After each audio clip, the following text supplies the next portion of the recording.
but half the country disagreed with us, and he won, and this is the okay. And Joe Rogan believes in dragons. And Joe Rogan believes in dragons. Joe Rogan believes in dragons. Dragons. Dragons. Dragons. Dragons. Dragons. Dragons. You gotta explain to the freezer guy that you're sorry to be the one to tell him this, but we truly live in hell. I feel that in my bones. And he's surely going to want to get back in that freezer thing, but he can't. So instead he slices his own head off. Just a little scenario to think about. How the hell did we get here? It could have been great, but, well, you guys know how the universe works. We're all just flying down an endless series of alternate realities inside a vast multiverse. And you can't really control which branch of those realities you are going to live in. And, well, our wonderful reality is the one in which this guy was able to be crowned both the king of comedy and the king of broadcasting. And I was sitting here watching this clip of this insane, resentful, angry, and unfunny old man basically ranting and raving about his belief in dragons. It's all an illusion. It's all a illusion. All of them, when convenient, have said the exact same things. Dragons are real. While his personally curated group of friends, who he's pretty much hired to hang out with him, sit around subserviently laughing at his terrible attempts at jokes, nodding along as he continues to spout the literal dumbest shit I've ever heard in my life, and putting on a master class on the warning signs of early onset dementia. Climate change. Wake up. No, it's arson, you fucking idiots. I think to myself, there's no way anybody listens to this. I check the podcast chart. It's number 1. No, 2. And it's listed as comedy. Oh God. It suddenly all hit me how messed up this all is. And how this whole shit era of comedy kind of snuck up on all of us like boiling a frog or whatever. And I don't know if I'm just crazy, but I think this is actually bad. So I started thinking, trying to put the puzzle pieces together. Just trying to figure out, how did we even get here? And where are we going? And does it really have to be this shitty? Was it ever even not shitty? Like, what the hell is even going on here? And just like that, I realized it. I was at the airport one time, and I went to a Starbucks to get some coffee. Stand-up comedy is fucking stupid. And I don't even mean this current shit era. I mean the whole thing. The whole art form, like the whole idea of it. It sucks. And it's worse than stupid, really. It's disgusting. And it should be illegal, maybe. It just keeps getting weirder and weirder and further away from anything I ever thought was good. Yeah, this shit era of comedy is way past its expiration date. It's been fermented, fully soured, and is now completely putrefied. How else can I describe this? We are way past the tail end of it. We are dancing around in the steam pile of shit that fell out of its ass. We've talked about this before, but everything has its cycle. You get that right? Come on, a guy like you? I mean, there are guys out there who have already been talking about cycles better than I can. Intelligent human beings should realize that everything has their cycle. They have their season. I agree with this guy. They have their beginning. They have their end. Yep. They have cycles. I think I agree with everything he says. About to be recycled. Good. Do it. On the threshold of the end of this civilization, because it's about to be recycled. Right. Your only I understand chance to evacuate is to leave with us. All right. Our lives have cycles. History has cycles. It has cycles. Culture, ecosystems. You see it everywhere, eh? It's just obvious. You're telling me you don't see it? What, are you drunk? Like all the time? Well, it's also obvious that this current shit era of comedy has reached its end. And wouldn't it be great if that next era could get started? Well, unfortunately, there are incredibly powerful forces keeping this bloated comedy carcass on life support artificially sustained, and they won't allow it to die off and renew like it's supposed to. Disgusting. This whole shit era was really ushered in by Dame Cook, who was one of the first guys to figure out the scheme of using social media to get famous. This new technology shifted reality, opening up a new branch of the multiverse in which talent, like being funny, became secondary to how well you could market yourself online. Or Maybe I'm wrong and he's actually brilliant. I don't know. Who can be sure? You ever wish you were a snake? Not No. Cool to travel around. You know, there was a few guys that I saw that were like no-brainers. Dane was one. Like the shit that he gets to, the level that guy was killing. Dude, he put the fear in God in guys that have been doing it for 20 years. We used to do Dick Doherty, rest his soul, his comedy clubs. And Dane would have the headliner like pacing in the back. Damn. Killing that hard. And he would be like, I shouldn't have to follow that. There's no jokes here. It's like, well, listen to the crowd. There's something going on here. So instead of wasting their energy on writing good jokes, guys began focusing on how well they could promote themselves on the internet. And then people started making these new things called podcasts too. And given the potential payoff, the low cost and low effort required to do all this crap was irresistible. Oh, I like MySpace.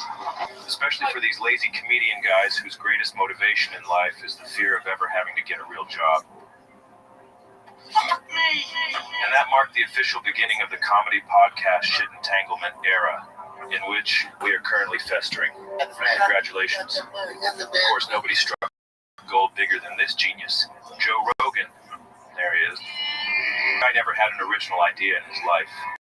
He really doesn't know anything about anything, but he does know how to copy a guy who already did a thing. Trans women are women. How about most? You gotta leave room for crazy. Believe women, right? All of them? How about almost all? How about you believe like 88%? The last 12% that's out of their minds? I think that's a fair percentage, wouldn't you? You gotta leave room for crazy. That's what he does with stand-up, and that's what he did to start his podcast, which he stole the idea for from Tom Green. Hello, ladies and gentlemen, welcome to the show. It is 8:01. You're watching Tom Green Live. Roll the Tom had the brains and the balls to start his own talk show, broadcasting live on the internet from his own home. And it was great. It was funny, chaotic, and it never took itself seriously. Let's get loose. Play something real quick, okay? All right. I'm on Tom Green Live, hooray! All right, cool. Awesome. It was unpredictable, and stuff went wrong all the time. We can't see the on-air feed right now, so the live feed's not coming through together. We figure we're sitting right. This guy's scaring me. Are we up on the computers? He'd get mad at his production staff as a bit. I want to see a laptop right now with it on the feed. Can I see it? Bring me a laptop right now. Instead of whatever this is, No. It's like a. it's weird. It's weird. It's sort of like an Olympic. Sorry. Sometimes he'd get bombarded with prank calls, and because Tom has an actual sense of humor and a fully functioning brain, he could play along with them. Tom Green, can you do a barrel roll for me? A barrel roll. Yeah, a barrel roll. I like that guy. That guy's cool.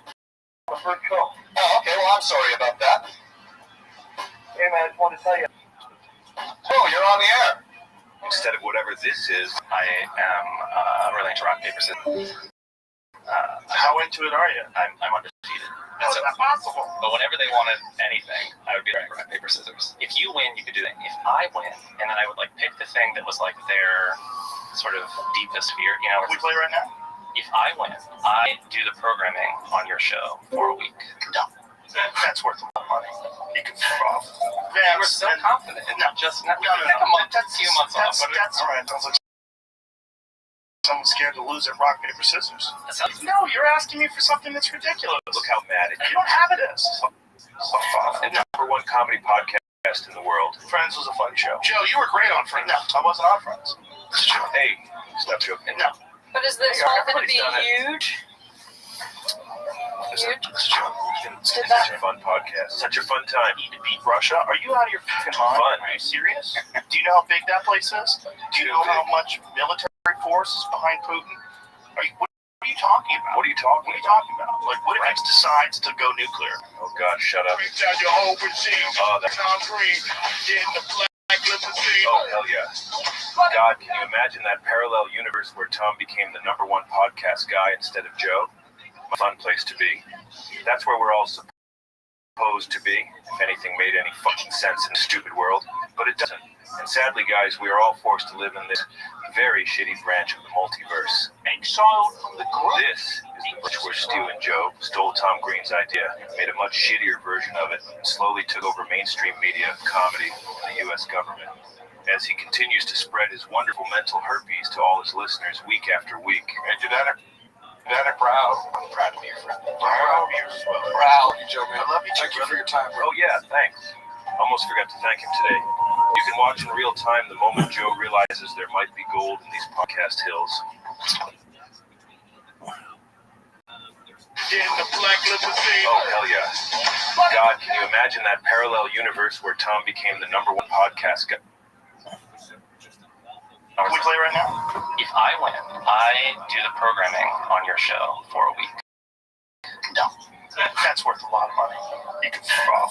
Confident. No. Just not. No. Take a month, a few months off. That's right. Sounds like someone's scared to lose at rock, paper, scissors. It sounds like someone else is scared to lose. No, you're asking me for something that's ridiculous. Look how mad it You gets. don't have it in us. Fuck off. The #1 comedy podcast in the world. Friends was a fun show. Joe, you were great on Friends. No, I wasn't on Friends. Hey, stop joking. No. But is this Hey, one going to everybody's be done it. huge? Huge? It's such a fun podcast. Such a fun time. Need to beat Russia? Are you out of your fucking mind? Fun. Are you serious? Do you know how big that place is? Do you know how much military force is behind Putin? What are you talking about? What are you talking about? Like, what if he just decides to go nuclear? Oh God, shut up. Oh, that's good. Oh, hell yeah. God, can you imagine that parallel universe where Tom became the #1 podcast guy instead of... That's where we're all supposed to be, if anything made any fucking sense in this stupid world. But it doesn't. And sadly, guys, we are all forced to live in this very shitty branch of the multiverse. Exiled from the group. This is the branch where Stu and Joe stole Tom Green's idea, made a much shittier version of it, and slowly took over mainstream media, comedy, and the U.S. government. As he continues to spread his wonderful mental herpes to all his listeners week after week. Genetic proud. I'm proud to be your friend. Proud of you as well. Proud of you, Joe, man. I love you too, Thank you for your time, bro. Oh yeah, thanks. Almost forgot to thank him today. You can watch in real time the moment Joe realizes there might be gold in these podcast hills. I think this is awesome. Thank you, man. See, no, I mean, This is the craziest thing ever. it really is different, you know, than television. This is way better. He gets rock hard, praising its lack of corporate interests and griping about how advertising and money ruin anything good about It's entertainment. not corporate pressures. Yeah. The thing that picks up television, Watch the lab, Mike. picks up entertainment Idiot. is money. Oh, really? Selling advertising, and that's all. And that fucks up everything. It doesn't make anything good. A belief he abandons literally within seconds once he realizes that he could be the sole beneficiary of this potential new advertising revenue stream. We need to figure out how you make money from this. Yeah. I think we I thought create money ruined everything. a national interweb, we call it, and then create a mass traffic Like a portal. gauge, Watch right here. You can see the wheels turning inside his brain as he quickly flip-flops. like a portal into the advertising revenue Yeah. stream, you know?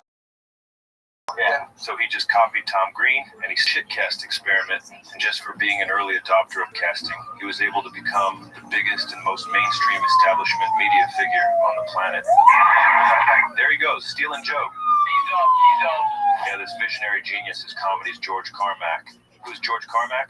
Well, he's the guy who found that first piece of gold in the Yukon, which started the whole Klondike Gold Rush.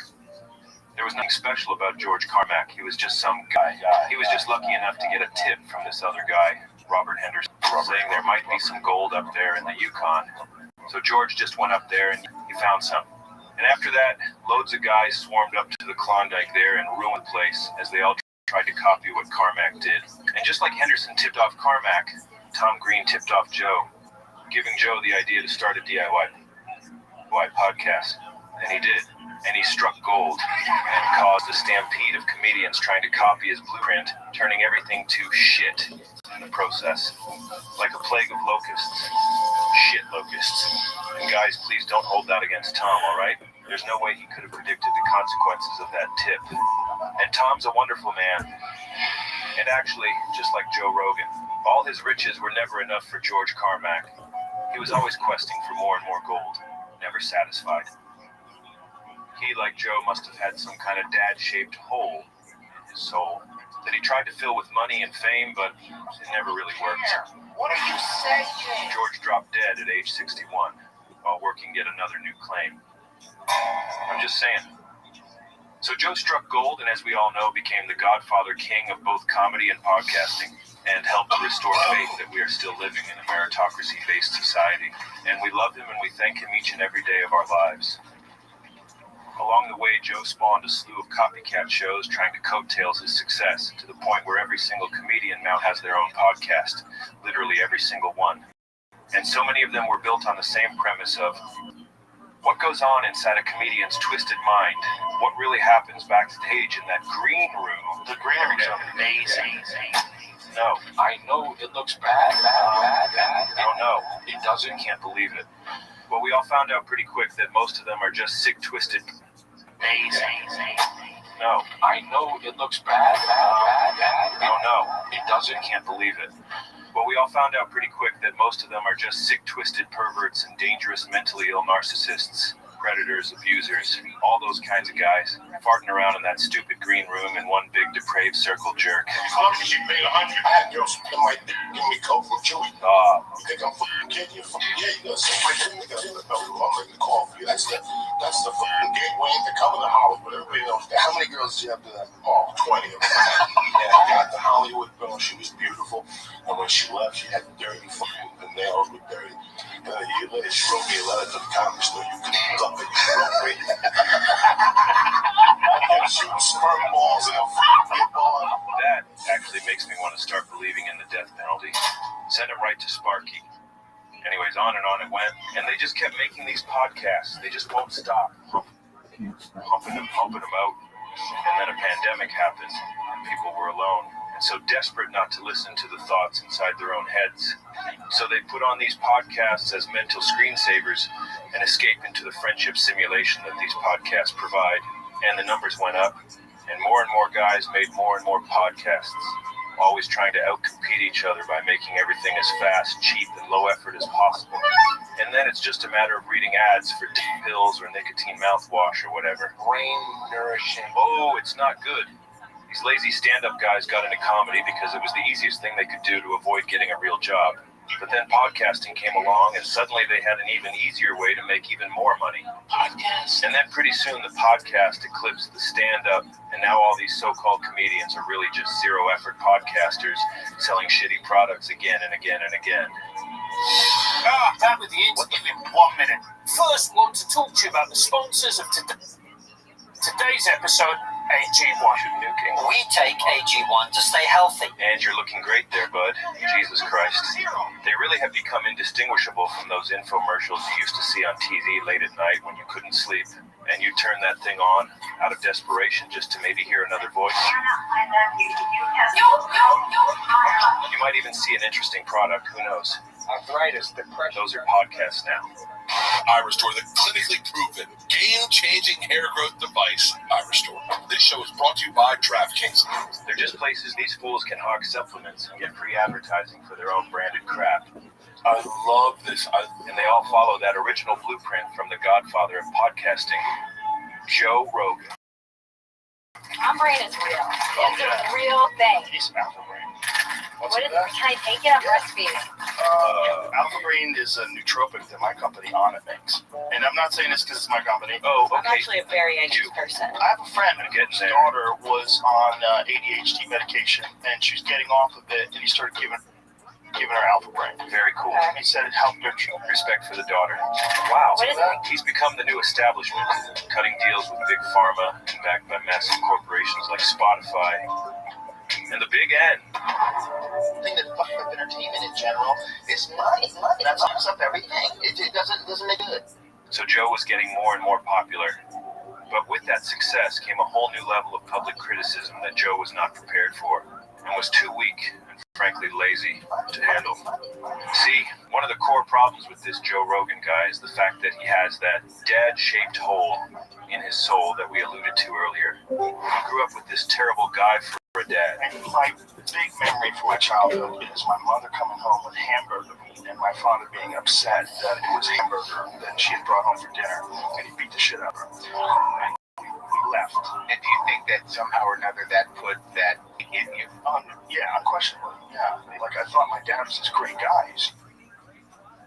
You know, when you're a kid, your dad's your hero. Right. And all of a sudden, I realized when I was 5 years old, very clearly, that my dad was a douchebag. You know, just that feeling that you can't trust anybody. And after doing all that emotional damage, Joe's dad abandoned him. But he left him with a lifetime gift, a dark black hole inside his soul he might not even be aware of, and if he is entirely incapable of fixing or even acknowledging crippling fear. Now this black hole produces incredibly powerful emotional gravity. His fears, insecurities, self-loathing coalesce around that dad hole. And over these 68 years of Joe's life, this swirling concoction of negativity has formed around the hole. And that's stressful, man. It's a real bind. And it's actually a big reason why Joe became a comedian in the first place. Why else did you get into being a comedian? I don't know. I got talked into home yet. No, I wasn't really very funny. I got talked into doing stand-up by my friends from martial arts. Stop laughing. It's not funny. I was very insecure. And I got bullied. It's a sad thing. I wasn't big. I was a small kid. Better music. And I was really nervous. And I did not feel at all. Yeah, I went to an open mic night. Amateurs try it. Like, most of them don't know what they're doing. They're terrible. Like, people who really suck inspire you to do it because they lower the bar of expectation. And do you still do your stand-up? Yeah. Oh, come on. That is the emperor of comedy you're talking to. See, there are two main strains of comedian. The first kind are the people that are creative artists that have weird brains and maybe even have a triple-digit IQ, and they're driven to create. They're compelled by the muses or whatever, and it makes sense that they're comedians. I like an escalator, man, because an escalator can never break. It can only become stairs. Oh, jokes. I remember those. The other kind of strain of comic, and this is almost all of them these days, are sad people with black holes inside their soul who get into comedy to try and get external validation from audiences, and to indulge in the delusion of power that they feel when standing alone on stage with an amplified microphone where nobody else is allowed to speak. Probably they should lock their phones in a bag too. And now I'm trying to think about who else stood on stage with a microphone trying to fill a hole, vying for attention and power. Oh yeah, this guy. Yeah, for this type of guy, stand-up comedy is a dream. They're sad little guys who seek power and external validation. It's classic Hitler stuff. And it's scary, psychotic stuff. Free speech. That's all I'm fighting. That's all I'm fighting. Fuck, it's Dave. When I'm on that stage, I'm there to dictate your emotions. Dictator at that point. He admits it. That's all we're fighting for, is free speech. It's this weird power fantasy where, if they're lucky, they can find enough other dumb sad guys in an audience who will give them the laughter and applause they need so badly. Would you rather be happy and a lot of people not see your art? I wouldn't be happy. I wouldn't be happy. I can already answer that before you even finish that question. I couldn't be happy if people absorbed the art of mine. That sounds familiar. Why do you think that is? Because I'm addicted to it now. I'm addicted to that feeling of validation. Gratification, instant gratification, validation, all of it. And this shit era of comedy is all built around guys like this, whose entire scheme is simply pandering to the most easily entertained brain-dead audience imaginable to get that quick, self-soothing dopamine hit. And at no point are they funny. And that's the real issue. And they're just too lazy and stupid and driven by urges other than the pursuit of... Jeremy did it! Wait, what's this? 1,000 years What is ago, this? I did a show called Entourage. Can you imagine if we tried to reboot that today in this climate? So we used to have billboards everywhere. Just those billboards today. 5 straight, white, focused men coming straight at me. People would be like, is that a documentary about January 6th? Yeah. That is really good stuff. It actually changed my mind. This era of comedy rules. This era of comedy rules. So yeah, comedy copers. That's the kind of comedian Joe is. And it's sad. He'd love to shrink the size of that dark amalgam that haunts him, but he can't because he doesn't seem to realize, or maybe it's too painful to think about, that he's only chained to that swirling mass of negativity because of the emotional gravity of that dad hole. Address the trauma of that dad hole and the rest floats away into the void. But he can't, and he won't. And because of that, he's stuck with that black hole inside, and the dark amalgam that surrounds it, which, in 2020, was about to grow to terrifying and unimaginable proportions. Hello, everybody. I have an announcement. The podcast podcast is moving to Spotify. Thanks. Joe made a big boy business deal with the partly Chinese Communist Party-owned Spotify Corporation. And after that, he started getting in a lot more trouble for making up stuff on his show and like ruining society and things like that. And at first he had to keep apologizing when he got caught lying, which is crazy to think about now. But it was a different era back then.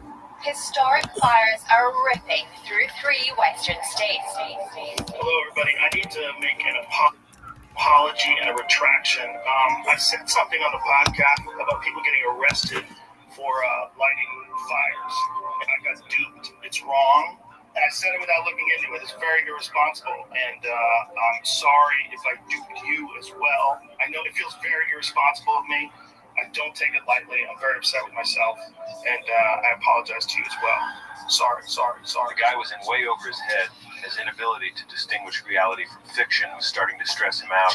Knowing how much he was bound to keep screwing up and how much trouble he'd keep getting in. Sorry. And if that wasn't that enough, his best friend humiliated him for apologizing.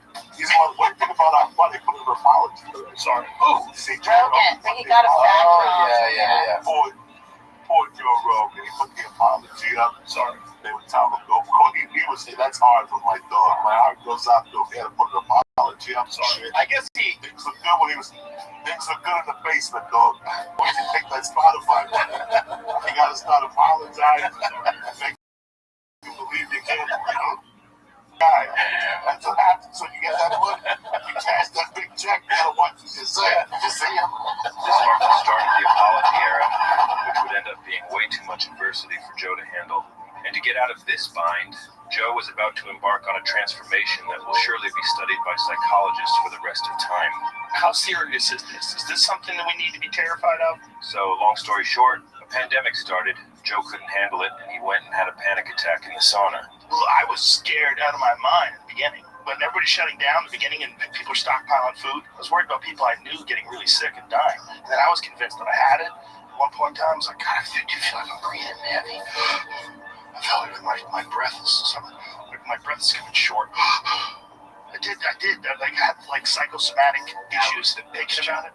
Guy had a panic attack sitting on fucking 12 elk. You had a panic attack. In And the sauna. then you felt bad about yourself, and then you attack people with masks. That's how it works. That's how the hatred starts. And that really was when the hatred was unleashed.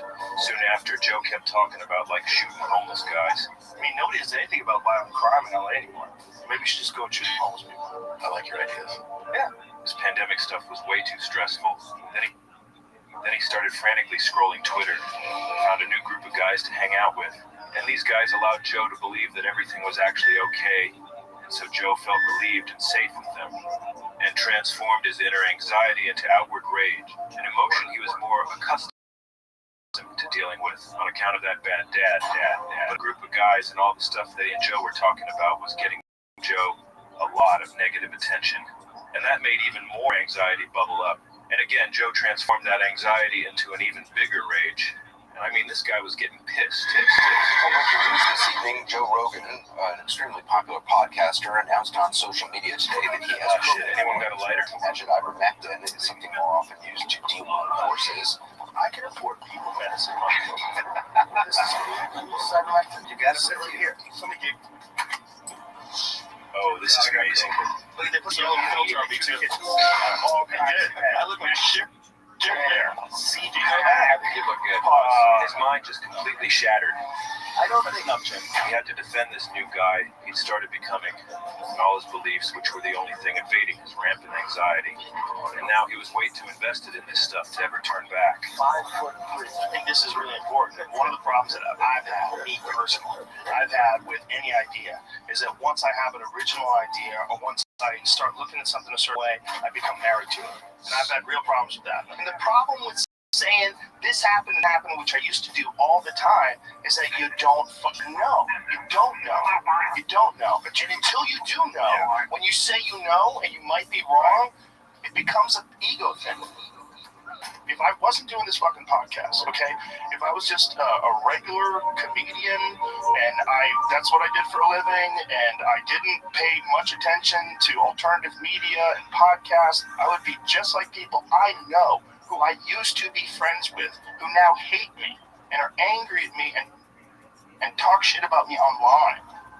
Now, you might have noticed that Joe is on the verge of tears there, struggling very hard not to break down and cry. And that's because the real Joe is inside there somewhere dying, desperately trying to be heard.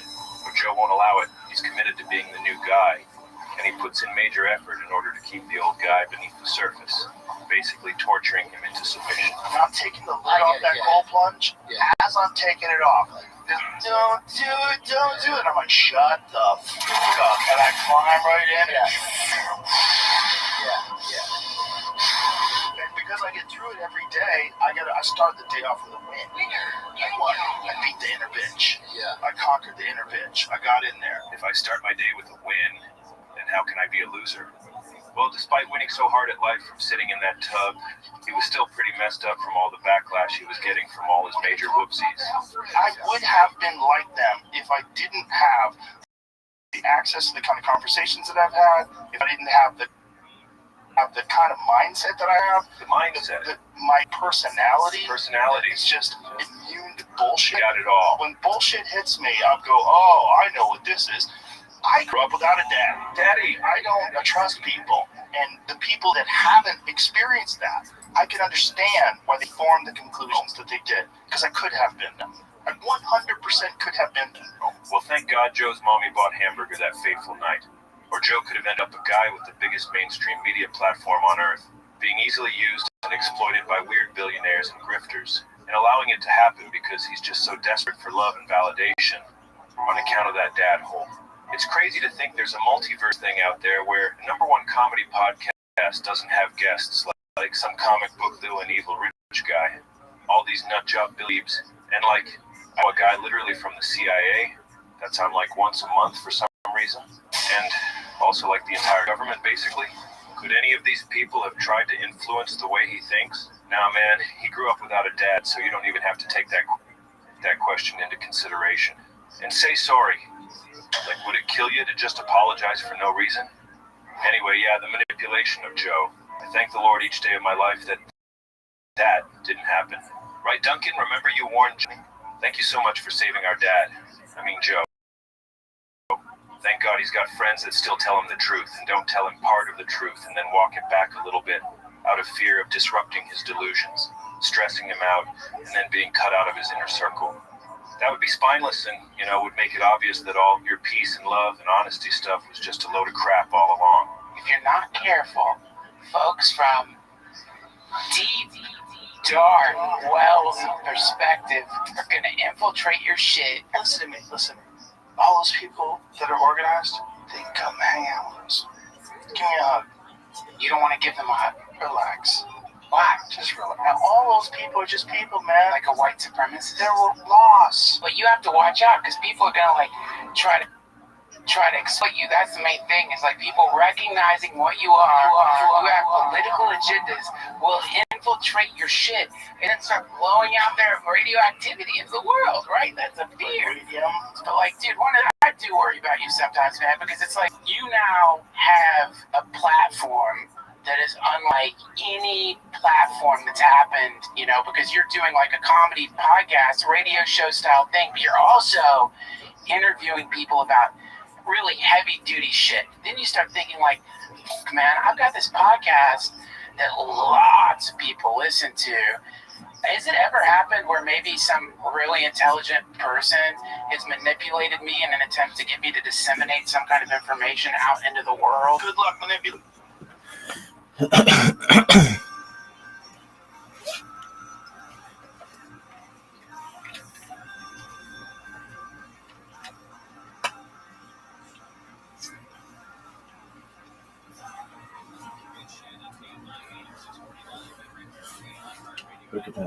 Riconosce che c'è la commercio la niente fuori.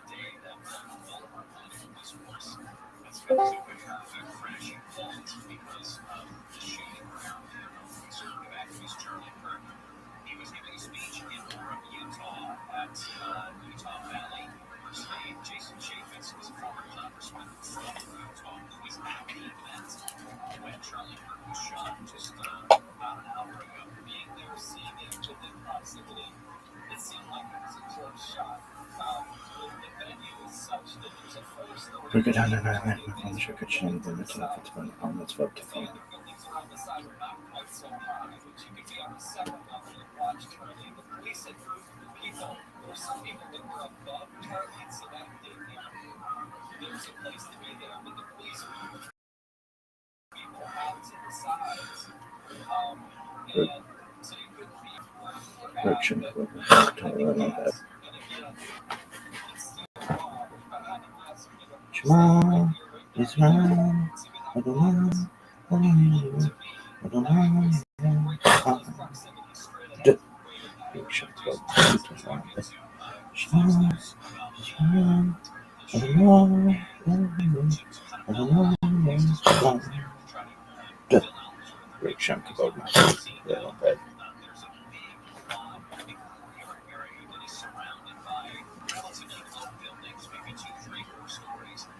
If you let me, Duncan Trussell, I'm an American. Yeah, Okay? but you wouldn't even know. That's the thing. You wouldn't even. Oh, I wouldn't know. How would I not know? These people are people. What? They're gonna be like, if someone is so good at manipulating people, they can manipulate me. Yeah. Change the way I think about them. Yeah. Well then, good luck. So Joe got attached to all this COVID stuff, and everyone was either yelling at him and calling him a dangerous idiot, or they were showering him with praise for widely broadcasting all their favorite ideas about what reality might be, and making them feel validated. So, if you're a fearful, self-loathing, and external validation-seeking guy like Joe, which side would you embrace? Well, instead of posting more apology videos, he opted to fully dive into a wonderful new safe space. He tapped he'd been searching for all his life, a source of constant praise and affirmation. And the guys doing all the praising were happy to have found a powerful ally in the new mainstream media. And as if that wasn't enough, Joe also found an endless parade of charlatans willing to juice his rod like he's some kind of god king for access to his wonderful platform, a chance to milk him for their own fame and fortune. Well, I want to give you the gifts I got you, bro. You got 5 of them. Okay, the letter to the right is the Warren Commission. Then you got the autograph of Lee Harvey Oswald, and you got the autograph of John F. Kennedy. Wow, 5th place golf tournament prize. So I hope you like it. It's wonderful. Welcome. So, this was work. Okay. This is with the what do you call it when you're doing whoa, yeah, it's called a BPSRJ, a blatant public sycophantic rod juicing. And Joe just laps it all up, swallowing the praise and plugging it into that hole. His bad dad left in his soul. You're a very important guy. Here we go. Finish him I have a off. lot of respect for you. Talk to me, baby. Admiration for you. Don't stop. There's true love for you. Harder. There's true protection for you. Too hard. Protection when it comes up to a street fight. Perfect. How to fight and take care of yourself. Feels good. In his words. And by the way, my book is coming out in December. And these raw juicings just felt so good. And they relieved Joe of the anxiety he was feeling from all that criticism he was getting. And on top of that, all those instances of Joe transforming his fear into rage compounded on each other, and through neuronic muscle began to default to the fear rage switch innately. And whether Joe meant to do this or not, I don't know, no free will, he actually became a whole new guy. I've never voted right wing in my life. I'm very pro-choice. I'm very women's rights, civil rights, gay rights, trans rights. I'm even universal health care. See this thing that Trump's doing with children that were born in other countries and then brought over here as children, and then they're talking about deporting them. That drives me crazy. The hard right version of that is despicable. January 6th thing is important, and one of the reasons why I think it's important because it highlights the reasons why a guy like Donald Trump is so dangerous. Joe Rogan endorsing Donald Trump. Joe Rogan just endorsed me. Is that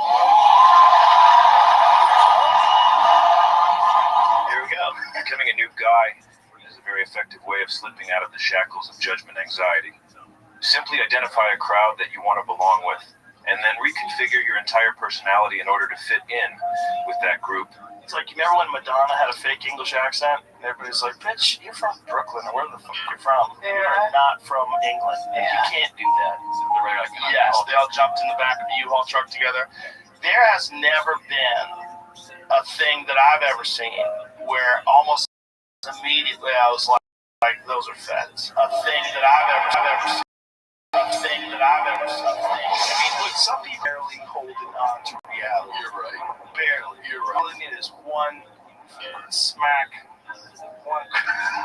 If you adopt all their beliefs and then convince yourself that they're the only group whose opinion matters, then you never have to worry about being judged and criticized ever again. What a relief.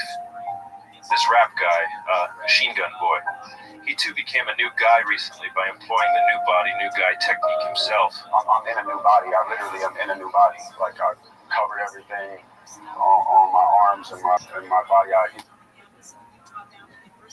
left windows to it, but just like there's windows to my old work, but I'm a new person. So the evolution has led me from a caterpillar to a butterfly now. Whoa, that was kind of deep.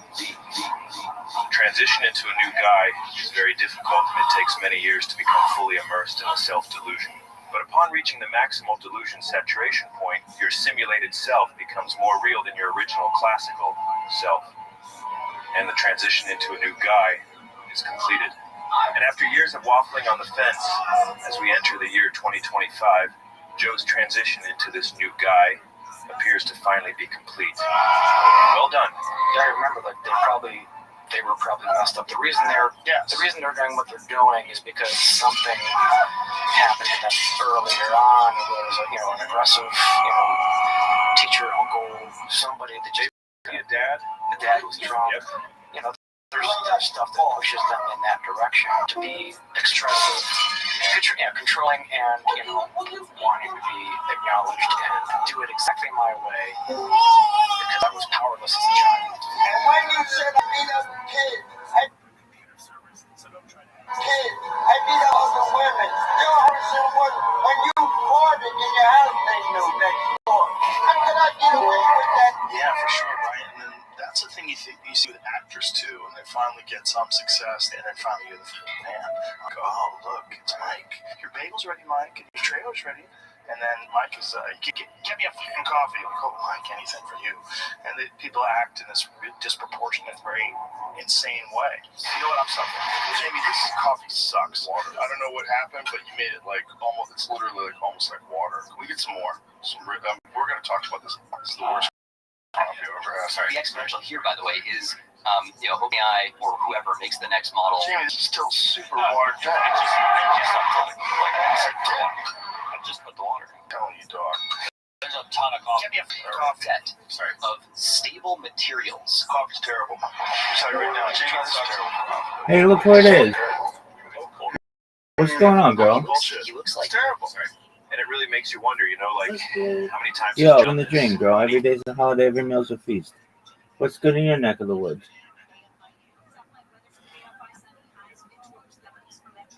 I'm literally still in class. You're at school.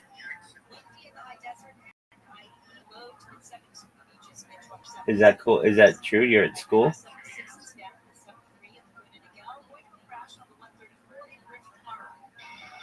I understand if you're in class. Boy, you've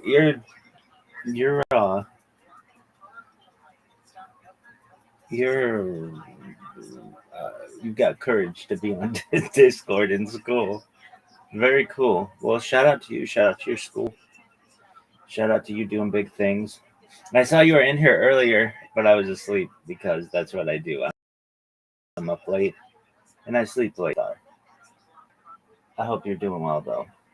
You're an amazing person and you've got a really big future. You may not realize it. I know you're in class. I know. So you can't talk, is what you're saying. I get it. All right. Well, that's cool. No. All right. Well, you're in algebra. All right. Do you use ChatGPT? When I'm getting 40.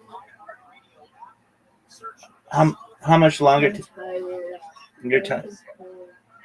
Well, just a little bit of time. You can go home and sleep.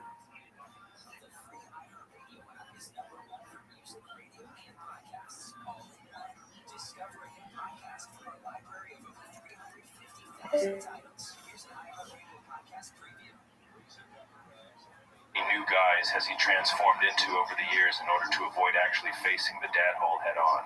And who is the real Joe Rogan underneath all of those guys? And do the old guys still exist somewhere?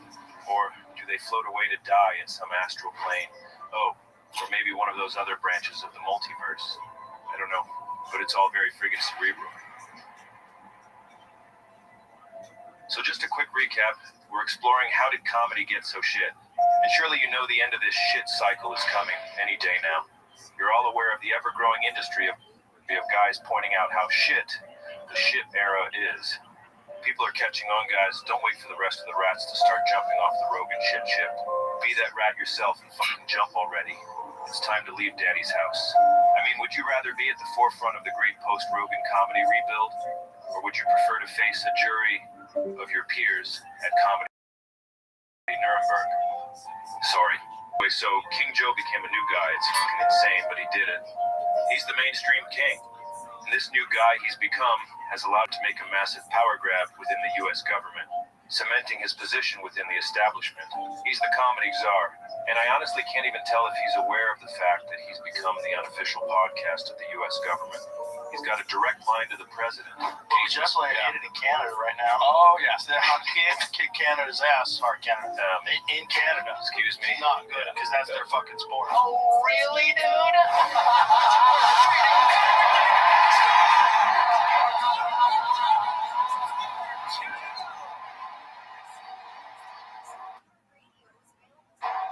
Shit. All right, sorry. What were we talking about? Talk about turning Canada into a 51st century. Oh, yeah. He's serious.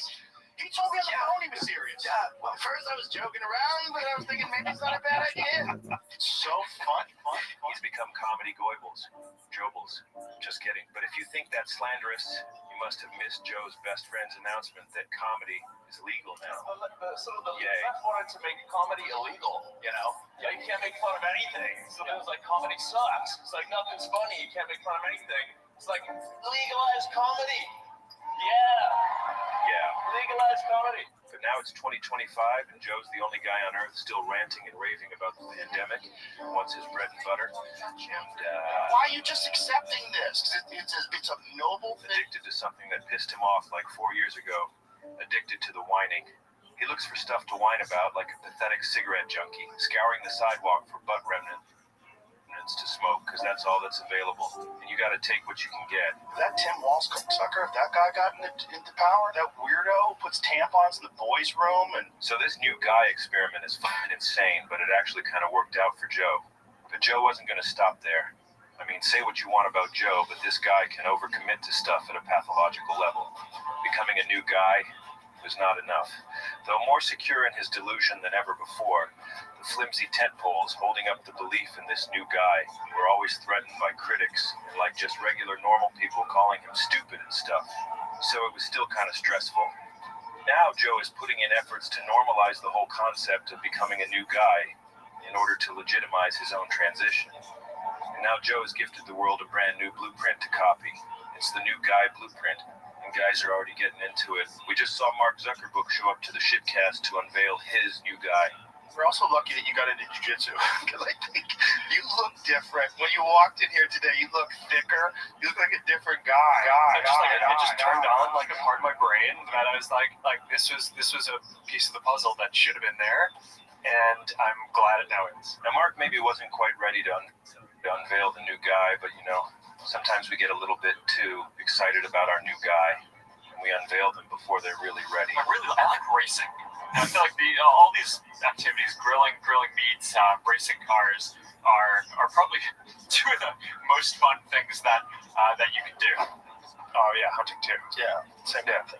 So you've done a lot of that as well. Yeah, well, my favorite is bow and arrow. Joe's already dubious. He's worried that Mark's going to bungle the new guy unveiling here and undo all the hard put into normalizing new guy transitioning. But at the same time, Joe the gatekeeper can't help but become activated to defend the holy hobby of hunting. And that's, I think, like the most, that feels like the most kind of sporting. What kind of bow do you have? Gosh. Whoopsie. Do you know the company that makes it? Not off the top of my head. Oh, that's bad. Oh. Yeah, no, this is embarrassing. Yeah. Joe was to see someone else try and follow his path. I saw your neck. I'm like, his neck's bigger. Your neck is bigger. Good. Are you using iron neck? Sorry, I got to cut it off before it goes into infomercial mode again. So Mark got Joe's support for his new guy, but missed a shop. Yeah, he wasn't buying it. Brendan saw right through Mark's new guy transition and refused to recognize it. You had Zuckerberg on, and he goes, I hunt. Oh no. I would like this. Yes. Joe's not having it and jumps in to defend Mark and his new guy. Do you? No, what kind of bow do you use? I think he did. He just forgot his bow. Oh, he forgot the name. Zuckerberg 2.0, and I love it. And of course, Brian defends the new guy transition as well to appease his lord. It's all kind of coming together for Joe, I guess. All these guys are becoming new guys all over the place, using Joe's blueprint as a guide.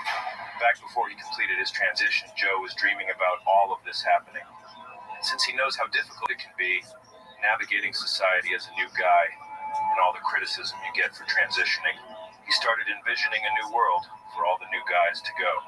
And he checked his bank account, and there was like $1 billion in there from his work with Big Pharma. And so Joe thought, well, what if I create a special place for anyone that wants to be a new guy? And we'll all be new guys, and we'll support each other's guys. And if we come together and bind all of our new guy copes together, we'll be stronger in our belief. And if a guy can become any kind of guy he wants anytime, then maybe reality itself can be changed just the same. And then nobody can break the delusion, and we'll finally be able to relax forever. And reality can be whatever we want it to be. And there's only one place where we can do it.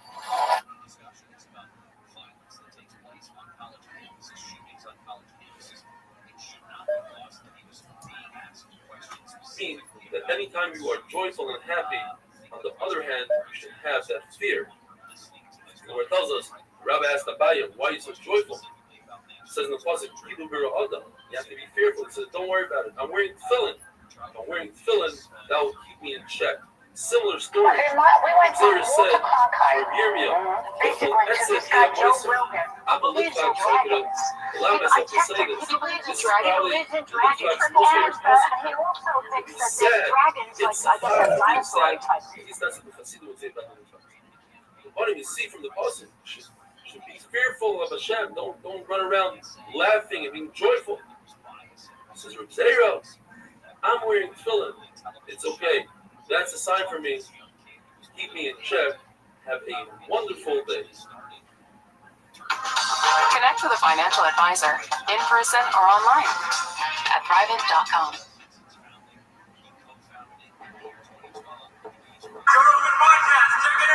The Joe Rogan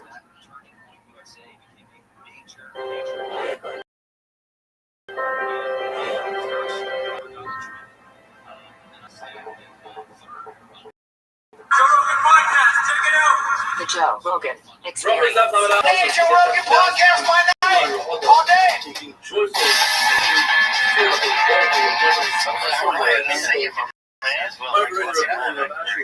It was very funny. You brought a box of your stuff, and one of them immediately started going off like it's an alarm. What is that? Hell, isn't it? FedEx box? Yeah. It's like a commercial that runs for late night Viagra Seattle. So it says, hey, we'll send you your Cialis Viagra in unmarked white envelopes. And I was like, fuck that. I went just the opposite. I want my neighbors to know I'm getting late. I want my neighbors to know I have a hard exit. There's a whistle. My dick's hard. My dick is, yeah. It's engineering. We were just talking about it the other night at the comedy club. We were like, he owns props. Like, you can't do props now. When I was a kid, when I first started doing stand-up, and I'm sure you too, there were prop comics. There was a bunch of guys. Yeah, there was quite a few guys that were really good. They were prop comics, but you became so successful as a prop comic, you kind of stole the market. Yeah, no young comics coming up. Nobody wants to be a character. That is what it is. Like, yeah, shit, I still get. So you got shit for a long time. I don't think you get shit. Not as much. But we still get the aftermath of it. Like, just on the planet today. Like, I don't care. What are you doing?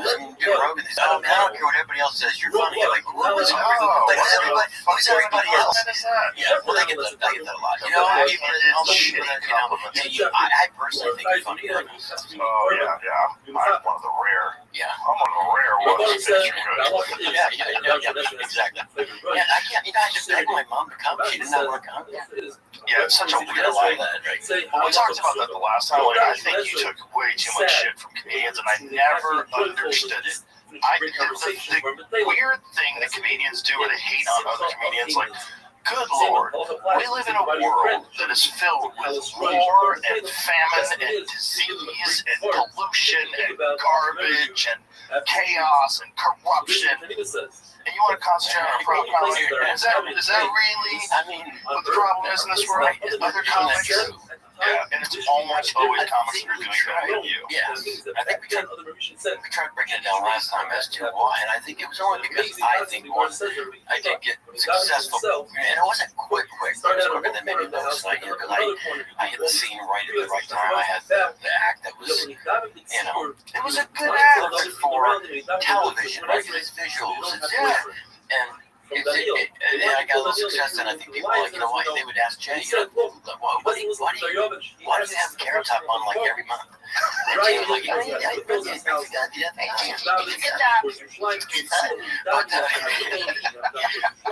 I do remember the comedy, the evening at the Improv, and I played mostly that in the other Laugh Factory, the Cheesecake Factory, it was, and then the Comedy Store was more. Betsy loved me, but I never really played there a lot. So Bud loved me. One night I came in, I said, I have my backline for improv, sorry. Yeah. And I have my box and stuff. And he always loved me. He says, oh man, this spot's tonight. And I said, I drug it all the way, fine. He's like, let me, I'll see if I can get you in somewhere. So the Tonight Show, bookers were there that night. They were Jim McCall, and these people were there to watch comics and pick them for the Tonight Show. So he's like, hey, you know what? I'm gonna slide you in. They're gonna love you. So I go up, and I had the best set I've ever had. It was just a magical night. And I don't know, it was just, I knew they were there. Every comic was coming around. Jesus, dude, fucking, I leveled it, right? And Jim McCall walks up, and he says, that was amazing. I said, oh, thanks. I said, you booked the Tonight Show. You think that maybe I could get on? And he said, not a chance in hell. And I was like, I had just killed. I go, well, why? He says, you're not, John would never book you. And I said, why? I said, you booked the show, right? He goes, he would never allow it. I said, why? Yeah. I said, why? He says, he hates variety. What a weird. And I stopped in the middle of my, and I'm like, the whole fucking Tonight Show's variety. Yeah, Karnak throwing the hatchets, every fucking thing they do. Right. Ed McMahon's a fucking prop, right? The whole thing is animals. Animals. You think I'm kidding, right? So I'm like, well, okay. And then finally, I'm talking like 2 weeks after Johnny left, I was on Jay. And it was just like literally the weird part about it was it's still the same studio because they had the gold stuff. Stars, you're standing right where Johnny was, and the same like Ed Cordova was still in the booth, and everyone was still like there. Yeah, it felt like it was the Tonight Show. But how weird is that? Like now, like, and then I would get singled up and do Leno sometimes. I'd ask if I could do Letterman. They said, "No, you're Team Leno." I'm like, "Oh, I'm not." It's like the Twilight movie. You're Team fucking whatever. Two teams. Thank God that doesn't exist in podcast. Exhausting fucking thing where if you were on one person's side, you're the enemy. Yeah. Probably Leno. How stupid is that? This is what I like, I guess. Well, it was such family thinking back then because there was only a certain amount of shows. People that thing on straight. Is it where the wig wear wigs? No problem at all. The man wears a wig. It's you're a loser. The man with a hair. Nice hairpiece. Yeah. Or implants. When I lived in LA, this is true. I lived in LA. I go together, which is amazing. More than shot is that she asked that team fucking whatever. There's two teams. greater than anybody. I'm talking like the person, not 2 weeks after Johnny Love was on with Jay. And it was just like, the weird part about it was it still was the same studio. The blue studio, the gold stars, you're standing right where Johnny was. And the same like Ed Cordova was still in the booth, and everyone was still like there. Yeah. So it felt like it was the Tonight Show, but how weird is it? Like now, doing variety, and then I would get singled out because I would do Leno sometimes. I'd ask if I could do Letterman. They said, "No, you're Team Leno." I'm like, it's like the Twilight movie, but Team fucking whatever. There's two teams. Thank God that doesn't exist in podcast. That would be a disgusting fucking thing where if you were on one person's side, you're the enemy. Yeah. Probably Leno. How stupid is that? This is what I love. Well, it was such fast thinking back then because there was only a certain amount of shows. People have seen that thing on straight. Is it where the wig wear wigs? No problem at all. The man wears a wig. It's you're a loser. Yeah, the man with a hairpiece. Yeah. Or implants. When I lived in LA, this is true. I lived in LA. I go to Gold's Gym. And my hair was getting more out of control. I had big ass hair. Yeah, you have a giant throat, one fucking arms, and these ladies were behind me. They're like, "Oh my God, look at that woman's arms." Makeup and the whole 9 yards. They were just amazed, and they came over. They said, "How do you get your arms that big?" And I turned around and said, "I don't know. Arm workout." And she's like, "Oh," and I could see their face turn like, "What's a dude?" But I was kind of, pretty then. I was like, the younger, a lot of hair and makeup, so. And then that same gym one day, I'm working out. This guy said, "Nice arms." And I said, "Thanks." He's like, who did the work, right? And I thought he's making it. I said, "I didn't. I put in the fucking work. It works out for me." He's like, "No. I mean, implants, right?" I'm like, "I'm in LA. Would you have someone in the gym walk up saying, 'Oh yeah, implants? Yeah, I have implants.' You fucking go to the gym. You tap the gym. You do curls. Assuming that someone has implants is pretty wild. But I don't have that thing of me. This guy thought, That's how gross LA is. Yeah. That's like the default assumption is that everything's fake. Yeah, no matter what. Or change your butt. Change your butt.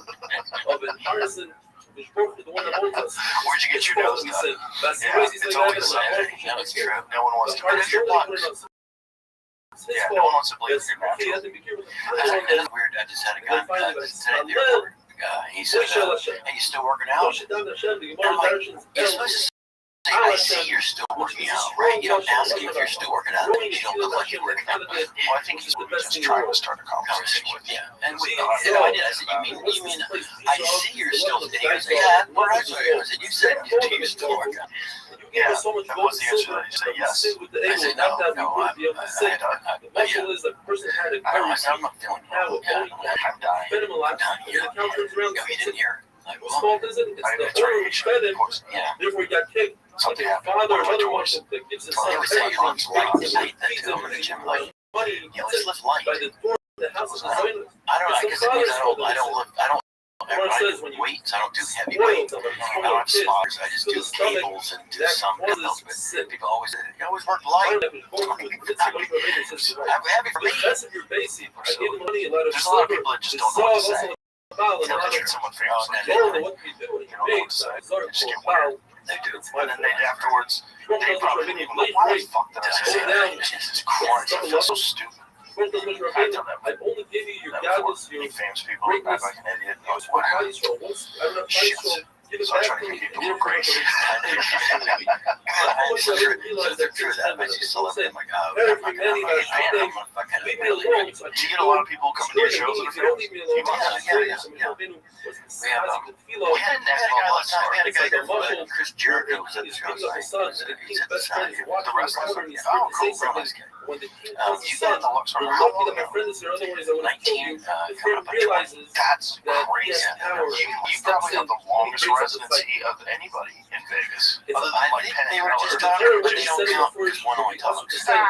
So, they've been there forever. I remember I saw them there in 94. We say the famous passing on the highness like I saw them in 98. What does it mean by yeah, they're still at the Rio. Back when the Rio was nice. Yeah, right now it's like 6 options how to learn the words that you know. One is Techilo.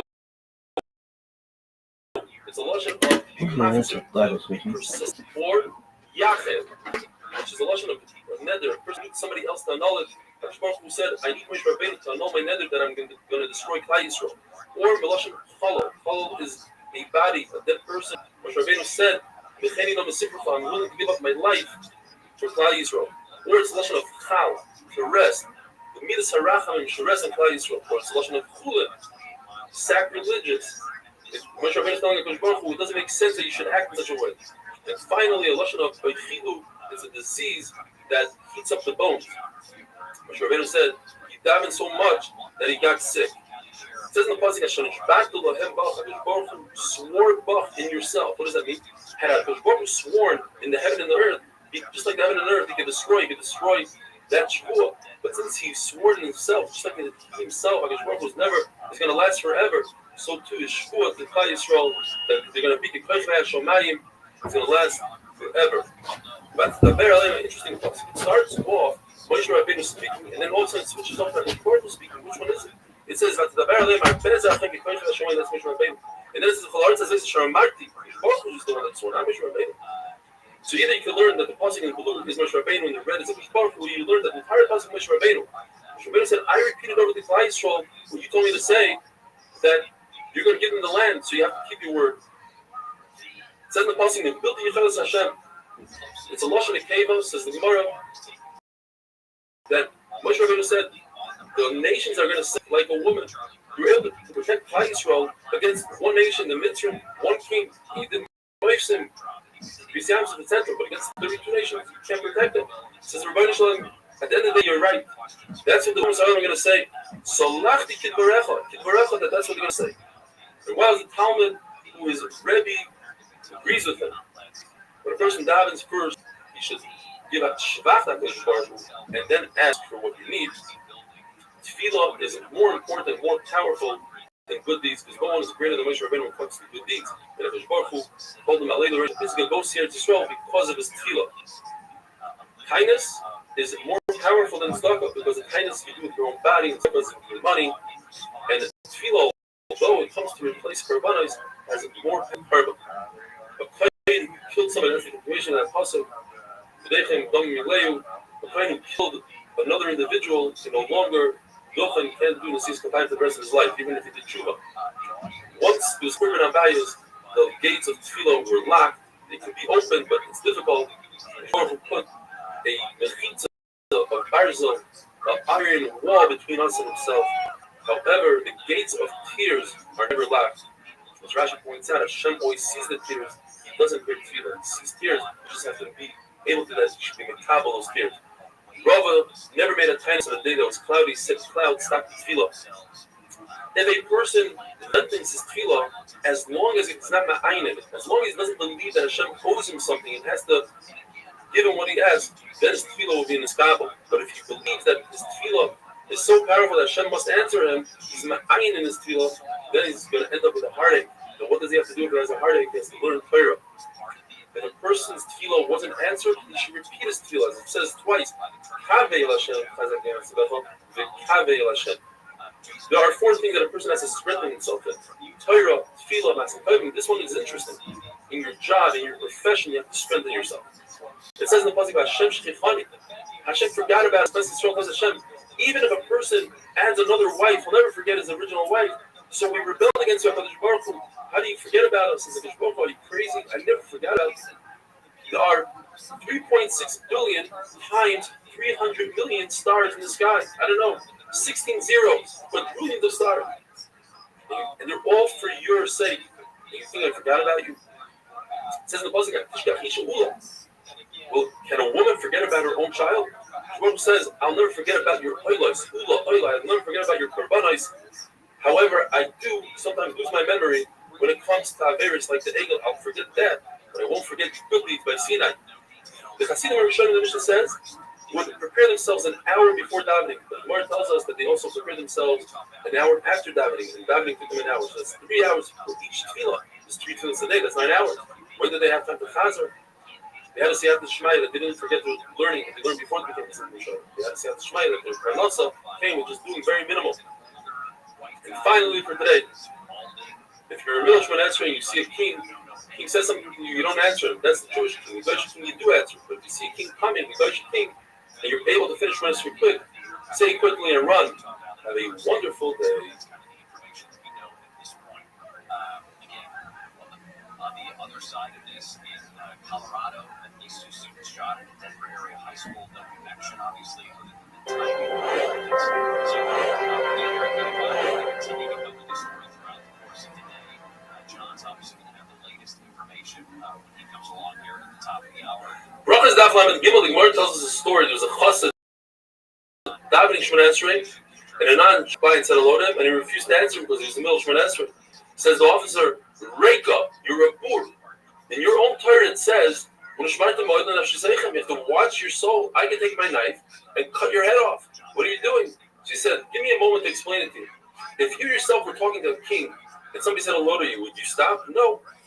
And if you did stop, what would the king do to you? The guy says, he cut my head off.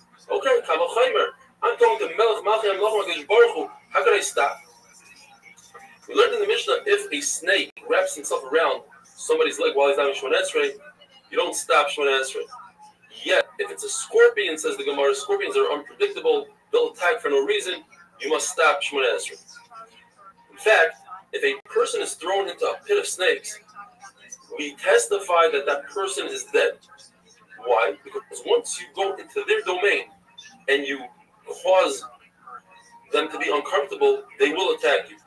However, if you're thrown into a pit of lions, you can't testify that the person is dead because lions don't always attack unless they're very hungry, etc. If you see a bull coming towards you and you're davening Shemon Esrei, you must stop immediately. If it's a bull that never attacked humans, doesn't have 3 attacks against humans, then if it's within 100 feet, 50 amma, you run. And if it's a bull that attacked humans, as long as you can see it, you have to get out of there because there's a saying in Aramaic: if you see a bull, run to the roof and take the ladder with you, because a bull will attack. He's unpredictable. Shmuel says that's only a bull in Nisan time and a black bull because there's so much food around that he goes crazy. The famous story with Reb Chanina ben Doisa and the Aroid, some call it Arvad. There's a very special animal that's the product of a snake mating with a toad. And if it bites a human being, there's a race who can get to the water first. If the human gets first, then the Aroid dies. If the Aroid gets to the water first, then the human dies. And there was a Aroid causing a lot of trouble. They went to Reb Chanina ben Doisa. He said, show me where he lives. He put his foot on his hole, and the Aroid bit him. And a nace happened that there was a ma'ayan that opened up right below his feet, and there was water, and he got to the water first, and he killed Aroid. He took Aroid, put him on his shoulders, and brought him to the base of Mesh, and he said, Ein Aroid Mamus. The Aroid doesn't kill. It's our sins that cause us to die.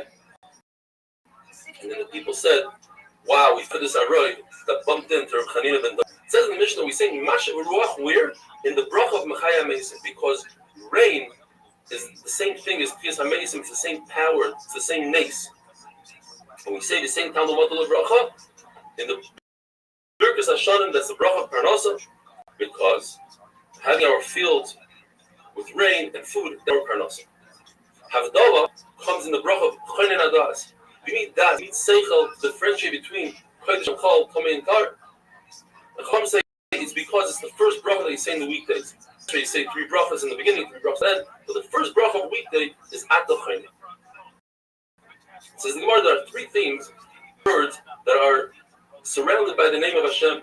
One of them is Deah, Seichel. So it's a great thing to have Seichel, to use Seichel. In fact, if you don't, person that doesn't use Seichel, we don't have Rachmanas on it. The Beis HaMikdash, Mikdash is wrapped around with Hashem's name, also great. Person that uses Seichel, it's as if he built the Beis HaMikdash. Nekama, revenge, we need to explain, because revenge seems like a bad thing. Gemara says no, in fact, revenge can be a good thing, depends how it's used. If it's used against our enemies, then it's a really good thing. Rabbi Kiva and Rabbi Lezer say that the bracha of Havdalah is not inserted into At Choinen. Rabbi Kiva says it's its own bracha by itself. It's the 4th bracha Shemona Esrei. Rabbi Lezer says you insert it in Minor. The question is, where does this machlokes come from? If Klal Yisrael had a tradition to make Havdalah every single month of Shabbos, then where can you have machlokes? You just look at what Anshe Knesset Gleilah says. The answer is because there were 3 kanas from Anshe Knesset Gleilah and Chachamim, and therefore there's a lot of confusion. The first akana was to say Havdalah in Shul in Shemona Esrei, because Klal Yisrael didn't have money then to buy wine and say it over wine.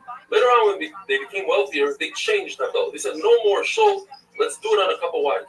But then Klal Yisrael became poor, so they had to change it. And they said, let's, instead of changing it every other generation, let's just make one takana. We'll say it in Shul and we'll say it on wine. Whoever can't afford it will be yaitza with Shul. And that's where the confusion came from. If a person only made Havdalah on the cup of wine, he has to say Havdalah in Shemona Esrei, because the first akana was to say it on Shemona Esrei. But what if the reverse? A person said Havdalah in Shemona Esrei, does he repeat it at home? And we know the answer, we repeat it. But there's a brisa that says you don't repeat it because it's shame l'shav. It's a bracha l'batala. You don't say Hashem's names for no reason. It says l'sisa. It's issa d'oraisa. But according to Rabbi Yochanan, you do repeat it at home, and that's the halacha. And this brings us stomach pains. You can ask a riddle. How is it if a person eats 1 kazais of bread, it will be mechayev him in 24 brachas? And the answer is, if a person forgets to say Havdalah in Shemona Esrei, then he goes home and makes Havdalah on a cup of wine. But what if he ate a kazais of bread before he made the Havdalah on the cup of wine? Then we penalize him and we make him say Shemona Esrei again with Havdalah, and that's Shemona Esrei, plus he has to make Birkas Hamazon, that's 24 brachas. A Matzah Shabbos that falls out on Yom Tov, there's no At Choinen, so where do we insert the Havdalah? According to Rabbi Kiva, it's not a problem. According to Rabbi Lezer, it's not a problem. They insert it in their own brachas, or in Maidim. The answer is that Rabbi Yochanan says, and there's 3 Lashonos of Rabbi Yochanan, either the Lashon of Maidim, which means that everybody agrees to Rabbi Eliezer, or the Lashon of Maidim, that we lean towards Rabbi Eliezer. We don't tell people in public that some of those places they insert that Havdalah. And the final Lashon is Nira. We see Rabbi Eliezer's words. In other words, we don't tell not in public. We don't classify like that for an individual. But if an individual said Havdalah by himself in Maidim, we don't make him repeat. Every time I walk in, it's spectacular to see them. According to Rabbi Yosef, I'm obsessed by we say, and that's what we pass today, we say, Batidin. In the middle, at the Bechatolim, we stop and say Batidin. We describe, and we are grateful that the Lord is giving us the and differentiate between Shabbos and Yom Tov, because Shabbos is greater than Yom Tov. It says in Mishnah, if somebody tries to give a Shabbos and says, well, even our Rachmanis on birds, either because that's going to create jealousy between other animals and birds, or because you think you understand that there's ways when you do mitzvah, you have to do mitzvah, you understand the logic behind it. The person says, Maidim, and he says, if you consider again Maidim, it looks as if he's talking to 2 different entities, and we tell the inside, you call Hashem, bring chesed, all the good that he does to him. You come to be quiet because you have to thank Hashem even for the bad. Just like thank Hashem for the good, thank Hashem for the bad. Say, Baruch Dynamics. Venue and there's a sound check and there's There was a person that was sitting in front of Rushanina, and he started saying, okay, Hagadol, Ha'Tikvah V'Hanera, those are what we're added. But Jesus, etc. And finished and said, that's all you have, that's all you got. In the Torah it says only three. And Ezra only said three. And Ezra said, no, we're talking three. So say three. Otherwise, it says if you are believing in Hakadosh Baruch Hu, there's that much more. It's like saying a person that has that much gold, and you say, oh, he has a lot of silver. You know that everything's in the hands of heaven besides Yerushalayim. And what Rabbi says, what does Hashem want from you? Only to know a little bit of Yerushalayim. It seems like it's very easy. It's very difficult. And you see that Baruch Hu only has, in his answer, all he has is Yerushalayim. In other words, limits Yerushalayim. That's really, Moshe Rabbeinu was so good at Yerushalayim, he didn't realize how difficult it is for everybody else. So he considered it a small thing. It's a but like I said, there's the ups and just pluses and minuses of it. It's fun. You're a rock. You're a rock band. You know. There's pluses and minuses, but for me, it is the first time in my life where I haven't toured. Yeah, the last few years, last 3-4 years. It's nice. Well, I guess 3 years ago I was touring still. Like 2 years, last 2 years, I've just since the club opened, I just stopped. And it's been amazing. I love it. You know, all my friends are doing arenas. They said, yeah, fine. I don't want to do it. I want to get out there. I probably will once I make a new hour. Because right now I'm at like 40-something minutes. Once I get a full new hour, I'll probably do some tour dates just for the fuck of it. But being at home has giant advantages. It's you don't realize like how much you're destroying your body until you stop doing it. You know, further. Having the show is nice for that reason too. I mean, usually you have a normal day. I had a dog for a bit. You get a dog, and go to work, come home. The second time you start getting your club to go, and the third time you go. Do you feel weird living in Vegas? Vegas is an odd place. It's like you have to find. Well, I live in the Summerlin area where it's like very nice. Yeah, suburban. But then you go to work inside the devil. Then I go inside the devil's ball. That's a good way to put it. And and then I leave down the shaft back to Summerlin. It spits right out the tip. Yeah, the tip is on. That was help. I mean, I find it funny. There's a college there, and a big college. UNLV. I find that funny because you imagine asking your parents, like, they want to go to college. I'm like, all right, where are you going to go? Michigan, Iowa? You're like, I'm thinking about Vegas. It's college. You're fucking not going to Vegas for college. My buddy Sam Triplett went there. Yeah. It's a good college. For the joke purposes. Well, it seems like Vegas has become more of a community now, right? They have the Raiders now. Aren't they getting a major league? Golden Knights. Yeah. What's the Golden Knights? Hockey. Right, that's right. They got a hockey team now. Always have fights. Fights. Almost every right. Some kind of boxing or UFC event or something. And they're talking about building a baseball stadium. I think. Yeah. That's nice. What's going to be the Vegas A's? That's going to be weird. I guess. Yeah, I don't know. Is it the Vegas Raiders? Is that what they call themselves? Yeah, Las Vegas Raiders. That's weird. Yeah. When they open to their dad, Oakland Raiders, you can't. Yeah. It takes a long time. People say Washington Redskins. The Redskins. What do they call themselves now, Redskins? The Commanders. And you're talking about that's pretty good. I'm like a sports guy. Commanders. Yeah, Redskins is a weird promotion. Commanders. That was problematic. Yeah. Well, there's a lot of, I guess, there's some articles someone did that was really great. You broke down everything that could be. Like the Braves, the thing, they're going to do all these different things. We have to get rid of everything. Notre Dame left was like the Dolphins. It's a dolphin. You can't get rid of a dolphin. There's dolphins in captivity. Right, gross. You're capitalizing on dolphins in captivity. There was a lot of people who were upset about the Notre Dame using the Fighting Irish, using that little leprechaun guy. Yeah, right. I think they're gonna have a problem with everything. I mean, it's all it is. You ever get protested? No, she's shocked. I did. No, I haven't, but I thought I had a nightmare one night that I did. Like, it just be people outside the Luxor just mad about something. No, but I thought about that because I know people have been. Have you been? Oh yeah. Oh, see, that's so strange. Yeah. What minor? Just a bunch of people like mad about something. So bald guys. It's always whatever it is. You just get upset. It's always a small group of people because it's actually waxed by actual humans versus like these crowdfunded ones where like they show up on tour buses and they're all professional designs handed to them. They're all getting paid. That's one weird thing is they're doing these. That didn't exist when I was a kid.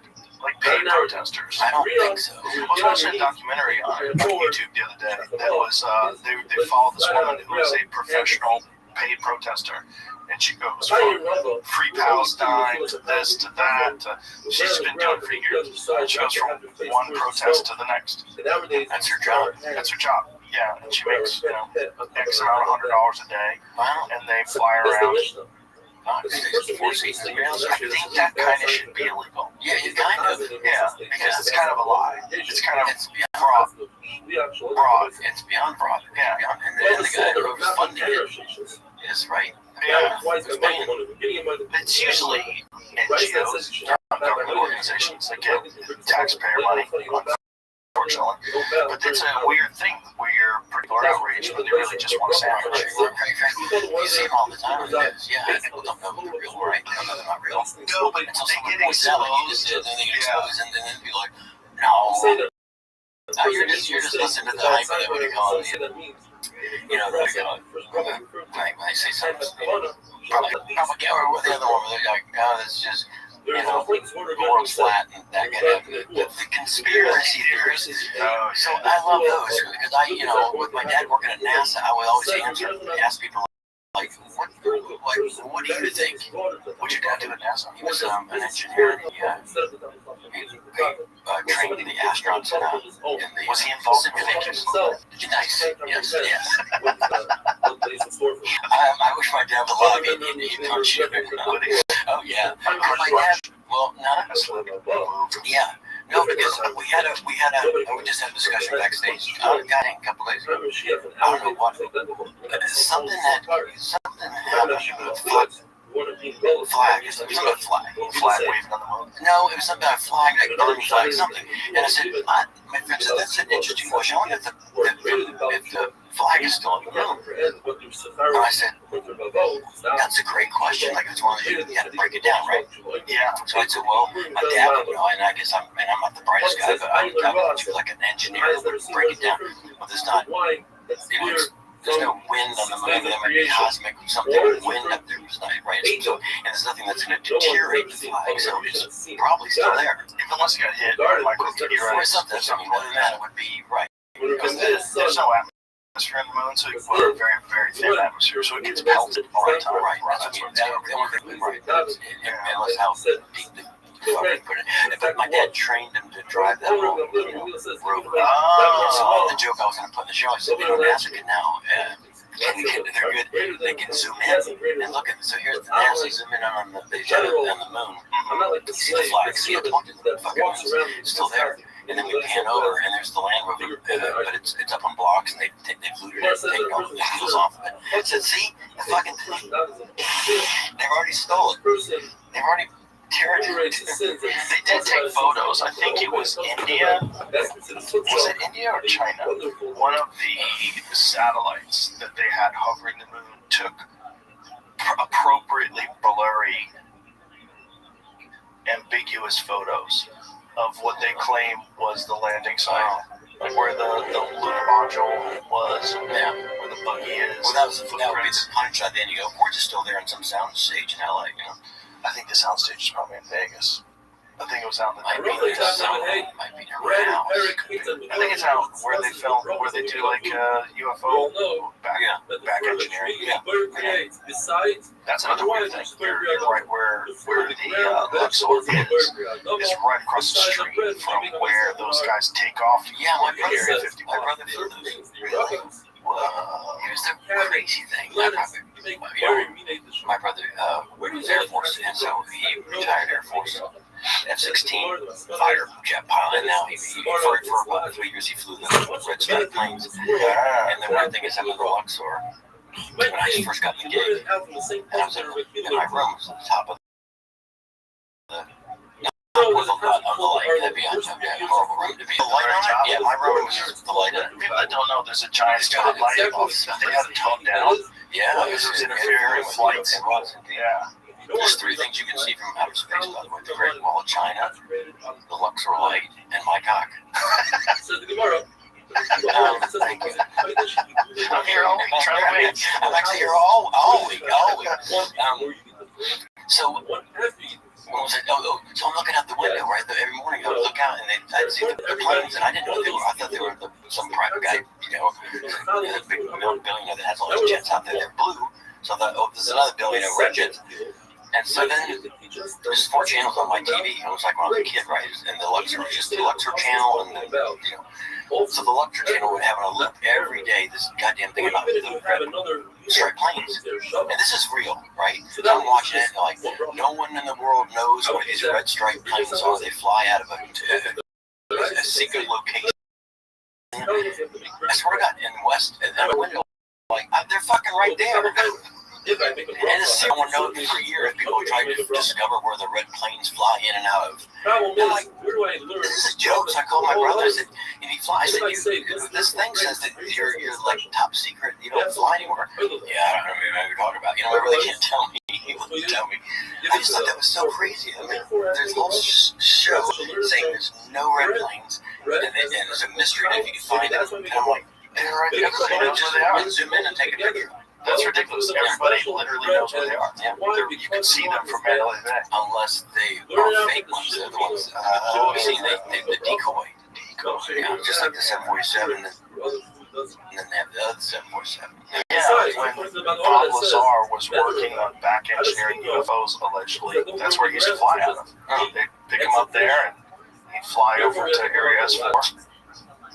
Quick little flight out to the middle of Groom Lake. Quick layover and come get out, and they'd say, figure this thing out. Jeez. Allegedly. Yeah, supposedly it looks like that. That one right there. Right. I thought that was a symbol of AC/DC's album. Yeah. It looks a little bit like that. No, that's the sport model. That's what Bob supposedly was working on in Area 51. Yeah. Who knows? It's fun. Yeah, I love all that space stuff. You're looking at those actual planes. I like to talk to one of those guys. They tell you they're fun. Oh yeah, like my brother's like, what are you talking about?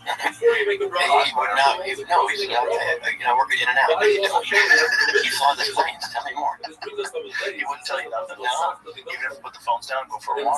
Nothing. Your own brother. If you're my brother, I'd tell you. Would you? Fuck yeah. I would too. I don't think I can keep a secret. That's probably why I was like, that's why they wouldn't hire you. People always ask me, like, does anybody ever tell you, like, top secret information? Like, no, I have a big fucking mouth. Like, Exactly. If they told me that UFOs are real, I'd be like, look, I'm sorry, maybe they're gonna put me in jail, but I have to tell you. I always have that question too, honestly, about people that have had some security clearances and then they revoke them. My biggest, I take the those are not worth it. They start working something about your hair. Those things. Let's just go ahead. Oh my God. The struggle. Can I take my pants off too? Take your pants off. This is a pants free zone. No headphone, no pant wearing zone. You probably have extra pants in there anyway. I know probably. I know. How do you structure your show, or do you just like reach into the show? The show is structured, but when I come and do like little things, there's not at all. There's nothing zero. Do you ever do guest sets like at a comic club? Or you I used to make it. I think I do it these days. No. I mean, they kind of do like this one I'm doing today with Tony. I bring a little Tony Love. Last time he did it. It was very fun. I saw it. Yeah, he said to me, I really want props. You know, I'm gonna talk. I want to be, you know, not carrot top pieces, but that's what I want. I want you to be that. And he was right. Because it was really, he was right. Because a lot of it was both right. Yeah, it's fun to talk, be funny without doing problems, and then go on and show some stuff. And he was beside himself. He's like, here's what I do. I'm here tonight. I'm sure they're going back. Shit, I wouldn't say. It'd be fun if you. Oh, that would be awesome. Oh, man, I would have done that in a heartbeat. Another time. He'll be back. Yeah. Next time we'll play on that. Yeah, that would be fun. Awesome. Absolutely. Yeah. I just had Ron White come up on stage just last Friday. Oh, he was in Vegas. He was in Vegas, and he came out, and you know, Ron's just, he says, he comes in, and I said, you know, I said, well, I love it, you know, what do you want me to do? And I said, you just do, you know, don't come out and do 20 minutes. I just poke your head out. I have a bit in my act where I talk about my dad working at NASA training astronauts, and it's just like Neil Armstrong and John Glenn, they all these pictures come up, and Katy Perry, and everybody goes, and I said, if my dad was alive, you could hear him right now. What the fuck? And I got Ron White to do the voice for it, right? So the crowd, they already know it. You just hear his voice, what the fuck? And everybody's like, Ron White. So I said, that sounds like Ron White. I said, fuck it, sounds a lot like Ron White. And he walks out and he goes, well, no shit, Sherlock. And the crowd loses it, right? And he's telling me, I was going to come out here and say something, but you're fucking, I was having a good set. Fucking blowing the real fucking place. He says, you still want it? I said, that dude, a joke? All right, I'll do it. And he did some joke. And it was because I'm watching the whole show. My men, you know, heroes in life. He's sitting there watching the show, but then he's gone for like, I don't know, his bit's coming up. I don't know where he is. And you could smell pop. The whole theater's it's not a joke. And I'm like, oh, fuck. I hope it's, I mean, Ron, you can't, like, smoke weed in here. So I go off, I think he comes out, and he says, so I said, all right, there's a name for Ron White, and I said, so I said, if you smell weed, it's probably, he goes back in my dress, and there's another show back down there, all these stripper girls, and they're all like, hey, I didn't know you partied. I'm like, what? Like, I didn't party. I've been in 19 years. I'm like, I don't party. They're like, no, that's my friend Ron.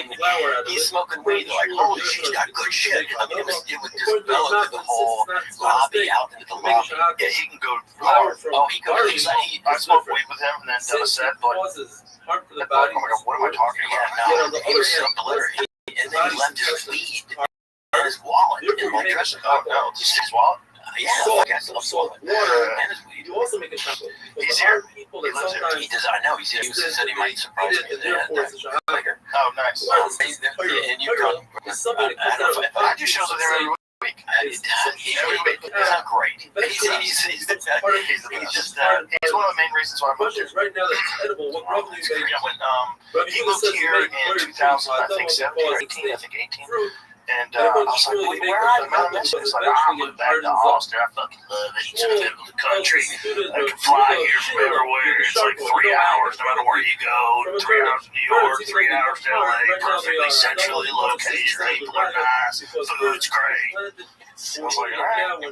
He's right. You got me thinking about Austin. And then when the pandemic hit, I was like, well, if I move to Austin, at the very least, Ron's going to be there. Like, there's a good comedy club there. But the comic club had already closed. I'm like, but at least Ron's there. You know, I'll have a friend. I just had to get out of LA. Yeah, she was just raving about, come on down, man. Austin, fucking awesome.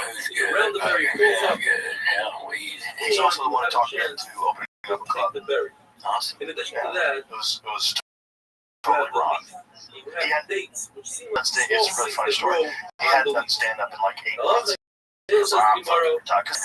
Yeah, man, you're on the chaos. I'm fucking retired. I'm done. I got plenty of money. I'm just going to laugh and this. I'm like, okay, come on, man. Really? I'm like, you're so funny. I just can't believe that. And so then Tony put on a show at the Vulcan. Tony had done like 1 or 2 shows indoors, like, which was crazy. I'm like, I'm doing shows indoors. the woods in 2020. This is madness. And then LA people are freaking out. You're killing Green! Yeah, exactly. And so Ron was like, oh, fuck it, I don't even know if I'm going to do a set. And then he decided to go on stage. He went on stage. The audience went fucking bananas. He got a huge standing ovation. The moment he went on stage, murdered for 15 minutes. And then he came off stage and he grabbed me by my shoulders. And he goes, whatever the fuck we have to do, we're going to keep doing this. You got to open that club. I'm like, okay, that's great. That was the beginning of the Comedy Mothership. It was fun. Yeah, he was the original. He was the Christopher Columbus, but that's a bad example because that guy was a real piece of shit. He was the original pioneer. He came here. Yeah. If this is softened, I'll go over Ron White story. It's just incredible. We go out to fancy, like one of these posh little bars down somewhere in the fancy hotel. And I even said, where do we go? And they said, this is kind of like, little bar. And he said, let's go to the one at the area or whatever. So we go, and it's real fancy. And we sit down, and wait, just there's three of us. His wife, his girlfriend, me, and I sit down. Oh, this is Crown the Rocks, a glass of wine. And as I look over his wife, I said, she's like a damn smoking weed. And Ron is literally, he looks at me, he's like, well, no fucking shit. And I go, Ron, you can't smoke pot in here. He goes, the hell can't. Who the hell's gonna throw Ron White carrot top out of a fucking bar? And within seconds, Metro was standing there going, you guys get the fuck out of here. And Ron's like, you gotta be fucking shit. I said, Ron, you can't, like, the cops are there. And he said, well, they're good. They're good. I said, no, we're not good. We gotta go. He just thought, who's gonna, he did that in my backstage this last week. I said, you can't smoke pot back here. He said, it's your fucking dressing room. What does that mean? Is that how it looks? Because I've got other the other people, the girls, the show. The next show, there are other people back. What is the next show? I can't do. The next show is like strippers on fantasy. Yeah. It's like my, it's like a lot like my show, except it's funnier and with naked people. So, what is it? It's just a girls dancing radio show. They used to have something like that. It was called Quick Girls. Yeah. It was like comedians would host it. Yeah. It was kind of like this one. They have a comic in the middle. And the girls. Yeah. It's a good show. It's for people that want excuses to see strippers, but they don't want to go to a strip club. Right. So they take a date to a show. Right. Season 10. Yes, exactly. That's smart, isn't it? Well, he wouldn't go to a strip club. He went to a fancy titty bar. Vegas is such an odd place. There's nothing like that place. It's so strange. It's just got such a history. First of all, the beginning of it, right? It's founded by the mob. Like, they literally want a place where they didn't get gambling. And then in order to have legal gambling, there's probably some sort of deal where they're going to blow nukes off and kill the mountains. So there's spots out there where you really can't even visit, because they detonated 50, 60 nukes. It's just great. That's what killed John Wayne. Vegas. John Wayne was doing a movie in Nevada about Genghis Khan. It's a terrible movie. And he did that movie, and a giant percentage of the people that worked on the movie got cancer from it. Because they were literally like right down the road from one of the test sites. That's crazy. It's fucked, right? Yeah. I always thought that's probably one of the reasons why they allowed them to do gambling thing there. They probably made some sort of a deal. Like, yeah, you can have gambling, but this is what we want to do. We want to blow off nukes. Jesus. I feel like it's sometimes when I'm on stage Luxor, or if something comes down, and then the crowd can see it, just part of the whole thing. It's always like, it's fine, some asbestos, it's not nukes. Luxor was built like the early 2000s. Yeah, what was that place built? Yeah, something like that. 2000 or something like that. Because when we filmed Fear Factor, 2000, there were 20 of them, so yes, 2000. Yeah, so I don't think they use asbestos, but it's just such a weird place.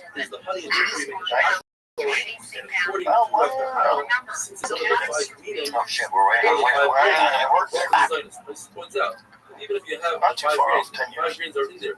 But by The wait is over. 2 pound for pound kings. One epic showdown. Canelo versus Crawford going toe-to-toe at last. And DraftKings Sportsbook is in your corner from the opening bell to the final blow.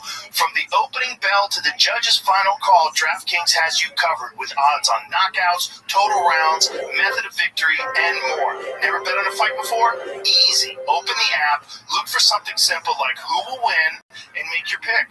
And it's not just fight night. Football is on tap this Sunday, too. One app, all the action. New customers, this one's for you. Bet $5 to get $200 in bonus bets instantly when you sign up today. DraftKings Sportsbook is the home for fight fans and football Sundays. Download the DraftKings Sportsbook app and use the code ROGAN. That's code ROGAN to get $200 in bonus bets when you bet just $5. In partnership with DraftKings, the crown is yours. Gambling problem? Call 1-800-GAMBLER. In New York, call 877-8-OPEN-Y or type in Y 467-369. In Connecticut, help is available for a problem gambling. Call 888-789-7777 or visit ccpg.org. Please play responsibly on behalf of Boonville Casino and Resort in Kansas. 21 and over. Age and eligibility varies by jurisdiction. Fees may apply in Illinois, Boyd, and Ontario. Bonus bets expire days after issuance. For additional terms, responsible gaming resources, see dkng.co/audio. It's a great idea. Yeah, it's still phenomenal. You walk inside, it's just breathtaking. I was there recently. I went to see you walk in. You walk in, it's like, I should do a joke like this. Yeah, I had sex on a really hot chick. They finally think me out of the body exhibit or something. That bodies exhibit is fucking creepy. Do you know the story behind that place? I mean, yeah, kind of. They're mostly, well, they don't really know like where they're getting the bodies, but they do know that a lot of them are political prisoners. Yeah, so it's basically like people that ran afoul of the Chinese government, so they whack them and turn them into statues. That's creepy. Yeah, that's what I saw in my theater. Yeah, well, a lot of them they call like unidentified bodies. But then the real problem is, like, to be an unidentified body, you have to be unidentified for 30 days. But then in order to do the plastination process, where they turn you into a statue, it has to take place within 48 hours of death. So, someone's lying. Yeah. Someone's It makes a lying. lot more sense than A lot of like bullet holes. What a great place to have a comedy club right next to like the Titanic Museum and dead fucking bodies. Right? Yeah. I think you're more in the mood for a show. That's not right, too. The Titanic Museum. Yeah, Titanic Museum. It's pretty dope. They actually have a big chunk of the Titanic on display there. What a wild time where people would just get on a fucking boat and travel across the ocean with no YouTube, no GPS, hope they didn't hit an iceberg. And that was like super fancy, high-tech travel. Imagine the people that traveled 30, 40 years before that. Wooden boats, not having any idea, just going on a promise that you had a job waiting on the other side of the fucking ocean. Right. Yeah. So my grandparents got it. There are probably comics on those cruise ships. Terrible comics on those cruise ships. That's the worst job in comedy. Ever, right? Ever. I did one. It's not only one. It's one of those things where a guy, there's some guys that like it. Like, I know Alonzo Bowden does jazz cruises. Like, Alonzo Bowden he's a great comic, but he's also like a giant jazz fan. He loves jazz music. So he'll go on jazz cruises. It's probably perfect for him, because like, it's like if I went on an MMA cruise, I could talk about you can talk about subjects that most people in regular crowd like, what the fuck is he talking about? If you're talking about obscure jazz music, that would work. I had a lot of friends who love cruise ships. Have you heard what they're doing with AI music, speaking of jazz? They did 50 cents today. They took 50 cents, Many Men, and made it like a soulful song that seems like it's from the 50s or 60s. Have you heard that? Yeah, but I've heard a few other ones, not the 50 Cent one. Dude, you want to listen to it? Yeah. It's so fucking good. I said it to Brian Simpson, and he said, that is the best fucking thing you've ever sent me. And they just did that. Yes, through AI. It's not even a real human being's voice. And it's fucking good, dude. It's good where you're like, woo! Listen to this. It seems weird hearing these lyrics with this kind of singing, you know, because it's hardcore gangster rap music, but with, listen to this, though. It's kind of crazy that they're doing. Many men wish death upon me.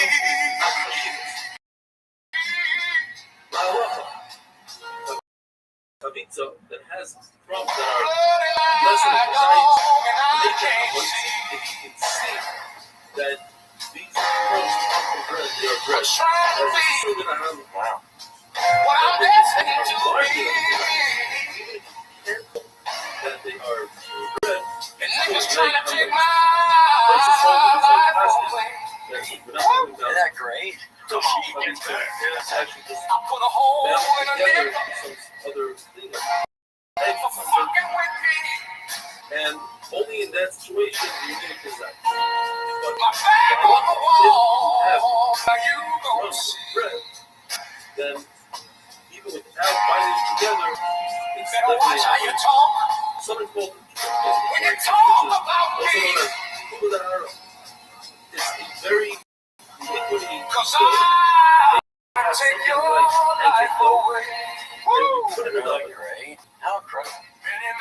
Nobody sings lyrics like that with those kind of lyrics. It's gangster rap with an incredible voice. AI is fucking scary, man. That's so good. If that was a dude who sang that, I was like, who's this guy? You know, I'm like, this guy is fire. That's the kind of stuff we're going to be. Another shot is Indian bread. And the first time I heard about it was Randy Travis had a song out, and I love Randy Travis, so I was like, he has a new album out. He's like, he has a new album. That's right. They used AI, but that was his decision, right? Yes. Yeah, I think he wrote the music. Yeah, I think he did. But it just blew me away. I had a whole fight with my girl. Like, it's AI. It's not fucking AI. It's AI. And then they came back and they said it right. But they said it was. Like, this is not a real person's voice. It's probably a conglomeration of multiple different singers' voices. At least I guess. I'm looking actually. I don't know where this started, but I'm looking at the one that I'm looking at. They are trying to sell this like it's they tried to make it seem like 50 Cent covered this song from some guy named Shifty Brand. Oh yeah, but they do that stuff. They did that with the Chris Rock thing. When Chris Rock got slapped by Will Smith, they tried to pretend that it was an old television show, and they did an AI version of this old television show where a guy goes on stage and slaps the comedian. It's really funny. It's AI is so squirrely. Yeah. They're probably just trying to make money. That's why they did it. But goddamn, it's good. The Randy Travis one, It's his voice. So I don't think so. No, it is. So what they do is like it's my voice too. Like they use AI with my. There's a whole podcast with me and Steve Jobs. I never met Steve. The whole podcast that somebody made with AI. AI because you have Steve Jobs' voice and you have my voice. Thousands and thousands of hours. Every sound that I can make with my voice has already been made. So all the computer has to do, but all the computer has to do is just take a giant amount of your voice and then apply it, differently, emotionally, slowly, somberly, angrily, and you can just put it all together. They just had one with me. Yeah, it was like what? And it was me doing something. You know, they do ransom phone calls. Yeah, that's all it was. It was hey, it's me. It's Kirk Uphouse, and if you could help me out, I need, and it was like I was broke, and I was down and out. I needed the money. And they stop sucking my dick. Send money. Yeah, it's real weird because it's super good now. In the beginning, when we first started hearing it, it was kind of obvious because the inflections were off. Like the way you would say something. Like the inflections in that song was insane. You know? I'll take your life. Watch how you talk about me. Wow. Take your life. That's great. Oh, you hear it like, damn. So that means that we associate with a soulful, incredibly creative person with an amazing God-given talent of a voice, but it's not. That's what's crazy. Like they nailed, even though I know it's fake, I love it. Yeah, you did too. Like we're listening, like this is great, but we know it's fake. That's kind of crazy. The Randy Travis thing is different because what they just did is he wrote it and then he can't sing anymore, but they have thousands of hours of him singing. So they take that and then just turn it into him singing. So it is him singing. It's actually his voice. It's just not coming out of his mouth. It's coming out of technology, but it is his voice. And it's his right. Right? So it's like, it really is a Randy Travis album. It's just Randy Travis. Like you can enjoy someone that can't do it anymore, but is still alive. You know? Like that guy had so many great songs. Oh my God. That guy could go on forever and ever. Well, you have to have. No, he's got so many. I love that. That was my first big country. This is Kenny Rogers. My dad would go see Kenny Rogers every concert my dad went to was Kenny Rogers. Really? That's hilarious. He goes, no, I forgot. I forgot what I said. Yeah, I had Fillmore animated. This is weird. So you guys do see Kenny Rogers, and I'm like 12 or something. He says, you want to go? So my dad said, I'll go to the first concert, Kenny Rogers. It's like huge, playing like arenas. It was him and Kenny Wynette. It was great. Well, right, all the hits. Let me go. And then the second concert I go to was Kenny Rogers, right? So like, he's all right. I don't think there's anything else but Kenny Rogers, right? Third time I go to this fucking thing, I'm like, Dad, dude, can we go to like Alabama? Can we go to another concert? He loved Alabama. He loved this. No, Kenny Rogers is good. So then I meet Kenny Rogers in an elevator in LA. Like, it's just the weirdest thing. Ding, doors open. He's standing, he gets on. I said, oh man, all the heroes. Legend. He's like, thank you. I said, you know the first concert I ever went to? He says, I'm going to say me. I said, yep. That's awesome. I said, you know the second concert I went to? He says, no. I said, you. He says, wow, that's awesome. I said, you are the third? He goes, oh, fuck off. He goes, fuck off, I'm going to this. I said, my dad took me to your concert 3 times in a row. But Kenny goes, well, you have a great dad. And it was just kind of awkward. It was just, I kind of ran out. That's exactly what we were talking about. Yeah, and I did right. And we're just looking at the number going up. And I said, oh, you know what? You have great chicken. And I'm like, what the fuck? I didn't know what else to say. And he did have great chicken monsters thing. And that's what I said. And he was like, he looked at me like, fuck off. I said, no, and the sides are great too. The chicken. That song, The Gambler, how many people that turn into gambler junkies? Right. Romanticize gambling. You made it seem so, you gotta know when to hold. I do, I know when. But you gotta know when to run. And I got this shit. Make a TV movie about that? Was there? Yeah, a TV movie called The Gambler. What's it called, The Gambler? I think there's a TV movie called The Gambler. Yeah. We'll find out in seconds. Yep. There's something about music that was created before the internet. There you go. What yours is? There's something about stuff that was created before the internet. It's like an archaeological dig.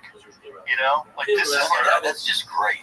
Like Evan looks great, doesn't he? He's like, you want to watch it? Can I say jealous? Because it's like an archaeological dig. Like you're looking at like the way people used to behave and talk before the internet. Right. You know, it's weird. It's like oddly fake. You know, it's like oddly interesting how you analyze that way. Well, now I want to see what you're talking. Yeah, like I'm an amateur archaeologist here. This is a different time. Human beings from 1980 were like a different thing. Everybody would just leave the house. Everyone had a key. Nobody knew where anybody was at any given time. You left the house, you were gone. We didn't have answering machines yet. People were basically wild animals who lived in houses. And they only knew how to behave from movies and TV. Give me some of this. Oh, is it still playing the music? Oh, okay. Is this the theme song? I want it. Yeah. That's great. That's so funny. Look at even at the way it looks. The way it looks so cornball. It's just kind of amazing. You know, people just kind of accepted. I love the fact that how you put it. There was not even having answer sheets. They were just gone. We were wild animals. People in 1980 were essentially wild animals. They were wild animals who had children. No one knew what was going on in the world. Everybody was completely uninformed. Yeah, it's crazy. We were all worried that Russia was going to blow us up. That was every day. Everybody's worried about Russia. And no one knew what was going on. And everybody lived in bliss. And you only knew the people in your neighborhood. You didn't know anybody else. No. You didn't know, like, there wasn't even 1/100th of the amount of famous people back then. There was a tiny amount of famous people. There was Elvis and a few other folks. There's a few rock stars, a few comics. There's like Richard Pryor. Yeah, TV shows that you find with animals. We were looking at Kenny Rogers. These are wild animals that have just been introduced to technology, and they're hating what it's like to be a grown-up. Like, they're just figuring it out. And now here we are. We're like the teenagers. We're the adolescents of civilization. So we realize that's kind of silly. And everything but there's stuff from them that's better than stuff that from whatever weird reason. There's some music back then because like. You realize like how special this really, like Prince, for instance. Like I remember the first time I listened to Prince, I listened to I was delivering newspapers at the time, and I listened to I Want to Be Your Lover, and I was like, who the fuck is this guy, man? Like this guy was coming out of nowhere. He was like completely androgynous, like. He was a beautiful man with his long flowing hair, and the first album is him with his shirt off, just staring at you. What the fuck is going on? And then I Want to Be Your Lover. I heard that. I was like, oh my god, this guy's talented. But he was like out of nowhere talented. You know what I mean? Like, who the fuck was like that guy before him? Right? He was completely different than anybody that came before. I want to think that people compare with Michael Jackson because of he's very different. Very different too. Right. Because I remember Prince came out, I'm like, oh, he's trying to be Michael Jackson. But he could be what? What year is this? Let me hear some. Very thin. You do so because you want to take there you go. There's your song. What a song. It kind of says if you have, look at him. It doesn't have that much flour. It's so funny. This video, if you took the sound off this and you put it like Cinderella, it would probably match his Aerosmith. But look at how he's doing it. Right. Right. He was so compelling. He was so compelling. Put it on the stove top. All I ever wanted to do. What sounds really smart to ask you. And then women were so confused why they wanted to fuck him. Why do I want to fuck that woman? They wanted to fuck him. Like, he cracked the code. He figured something out. Like, you're a 5'3" dude with an insane amount of talent, and you're wearing stiletto heels on stage, and everybody wants to fuck him. Because he was that fucking talented. He was that talented. And then there's also his music was so wild. Like that song Head. I remember that song. That was like, what year was Head? Was that like 86 or something like that? Like what year was that? I know the thing. 80? Wow, 1980. So this is before I was in high school, son. This is before I was in high school. They had a song about blowjobs. Morning, noon, and night, I'll give you a head. Till you burn it up, head. Do you love his red head? Love you till you're dead. Ow! You know, Prince reached out to our people one night and asked if they could come to the show when he was at the Rio. Whoa. And we said, well, fuck yeah. What do you mean? Of course we would. And they said there's only one caveat. I said, what's that? He can't curse. Prince hates cursing? Yeah. For real. Well, yeah. So maybe he just wanted to fuck with you. How much power do I have? Yeah, I can tell you. I don't know. I was like, want to hear swear. I would tell my I said, hold on a second. He's telling me I can't curse. I said, yeah, that's the only thing. I said, but he has a song called Cream, Get Off. Cream, right? Yeah. And they're like, yeah. I'm like, no, I'm not. Oh, he became a devoted Jehovah's Witness, and as a result, started using profanity, even implementing a cash swear jar as Paisley Park Studio to enforce his no swearing policy. Witnesses believe that using blasphemous or foul language is a sin, and Prince adhered to this tenet by removing swear words from his music and charging people for any foul language spoken at his compound. Well, I'm already down like 200. I'm already fined That's amazing. He has the guy. Fined $200 today, I think. As much as I love that guy, I would not visit him. I would be like, I can't do that. No, that's what I said. Maybe I would. Maybe I visit him once. Maybe I talked to him once. I would just like if I'm gonna go talk to him, swear.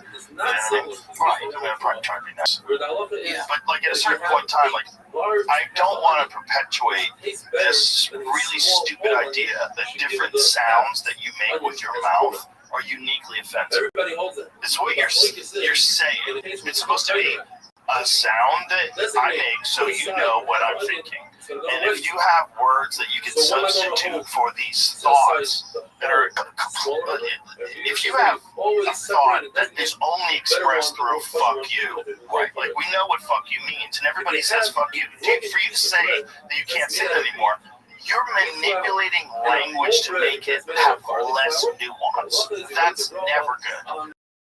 Like it's already not nuanced enough.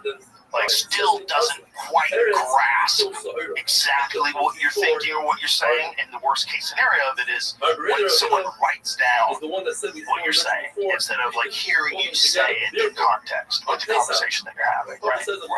So it's like anybody who says don't use certain words, like stop being a baby. Stop being a baby. These are just noises you make so that we can understand. All that shit is nonsense. It's stupid.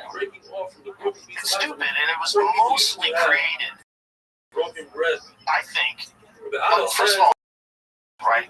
Television, you had advertising, and that was the only place where there was advertising. And so that was the only place that had a proven audience. But to keep that proven audience on NBC and CBS, you had to institute laws where you literally would get fined like a serious amount of money if you swore on TV. And then cable came along. Everybody, Sam Kinison was like HBO, right? Like, and you're like, what? This is way better. Like, why can't we just talk? Right? But again, this is cave people. Kinison on HBO was 86. Right? No one knew what the fuck was going on, dude. No one knew what the fuck was going on prior. When I was a kid, I was at my friend Jimmy Lawless's house, and we watched Eddie Murphy Delirious. I think we were all like, what year was that? 80. I want to say I was 15, maybe. Delirious, 86. I want to say I was like 15 or 16. I couldn't believe how funny it was. I was like, this is insane. Oh, no. He's talking about the honeymooners fucking each other in the ass? Like, what?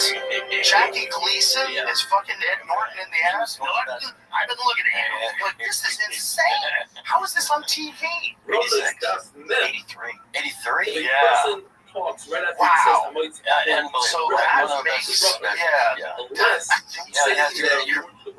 you're right. That makes me like 15. Fucking crazy. It was so good, dude. And it was new. It was like all of a sudden you're hearing someone just swearing on TV. Like this is crazy. How am I even watching this? Right. That's it was a big change in everything. Yeah. The cable. Well, cable and then VHS tapes. We can go and like you can rent Delirious. Right. Rent it. Right. Yeah. You go home and put it in. Get the popcorn out. You watch Delirious. We were cave people. We were telling stories by the fire. Yeah, literally. Yeah.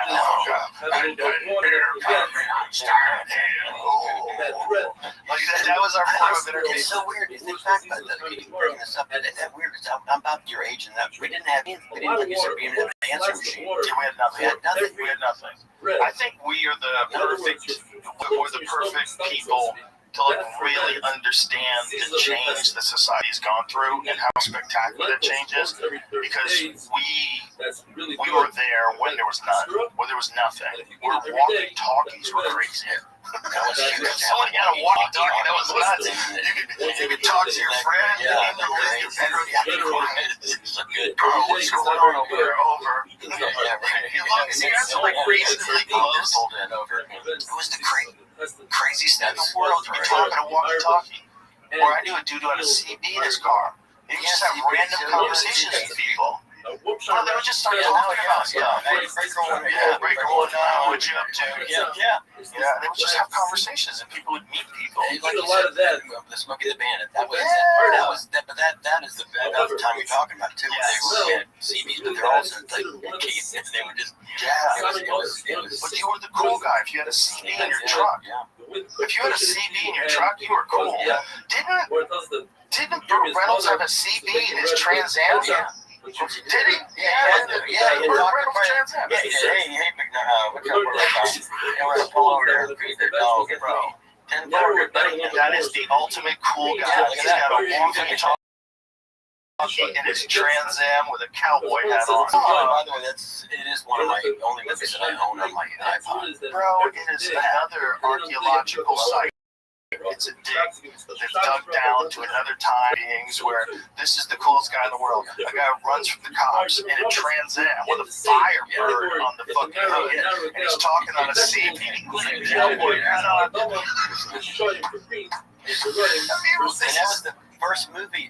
It's like Green Theater. The first movie they broke the camera. The third, what do you call it? When they look at the third wall? Yeah. That was the fourth wall? What fourth wall? Fourth wall. When first being chased. Yeah, he's going down the. He was in the alley in the very beginning, chasing. He's going like he's backing in like this, and he's looking down. It's like that was fucking awesome. Like he just gave that look.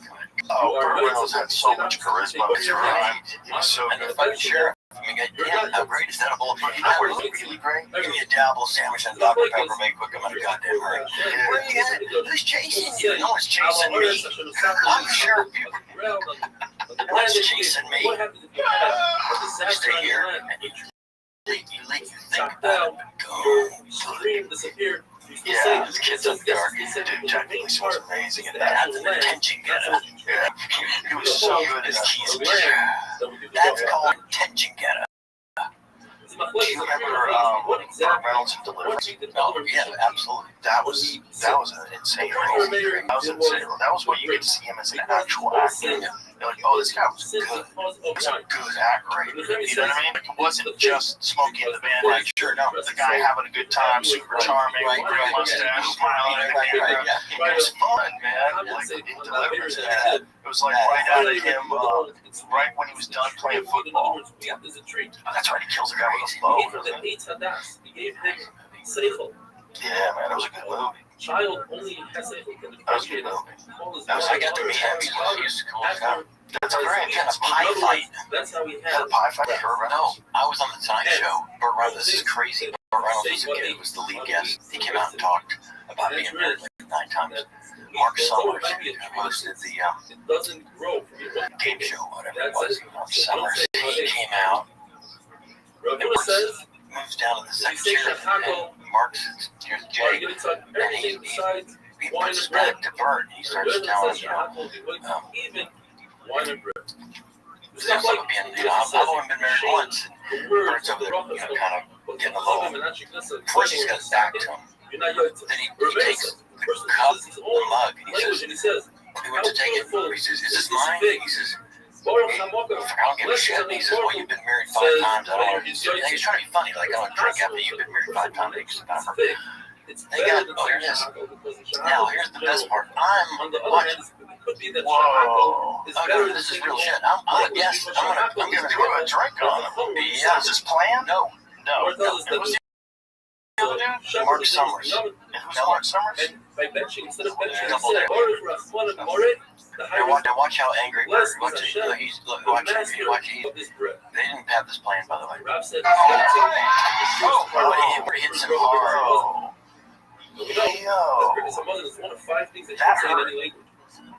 The Look at the torque you got in that right hand. I want you to watch this again. Bro, he got hip into that. He was got his right shoulder. At the end, if you're watching, you go, hey, Carrot Top will be here tomorrow night. At the end, Look at this frame by frame. well, he's a fucking football player, too. Look at that. Oh, bro, he clocked that dude. Look at his face. Look at that face frame. That guy should be ashamed of that look for the rest of his life. How dare you? How dare that face? Right there, scary. Yeah. If I was friends with that dude, I'd be like, dude, he's not going to do that. He's going to kill you. Bro, look at the torque he got in there. Yeah, well, say he's a football player. Bro, that was like, and I'm backstage going, I'm like, going on? Like, no, we're gonna cut you. Actually, I just tell him, I'll say that guy's got a great chin. Wow. Yeah, he better smile. He just got bitch slapped. He took a great shot. I want to say. He says, we'll be right back with kick. No, tomorrow now. Let Garrett do it.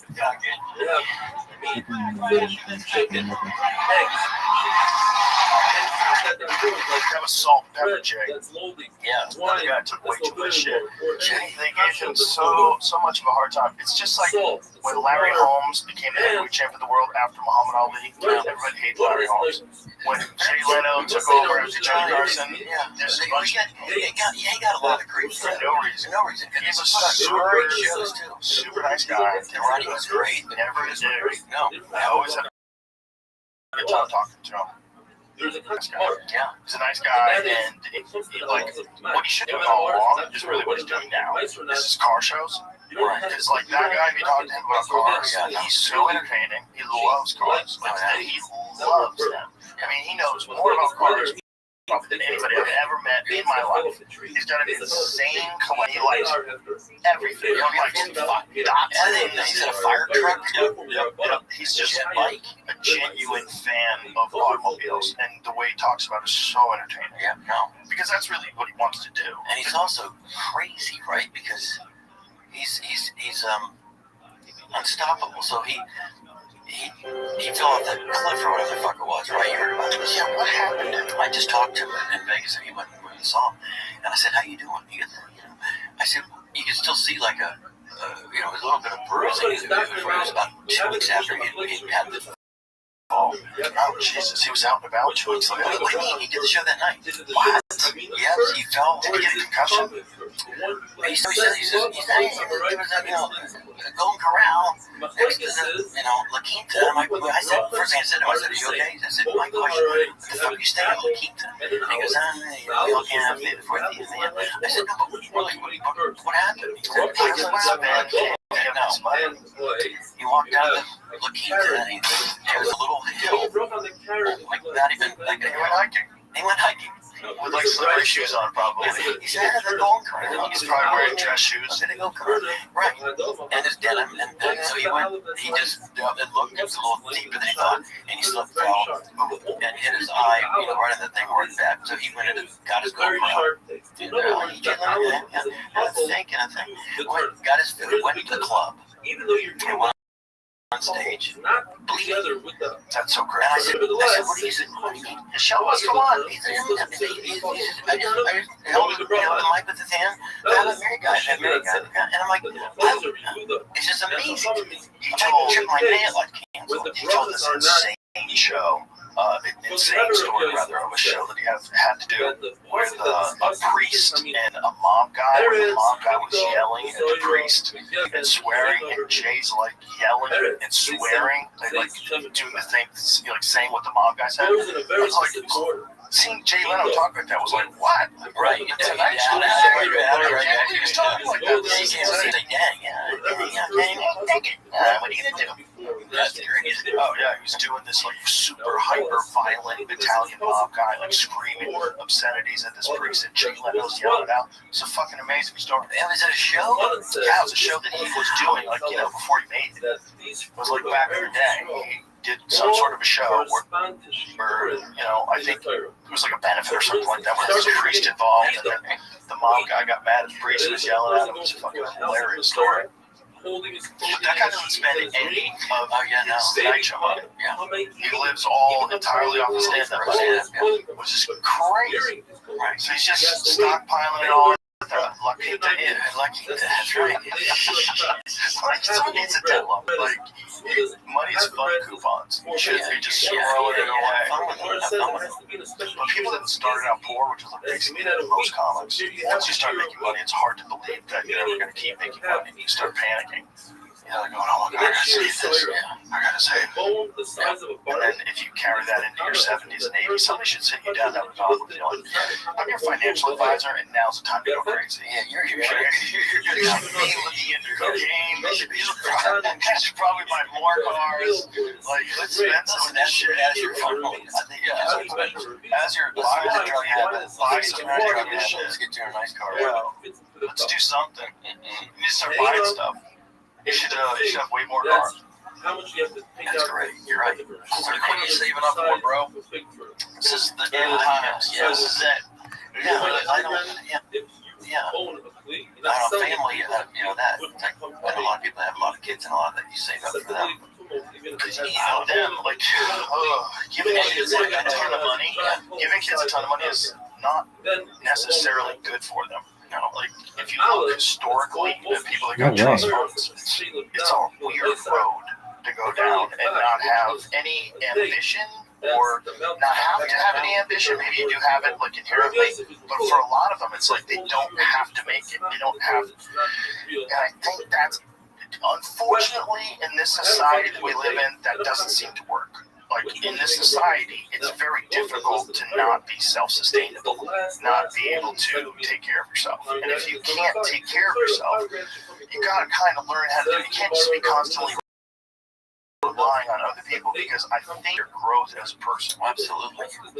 I mean, I think it, like, fucks with you. Like, every guy that I've ever met that comes from a family that, like, gives them, not every guy, but a lot of guys that I've met that come, I've met some cool ones. They come from a family with a lot of money, and they've never had to worry, and they have trust funds, and they never really have had a job. They're all weird. Yeah. They're all weird. It's like cement that didn't get the amount of water that it needs. It's always, like, weird. Yeah. It seems like weird how I know, too, every comic or artist, whatever, they're all their stories are the same, that they came from nothing, and that's it. If you think about it, almost every comic and artist I know, they weren't in that money. Yeah, but it's not mutually exclusive. No, right. It's not. There are people that have come from great families and great backgrounds that just haven't been funny. Right. It's a weird thing, man. Like, talent is an odd thing. Really is. It's a very weird thing. Like, there's certain universal truths, like, you're going to find more talent probably in harder communities. Like, you're going to have better rock and roll in, like, the dingy fucking outskirts of town. Like, those guys are going to be Nirvana, right? I love hearing, like, a Billy Joel story where you can relate to it. Like, I started cutting lawns at 8 years old. I'm like, I started cutting lawns at 8 years old. I literally, nowadays, kids don't do it. And I'm like, yeah, I did that. Billy Joel was office buildings, and I did everything, he's a boxer. Yeah, Billy Joel was a boxer. Yeah. I don't know how many fights did he have. I think he lost. Are you being funny? Really? Billy Joel was a boxer. Billy Joel was a boxer. Yeah. I think he was good. I think he was pretty good. I mean, I think it was like good amateur level. 22 and 3. Was that professional? So amateur level. So, yeah, legit boxer. I just know that. How about that? I did not know that. No. He's a guy whose music changed radically. Like, if you go back and listen to Captain Jack, it's like from Captain Jack to Uptown Girl. It's like, it's like it's great music, it was a huge hit, but it's a different vibe. It's like your guy who's in love now, and he's got a supermodel for a wife, and he's worth $1 billion. Captain Jack was his gritty, low island story. Yeah, it's like, fuck, that's a good song. That's a great song. You're right. You can see it. How their life changes and their music changes. So you said now he's got a uptown girl. Yeah, you got money. I got it. You ever heard the song Billy the Kid? He's got some great fucking songs. Well, the one that I just saw was that Billy the Kid? Is that the name of that song? before and It's a great special for the entertainer. I thought that was he was ripping on. Yeah, he was ripping on show business. Yeah, the ballad that is a great fucking song. My parents had that album on vinyl when I was a kid. I listened to what year was that? 73, son. I listened to that and I was like, look, this is an archaeological dig, you know? Like going to like the beginnings of certain genres of music and certain kinds of music. And back then, that's how you got it. You heard it on the radio, you went out and bought an album, and you sat there and looked at it, and the needle was over the thing. Read the paper. Yeah, weird. But the entertainment one was interesting because the record label had asked him to come up with a hit. That's why you wrote it that way? No, I don't know. They just I just watched. I remember exactly how it went down, but he said, yeah, you know, they were saying they need to hit off this album and make this big hit. So he wrote that. And when they played it to them, they're like, fuck you. In other words, So they got rid of him. The label dropped him because it's all about that. It's the money, they take all your money and where they don't care about you. And I'm like, that's ballsy, right? They want to hit you. See how much, you know, like the Luxor says, 20 years, can you do something special for me? And I have this big roast and how horrible the Luxor is and how they just shit. They're like, what? That is the real album, a real song. And they were like, no, you're done. They should have just took it on the chin. Look, the guy became huge after that. We'll see. You fucking dumbasses. You got rid of him. Now they say that. You got rid of him. He sold a million albums. He's got some great fucking. Just the piano. Great. That one song alone is great. Oh, how about Scenes from an Italian Restaurant? Oh my god. That is a fantastic song. It's a story. It's a story of people's lives. You know, and it's relatable. It's like it's real. And again, so with a window into the bottle of red. And I was just making a joke about that my show. Bottle of red.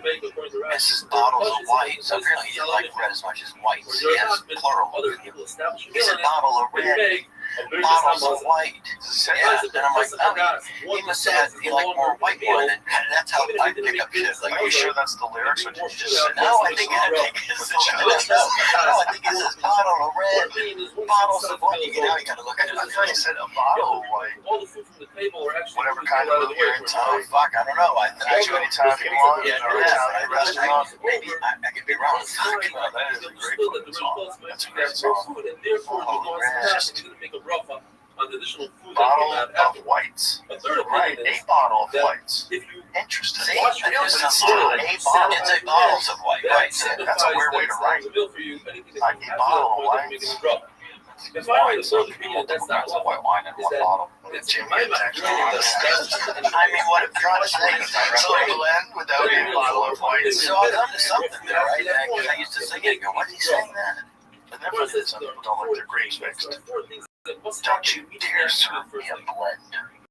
Some people don't want to blend. It's not blend. Cabernet and Merlot, you fucking high. That's a goddamn blend. I'm gonna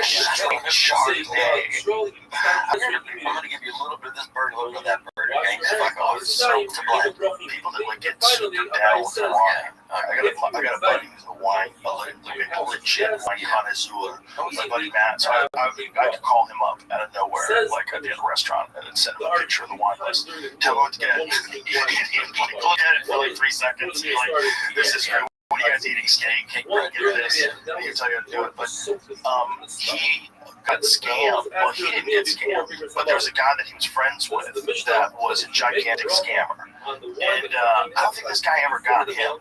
But what this guy was doing was, they were all these wine connoisseurs, and this guy was selling really rare wine that was counterfeit. It was fake. So he'd infiltrated this thing, this like wine group. And he was a con man, and what he was doing was taking a bunch of different wines and mixing them and then trying to sell it as this like 1970 impossible bottle from Bordeaux. Right? Like, and so he would age the paper burn the bottles and shit. Like, and they raided his house. They found empty bottles everywhere. He was taking labels off of things and copying them and printing them. And I had that with Luke. You have to make a broth. you gotta get the real stuff. It's hard. You gotta get it from Portugal. My house, Jesus Christ.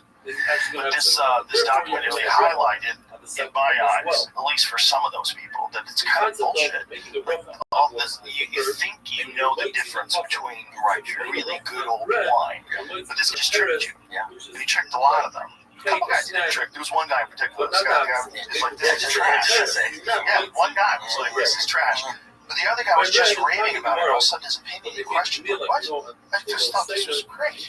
I thought it was crazy. Like, no, this is terrible. Like, it was weird. That's crazy. But it's like the wine. What was that wine? Well, this was a wine documentary called South Korea. The guy you said, no more fucking. Oh, yes, that one. What was that? Yo. That's right. That's right. That guy came to my show. Fucking That guy came to our show. He's a brilliantly nice, sweet guy. Oh, that's awesome. A great guy. Just like in the movies. Just so nice. And he came with Kieran Culkin, brother. He's great in Succession. Great. They were filming an Audi commercial or something. What's that guy's name? Paul Giamatti. Paul He's Giamatti. so nice. He came back. He's amazing in everything. I said, would you, no, they want a drink. They don't want a drink. And they're like, yeah, I'll take whatever you got. So we have a whole bar. I said, you want a Merlot? I'm going to have a Merlot. And just his face, it was so funny. He's like, I just said it, but I didn't say it like I was trying to be funny. I said, this we have Merlot. And he's like, and I said, oh, I'm just talking. He said, no. So we did a video together. I said, I'm trying to see if I can find it. Sure, Merlot. And kept hands over to him. He's like, not fucking hell. It was such a great guy. They said he was great in that Howard Stern movie. He was, but yeah. Private Parts. NBC. Yeah. Yeah, he was really good. I'm saying it to NBC, not NBC. Yeah, he's a good guy. Very sad. Great guy. Merlot got a bad name after that movie. If I was Lopez or something. These motherfuckers, they're downplaying Merlot. I was like Merlot, then all of a sudden I had a shady opinion of it. They did that with me on South Park. You know? I'm like, fuck. They're joking around about South Park. Everyone's parodying me. There's always been something stupid. Like, it's just amazing how long casino and it said like Carrot Scout, time playing it. Who says that? Like, it was in like Simpsons or Family Guy. Just for jokes. South Park's been around longer than anything ever that's still good. Yeah. Like, how do they do it? I don't know. Brian. It's just weird that they're still so on top of it. They're so driven to like still push the boundaries and make it really funny. Yeah. And it's been going on since shit. How many years? Like the first video I think was 95 or 96 or something like that. The one that they were passing around, the VHS one with Brian Boitano. Yeah. What year was that? That's talking about. But when it comes to wine, I think it was 95 or 96. Because I remember people on news radio were passing it around. Everybody needs, and we were like, what the fuck is this? This is crazy. It doesn't matter. Everybody could have meeting. Yeah. Everybody was passing around. We're like, this is insanity. This is so insane. And I don't think it had a home yet. I don't think it was on Comedy Central yet. Whoa. Which one was that? Which one was that? Which is the Brian Boitano? Which would Brian Boitano do? That's what everybody would say. We'd be walking around the news radio set going, what would Brian Boitano do? It's fucking Jesus there. It's so ridiculous. That was actually the first movie I decided. The Brian Boitano thing? That was another South Park bigger, longer uncut. Really? So what was the 95 one or the 94 one?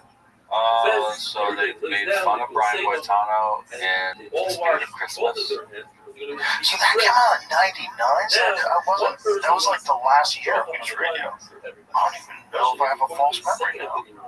How could one person make a brother? The answer is that was the one that was used for Santa fighting. That's the knife. That's the first one. Yeah. There's no Brian Boitano in that one? He says, what would Brian Boitano do in that, but that's not the song is it until later. Oh, right. But that's what when he says, okay. I thought it was going crazy. Hilarious still. I thought I had a fake memory. Yeah, Stan Marsh says the part where Brian Boitano do is Jesus battle Santa. That's right. Why is that? Okay. You had me thinking I was crazy. The song was way bigger. Right.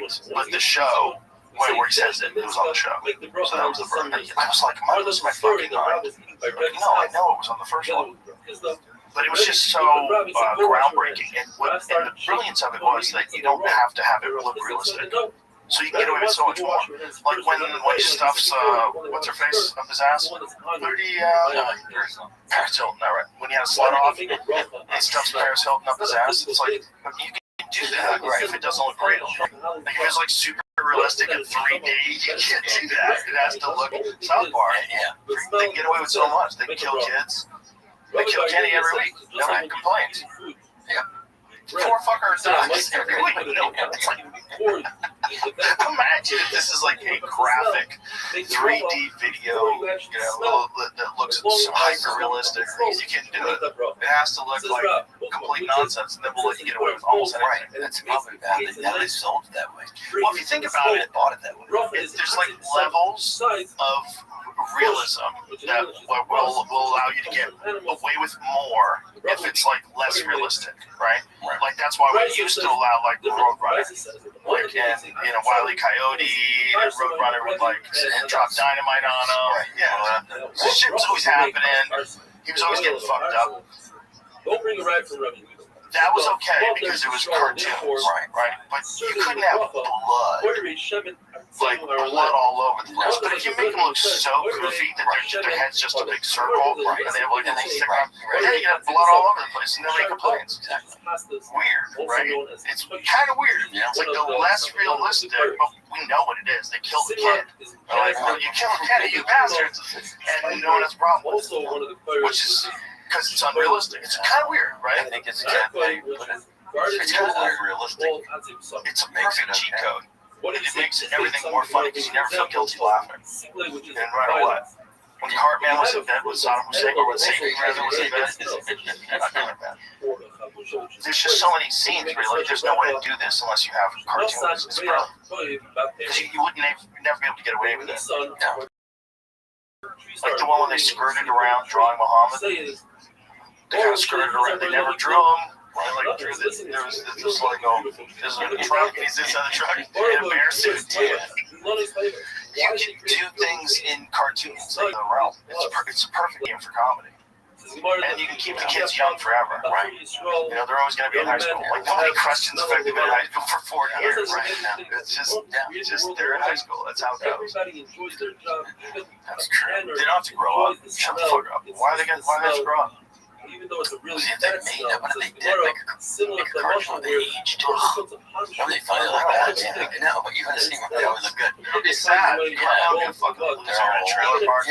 It's fun when he's the way he is now, right? He's like a little kid. It's fun. I like getting thrown hissy fits. It's fun. He's still a little kid.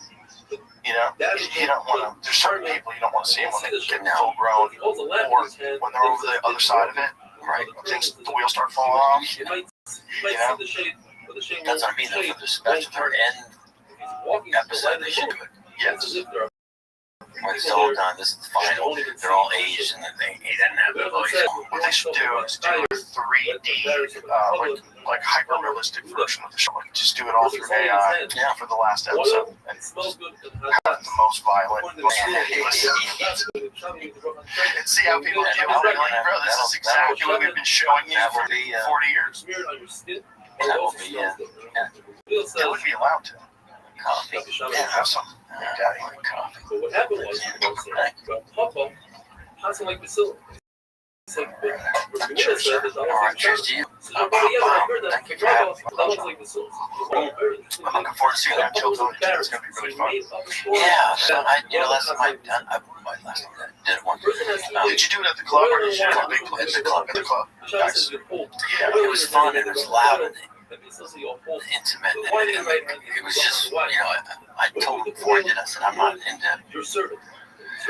critiquing people because I've been shit on my whole career. I don't want to tell these guys what they're doing right or wrong. Coming from me, really, he said, no, that's not how it works. You just play, just be you, just be yourself. And it was great because I could just, if there was something specific that I thought was kind of wrong, I'd say it in a very nice way. But most of them they're good. These guys come out, they got their minutes, they pop them out. Yeah, of course you see a couple, but the first 10 seconds in, you're like, okay, it's already not funny. Or they're just so nervous. They're just like shaking, Does someone have really quality written jokes? Oh yeah, there's a lot of fun, really people out there. And there's also, because of Kill Tony, people realize that if they can put together a minute, it can change their whole fucking life.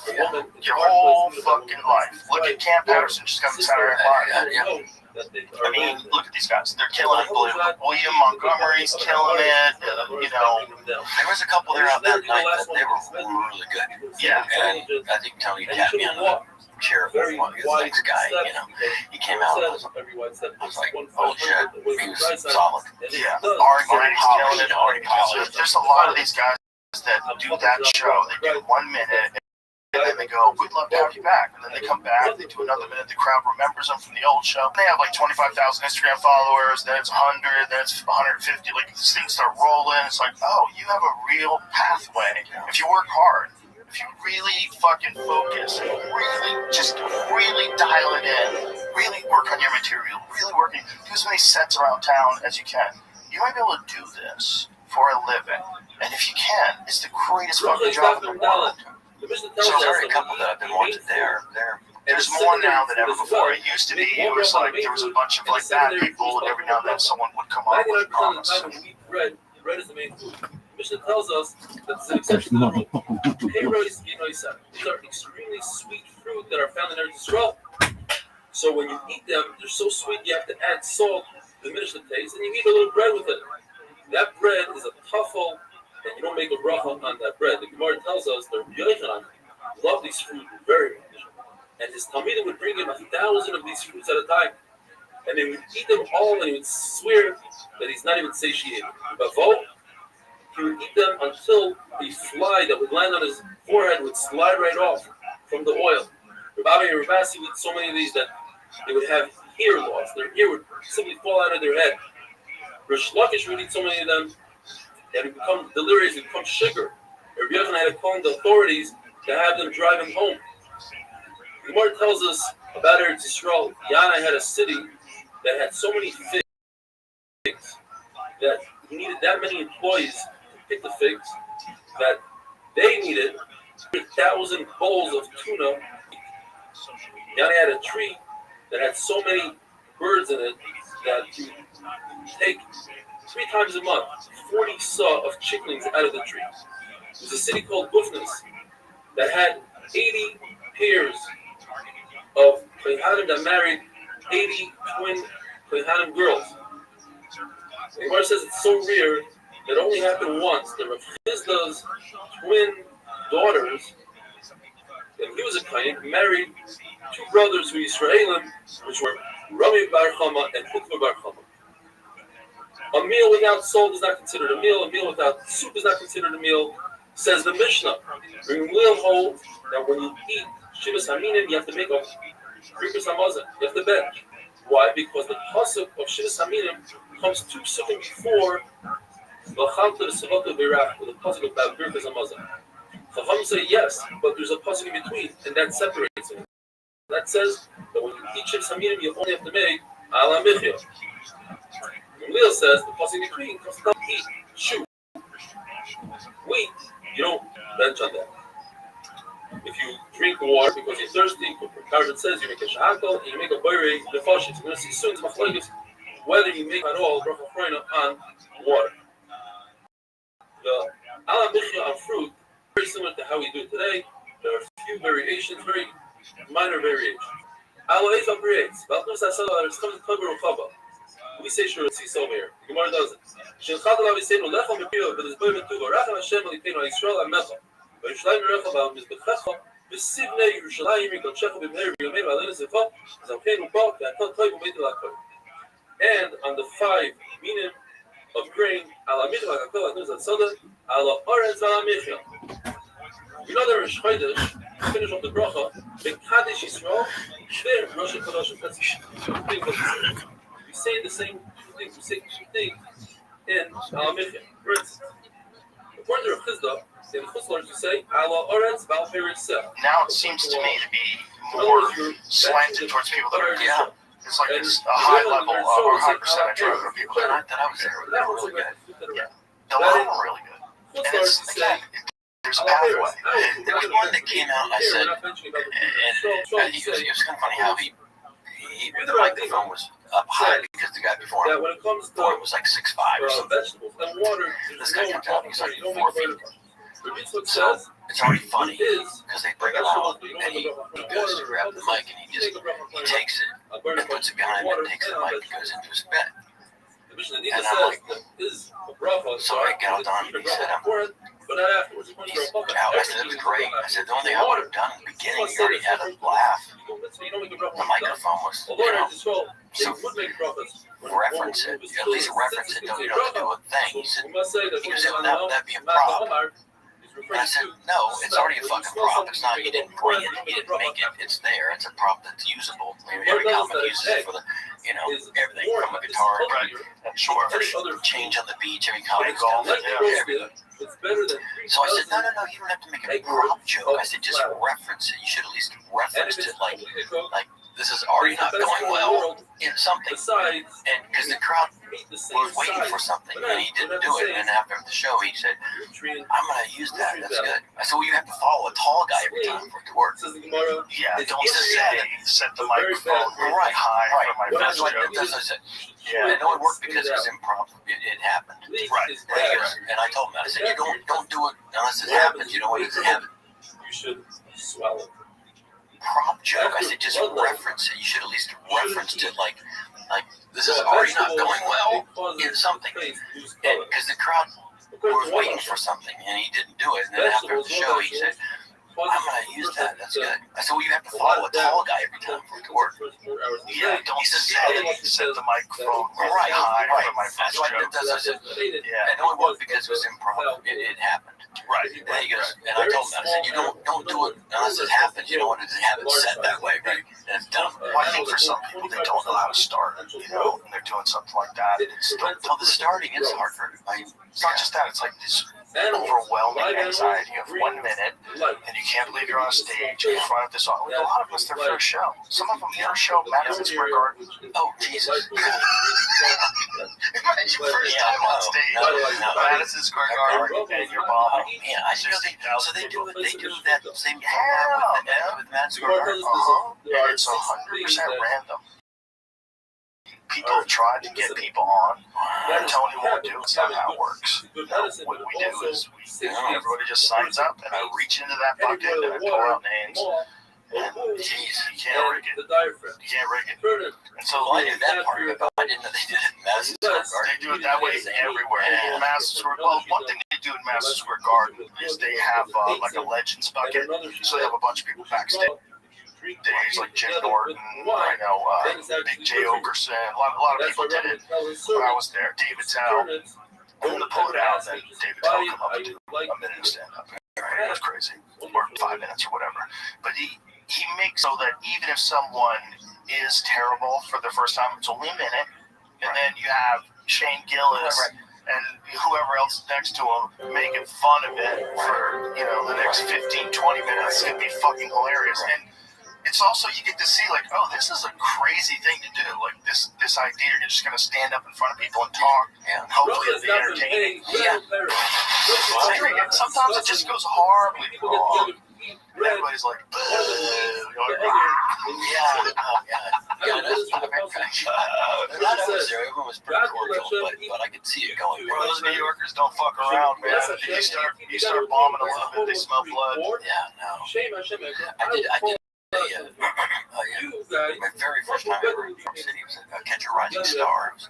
It was old school. I go there and I had, it was pouring down rain, or snowy, sleety snow rain. I remember I took my truck in a taxi and I Or the waiter. I've never been to New York City in a club. And I go in, there's like 8 people. And, oh, fuck. And so the guy's like, yeah, what do you want to bring me up? I wheel my shit up. I go, how much does a person have to eat in order it's not even bombing. It's worse than bombing. It's just like, never have nothing from a laugh. Nothing. Really? Yeah. And I'm doing like my A shit. You know? I promise to God. I've got like, you know, ice tray with levels, you know, and it kills everywhere. Nothing. Fucking nothing. And I just go, all right. I think my open line was I had more problems than people, which I did. So that got a little laugh, but not even. Right? But yeah, I've got more problems than 5 people here. Nothing. I get done. I didn't do. I'm shaking so bad. They said just. There was no comic, so I just went, all right, to the next comic. I fucked up the guy that I don't want mic on a thing, because I had that. Anyway, I'm like, just careful walking. I was going to leave the shit. I'm going to get out of business, right? I'm not going to go into comedy. This guy walks by, he goes, no.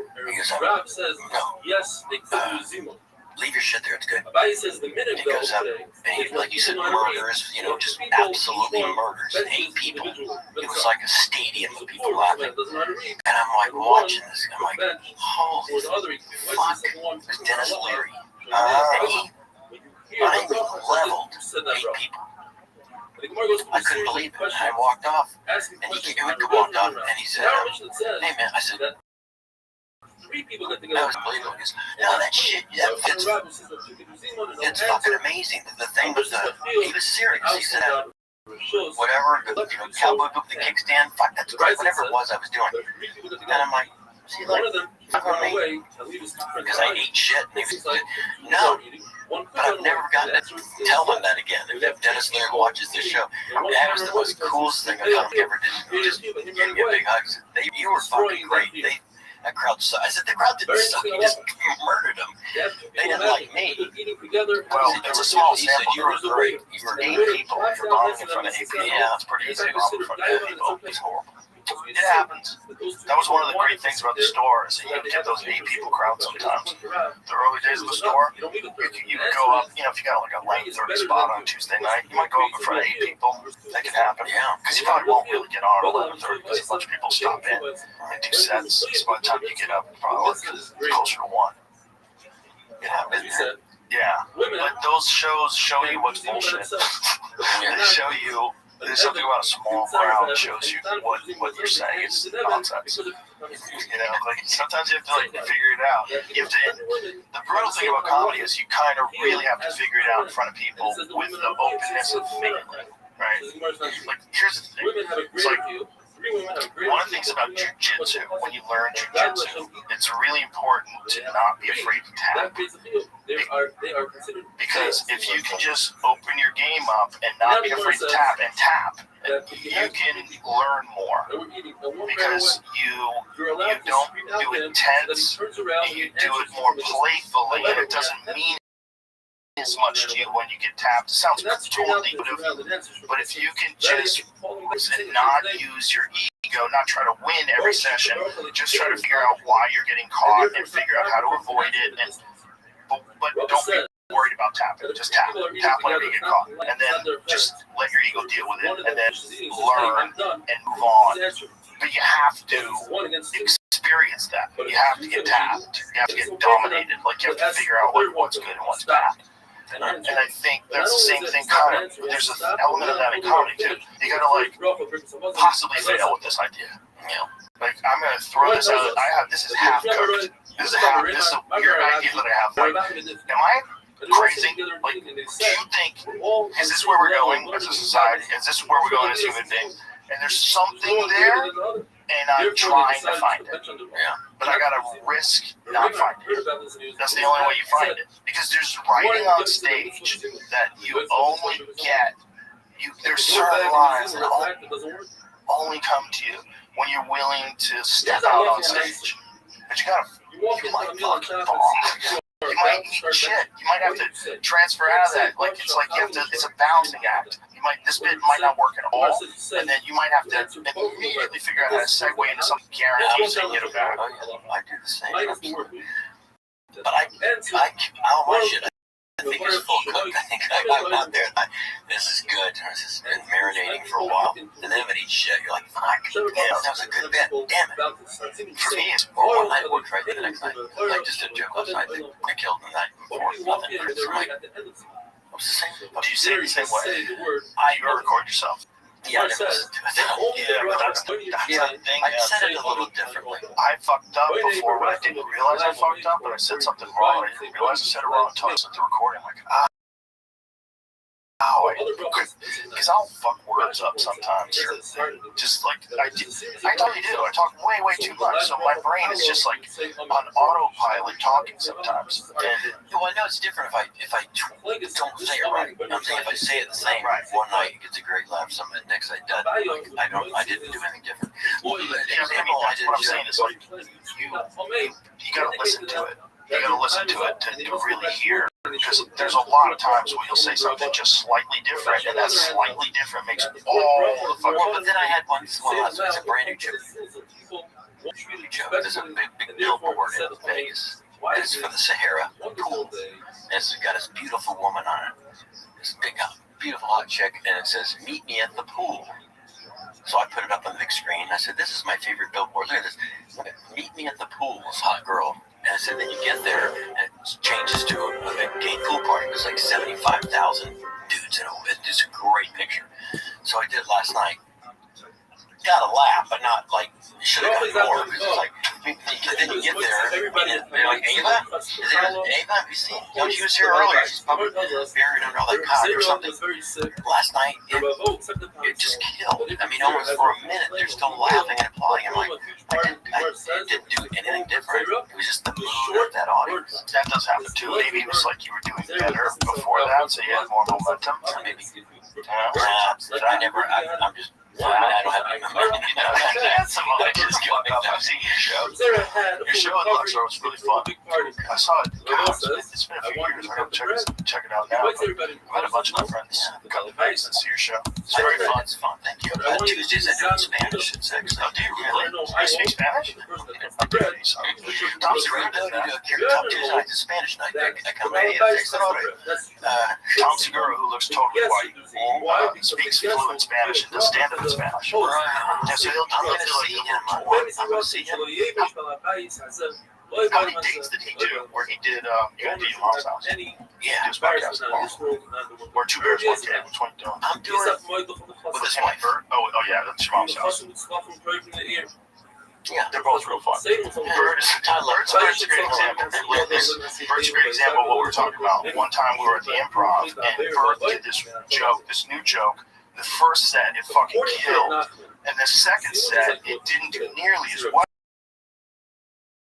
And he was confused. I'd seen both sets. And I said, oh no, it's because in the first set, he said, like, was at the, excuse me, he was at the supermarket. Billy's already on a special shit. I wouldn't say it. It was like, he was at the supermarket, and he was standing there talking to his wife. He's like, God, it's so cold in here. And she looks at him, and she goes, you are so fat. And he's like, what? She goes, your dick is hanging out. Like, he didn't realize that his fly was open. He goes raw dog everywhere. He goes raw dog, he had no underwear on, and his zipper's undone. It's like, but the joke was, the way it was, like, she'd said it that way. Right. Like, you are so fat. Like, you can't see your dick. The first show, he nailed it. He nailed the cadence. The second show, like, something was off, and he forgot to say one part of it, and I remembered it. Workers, they say Bnei Yerushalayim as part of Al-Arz Val-Mitzvah. So that's 2 brachas are actually 1. So if it's only 2 people, they only have 2 brachas. They have a Zana Soilam, and they have Haaretz. If they're benching the Zimun, you add 1 more because the Zimun is considered a bracha. The second brachas that Rav Nachman would say is talking about regular people. And regular people say Bnei Yerushalayim, that's a bracha. So either you have 3 brachas when you're benching just by yourself, or 4 brachas if you add Zimun to it. According to Rav Sheshes, Zimun goes all the way through Azan Salam all the way to night. Therefore, the machlokes between the brises is whether or not the final bracha of Atzeva Meitiv is the Rabbanon the right, so we can granted them up to this point that it's the Rabbanon right, and therefore the first right so was as the Rabbanon. So people are mentioning you have only two brothers. For sure. It's weird. You know, you gotta listen. You gotta listen because it's painful. You hate listening to your own voice. It's gross. You already know the jokes. You're like, shut up, already. Shut up, fuck up. And you're so tired of listening to you talk. But you listen to it because if you don't, you're not gonna figure out how to do it the best way you can. You know? I think that's a great. But there's a lot of people funny with me that don't do it that way. I never want to see myself again. Everybody's got their own process. So I know some guys who are really funny that don't record any of their shows and they don't write at all. They just go up a lot and they have ideas and they work them out on stage. They're really, really funny. Yeah. I'm kind of in that with my stand-up than the prop shit I do. But the stand-up, I kind of just, I have like a little bullet point. I don't write it down. When you do prop stuff, like, how do you even come up with ideas? Like, what do you like sit down with like a whiteboard? What can we do? No, I've never written, I've never sat down and said, I'm going to write today. So how do the gags like come? They come just like a lot of them happen by just in a conversation or a story or something. Sometimes I'll see a prop and or a prop meeting. It's not a prop yet, it's just a thing. Cozy. Or I'll see a thing and I'll go, there's something funny about that, you know. And I think about it and I go, oh. I was at a Home Depot. I mean, I made this like yesterday. I haven't even done it yet. I've never tried this yet. I'm not doing it tonight. I've never done it ever. I think it's funny. The guys get drunk and they punch walls all the time, right? I had a friend backstage. I said, "What happened to your hand?" He's like, "Oh, yeah, fuck." I said, "What did you do?" He's like, "Punched a wall." I said, "You punched a wall?" I'm like, "The fuck?" And I just thought, I said, I thought there should be a stud finder, like, because he hit us. So I said, there should be a beer with a stud finder. So you can find that before you're drunk, you fucking bitch. And you, yeah. So I made it, so it looks incredible, but it's so silly, but it will be a crowd pleaser. It goes beep, beep, beep. You fucking bitch. Wait, she had to hesitate. But so that, sometimes it's that way. Sometimes I just, it'll come to me. I don't know. I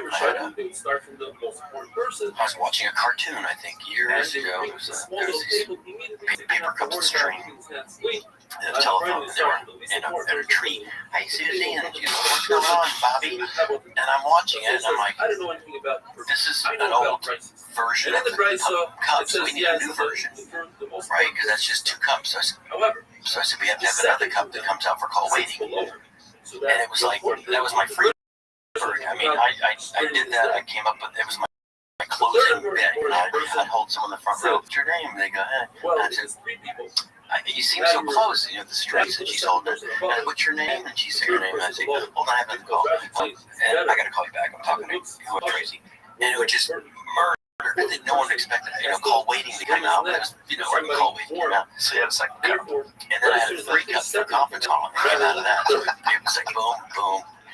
Conference calling. And I'd throw it. I'd say call forwarding. And I'd throw it. And then I had a clear cup that was for caller ID. I said, I know you're there. Pick up. I can see you. So it was like a bam, bam, bam, bam. It was a really good problem. It turned into like a routine. It would be funny if you tried to say those things today. People are like, what? No. That's a kid classic. I call them sort of like, I do things sometimes in the show where I do pure classics. Yeah. This is stuff for people that grew up with me in the 90s. You'll remember some of these. And I do like the ice tray. It has a level. And it's great. The biggest laugh comes when I go, after I know what a fucking ice tray is. And that gets the biggest laugh because no one has an ice tray. Right. But the thing's still funny. They're like, oh, I get this clever. Don't people still have ice trays? Well, if you live in like a trailer. No, regular houses. Like an ice tray. Yeah. Well, they might have the ones with the big cube ones. Yeah, if you don't want an ice machine in your freezer thing, you can just. So maybe that joke's still relevant. I think it's. I have fucking ice trays. I have ice trays too. I use them. Sometimes I But think. see, when you go put back in, you gotta leave it. Yeah. But there's certain things that people just like pagers, making pager jokes. And they're like, what? That's great. Yeah, I mean, I remember when I technological jokes, like if you think about like jokes about technology, when you date them, it's so weird. I used to have a joke about texting.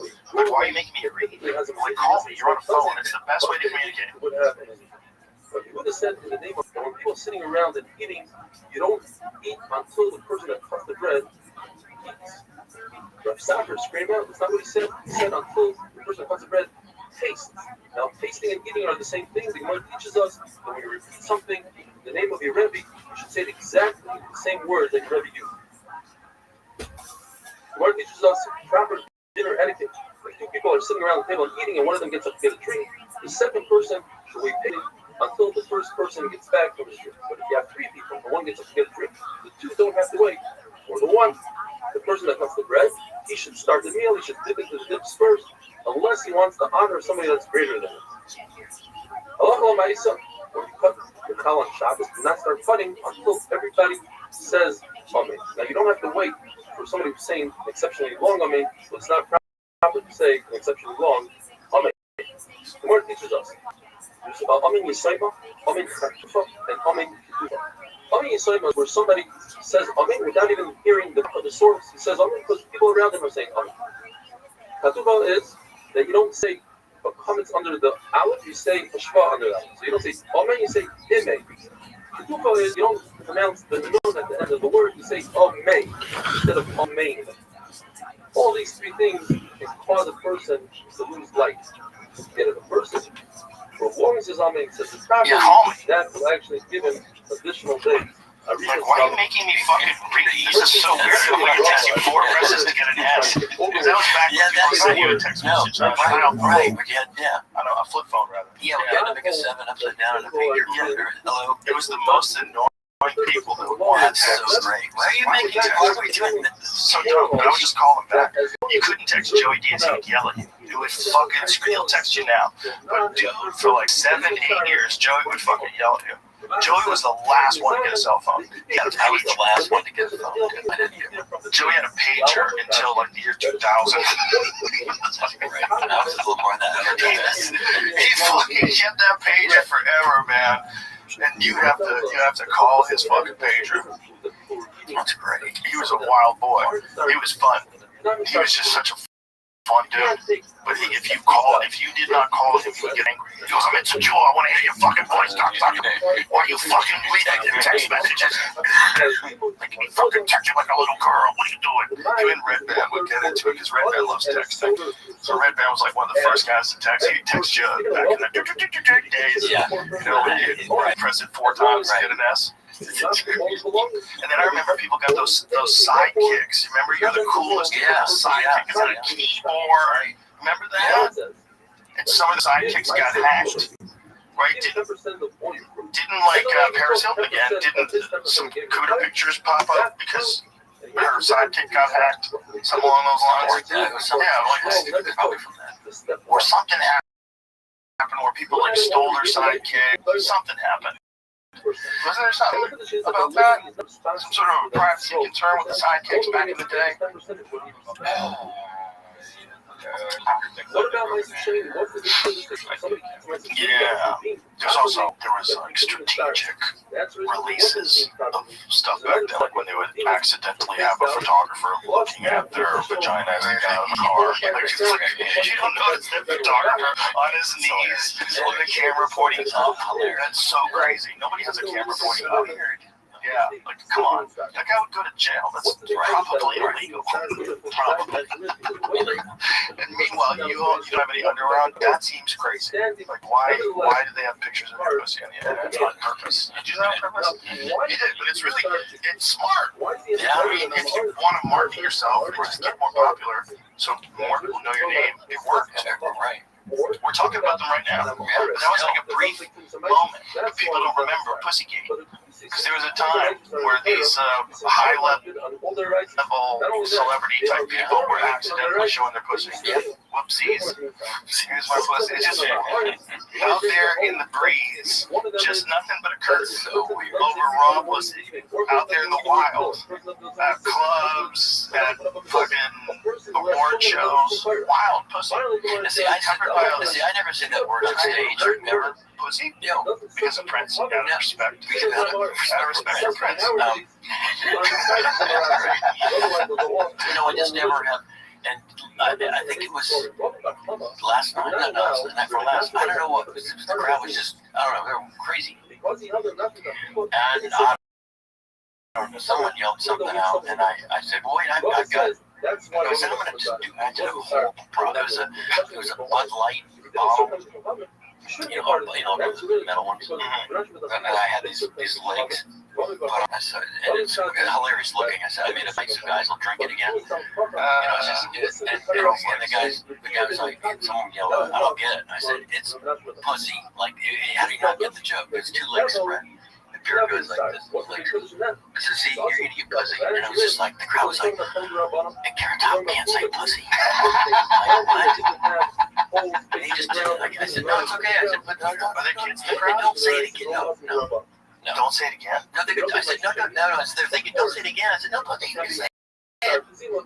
I said, now that I've said that, though. I mean, right, you can't top it. Once you say pussy, you can't top it. So they're like, no, they laugh. They're like, no, fuck's nothing. I said, pussy, so we've reached the plateau of raunchy at the show, Carrot Top show, because it's more silly. I mean, there's an edge, but there's an edge to it. But you swear whenever you feel like it. Yeah. I don't need to. And I do for some parts that I don't need to. But I never say pussy fun. Swearing's fun. People that don't want you to swear, that always makes me. That was like the Bill Cosby thing. He was always angry at people swearing. I remember that Richard Eddie Murphy. That's one of the greatest bits. He says, take the people out. You get paid. Tell Bill to have a broken smile and shut the fuck up. Because you can hear it in Pryor's voice. No, you know? Right. That's, He's brilliant, right? Pryor. Oh my God, just brilliant. Oh my God, my parents took me to see him live in the Sunset Strip when I was in the movie theater. I was like 15, 16 years old. It was incredible. I couldn't believe how funny it was. I will never forget this.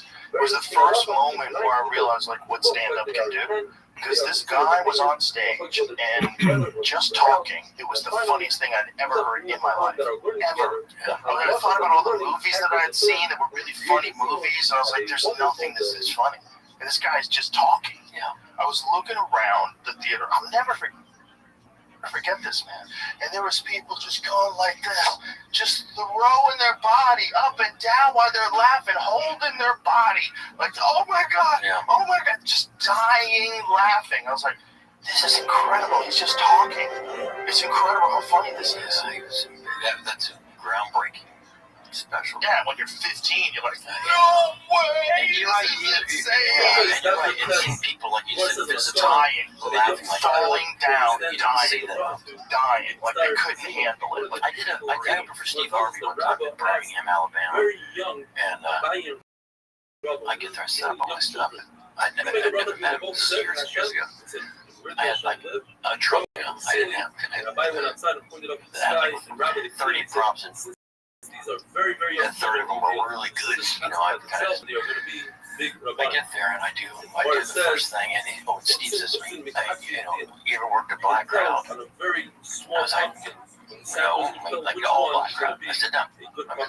Performing in front of black people. He said, no, all black crowd. I said, well, it'll be all black crowd. He said, oh yeah, all black crowd.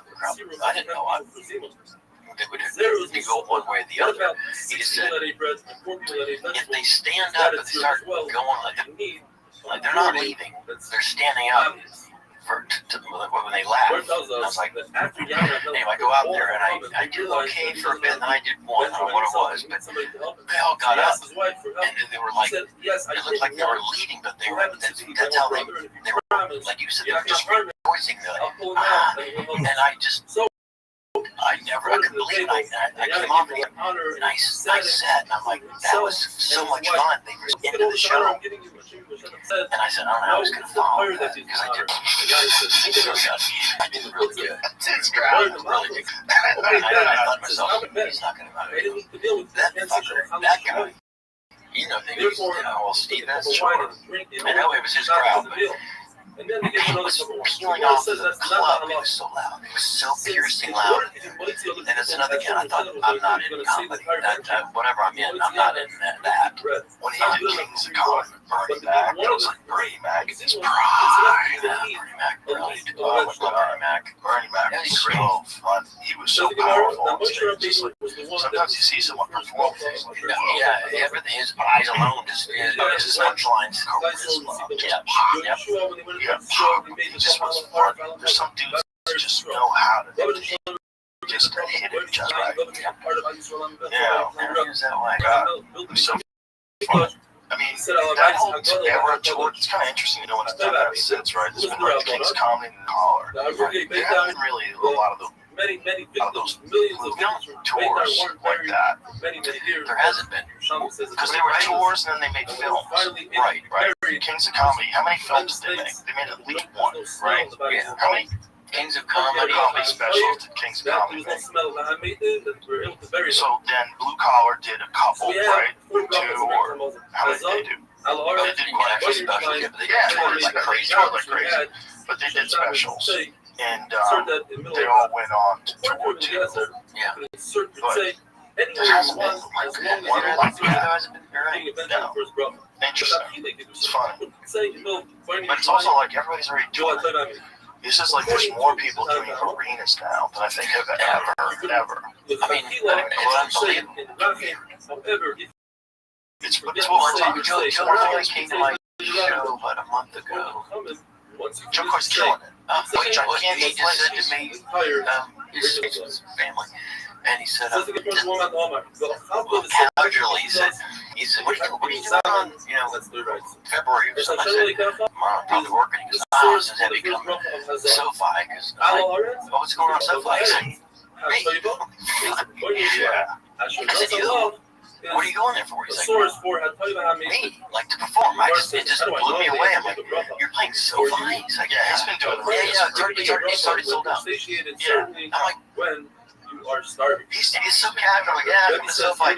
Like, he's going to go see the Stones. He's like, no, I'm going to see me. Name our guys, he's another one like that. He's doing arenas everywhere. Yeah. He's just super normal, casual. Hang out with us. Which one's doing the football stadium? Yeah. Oh, that's a great 1-2 combination. Yeah. That's a great one, too. Yeah, you can't go wrong. Fluffy does LA by himself, right? Doesn't he do the Dodger Stadium by himself? Yeah, so insane. Yeah, Fluffy is a giant following. I remember when we were at the Ice House, he has the record for the most amount of shows sold out in a row. And like that black on the wall. There, look at these guys. Holy shit. SoFi Stadium. God damn. Jesus. That's nuts. Yeah, man. They're killing it. I'll be playing some crackers on that. There's Chicken Gillis is killing it like that. Tony's killing it like that. Oh my god. Oh my god. Oh my god. That's incredible. That's incredible. Holy shit. First thing we see for our season is the Ruffle. Oh my god. Oh god. That's incredible. That's incredible. Either because women like stadium last night. Oh my god. Oh my god. Oh my god. That's incredible. That's incredible. Holy shit. Woo. It's fun time. Fun time for comedy. Bird's doing giant places. Surfer's doing giant places. It's really wild. It's wild to say. Yeah, I'm going to meet him like Monday. Which one? Tuesday. Tar. Oh, you never met him? So. Oh. I don't think so. You'll love him. I don't know. He's like 187 pounds now. Dude, he was at the club. Did you see him? Just tell from the photos. Dude, he's great. He looks great. He was at the club the other night. I'm like, dude, you look fucking great. Like, what do you wait? 187. Therefore, I learned the He has been 187 since he was like in high school. Oh, good for him. Yeah, but he's like healthy. He's not like Ozempic. Yeah, that was had a good joke. Gaffigan, he makes me laugh. I want my meet and greet, and my fan said to me, "Oh, you look, are you okay?" And I get done, okay. Yeah, you okay? He says, yeah, fine. Why? He says, you look sick. He's like, no, I just lost weight. Oh, Ozempic? He goes, no, not Ozempic. I'm on the other one. But it's like if you have muscles, you're on steroids. If you're skinny, you're on Ozempic. Can anyone be happy with anybody? Just look at it. You know, no one. No one's happy with. God, you look good. What are you on? No, I'm not nothing. The only time you're gonna find people that are happy when you're doing good is they're doing good. So if they're doing good, then they get to say, hey, Terrence, you're looking great, man. You're looking great. Because they don't feel threatened. You look good. So some people do. They feel threatened by other people doing well. So they don't, they want to go, Ozempic? Yeah, doing Ozempic? I mean, I would die if I did. It's not fucking way that guy has the willpower to lose that weight. He's a pussy. And then they feel better. They feel better about themselves. Because their life's interesting. That's a lot of people. That's a giant chunk of the population. That's what you're doing. That's social media. I hear my friends say, I'm like, yeah, look at her. Yeah, she's got to be on. I said, maybe she's just taking care of herself. Maybe she's eating apples and doing yoga. Yeah. Also, some people, it's really going to help them. You know, if you're 600 pounds, it's probably a good idea. My friend was telling me, my friend Brigham was telling me, who actually runs a pharmacy, he's like, the issue is the dosage, first of all, that people are getting these enormous doses, and, you know, variable by body weight, they should probably be getting a much lower dose. And he's saying they're showing now that if you mix it with certain peptides, I think it was IGF-1, is that what he said? I think he said IGF-1, that if you mix it with certain peptides, it eliminates the muscle loss and the bone loss. And so what you do is if you get on one of these things, if you're overweight, you're really struggling, and you just need something to just get you back on track, the idea is that you can get on this and then use it as like a kickstart to a healthy lifestyle. Okay, now you've dropped 30 pounds, you feel much better, right? Okay, you've been eating really good, right? Now let's get off this fucking nonsense that you're on that's making you lose your appetite, and let's now just maintain your body weight and just keep eating healthy, and it'll go off. Like if you just do it the right way, you'll continue to progress. You know, you don't have to stay on that stuff because long term is kind of sketchy. Like I don't know what are you doing? It's like what is the actual GLP-1 chemical? Or whatever you want to call it, medication, what does it actually do? What does this peptide actually do that makes you lose your appetite? Because that's essentially what it's doing. It's supposed to just curb your appetite, right? Which is the last thing I ever want to hear about. I fucking love appetite. I am appetite. Yeah. We got in the airport here, some people, my sister said, where's the best barbecue place? Yeah, I don't want to hear anything about lose my appetite. You can go fuck yourself. I love appetite. So it regulates appetite by acting on the brain's hypothalamus to promote feelings of fullness and satiety. And by slowing down the rate at which food leaves the stomach, asterisk emptying. It also influences the brain system, reduces cravings for high-calorie food, and dampening the motivation to eat. These combined effects contribute to a reduced overall energy intake and a longer-lasting feeling of fullness after meals. I think it's like everything else, man.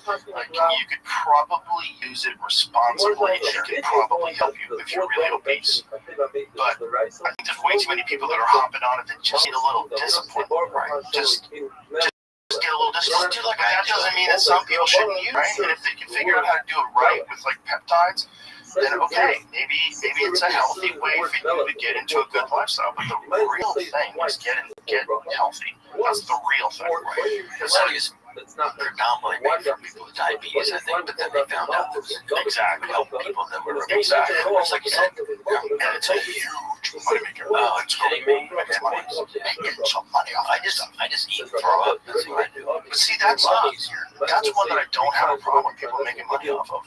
It's like I don't have a problem with them making money off of any of them. Let me be real clear. But this one ones, like maybe like overall benefit if done correctly. For people, there's so many people out there that are fucked, man. They're 500 fucking pounds and they don't know how to stop.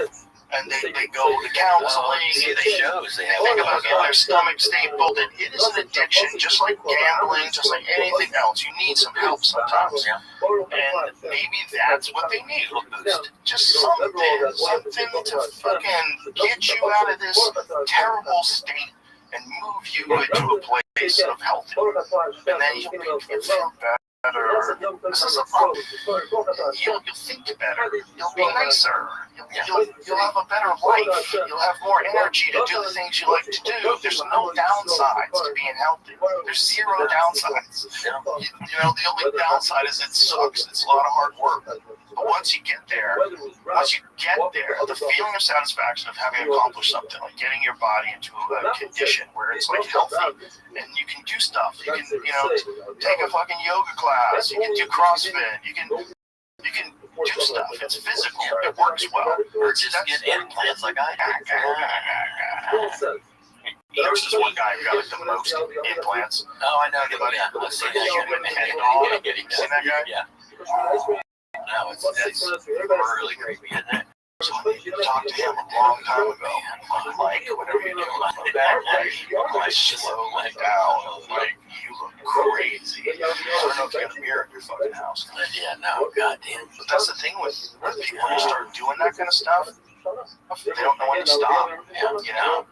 And it becomes addictive. You know? Just like eating becomes addictive or gambling. You get addicted to just fucking with your friend. That guy. There he is. He's got a back implant. $21,000 to do a back implant? It does look good. He's got crazy lats. I feel like that guy must be a rock climber. Right? If you saw that, that guy's jacked. Look how jacked he is. All the way down to his wrists. And you're like, hey, why are those wrists on that body? That's crazy. Something's wrong. You know what I mean? It's like, it looks great for like whatever it is. The boobs are on. But there's some part of your brain is like, what is going on? Does he have fake abs too? Those are great fake abs. If those are fake abs, let me see that again. There, it looks real. That looks normal. But one of the ones that you just showed earlier, like okay, are those his real abs? Because if you could get those abs, if those are real, like you could have done the whole thing. You could have done the whole thing, fella. Like somebody lifted weights. You didn't ever do that. That's what he's got done. I'll see if it's. Oh no, he totally admits to it, right? Oh yeah. No, I think that's his whole thing. Yeah, he's letting everybody know. It's not like he's like, no, Johnny just keeps blessing me. Under the knife more than 190 times. Oh, that's normal. 340. Well, that seems totally sane. Hey, just how? What is it like? What kind of damage are you doing to your body just going under 190 times? 190 times going under? Wow. Get out of the house. Fuck you, mom and dad. Got orange cones, got lats. Getting lats. Fucking lats. He doesn't, but he looks like he's a small frame guy. Exactly. Get down to his wrist. So like that guy's in his wrist. This is insane. The wrist was weird. Yeah. Like building apps, saying he did everything else. Oh. Okay. Well, if that's true, and it may be true, they might not be able to do apps back then. I think they. I know they do abs. I know they do that sculpting thing. Where they sculpt the fat away and it makes it look more. Abs look like they don't look like that guy's abs. I have a guy. Those are pretty good. But that's the other guy. Oh, that's that crazy guy. That guy's had a lot of those things too. So that's fake abs. Yeah, those look real. But that, like I'm saying, like if somebody just talked that dude into lifting weights, hooked on the look. What is it? I think those are his real abs, which are pretty good. Like he could have got a tight swimmer's body instead of what he did. Jesus Christ. That's sculpting thing, which they've been signing in, you know, but they're like right. out. Yeah, they cut all the fat away, so it exposes more of the abdominal area, abdominal sculpting. I think I had the tomorrow before. Or tight. You're gonna have to get drained though. We're gonna have to have these. Yeah, tubes coming out of the sides. Leaking pus. Because you just had a wound. They cut your fat away. You want to look better. Yeah, no. I like, All you have to do is just work out. Jesus Christ, people. crunch. Your body is who you are, right? If you have like a little bit of a gut, it's because you've been fucking off. That's just it. You show to the world, like, this is who you are. Let it go. You're a little gut. You got a little gut. If you don't like it, lose weight. I just don't know if you need those Ozempic. Tony does. I think he said some other really obese probably would help. Dude, we're just about 4 or 5 years away from them being able to genetically engineer you anyway. They're going to be able to like eliminate all obesity. Obesity is going to be out the window probably. Well, at least with people who have the money for the procedure, they're probably just fucking lay paste around your body. Fat will burn away. You'll fucking come down look like Chris Evans on Captain America. That's gonna happen, dude. It's gonna happen. Yeah, it will. They're already doing weird stuff that's beneficial to people. They're already figuring out how to splice genes and turn off like gene expressions and cause certain diseases. They're getting involved in some really wild research when it comes to like manipulating your genome. And once it really gets good, once they really start, curing certain diseases, and figuring stuff out, and they ratchet up, and they can start, they'll start going, who wants to be good looking? Who wants a giant dick? Who wants the biggest ass? Right. Yeah, it's just gonna, 100% people are gonna all look like cartoons. We're all gonna be cartoons. Yeah, and we'll all look like that. We're all gonna look like Thor, and the woman will look like Prime Jennifer Lopez. That's it. Fun times. Fun times. Everybody gets to play. Everybody's how much it must suck to just unfortunately be born really attractive. You know, like there's people that get a terrible roll of the dice in life. You know, you got weird shit. You're a normal looking guy, dude. The normal looking guy's done some stuff. But this normal looking people like you and I, like elephantitis, man. That guy, remember that guy? Of course. Imagine something like that where you could just completely change it and all of a sudden it looks like Ken. Yeah. Why wouldn't you do that? Why wouldn't everybody get a chance to be hot? What's it gonna be like if everybody's hot? Fun. It's gonna be fucking fun, dude. It's gonna be awesome. Everybody gets to play. Yeah, it's gonna be fun. Everybody's hot. It's gonna be great. And what if they figured out what's wrong with people's brains? Like, oh, we thought that you just had to go let people experience life and figure out their issues and make mistakes and maybe go to jail and then get out. No. We can just rewire brains. Rewire everybody's brain so everybody's like really calm and peaceful and kind and compassionate. You have to sign up for it. It's a compassionate program, and everybody has to get the updated software. That's great. And we'll all be super sweet to each other. We're gonna have to do it.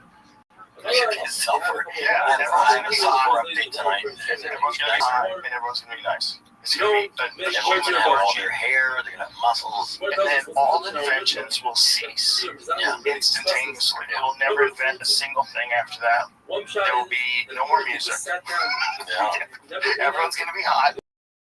There's gonna be no motivation ever for you to ever like be like Prince, right? You know, like Prince became Prince because he was 5'3", and that was the way to get women to love him. He's so fucking talented, like that people just are blown away. And you're acting like a woman. They don't understand it, but they're so hot for you. Like he hacked the system. You're not gonna get that. I met Prince a couple times. One time I met him, he was still cursing because I was on the Tonight Show and I was back in the hallway getting my makeup done. But I already came in makeup, so I don't know what, I was always ready. So I just walk out the makeup thing and Prince was on the show. His door's right there and mine is down here. So I walked over to Jay and I said, you walk in. I said, could you introduce me to Prince? He's weird. You're in the film. It's going on. I said, well, no, I protocol. Rather you walk me in to Prince and just say, hey. He said, I haven't even said hi to him yet. He said, come with me. So he said, well, go after this. He goes to his makeup. I'm just standing there. Prince comes out of his dressing room. He says, where's my fucking key? I'm like, what's that? Here's my fucking key. And I was like, oh, I'll go get it. he closed the door, and Jay's right there in the thing. I said, where's Prince's fucking tea? And she's like, what? I said, he just yelled at me to get his fucking tea. He's like, he doesn't know on the show. He probably doesn't know you're on the show. So I got tea, and I walked in, knocked on the door, and he opened it, and his assistant opened the door. I said, this is Prince's tea. He said, he doesn't drink tea. I was like, okay, no. And Prince is looking at me, he's like, close the door. To the thing. What the fuck was that? I ordered my fucking tea. I could get tea. Listen, that seems insane. That's insane. But it was just awkward. I didn't know what I was supposed to do. And so the next time I'm in Vegas, I'm going to my own room. You didn't talk to him at all after that? No, on the show. No, he did his thing. I came in. Jay brings us all on at the end. This is everything Prince on Carrot Top, and Prince declined to go out. But the closer you can see it, you see Jesus. We have to Prince. Do you think he was embarrassed that he told you to get his tea? No, I think he should have his mom. No, maybe he thought, oh shit, I have to know. But he would have said thank you for my tea. The girl's like, he doesn't want tea. I'm like, he just asked me for time. That follows along with my theory about that kind of talent. I always think you have to be at least somewhat insane or have a relationship. You have to have a relationship with insanity, which is probably why he joined Jehovah's Witness. Yeah. And decided to stop swearing. It's like he wanted some structure, right? He's probably had a relationship with insanity. Probably. I mean, yeah, he definitely had a, he had a trouble, we all know that. Somebody has bad breath because they ate a lot of garlic. But, more garlic? That's one of those going by the room with the damn Jim Grand. The top suites of the hotel. It's after the show, when they have little girls at the end of the, check you in at the top. Morning, Mr. Jones. How was your show? Awful. And I start walking down and there's this big black guy just standing right in the center of the hallway. So I'm walking towards him and I'm like, I'm getting closer to him, so I said, hey, how's it going? And I saw him go like, I can't go by him.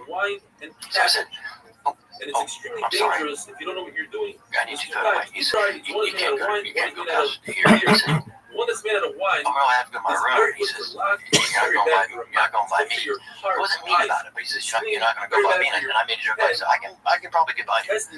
You're being funny. I said, I can probably get by you pretty quick. Didn't laugh. So I said, all right. I went back to the girl in the front down. I said, yes, I know. She's like, I said, the guy in the hallway. Okay, so that guy. No, I said, well, then you won't let me go by him. She's like, no, I'll go with you. She walks with me. I said, I brought back up. I get this old lady. Right? I brought back up. We're getting through you. And he's like, sir, he needs to go to his room. He said, I'm sorry, you can't come by me. And I just kind of, I figured there's got to be something behind him. And I kind of just do one of these like, well, I just got to get. And it's Prince, and he's standing, he's only, he's this guy's 3 times his size, and Prince is standing behind him. So I see Prince, and he goes, hey, I said, can I go to my room? He goes, yeah. I said, can you tell him? And he goes, to who? I said, the guy. Like he's not with him, right? And he said, yeah, let Carrot Top go to his room. And he goes, well, he's not walking by me. He says, Prince is standing behind this guy in the hall. Like, I don't know what he was doing. He was just standing there. He was just standing. Probably writing a new song in his head. He was writing, I don't know, it was just weird. And he just said, hey, and I said, thanks, Prince. He said, no problem. He's a weird guy. That's so good. Yeah, I just never forget that. I was like, I don't think anybody gets that good without being really out of their mind. You gotta be out there. He's standing there behind this guy. It wasn't like It's a funny thing to do. That's a funny thing to do. Stand out there with a giant piece of maybe he's waiting on the girl to come out of the room is all I can think of. Maybe he just felt like he was just standing there. And I look back and thanks, Prince. No problem. How to use a symbol because he didn't have the right to use his name. That's so insane. Go back to Billy Joel's song, I Am the Entertainer. Like, this is that too. It's the same thing. Music business. Fucking with one of the all-time greats. Reading about Billy Joel's first record deal, he almost fucked everything up. He signed everything away for 15 years. Oh my God. Yeah, 1970. That guy saw him perform that song you're talking about. He was like, I gotta figure this out. Wow, Captain Jack. Yeah. Oh, wow. Captain Jack is a great fucking song. Have you ever seen him do it live? Oh, yeah. God damn. See if you can find an old version. God, can I play it and, like, cut it out? Yeah, let's play and cut it out. Find an old version of him doing it live from, like, the 1970s. If you can, if it's possible. Yeah, there's a whole thing in the documentary right now about Billy Joel. Look at this. How quick is this? 1976, Captain Jack. From Connecticut, live, 1976. We'll come back. Now we're back. We talked about music earlier. How comes that song? So I'm saying though, we have this. I'm sure everyone has the same discussion about music, and you know, these songs, everything from that era, the 60s, 70s, 80s, is still relevant and amazing. But there's, it's hard to find. I don't know if they just don't play it too. It's, you gotta find the artists, man. You gotta find the artists. There's a lot of artists. So listen to, you know. Yeah, but there's great guys right now, man. You know, there's Jelly Roll right now. Amazing. Oliver Anthony. He's amazing. Teddy Swims. That dude. Do you know who that guy is? Oh my God. Play the Door by Teddy Swims. What's that? Just like, we'll cut it out. We'll cut it out. We'll cut it out. Sorry. But I just want you to listen. Here's you fuck with your crowd. You say, okay, now here, this is one of the best songs I've ever heard. Check this out. Yeah, but you come back and listen to it. You come back, you go, right? And it's like, listen to this song. That's great. Yeah. Beautiful. Yeah. See, they're out there, man. Yeah, no, I just gotta find out. I guess when I'm old like me, I just get stubborn. I go, oh my God, John. Billy Joel, like, what the fuck? I'll give you some shit to listen to. There's some great shit out there. I try to. I just get so, I'm old. So let's go. You listen to Zach Bryan at all? I love Zach Brown. Yeah, I love Zach Bryan. I love Zach Brown too, but Zach Bryan. Oh, Zach Bryan. He's the guy that was at the arena with Shane Gillis. You know what I am? No, oh my God, do I not he's know? phenomenal. He's phenomenal. Phenomenal.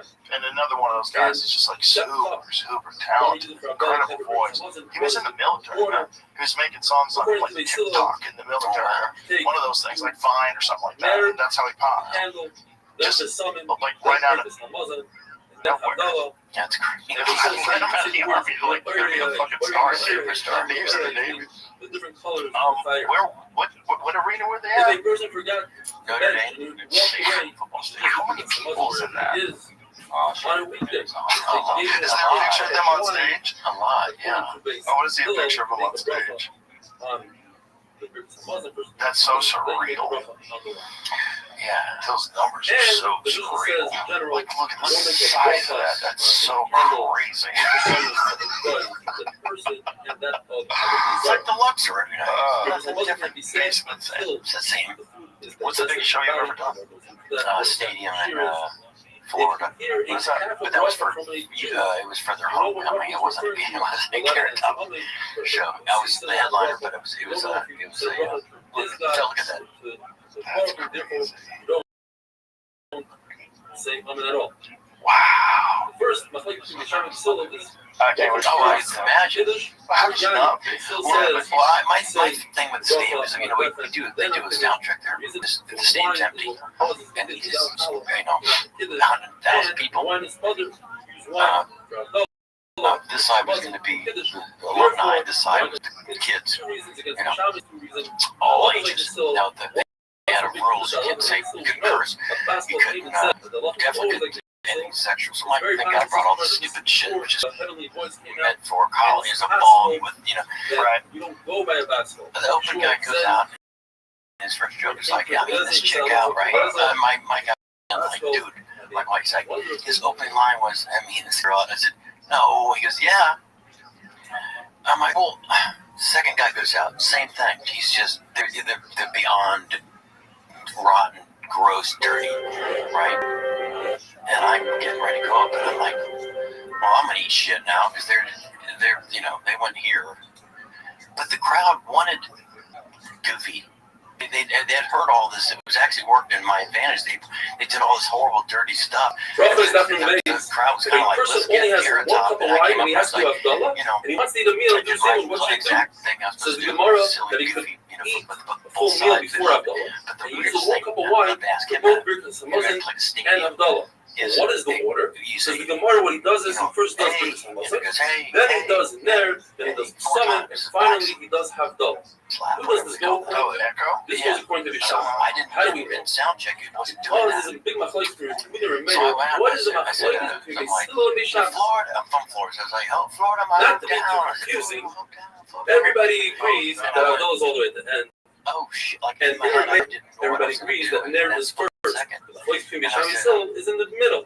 Do you say Birkas Hamazon and then Summon, or do you say Summon then Birkas Hamazon?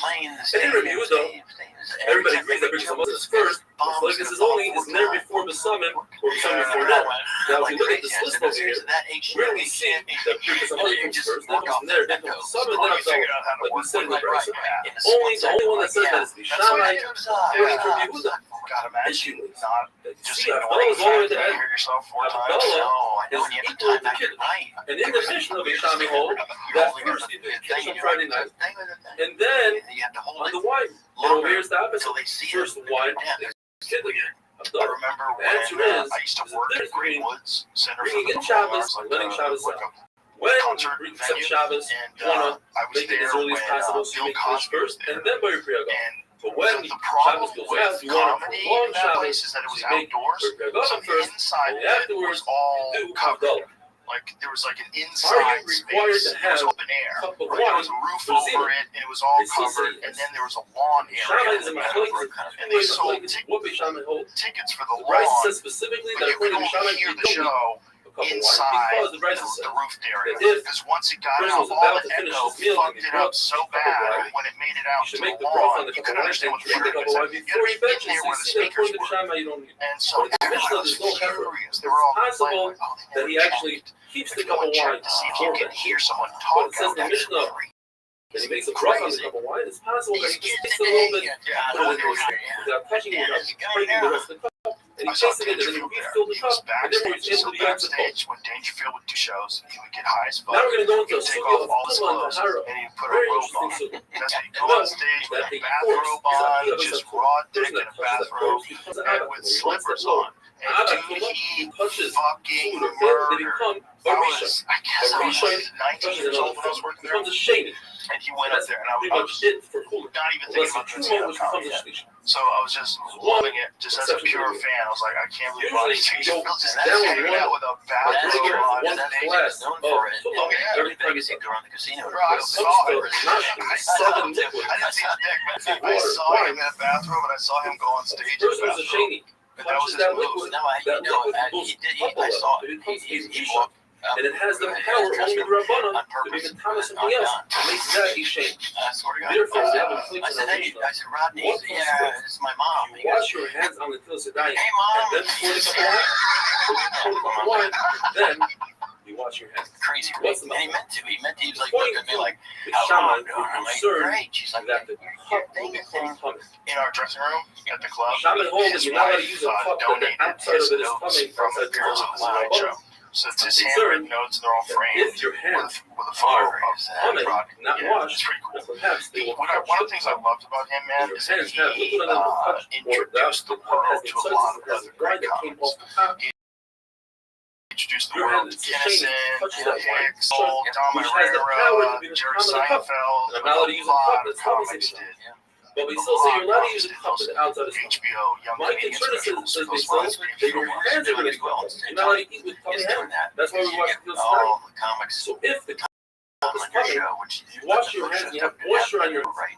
A lot of shows have. So that moisture in the cup will be showing your hands are shiny, and that's a problem. Person behind it. Listen, people were gonna have podcasts with their ideas. Now, we're not concerned that your hands are going to touch you got me on here. because you cannot make hands touch. Other shows like you need the water. Late night shows don't have comics anymore. Then tell, And well, that's hand so without water But also, cannot they make just it have a come hamburger either. anyway. It's a shame he doesn't make it. Because it's all. The whole show was Another method you learned in the mission. late night shows because some of our fun. When you wipe your hands on a towel, what do you do with the towel? It's publicity Put it for on a bunch the of table, stuff, or they put it right? next to So you on if the someone's couch. coming on to promote an album, Well, someone's coming on to promote a according to movie, Basila, nothing wrong with that, the right? table But is a the shame, problem is it's not and the what the cushion is a host is shame. interested in, So right? there should be a difference, but there is I a think difference. Put it on the way the table, that on those the shows table, are, so you're the handicapped in a moisture way. in the towel When you have to will get make on other the famous foods people, come in. you have to get Will on the make rock other foods star, in you the have to. You can't just have weird people come on. You I'm can't not have concerned someone that that my works hands for the will be CIA come on, because that right? is Tell not you about something that we aliens, find right? This is what I know so far. That would be the rest of the Whatever night. it is, like third million. Because the shame, that's another. You can't do it. You're trying to say First of all, you only different. have 10 I'm minutes. concerned that your Each hands cast is will like come in and out real Therefore, quick. put You've barely enough time to scratch the surface of like one or two stories. You don't get it. You don't get it like this what I used to do. I did it. I don't know how many times I did it. on your cushion. It was always promoting anything. In fact, the only time I had something to actually promote, they didn't want to put me on. I said, I'm trying to promote chairman of the board. This movie. Wash Like, that's you know, yeah. Clear the table. What time you wanted to Clear the shower. No, I did. I have this. Are you allowed to movie use coming out? a shower? Yeah, Like, then I'm doesn't know about I got a movie, Jay. I got a, I'm in a movie. Now the weirdest one are allowed to ask you though. It's because not what the host is interested in. you're allowed to use shower. I'm artist. The way that those shows are, you're handicapped in a way. When you have to get on famous people, you have to get on the rock star, you have to. You can't just have weird people come on. You can't have somebody that works for the CIA come on. Tell you about aliens. This is what I know so far. That would be the rare guest, like the third million. They have to do that. You can't do it. First of all, you only have 10 minutes. Each cast is like in and out real quick. You have barely enough time to scratch the surface of like one or two stories. You don't get it. You don't get it. Like this. I used to do it. I did it. I did it how many times I did it. It was always I never was promoting anything. In fact, they always had something to actually promote. They didn't want to put me on. I said, I'm trying to promote chairman of the board. Whatever it means, right now he's creative. That's hilarious. Or perhaps it also means one time you wanted. I really did. No, I did. I have this movie coming out. Yeah, I remember that. That can be. I say give it to her. I got a movie, Jay. I got a, I got a movie. Now the weirdest therefore says I would ask you everybody those wants to say first to see it. like this is It's the strangest. He said strange guest. means that you had to do. How many in front of even colors does the fire have? I'll tell you what, so I was on the Tonight Show. Dick Cheney was on red. You don't say orange. You say red because it has red, yellow, it's just like sulfur. Green, or whatever that color is. Five. The halacha is that maybe six. Candle you're not allowed to use the light for a Havdalah because he did this with it. I had like three just because I did it from a love on Shabbos. all the time. Use it Show. from I already have them. You're not allowed to use They said coming you're off going of to be some on. sort of big party. Dick Cheney. I said, Most of the party can I do it? So I started writing more. Wonderful day. So I had like six, and I opened with them, right? So, but the weird part was I get there, or rehearse, Secret Service, everybody's there. They, I can't get to my own room. Princess guys, you can't go by again. No. So I felt like rehearsed it, and they're like, the people are like, he's going to be a guest. I said, well, no, it's just what I'm doing it, right? And they're like, she's like, I don't know. I said, well, Rafa is definitely Gimel. Today we're going to be discussing very topical. The Havdalah candle. I think it's funny that he's the candle that was lit right? on Shabbos. So Like the head or a woman who's giving birth, or a sick person. You're allowed to use it for Havdalah. A candle that was lit before Shabbos that burned through Shabbos, you're allowed to use it for Havdalah. But a candle that was lit before Shabbos by a goy and used on Shabbos for Isurim for the goy, you're not allowed to use it after Shabbos. A candle has a combination of a flame that existed beforehand, an old flame, and every second he regenerates and becomes a brand new flame.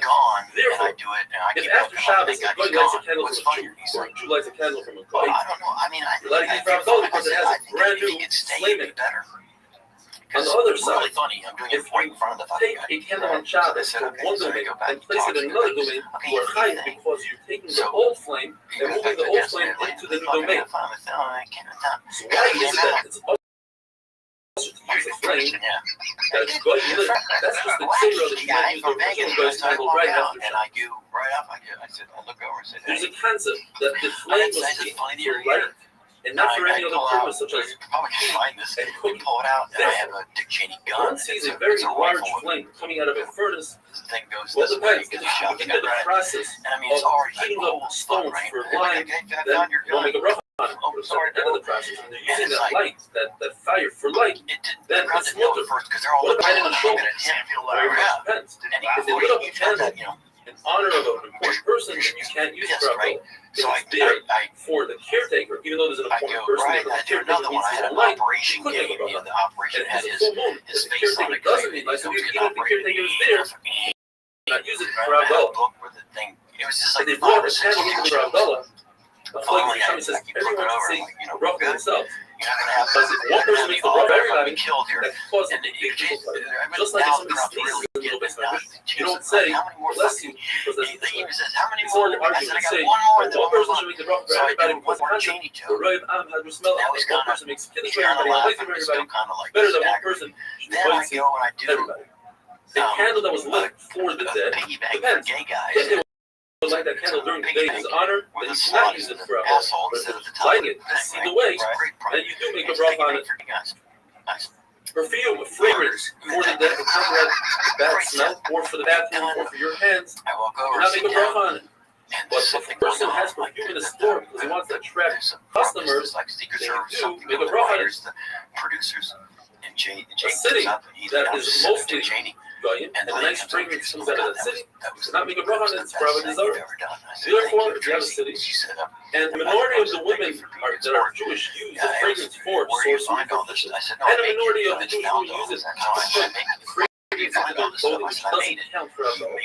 And you have a minority that are, so the total amount could be a majority of smell that's not for Abdullah. All those Dick Cheney jokes were fine. If a person smelled a nice fragrance that comes from Abdullah and decided in his mind that he wants to benefit from it, no, I don't know. That is not there. Lost her mind, like, there's two conditions when it comes to the flame of Abdullah. First, you must see the flame, and you must benefit from it. On the show, Seeing the flame means it cannot be behind a bend behind a corner. And benefiting is not like this. Rav says you don't have to physically benefit from it. Stand at a distance as long as you could possibly benefit from it, and it's not dimming out. Yeah, it was like, I can't believe with the olive. like that. But Rabbi says no, you must stand right next to it, and you should be able to differentiate from the light. the gay piggy bank is what's that? It was the gay piggy bank. Rav says that you don't have to search for a candle on Shabbat, but you can search for an esrog. If it comes to you, easy, great. If not, we lived in the mission that the person forgot to say and he walked away from the kitchen. One thing, because he doesn't have to go back. According to Shami, he doesn't have to go back. He did it on purpose. He walked away. Both staunchly against Donald Trump, despite against Wire, Liz, and Mary, fighting over same-sex marriage. He walked away, but he came back. How are they fighting over that? Let's He was find out. rewarded with a pocket full of golden coins. They still, like the other Talmud on the other hand, did like they still, but on the mazed part. I know you're He trying to walked have away it on now. purpose and benched far away. He was eaten by lions. A year ago, someone's upset about same-sex marriage. What do they He's on a say? trip, and he stopped to eat, and he ate, but he forgot to bend. He got back on, and they continued on. He said himself, I tell them that I forgot to bend. The last time they'll say, bench right here. Hashem is everywhere. So he lied to them and said, hey, I forgot at the rest stop a golden dog. Please go back. So he went back, and he People are benched. still arguing about that. Mara says that he found a golden dog. Okay, and they believe in Why he same-sex used marriage, the the other one dog doesn't? is because Klal Yisrael is neutral to a dog. One says a dog is illegal. One says Klal Yisrael. We don't know. I don't know which daughter. Tradition tells us that as long as it's digested, because I'm just like it says, I'm not hungry from that meal. It's still better. If you walk 4 parts of the time of 4 parts of 72 minutes away, then you can still eat. It's more than that. And that's if you eat a very large meal. If you eat a small meal, then it depends if you're still thirsty. Gay marriage is not legal. Then you could bet. This is a map to show The people. mission tells us that if a person heard states part where of a bracha, penises on you can springs, answer whatever. whatever. So the Gemara obviously is not trying to be guilty to this white seed or kiddush or whatever it is. Because if you only heard part of it, that's not enough. It's saying is that since you heard part of it, you're allowed to say amen. Typically, you're not allowed to say amen if you don't hear a bracha. Since you heard part of it, you know what bracha you're referring to. You say amen. The machlokes, what is that? Is it preferable to leave it, or is it preferable to answer this? One of my knowledge is preferable to leave. In fact, the Brisa says you get Zachar before the person that says. And the other man no, it's like a war. You send in the lesser soldiers first, and then you send in the elite group to clean I up. springs So off the my head. humming is more important. The guys back there at the Tonight Show Children that Ryan are Seacrest's taught to faces, say bracha, so they repeat the bracha over and over. Do not say anything that bracha. But a child who's laning or reading the Torah, you can say amen to his bracha. The Gemara tells us very interesting names. Rabbi Rothschild, he says that a person that's used to washing his hands should not bend until he washes his hands. Says Rabbi Rothschild, that's not true. You don't have to be careful. Comes along Rabbi Rothschild and says that hands that are Messiah, meaning they are dirty hands, one should wash them, otherwise it's not. Says Rabbi Nachman in this lesson. I don't know Zivlai, Zivai, I don't know all I know about is the Bryce. The Bryce it says, and here I learned that you should do my Machine, and my Machrazi. And then when the husband says, I said, no, it's oil on your hands. And Hashem teaches us better Muslim, one way for like I said, like Richard Nixon dicks or something. He said, no, just get rid of the junk. I said, it's funny. Fuck. Yeah, well, that's the problem with, having editorial access to someone's act when they're doing a Tonight Show set. It should be like, no. It should be like, look, if you want fucking Black Girls to play, they sing their song, you know what the song is, you know what the lyric, that's fine. But with a comic, first one, you can't tell them they can't do something. Well, especially something this. Of course, I had 40 other problems. Like you're even swearing. Like, what are you doing? You're being silly. It's silly. Like, come on. I did break the law with him once. What'd you do? I built a podium for Bill Clinton. It was the closing bit, and I would do the stupid voice like I did not. And it was this presidential seal on this podium. And had a true-false buzzer button. It was just so stupid. Like, I did not have any hit the button. I did not have any. I will not raise any. And I thought ding, ding, ding, something. I'm writing the joke now, but the closing punch of the whole thing was right after I'm doing the podium. That would kill. I just stop it now. I had a foot pedal where Ronald Quincy's head would come up like a little on a beret. It was great. It took took engineering to do this. And so I go, I did not, and then I hit the foot pedal, and the brake would come up, and I go, not now. Just, that's all, it's just not now. In the rehearsal, it was the, they were like, this is the best thing you've ever brought here, my God. And I said, yeah, right. It was my lady. But they're good. Good, bad. And I said, oh, fuck. She goes, everything was good. Sanders are practice. I said, oh, and I give her a hug. I said, this is the first time I've come and everything got approved. She says, yeah. I go back to my church now. I can't believe I get to do this by closing bed. Fucking right before, a minute before I come in, she walks in. She's like, okay, you can do the podium. You can't put her head down. And I said, why? You can't use your hand to force her head down. That's just, they can't. It can come up. You just can't force it down. I run the prop department. I said, is there a way you can? Because I mean, they don't know my head. They're looking like, I don't know. I mean, is there a way I can release and go down without me touching it? And they're like, I don't know. They looked at it. I'm on it 5 minutes. I said, fuck it. So I do the whole thing. I said, I did not. And the head comes up, and I said, not now. And I use my elbow. And of course, the crowd get killed, and it wouldn't have been if I did this. But I said, not now.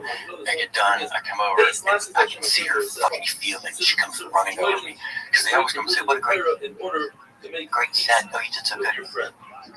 Tracy Fisk did. She said that was phenomenal. I said, well, Jay's like, "How did I get that?" And I said, "Stands are practice. Let it come over." Fuck. I said, "I'm in trouble." She's like, from a wild camel, and also the other day she was very thirsty in a river underneath the street. So every time he passed that place, show's over. Thank you, tomorrow night, and then she goes, okay. I get fired. I get fired at the show. No, they've already bleeped it out on the West Coast, the East Coast, live. I said, bleep that line. You can't force her head. I said, I didn't force it. I didn't use my hands. I used my hook. She just looked at me like, you fucking like so clever. I said, well, you said don't use my hand. So everything was fine after that, but it did get bleeped out, and it went, you know, fuck the joke up, it went, I did not, and then tried to get, you know, the West Coast went right to this, good night, let's go to that punchline. Yeah. Well, you ever get trouble for something like that? No. Well, this is when I got trouble. I got banned from Fox, I think for life, for this. And this is for something else. This is really weird, yeah. I was in the country Billboard Music Awards, and they asked me to do a little bit with Chris Rock. It's Chris Rock and me, and he you know, it was such great together. It's like, you know, top, you know, and then I'm out there because it's stupid, and Chris Rock is, you know. So I go out, we do a rehearsal, and I had like 4 props or something, and the guy came over like in a panic, right middle of the show. It's already happened. Our bit's coming up in about 40 minutes. He says, I need you guys to go longer. And Chris Rock's like, bye. What do you want? He said, just come up with something. I said, well, I can have my guy go back to the MGM and grab a few more props. That'd be awesome. Chris is like, yeah, perfect. You know, we'll kill the time without having to change too much. But I can just pull out more shit. I go and I tell my guy, go, TV clean. Get like this, get. When you see the amount of salt from, that's a disaster. So you don't say a nice broth, you say pork dynamics. When you say it's Baruch Zucker, that's something that anyone who Baruch was upset, man, angry. He was able to remember something in the same blood. Says the Gemara, there are 4 say Goimel. The Lashon of the Gemara is Goimel Lechasadim Plevim. We, based on the Rishonim, we say Hagoimel Lechasadim Plevim. That is, the people that cross the desert, the ocean, or a sick person who is healed, or somebody came out of jail, they say Goimel. You need 10 people, and 2 out of 10 must be Rabbanan. Rabbi Yehuda, says the Gemara, was sick and he was healed. Rav Chana and 9 other Rabbi Chacham came to visit him, and they told him, we bet you Baruch Hu for giving you to us instead of giving you to the ground. And he said Amen, and he said, because I said Amen, and no longer there are 3 that need special protection. And they are people that have bad mazel, a sick person, a woman who just gave birth, and some say even somebody that's in mourning, and other. And there are 3 people that have, because of jealousy of Shadim, they are in danger. That's Chassan and Kala, and some say even a Chacham. And finally, there are 3 people that are zut to longevity, because they do something at length. And that is, they have a long davening, and we'll explain tomorrow, or they have a very long meal. They have a lot of company, a lot of poor people as company, or they spend a lot of time in the bathroom for medicinal reasons. Have a wonderful day.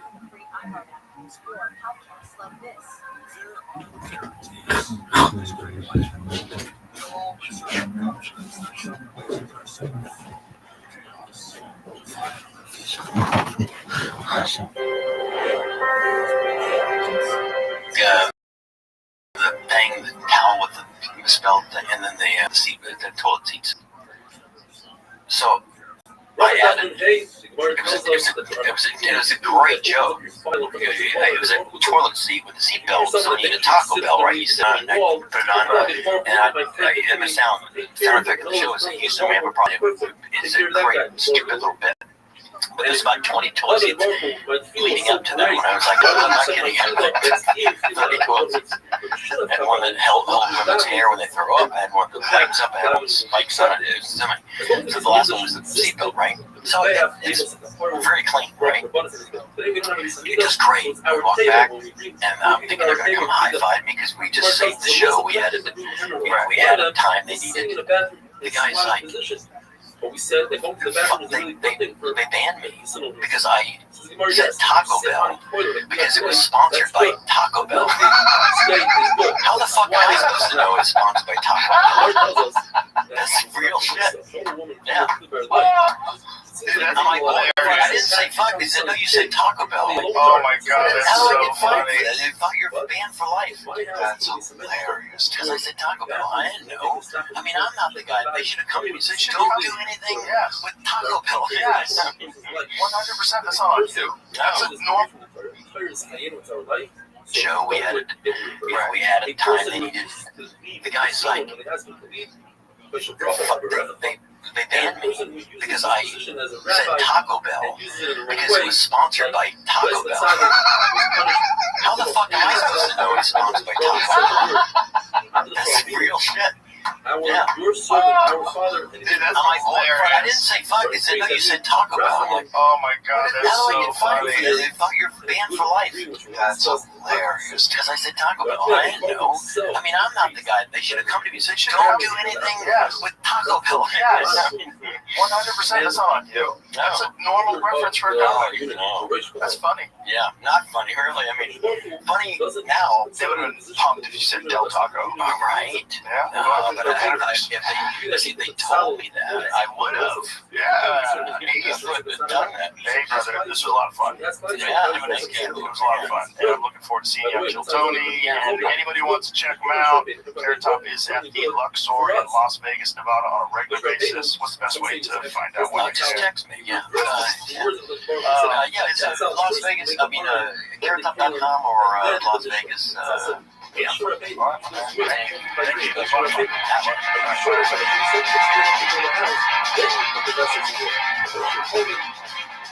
Sure you're not Excel hell? You're sure you weren't in the shadow of Hashem when you heard this? Had to come up with this himself. This Chachma. He knew how to take the letters that Baruch used to create the world. The Tzir of Isaias. Baruch gives wisdom to people that have wisdom. And here comes the milk dreams, a very lengthy sugya. Rav Kitzah says numerous quotes regarding dreams. First of all, the worst dream a person can have is when he's dreaming that he is in a fast, he's fasting. A dream that nobody deciphered is great. It's like a letter that hasn't been opened. Once you open it, then the problems start. Good dreams, bad dreams, they don't happen 100% as you dream them. A bad dream is better than a good dream. When a person has a bad dream and he's sad about it, that sadness is actually part of it. It does away with the dream. First, a person has a good dream, feels good about himself, that actually takes away from his sakhan. The bad dream is worse than getting malchus. We learn from Yisrael Tzaddik that not everything comes true because he's talking in his dream about his mother dying and his mother wasn't alive anymore. And you learn from Yisrael Tzaddik that sometimes it takes 2 years for a good dream to come true. A tzaddik such as David HaMelech never dreams of a good dream, and a Rothschild like Rabbi Rothschild never dreams of a bad dream. It says the pasuk is Shemina Lecha Ra. Whenever it's possible that even if a tzaddik dreams of a dream, he'll forget about praying and therefore it's not a dream. And when the pasuk says, "But negative Lo Yikra Ba'al Lecha," it's referring to when a person comes back from a long trip, he should not find his wife in a state of a safek midah. Any person that doesn't dream any dream at all for 7 days, he's considered bad. The person is really worried about his dream. He should go in front of 3 people that they should do hatovas chalai. They should make this chalai better. They should tell them, I saw a really good dream. And they tell him, Tavamu, we call it a heavy, it's a great dream, it should be good. And Baruch should seal it with 7 seals, 7 steroids that it's good. And they should say 3 psukim that are in the reverse to be about redemption. Do yourself like we say to be eaten. The Lord tells us, be friends. Sitting together. He said, why don't we each say a statement that others have never heard? So the first one got up and he said, if you don't know what the dream means and you're worried about the dream, so you should talk about, you should say the Yiratzayim when the previous Gehanim, and that's what we do today, not this, it's the Yiratzayim that says, I'm yours, my dreams are yours, etc. Very long Yiratzayim, and you're supposed to finish all that Yiratzayim with everybody as you're saying Amen. But if you missed the boat and they don't say Amen on your Yiratzayim, so then you're supposed to say Adi Bamari, Shoyim Bikura, Adi Shalom, Shimta Shalom, Yiratzayim, Shazim Aleinu, Shalom. The second one gets up and says, whoever is afraid of an ayin hara should take his thumbs and go so, grab the thumb of the other hand, and then he should say, I'm complaining, I'm so and so. The Zera Yosef, I'm a descendant of Yosef. Even if you're not a direct descendant, you probably have some Yosef blood in you, and therefore Yosef Tzaddik, his descendants don't have ayin hara. If you're worried about your own ayin hara, try to steer at your left nostril. And then gets up and says, a sick person comes and tell everybody the disease on the first day. But after that, he should, so that people should down to him and be healed through their doubting. And his Rabbah was once sick, and he told his Gabbai, don't tell anybody the first day. But after that, he said, tell everybody, whoever loves Rabbah should daven for Rabbah, and whoever hates Rabbah should be happy that Rabbah is sick, because when an enemy is happy that somebody's sick, that disease disappears. Shmuel says that when he had a bad dream, he would say the pasuk, they're nothing. On the other hand, when he had a good dream, he would say it in a question, Chalomis are nothing. And in fact, it says in the pasuk, you should consider dreams. I had the contradiction. You consider dreams of Chalomis Shavi Daberu. I said, well, if the dream comes from a malach, then you know it's true. If it comes from a shade, you know it's false. Rabbi Rothschild says, Yerushalayim, there were 24 people that knew how to be placed for Chalomis. They knew how to decipher dreams, and he went to them, and each one gave different opinions about the dream, 24 different ones, and all 24 came true. That will continue with dreams. Tomorrow, Be'ez Hashem, have a wonderful day.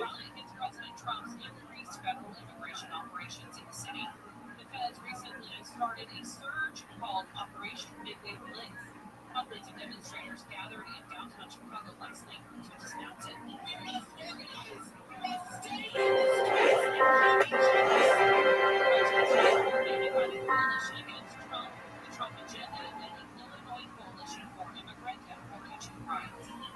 Bracha is Dafim Vav. We're continuing with an amazing sugya of dreams. Behind me is a mural that our Rabbi Yeshua Pesach drew himself and gave me as a gift. It takes all the dreams of today and tomorrow's daf. Gemara tells us that whatever you think during the day, that's what you dream at night. Gemara tells us through stories where Goyim came to Jews and said, if you're so smart, what are we going to dream tonight? The Jews inserted something in their mind about it, and they dreamt about it. For instance, they said, you're going to be captured by the Persians, and you're going to use a golden staff to graze the sheep. That's what happened. Or you're going to use a golden grinder to grind the date pits. Gemara tells us about Bar Hedia. Bar Hedia was a dream interpreter. Depending, if you paid him, he gave you a good interpretation, and if you didn't pay him, he gave you a bad interpretation. Abaye and Rava had 22 dreams. We're not going to go into all of that. But the bottom line is that whatever he interpreted to Rava in the negative, he interpreted Abaye in the positive. He told Rava, your wife is going to die, your children are going to die, your business is going to do terrible. The king is going to accuse you of breaking into his palace. In fact, the king did accuse Rava of breaking into his palace. Then he told him, you're going to get whacked on the head by 2 clubs. In fact, Rava walked into the shul and he saw 2 blind people fighting, and he tried to break the fight and he got hit twice. We're about to hit again. Rava said, stop. I only dreamt that I'm going to get hit twice. He interpreted Rava's dream that he's going to divorce his wives. 2 pigeons flying away is a symbol of divorcing a wife. And finally, when Rava paid him, he told Rava that the fact that the wall is falling down means that he's going to have unlimited amount of properties. Abaye's household down. Now all of a sudden he throws Abaye under the bus, even though Abaye paid him and said Abaye's going to die. You're going to take all of Abaye's talmidim. My house is falling. Your Torah is going to go everywhere. And Rava says, I saw in my dream that my head split open, my brain fell out. No, that's just the feathers out of your pillow. And finally he tells him, I dreamt that they're saying Hallel of Mitzrayim, meaning the regular Hallel. So he tells him that means you're going to have these. The Gemara says both Bar Hedia and Rava were about to embark on a ship, and Bar Hedia remembered that Rava's going to have an ace. He said, why should I be on a boat with Rava? If the boat sinks, he'll have an ace, I'll die. So he jumps off the boat. In his hurry to jump off, his book dropped, and Rava peeked in his book and saw it says, all dreams are interpreted based on the interpretation. Rava looks at Bar Hedia and says, Rasha, why do you interpret my dreams that way? Look what you did to me. You killed my wife, my children, and my business. I forgive you for everything. I cannot forgive you for killing the daughter of Rav Chisda, my wife. And he gives him a curse that his head should split open and his brain should fall out. Now that's a very difficult thing to happen. Barhedia said, "Oh, it occurs to me, I better do tshuva. Let me go to Golos." Goes to Rome, and he opened up a shop in Rome. And sure enough, a customer comes, he's the head of the treasury, and says, "I dreamt that a needle is in my finger." He says, "Barhedia, pay me, and I'll tell you the interpretation." Says the treasurer, "No."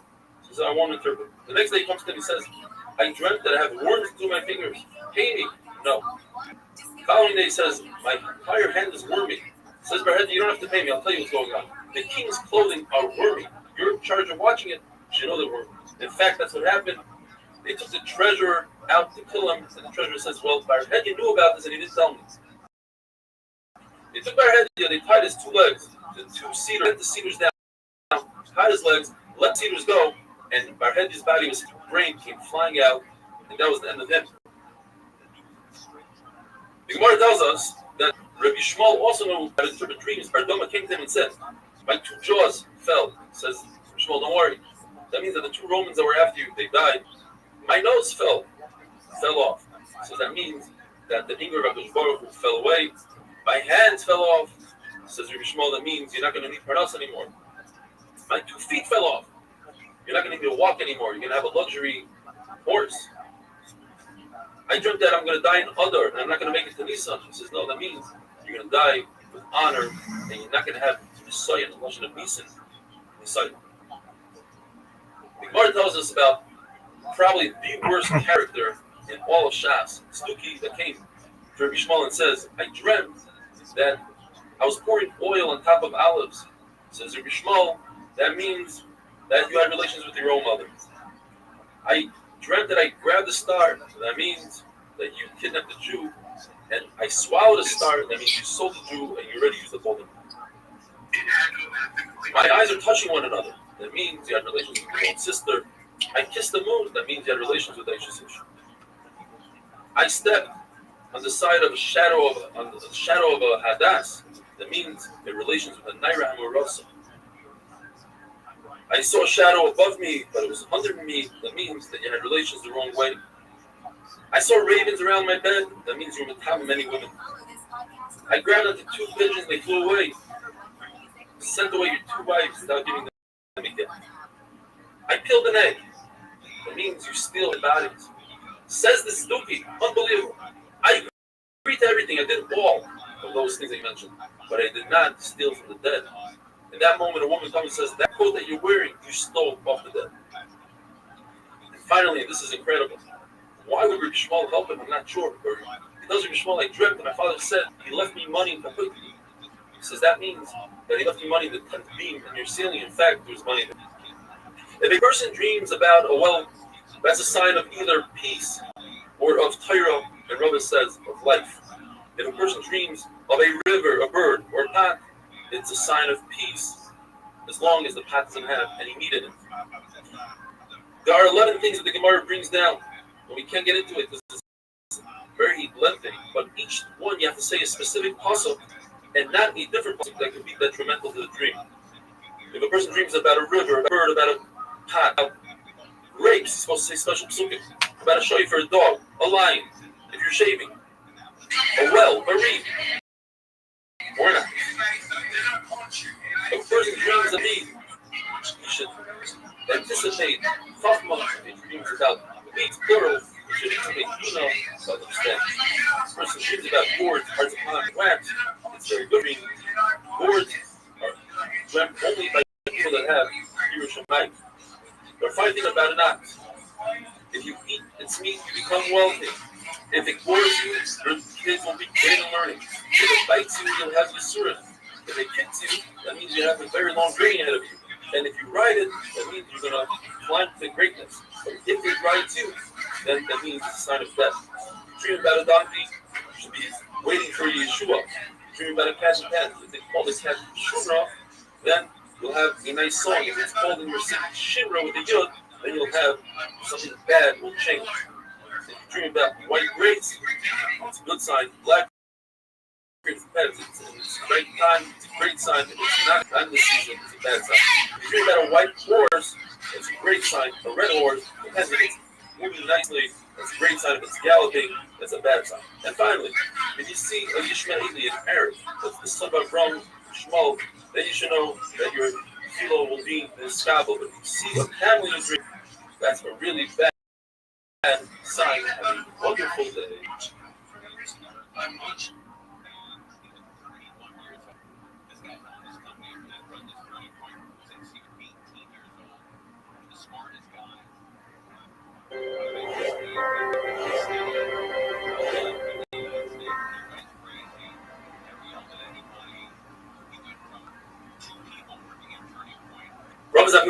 We're continuing with dreams. Since we have over 150 different dreams to interpret, we are going to go over the 8-minute allocation.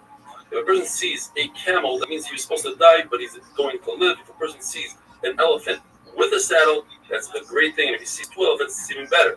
If a person dreams the name written down, Uno with 1 nun, he'll see a nest. If he sees names with 2 nuns, like Chanina Yochanan, he'll have multiple mitzvah. If a person sees the word Hesped, that means he will be Rachmanis on him, and they will redeem him from Shemai. If a person sees himself saying Yehi Shmei Rabba, he's promised to have Olam Haba. If a person sees himself saying Shema, that means that he's roy to have the Shekhinah on him, but his generation is the cause that it's not. If a person sees Tefillin, then that means he'll grow in godless. If a person sees that he's davening and he didn't finish the davening, that's a great sign. There's a certain illicit relation a person dreams of on condition that he didn't think about these people before and didn't know these people. Of his sister or his mother, he knew them, but he never thought about them. If he dreams about them, his sister is Chachma, his mother is Bina, Naira, Murasa, is Torah, Ashes Ish, will be a Ben Olam Haba. When a person dreams of the Shivas Aminim, he dreams of wheat, is peace, barley is Lemony Averis. A person dreams of grapes, that means his wife won't miss her. Grape branch is Mashiach. A fig means that his Torah will be kept. A pomegranate depends if it's small or big, his business will expand or grow. If it's split, then he's Tam Chacham. It's a sign of Torah. If he's Amar, it's a sign of mitzvahs. If he sees olives, then his business will get better. If he sees olive tree, he'll have many children. And if he sees olive oil, that's the light of Torah. If a person sees a date, Yitamu Chatayim, he won't have any averis. If a person dreams of a goat, he'll have a great year. 2 goats will have 2 good years or more.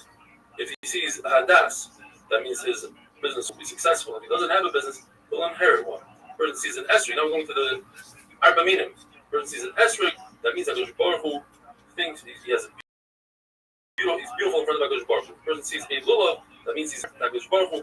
If a person sees a goose, sign of Chachma, and if he has relations with the goose, that's a sign that will become a Rosh Hashiva, like Rav Ashi said he dreamt. If a person sees a chicken, it's a sign of having a Ben Zachar, multiple chickens, multiple Ben Zachar. If he sees a female chicken, that means he'll have a beautiful garden and simcha in his life. If a person sees eggs, or any round thing that's closed, like a nut, or a glass cleat, or a cucumber, that means that his request is suspended, but if it breaks open, then his request will be answered. If a person dreams that he goes into a city, his things will be taken care of. If he dreams that he's shaving, that's a good sign. And if he's shaving his beard as well, that's a sign that good things will happen to his family as well. If a person is sitting on a small boat on top of the waves, that's a sign that he is going to have a good name. And if he is in a very large boat, his family will have a great name as well. If a person goes to the bathroom without using toilet paper, that's a great sign because he's ridding his body of all the bad stuff. If a person goes up onto the roof, that means he's going to grow. If he goes down, that means he's going to be the opposite. Rabbi and Abai say no. Once you go up, even if you come down, you're still going to be great. If a person is ripping his clothing in his dream, that means currently Xar did. If a person is naked in Chutz La'aretz, that means he's stripped from all Averis. Or if he's naked in Eretz Yisrael, that means he's stripped himself of all the mitzvahs. If the cops grab a person, that means he'll have protection. If they chain them up, he'll have double protection. If a person sees himself in a marsh, then that means he'll be a Rosh Hashiva. If he sees himself in a forest, he will be the head of the Rosh Kala. If a person sees himself with a snake, that's a great sign. That means they'll have parnasa. The snakes don't have to work for their food. If the snake bites him, he'll have double parnasa. And if he kills the snake, that means he won't have parnasa, even though Rav Shesha said that his parnasa will double. That's because Rav Shesha dreamt it and he wanted to give a good interpretation for himself. All liquids are a great sign besides wine, which if he's a Talmid Chacham is a great sign. If he's not a Talmid Chacham, it depends, so there's no real interpretation for it. The Gemara says if this person sees Sefer Malachim in his dream, that means he'll rise to greatness. If he sees Yecheskel, that means he'll have Chachma. Yeshaya is an Achama, Yirmiyah is Puranos. The person sees Tehillim, Shir Hashirim, David HaMelech, Ben Azai, that's a sign of Chasidus. The person sees Mishlik Helish and Rebbe Ben Zoyma, that's a sign of Chachma. The person sees Iyov, Kinois, Achav, and Shmuel Ben Elisha, that's all a sign of Puranos. If he sees Megillas Esther, Yonah Dayoima, that is a sign that will have a nace. If you see Rebbe Loz Ben Azariah, that's a sign of wealth. If a person sees metals in his dream, that's a great sign. However, that comes to exclude if he sees a hoe, a mattock, and an axe with a handle. Those are all items that you can do great damage with, so it's a bad sign. All fruits are a great sign, besides dates that are not. All vegetables are a good sign. Instead of turnips, which resemble a club like we had the other day, Rabbi got hit with a club. All colors are great, besides the color blue, which if a person is blue in the face, that's a bad medical sign. There are three things that go into the body and you don't benefit from them. Cherries, inferior dates, and unripe dates. There are three things that don't go into the body and the body benefits from it. That's bathing and anointing oneself and going to the bathroom. There are three things that have resemblance to Olam Haba, and that's Shabbos, the sun, and the bathroom. There are three things that calm a person down. That's good sound, music, or a good voice, Rashi brings, of a woman, and good sightings, like nice pictures, buildings, and good smell. There are three things that expand a person's mind, and that is a beautiful house, a beautiful wife, and beautiful vessels. There are five things that are 1 of 60. Fire is 1/60 of Gehenna. Honey is 1/60 of the month. Shabbos is 1/60 of Olam Haba. Sleeping is 1/60 of death, and a dream is 1/60 of a nevuah. There are 6 things that are great for a sick person. That's sneezing, sweat, diarrhea, carry, sleeping, and dreams. 6 things will heal a sick person, and that is cabbage, the womb, and intestines, diaphragm. Some people say small fish, beets, and dry penny royal. 10 things will cause a person to become sick again, and even worse. That is, if you eat the meat of an ox and a bird, if you eat roasted meat or an egg, if you shave or you eat cress, milk, or bathe nuts and cucumbers. Cucumbers are very difficult on the body, like swords, but that's large cucumbers. Small cucumbers, the Gemara always says that Rebbe Antoninus always had small cucumbers on their table. They were very wealthy, even in the summer, even in the winter. If a person dreams about a dead person in his own house, that means it's a sign of peace. If the dead person is eating or drinking, it's a good sign. If the dead person removes shoes from the house, that's a bad sign. Anything he removes is good besides shoes. Anything he gives you in the dream, that's good besides if he gives you dirt and mustard. If a person sees Avodah Zarah, the Gemara mentions Markulis, he should say, Hashem has Rahmanas even to those who do against his will. If he passes by a place that Avodah Zarah was uprooted in Eretz Yisrael, he should say, just like this Avodah was uprooted, came to Oker, Michom, the Kamis Yisrael, from all over Yisrael, and you should return the hearts of these people to do tshuva. The Tanakh says, you don't say that because they are mostly goyim, or Shmuel says, even Chutzlar, since all the goyim are going to become gerim, let's say, you should say that there as well. Have a wonderful day.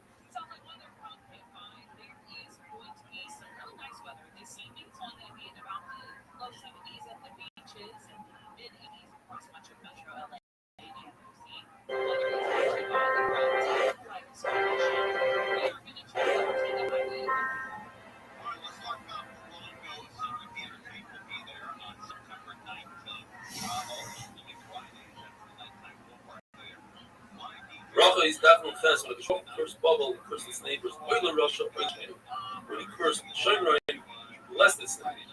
Just like every human face looks differently, so too every human mind thinks differently. Therefore, you see 600,000 Jews who make a special bracha for Chazak. Jibor who knows exactly what's going on in each and every one of those 600,000 minds. When you see 600,000 guys, you say Oishin Infam. When Ben Zerma saw 600,000 up La Lila Regal, he added a different another bracha. Baruch Baruch Kolpelu L'Shamsheni. He created all these people to serve me. Other Rishon, when he wanted to eat a loaf of bread, he had to perform 11 different functions. He had to plow the field, he had to seed, etc. When he wanted to wear clothing, he had to perform 7 different functions. I could just walk into the store and buy a loaf of bread from all these people that created, and clothing from all these people that created. It's different between a good guest and a bad guest. A good guest mentions the type of food you serve them. Thank you for the great meat, wine, rolls, and I know you did this all for me. A bad guest doesn't mention the food. He just says, thanks for the peace, for the drink. You didn't do it for me, you did it for yourself. But Ramel's father, Yishai, when he came in with 600,000. When he left 600,000 people. When he spoke to 600,000 people. But in Chutz La'aretz, we don't make the bracha of Chacham or Rosh. When you see a gadol, Chacham in Yisrael, you make a special bracha. When you see a Chacham or a guy, you say Baruch Shenosam Mechachmasai L'Basar. When you see a Jewish king, you say Baruch Shechayim T'Foydei L'Reyav. And not a Jewish king, you say Baruch Shenosam T'Foydei L'Basar. Rabbi Rothschild says a person should always try to see Jewish kings, non-Jewish kings, so he can compare them to when Mashiach comes. Rav Sheshes, the Gemara tells us the story was blind. He went to see him, and then Tzduki came to make fun of him. He said, "You can't see anyways. What are you doing here?" He says, "Look, I'll show you. I understand more than you do." So when the first troops walked by, and there's a lot of noise, the Tzduki said, "Oh, here comes the king." Says Rav Sheshes, "Not yet." The second troops come. Here comes the king. Not yet. The third troops came, and it was complete silence. Says Rav Sheshes, "Here comes the king." Because that's how it goes with the Kodesh Baruch Hu. When the Baruch Hu comes, it's complete silence. Before he comes, there's a lot of wind, there's earthquakes. But when he comes, complete silence. Then the king came and he said the bracha. Says the Tzduki, "Why are you making the bracha? You can't even see it." Says the Gemara, either Tzduki's friends poked Tzduki's eyes out, or Rav Sheshes looked at Tzduki and he turned into a heap of bones. Another great story. Rav Shela gave Malchus to a Jew who was a Baal, a Goya. So the Jew went to the king and snitched on Rav Shela. The king summoned Rav Shela. He said, "Why did you take things into your own hands?" He says, "Rav Shela, because he was Baal, a donkey." Says the king, "So you should kill it." He says, "No. Once we left Eretz Yisrael, we're in Golos, we don't kill people anymore."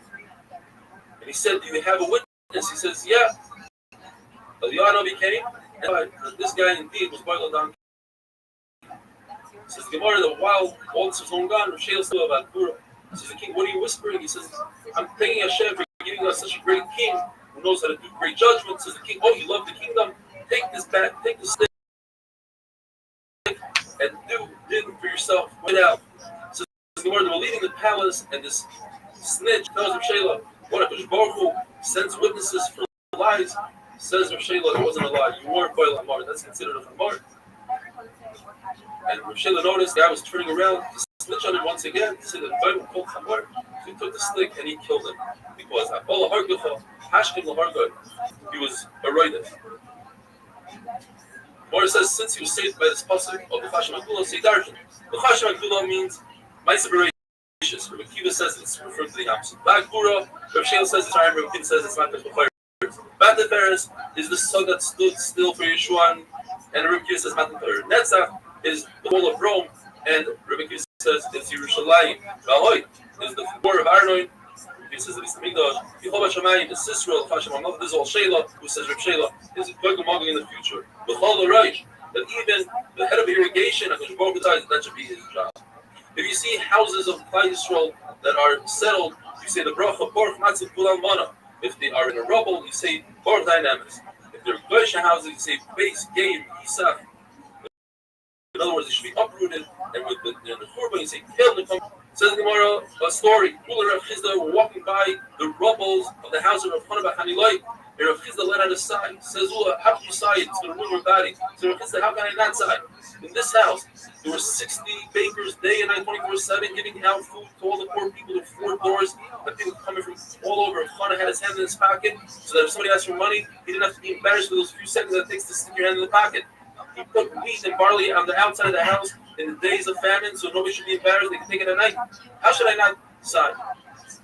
So we'll try to console him, and he said, since the Churban, the houses of Tzadikim were destroyed, or Rabbi says the houses of Tzadikim are going to be rebuilt. He wasn't consoled. So he said, listen, you know better. You're just a servant of Kodesh Baruch Hu. And Kodesh Baruch Hu's home, the Beis HaMikdash is destroyed, so too yours.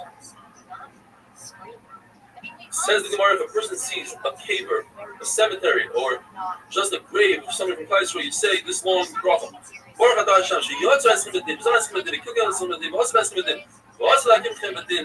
Reb Nachman used to say, and we end off, Yidei HaMitzvah kulchem, v'osav lach yoysen, v'chayim esrim, Baruch atah Hashem, v'chayim es. We say, Goyshe praise, we say, Goyshe Yimchem. Reb Shimon says, if you see a friend that you haven't seen in 30 days, you should say Shechiyanu. It's more than 12 months, you should say Mechayim Esim. As Rabbi would say, if it takes 12 months to forget about the dead. We should prove that nowadays we don't really say this bracha. But one of the son of Rabbi Shmuel about another great story. They were walking and they bumped into Chanino Breder Aviko. It was a big oven. So they said two brachas on him. First of all, Shechiyanu, they haven't seen him in 30 days. Second of all, they said, Ashachol Mechmas Gireya. Said Chanino, let me do one more than you. I'll say a third bracha. Let me say Chacham Rosa because you are equal to 600,000 people. Look at him, 600,000 people. What are you so smart? You made something up. They looked at him and he died. Said in the Mishnah, you see different types of people. So one of the says the Gemara, if you see a Bahankin, somebody that has major freckles, discolored face, you say Mishana Habriyas, special bracha. That's if he was born like that. But if it happened later on in his life, you say Dayino Eves. You see a Kushi or a white person, very white, or a very heavy or elongated face, a warty face, you say Baruch Shana Es Habriyos. If a person doesn't have hands and have feet, or he's blind, or he has hair that's matted, it's one piece, then you say Baruch Thine Emes. A person sees an elephant, a monkey, or an owl, you say Baruch Shana Es Habriyos. You see beautiful creations, you see beautiful trees, you say Baruch Shekafalei Bari Lavai. We learned in the Mishnah Zikin. What's a Zikin? It's a Shabbat. Some say it's a comet, a flying star. Says Shmuel, I know all the paths in heaven, like I know the streets here in Aradoi. I just don't understand this Shabbat. If this Shabbat is sealed, then the world will be destroyed. But the fact is, we see that it goes by sealed. That's just its glow. That's one shot. Another shot is there's a curtain that's torn and you see through it. Or the shot is when Shabbat comes this way and another star comes towards it. That other star backs up. But for us, it looks as if Shabbat is continuing, and that's why it seems like it's going there, but it doesn't. Have a wonderful day.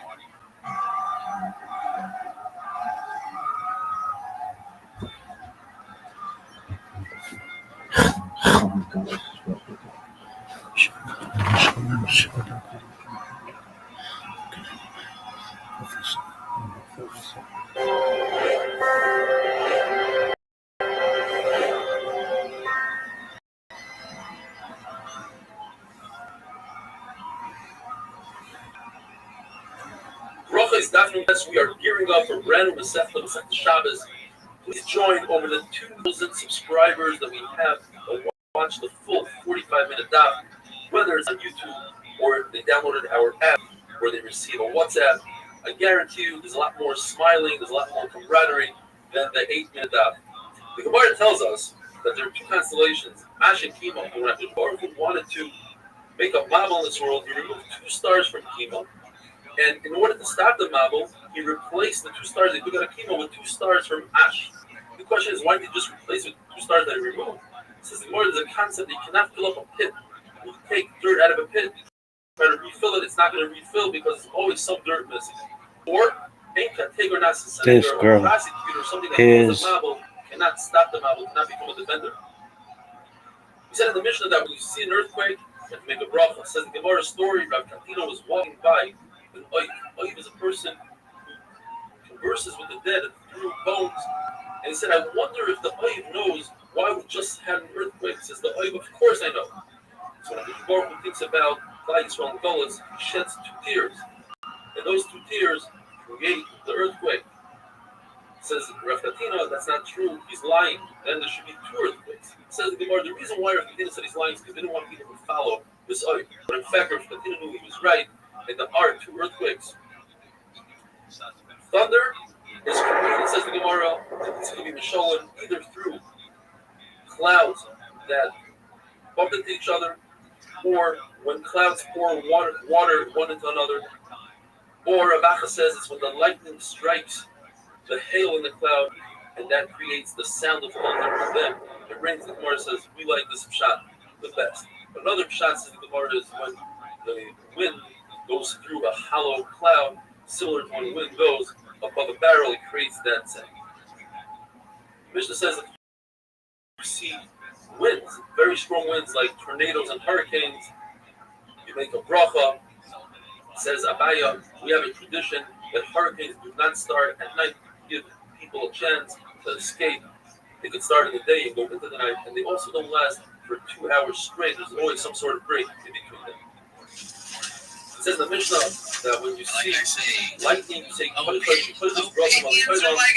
Rabbi says there are certain lightnings that are terrible and one should daven. That is, if it's a single lightning, if it's a white or yellow lightning, and if there's a cloud that comes from Myrav and comes around to the north, or two clouds that seem like they're going to bump into each other, that's the time you have to daven. Rabbi Shlomo Levi says the reason why God created thunder is to scare people and to take out their crookedness in their heart. When you see a rainbow, you should not bow to it because it looks as if you're bowing to the rainbow. Rather, you say, Baruch Zoyter HaBris, Baruch who made a bris with us that's not going to give us another mabel. And then when we're briso in the time and amora. Abaya says that when there are winds and lightning and thunder, mountains, rivers, all those, you make two brachas. Rabbi said that when you see lightning and thunder, you make either or.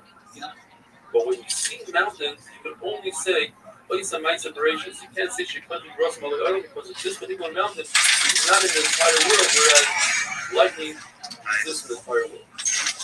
There's a concept called the clear sky. This is a fire that happens after it rains the entire night and then the wind. And according to Yeshua Levi, you say, Oisa my separations. And Jesus says the water is the place on Mikdash. There's no such thing as a clear sky.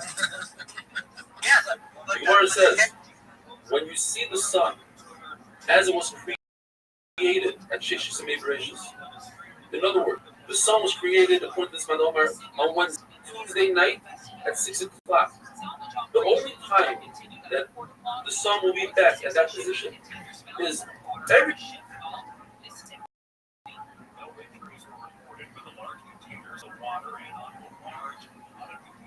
still tilting. Says it will take a while to clean it out. New study suggests ultra-processed foods may harm male reproductive health. Published in Cell Metabolism, the research found a sperm quality decline in men on high-processed diets.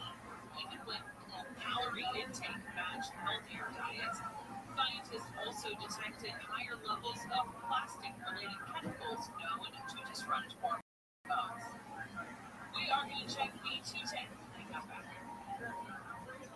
Let's talk about prize gigs. If you enjoy watching sports, maybe you'll enjoy even more with prize gigs. You pick 4 or more players, and then you have to decide more or less than their projections.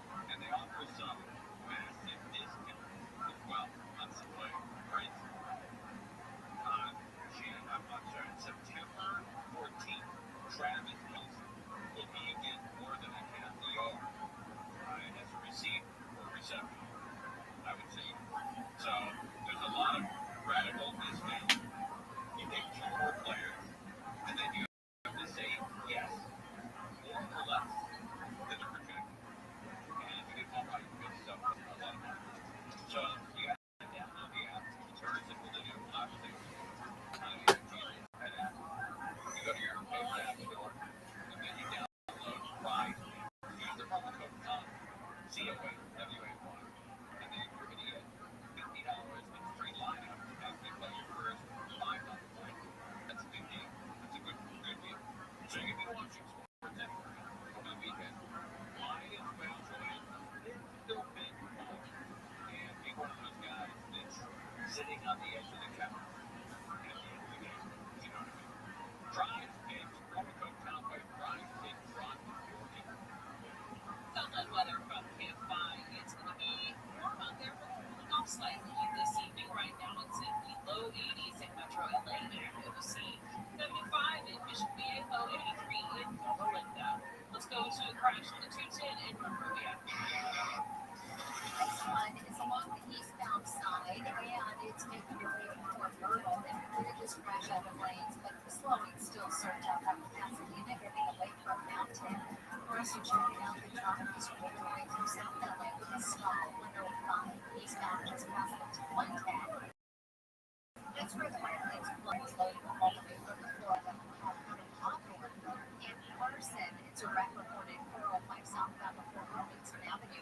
Second week on the left, line down that drive loaded up out of West LA, leaving Wilshire Boulevard. Southern California's most accurate traffic reports. I'm Angie Martinez. Love drifting in the garden hose, playing kickball in the street, and not coming home until the streetlights came on. It's time to focus on brain health. Let's keep those memories alive. Visit AlzheimersLA.org to learn how. That's AlzheimersLA.org. Taking your kids to the first baseball game.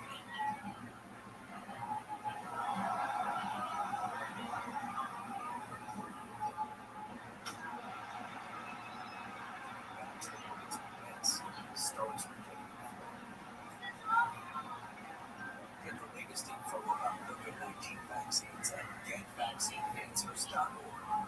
Today, brought to you by iHeartRadio and the Atkins. The free iHeartRadio app is #1 for music, radio, and podcasts all in one. Discover a new podcast from our library of hundreds of thousands of titles. Here's an iHeartRadio podcast preview. The New York Times headline caught my eye. It wrote as follows: psychedelic revolutions coming. Psychiatry may never be the same. Psychedelics are everywhere. Psychedelics is proposing. Investors want it. Most importantly, because people believe it's depression, anxiety, sleeping disorders, special institutions. It is all but there's a dark side. So, what is this? I just want people to see what I see.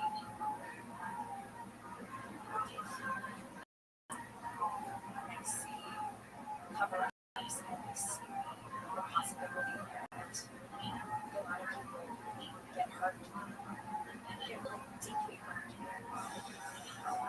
I'm out to cover stuff. This is a form of outrage.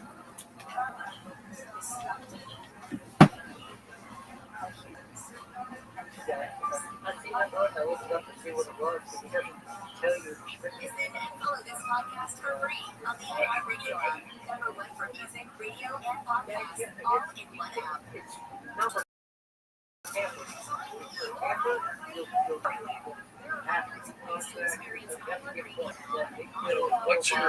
How are you most well known person on Kick?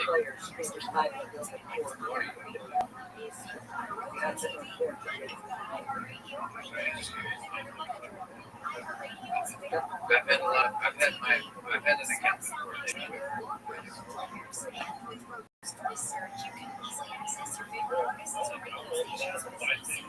Saying you're not real, but I was trying to figure out what.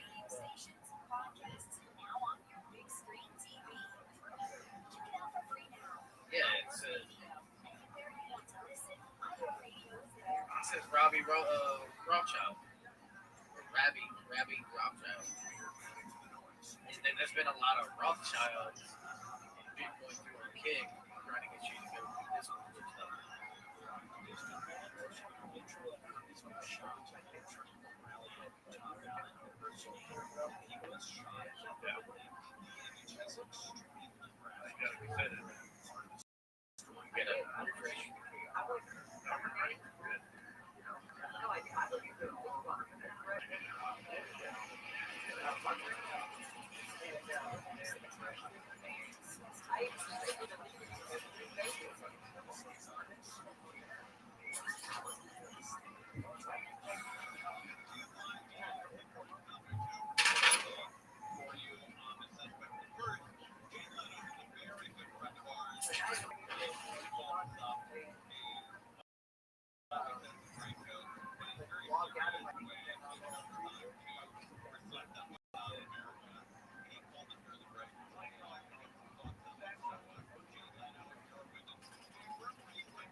Shot like that, and it's recorded, and it's gonna be there forever. It's not good. It's not a good day. I think Jay's on his right. It's an assassination attempt on free speech. It is. We come back. We'll have a couple of things for you. We'll have the suspect. We have some audio on that, and then I'm also gonna play for you Charlie Kirk's speech at the 2024 Republican National Convention. And that's free speech as well. So we got a lot more coming up with Charlie Kirk. And I have a feeling that there's 1,000 or 100,000 kids out there on campus who want to be the next Charlie Kirk. And they are going to fight to try to be the top guy. And I think this is going to spread like wildfire. I think there's going to be a lot of guys out there doing exactly what Charlie Kirk is doing. We're trying to do that, and it's going to spread. I think it's going to have the exact opposite effect that should movement. I think this movement of Charlie Kirk is going to explode. I think it's going to be huge. I think you're going to see hundreds of millions of dollars pouring into this company, and turning point, do I say, and that becoming a place to work, very popular platform to go watch, and videos of Charlie are going to be viewed hundreds and hundreds of millions, not billions of times. So people that never knew who he was before today are going to be inundated with audio and video of this guy. And I think that's so cool. We're live on KFI News 640, 1 hour 10. Here's the latest. California lawmakers are racing to extend the state's cap-and-trade program through 2045 before Friday's deadline. The program forces companies to buy emissions, but critics warn it could This Taped in front of a live studio audience, the following program is brought to you by Swiffer Sweep and Mop Deluxe. Your father's gonna be home in 3 hours. Anthony, hold the towel! Angela, I need you to clean the kitchen floor. I'm gonna go pick up the key. Angela, would you get off your phone? Look at me. Look at me. Okay, first, use this. Okay, then use these. It turns just like this. When you're done, we don't want them to think we live like animals. And do a good job, okay? Because, oh no, you good? All right. That's it. Okay, you got it. I'll just tell you, you'll thank me when you're doing this in college and you know how to do it right. This is why we said gross. It's easy. See, it's just gross. Even your father can do it. Ange, what do you wear for dinner? Is it neat or is this week just flying by? Right? Oh, I barely got the sand out of my car. Please, let alone my ass up. 1,000,001 things to do for the game on Thursday. 1,000,001, okay? Oh, I'm so freaking excited I could throw up, okay? But really, only because Rob's feeding me those big Claus on Labor Day or something. So, what? So, White Claws, Big Claws, same difference. Now I'm running to the supermarket right now.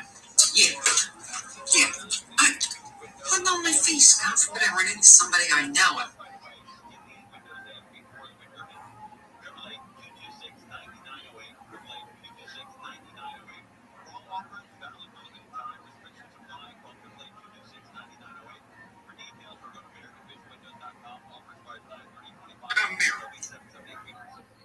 Let's go to a crash in the 5 and win our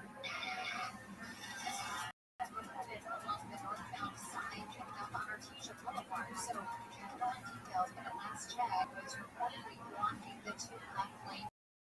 We see it now 250 over KFI traffic. We're also at the drive on 5 as far as delays are concerned. Not slowing up on that over by leaving Santa Monica, leaving Jeffrey Road, all the way to Harvard Beyond Lane. And then we're crowded ahead in Point Park. Now that's much more cars staying heavy all the way to Roseby. Let's also check out the 60 eastbound heading into Diamond Fire on the brakes leaving no balance as you continue to the 57 northbound loads up as well out of just about Brea, leaving it through on the highway to the 60 for Southern California. So out here in traffic reports. I'm Angel Martinez. If you grew up drinking out of a garden hose, rain could fall on the street, and not coming home until the streetlights came on, it's time to focus on brain health. Let's keep those memories alive. Visit AlzheimersLA.org to learn how. That's AlzheimersLA.org. The free iHeartRadio app is #1 for music, radio, and podcasts all in one. Discover a new podcast from our library of hundreds of thousands of titles. Here's an iHeartRadio podcast preview. Now, Maxine, I know you like to do your own mystery solving, but this is a serious investigation. Sorry, Bill. Lost curiosity, religion, lying to you. And first, it's me. Join Nazi Files as she tries to solve big case of small town. We discovered that Riley Stevens has caught us. You wanted to find Riley before the sheriff and he watched us.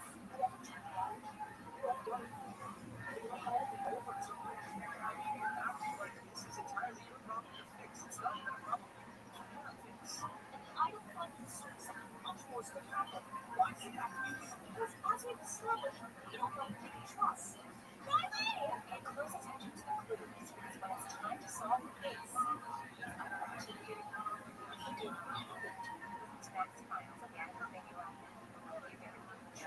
The iHeartRadio app, #1 for music, radio, and podcasts, all in one app.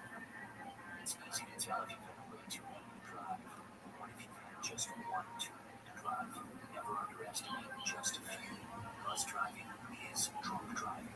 A public service announcement brought to you by the U.S. Department of Transportation and Council of the Station. Your iHeartRadio everywhere. There are hundreds of ways to experience iHeartRadio at home and on the go. Beyond the iPhone and He's don't let you down. He's just trying to get the nose right. She can't see David. She got shared. Oh, this is David. He's don't let you down. He's just trying to get the nose right. experience by integrating with the world's largest navigation app. Now, while you navigate through that target ways, you can also stay connected to your favorite stations, playlists, and podcasts from iHeartRadio. Just tap on the music icon from the Waze navigation screen and select iHeartRadio to listen to all your favorite content on iHeartRadio everywhere you want to listen, including in the car through Waze on iPhone and Android. Check it out for free now. iHeartRadio, anywhere you want to listen. iHeartRadio is there. iHeart is America's #1 podcast network. Open the free iHeart app and explore podcasts like this. Different service, Central Mississippi, vibes with me, like Burn Orange, it's called Casting Clay. There's one thing that's never wreaking havoc on anything there. It's the strangest, most destructive soil I've ever dug before. You never get these songs. Over the years, Casting Clay has held and destroyed a lot of Mississippi secrets. In 2012, a construction crew uncovered a big one. Graves, thousands of them, on the site of the old State Center.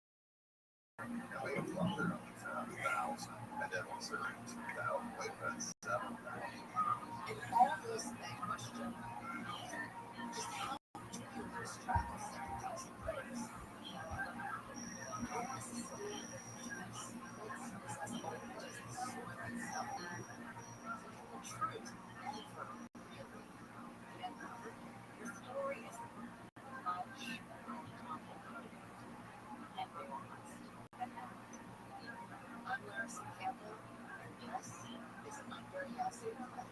Listen on America's #1 podcast network, iHeartRadio.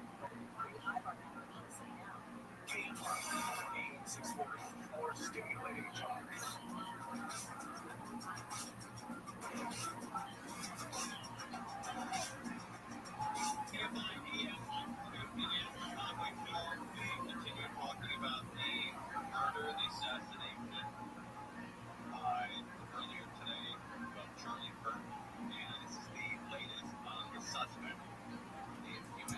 Every 4 years, since the year is 365 days and a quarter, divided by 4 for the 4 seasons. Each season is 91 days, 7.5 hours. In order for the sun to be at its position at 6 p.m., that can happen only every 4 years. But to happen at 6 p.m. and on a Wednesday or Tuesday night, early Wednesday, that only happens every 28 years. You have to wait for 28 years at the same time that Saturn, which was also created at 6 p.m. on Tuesday night, Wednesday evening, it has to be at that exact time that Saturn was created at 6 p.m. And that's when we said it the following morning, so that everybody gets together and says it, but that's Kufas Hashemish, that's when Akishmor created the sun. The same, the Gemara says, you say, today we don't, on the stars, the moon, Amazolis, the zodiac, but he said, gracious. Rabbi says, on the great ocean, whether it's the Atlantic or the Mediterranean, say a special bracha when you see it at least after 30 days. You have to wait at least 30 days. You say a bracha she'asa es hayom hagam. You also make a bracha on the 4 rivers mentioned in the Torah if there were no human intervention. Once humans diverted the river, you can no longer say a bracha on the river. You see grass by the Euphrates, by the bridge, so you can say the bracha from the bridge and upriver, but not downriver. At a certain time, place when they diverted the Euphrates, you can no longer say a bracha. Chidekel is a matrikor of Chadin Mekalim. There are lighter waters, easier to drink, and cleaner. Kras means Harim Rabbim. And it says Rabbah, the people of Chayza, they're very sharp because they drink the water of the grass. The reason why their faces are red is because they're shamish bayai, and their eyes wander because they live in the darkness.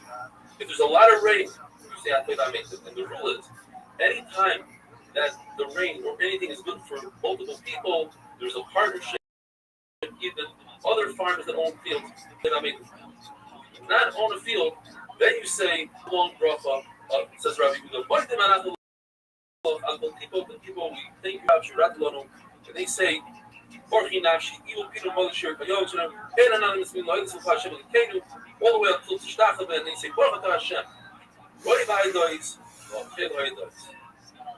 when you say Shechiyonu, only when something happens to you and only to you alone. But if you have a son, you say Ateva made it because your wife is also happy. When there's an inheritance and you have brothers, so you say first dynamics, but afterwards you say Ateva made it on the inheritance. And when you drink an additional wine during the meal, you say Ateva made it. If there are other people joining the meal, have a wonderful day.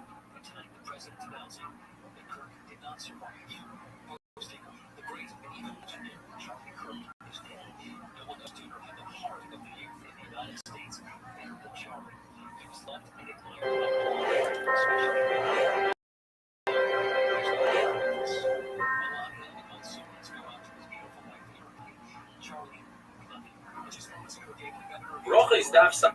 According to everybody, if you buy random clothing or any vessel, flea, make a shechiyonu. The question is, what if you already have that exactly, and this is the second round that you're buying it? Well, it depends. If you bought it for the second time, according to the first lesson, you don't make a bracha at all. If you had it because you inherited it, so now there's something new by you buying it, so according to Rabbi Rothschild, you don't make a bracha, and according to Rabbi Rothschild, you do make a bracha. But according to the second lesson, if you had this clean, you had this garment already from inheritance, and this is the first time you were buying it, even Rabbi Rothschild agrees, you make a bracha. Between Rabbi Rothschild and Rabbi Yochanan is whether you make a bracha if this is the second time around that you're buying it. According to Rabbi Rothschild, you don't make a bracha. Rabbi Yochanan, even in such a case, make it shem yad. If you have a situation where something bad happened, but it also includes something good, for instance, your crop was ruined from a flood, but the flood is good for next year, for the next crop. You still make 9 MS, even though it includes something good. And the same thing in reverse. What if you have something really good that happened, but it includes something bad? For instance, you found a metzia, you found something in the street, but it's possible that it's bad because the king will find out about it, will come and take it from you, and that will cause you great aggravation. Unless you say, we learned in the Mishnah that the person's wife is pregnant. It's a tefillah shov. It's cruel to just daven and say, I wish it's a boy. It's already too late. What about the fact that Leah davened and she switched her baby to be Dina from a boy to a girl? That's a nace. We don't discuss this. It's also possible within 40 days. And within 40 days, you could daven, as we learned. Within the first 3 days of pregnancy, you daven that it should be a pregnancy. For 3 days. So 40, you can daven that it should be a zohar. From 40 days to 3 months, you daven that the baby should be squashed by another.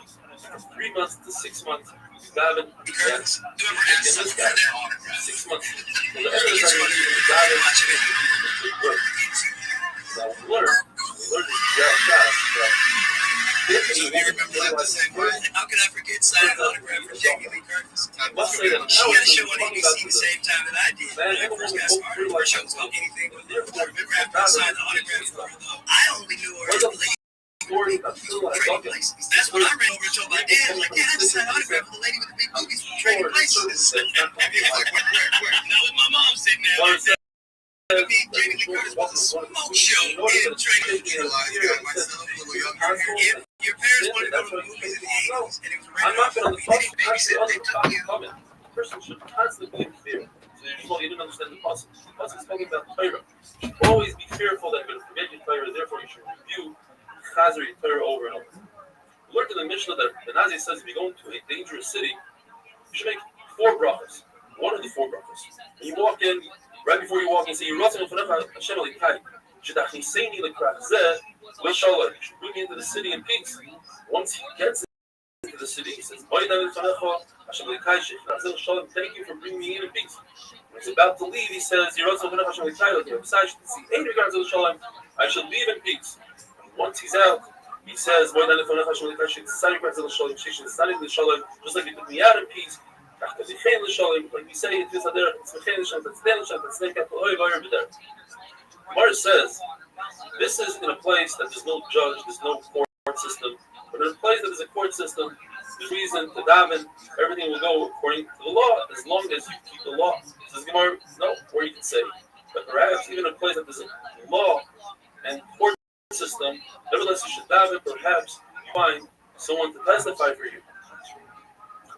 In those days, the bathhouse was a very dangerous place. The only way to heat up the water was to suspend water on an upper level and have fire underneath that floor. And occasionally it would collapse. So you had to say a special davening that included the vidu, believe it or not. You'd say, Yerotzim Lefonecha, Hashem Elokai Lekevis Hashtatzileni Mizeh, Lekevis Mizeh, save me from this and others like it. V'yera Bidvar Takakola, and nothing bad should happen to me. V'im Yera Bidvar Takakola, and if something really bad happens to me, maybe Sasi Kapara L'Chol HaVinoisam, because basically Rabbi says, Al Tifach Belasata. You should never open your mouth and say something negative like that. And when a person leaves the bathhouse in one piece, he should say, that you saved me from the fire. The Gemara says the story about in the bathhouse and the floor fell out from under him, and with a nace he was saved. He held on to one of the beams, and he was able to save 101 people by them holding on to him. If you go into bloodletting, you say, this business that I'm doing here should be for medicine reasons. After Baini can kill Roifei Neman Hata. If wasn't Shlema, your healing is whole.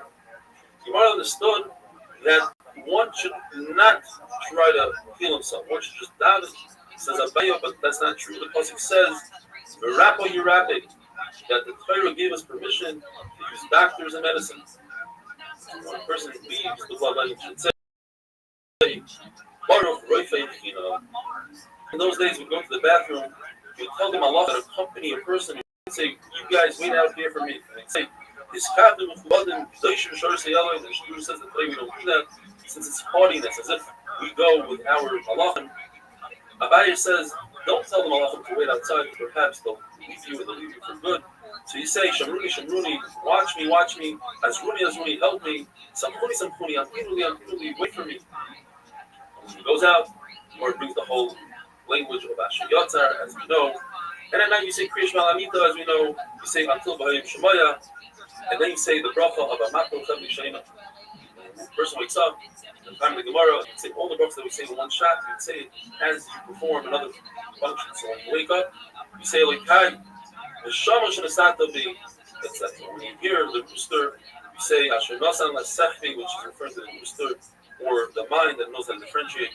When you open up your eyes, you say Okay, Achivrim, when you sit in your bed, you say Matar Surim.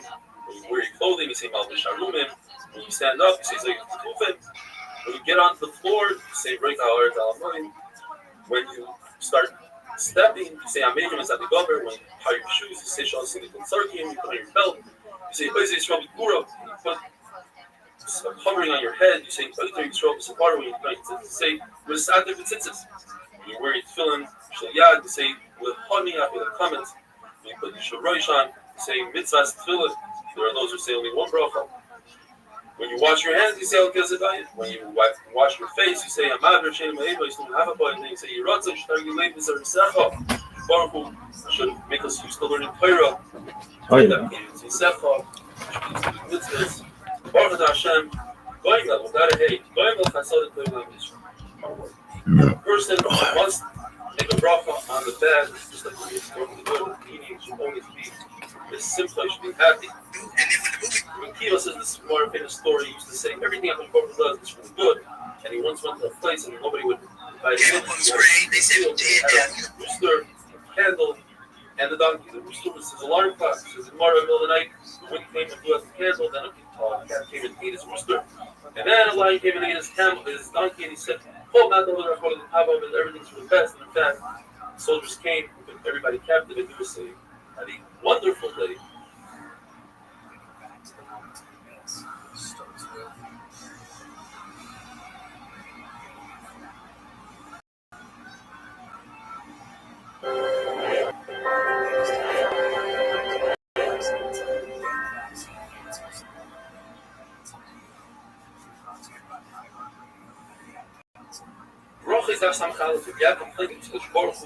As few words as possible. It says it says in the pasuk by Yitzer with two yuds. It means that God created man with two Yitzer, Yitzhara and Yitzhara.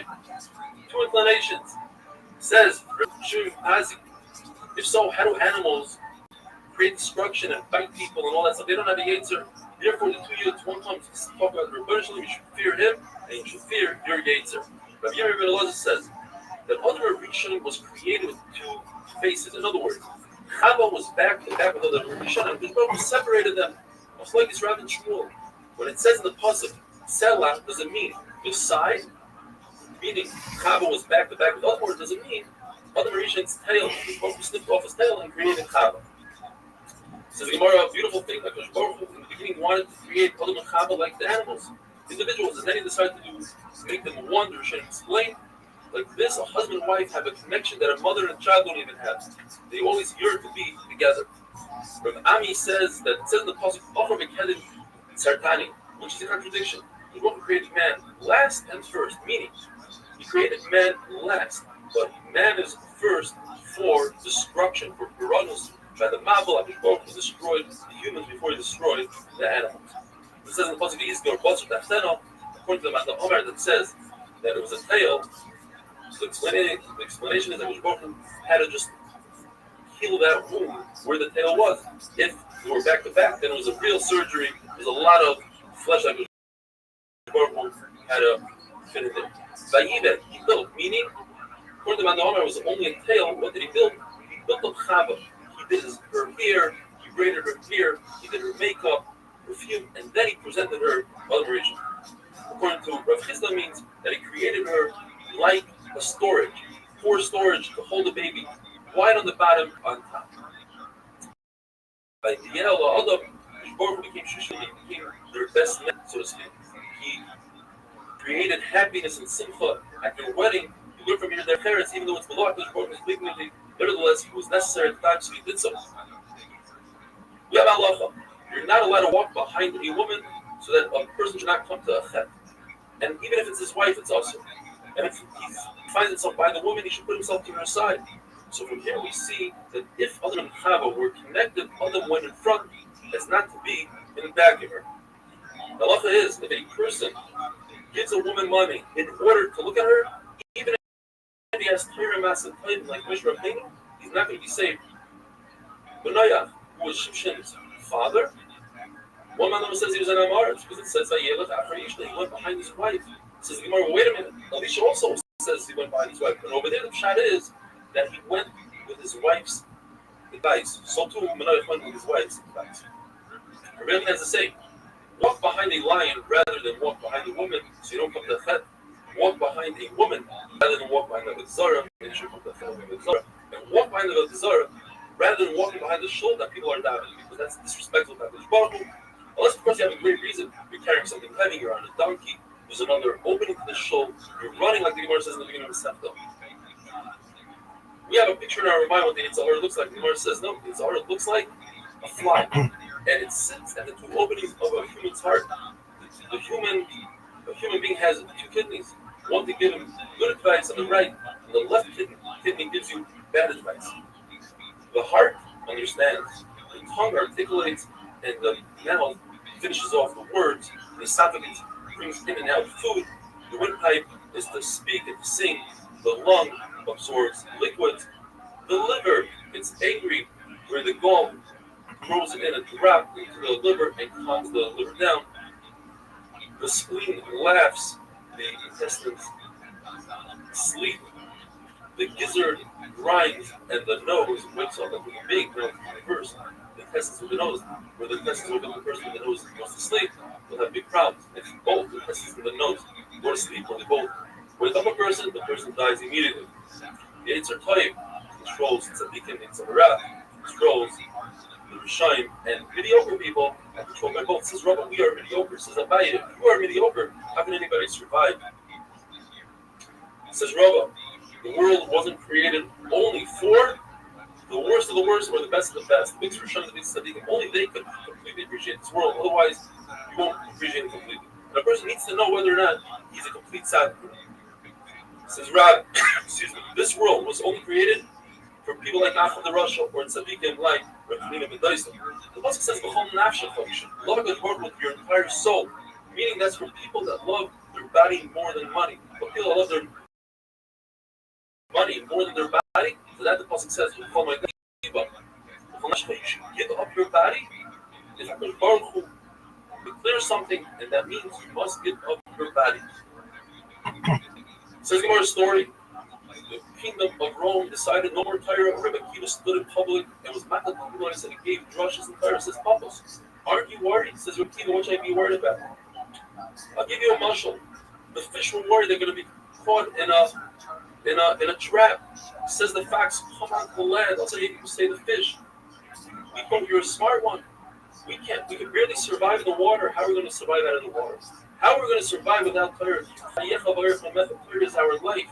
You want me to stop learning Torah? I'll be like a fish out of the water. Both of them were caught by the Romans. It says, it's beautiful that you were caught for the right thing and I was caught for nothing. Gemara tells us that Rabbi went through a very painful death.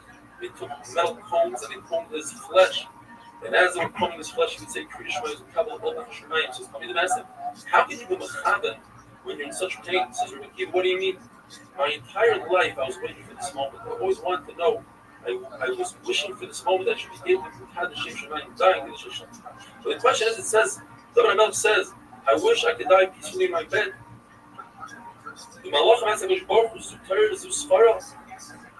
This is what happens though. A human being that learns Torahs of life. Rabbi Akiva, one of the greatest human beings that ever lived, Shmuel said, Salsa B'chaim, Rabbi Akiva is invited to Olam Haba. We learned in the mission that a person should not be lightheaded and use Kalas Roish in front of Kodesh Kodashim, opposite the Kodesh Kodashim. It says in the that's dafka from a place that you can see the Kodesh Kodashim. There's no fence, and at the time with Shkina, Shira, and the Mizan. According to Rabbi Akiva, one is not allowed to use the bathroom when he's facing Yerushalayim, even if he's in Chutz La'aretz, even in our days. According to Yehuda, depends. In the time of Beis Hamikdash, it's also anywhere, but not in the time of Beis Hamikdash, it's okay.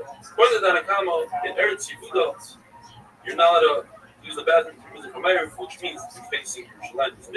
In the Goal, you're not allowed to use the bathroom that's also facing Yerushalayim. I'm saying that if you are at an angle, you're allowed of the Beis Hamikdash. It's also, according to the first Raisa, in a place that you can see the Beis Hamikdash in Yerushalayim, and there's no fence.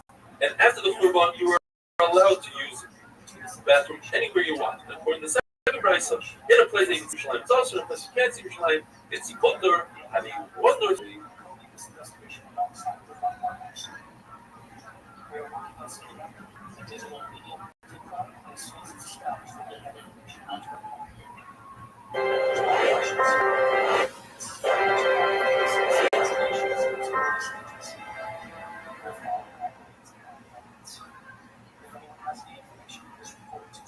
Bracha is Daf Samach Beis. The Gemara tells us that Rabbi Akiva snuck into the bathroom with his Rebbe Shua, and he learned 3 halachas.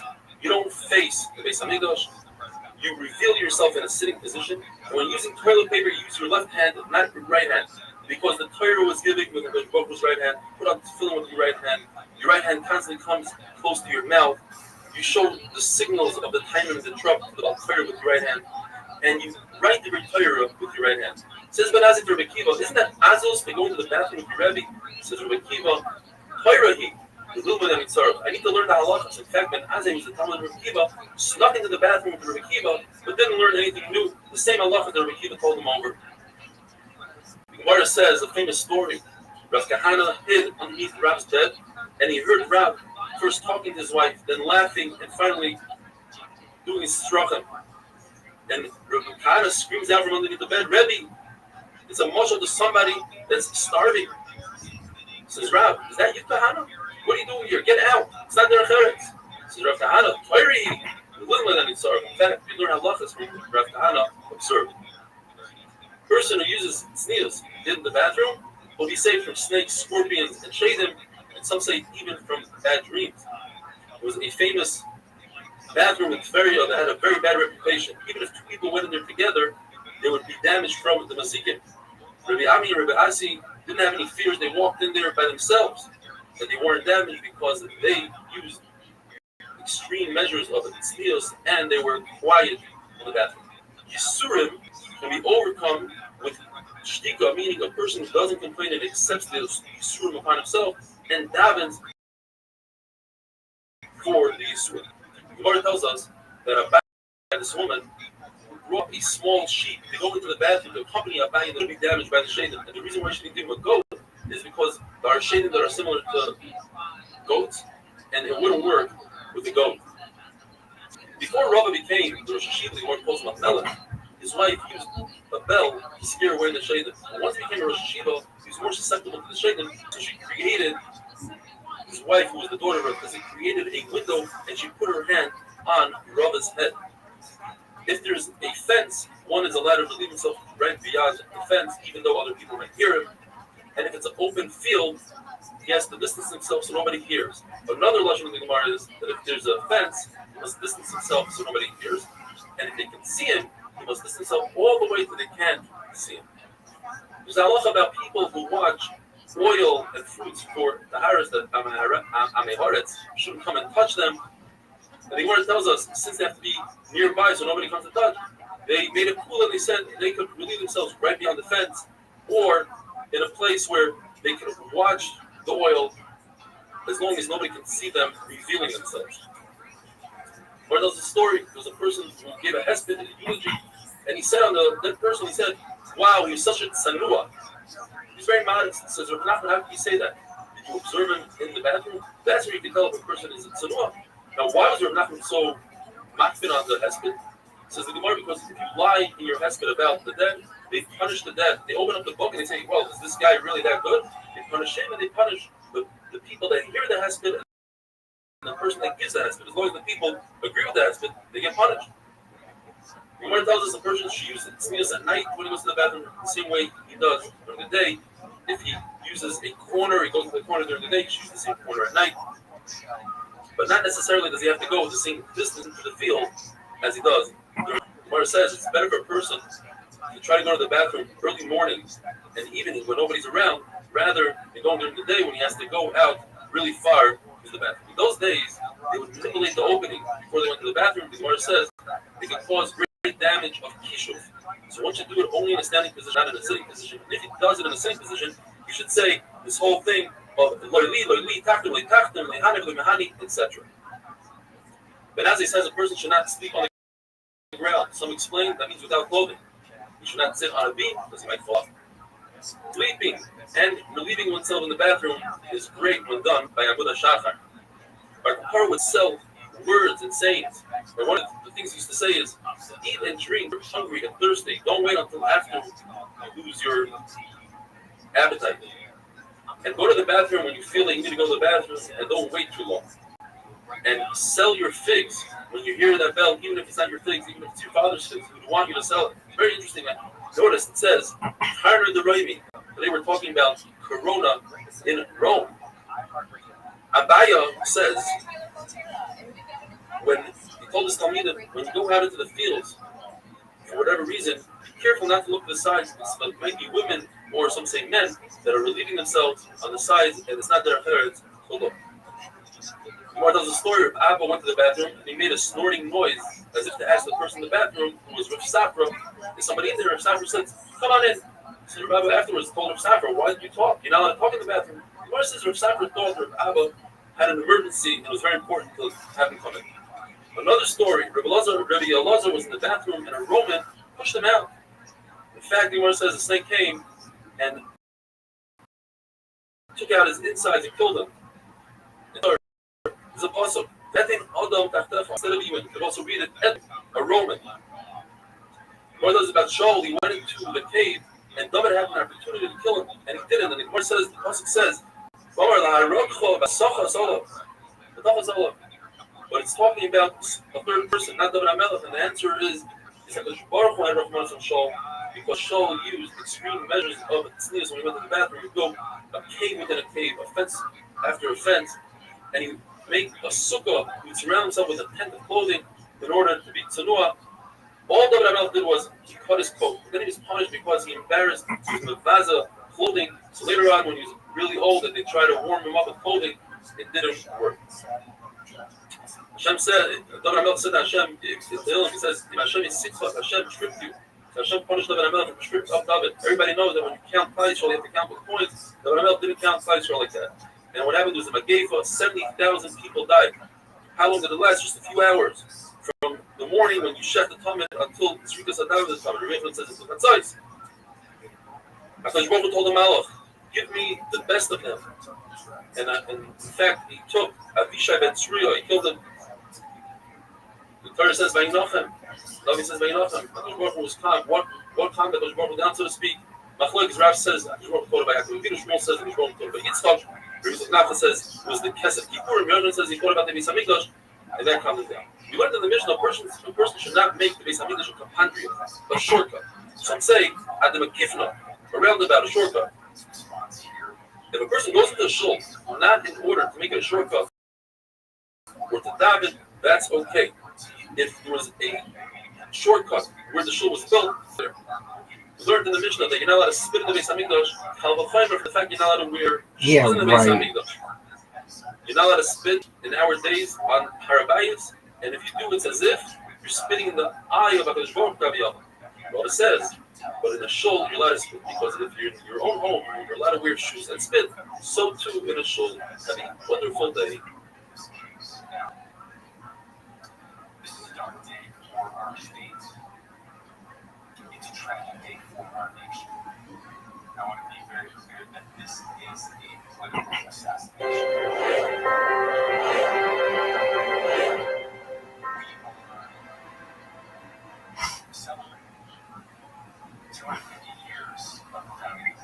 Bracha is Daf Samach Gimel. In the Beis Hamikdash itself, they didn't say the word Amen. They would say Baruch Hashem Elikei Yisrael Min Ha'olam V'Ad Ha'olam. In the times of the Tzukim, they added the word V'Ad Ha'olam, and they said so in every single bracha. Rabbi says this following pasuk you can read it front to back and back to front. Eis Las Hashem, and Feir Torah Secha, referring to Rishon that are doing Averis. If they do Averis, then it's Eis Las Hashem. It's time to stick up for Hashem. Or you can say that the pasuk refers to Tzaddikim. And Feir Torah Secha, there are Iber and Divrei Torah. If they do an Avera, sometime, in order for Eis Las Hashem, says the Gemara, Hillel Zaken would say, in a generation where people are gathering, they're not giving over Torah, you should step up and give out Torah. And in a time where there's a lot of Torah given over, you can take a back step and be an Anna.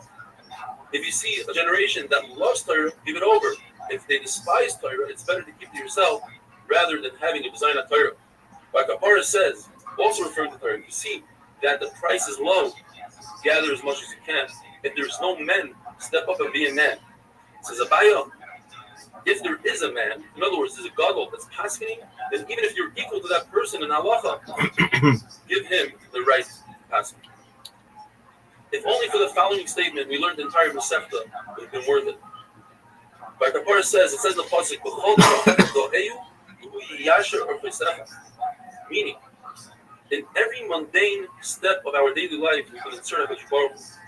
You can eat a slice of pizza, and you mean to fill your stomach. You take a nice nap just for your enjoyment. You can do the same exact action and just stick a vegetable into it, and you get sechar rather than not getting sechar at all. You say, I'm eating this slice of pizza to have energy. I'm sleeping to have energy to be Ma'aved Hashem, and that changes it all. You should teach your son an easy, clean parnasa. You want to give an example, like teach him how to sew. Rabbi says it's not a good idea to have too many friends because at the end you're going to come to fight with one of them. You should not appoint a man in charge of your house because look what happened to Aisha Sweetifar. She was almost over on his nose. The reason why Parshas Nazir, refraining from wine, is close to the Parsha of Saita because the Saita was nishal because she overdrank. And a person who sees that should say to himself, I want to refrain from wine, I want to become a Nazir. The Rebbe says the reason why Parsha Saita is close to the Parsha of Trumas Amaisrim is that you have to give over a tenth of everything you earn. It's because if you don't, at the end of the day, you're going to have to come onto the Kayan to deal with your wife, the Saita. And you might need to come on to Maisers. You'll be so poor, you'll have to accept Maiser on it. If you give Maiser, you're promised that you're like a week or two. Well, did you know you can buy a 16-foot roll of the other exact says same if thing somebody for has the the exact same price? I'd rather I than got clean 24 of things these for Hashem, $17. This is what 24 looks like. promise that But still, I mean, it doesn't even look like it touches. person But it doesn't lightens this up, one day, and this takes comes his out to foot like off the gas pedal when it comes to $2,000 learning watches, and and you're mitzvahs, paying the even one exact same mitzvah, price as this one, when except he needs you got help, when it comes to this one. the day of Tsar, won't be able to stand up against it. This is the more amazing story. Anila, who was the son of the brother of Yeshua. He went to Jerusalem and he had a community. And he started doing Kibbur Hashanah. He started saying, this year we're going to have 2 others. And Allah says, you only do something that's strong, not a footstep. So they sent messengers. They sent Rabbi Yosef ben Kippur and the grandson of Zechariah ben Kippur, who were Meshamish the Beis Hamikdash. Khadina was really excited. He said, what are you doing here? He said, we came to learn Torah from you. So he announced in public, he says, these 2 are Gedolei Hador. Once they got that Askama, everything Khadina said, they said opposite. He said Torah, they said Tameh, he said Mutter, they said Asr. He says, what are you doing? And he said, we're here because of Ibra Chaydash. And he told everybody, these guys are nobodies. They're fake. They're liars. And he says, it's too late. You can't tell that to people because you already announced that we're Gedolei Hador. And then they told everybody, said, listen, either you come with us or you announce, denounce HaKadosh Baruch Hu. And they told Hanina, if you don't listen to us, we're going to put you in Chayrim. Why would they so much? Because it says in the Pasuk, that Chodesh is only in Eretz Yisrael, as it says, only from Yerushalayim. What kind of tumah? How are they able to say on something that's tumah that it's tar? Because they realize if they don't, people might go with Chanina.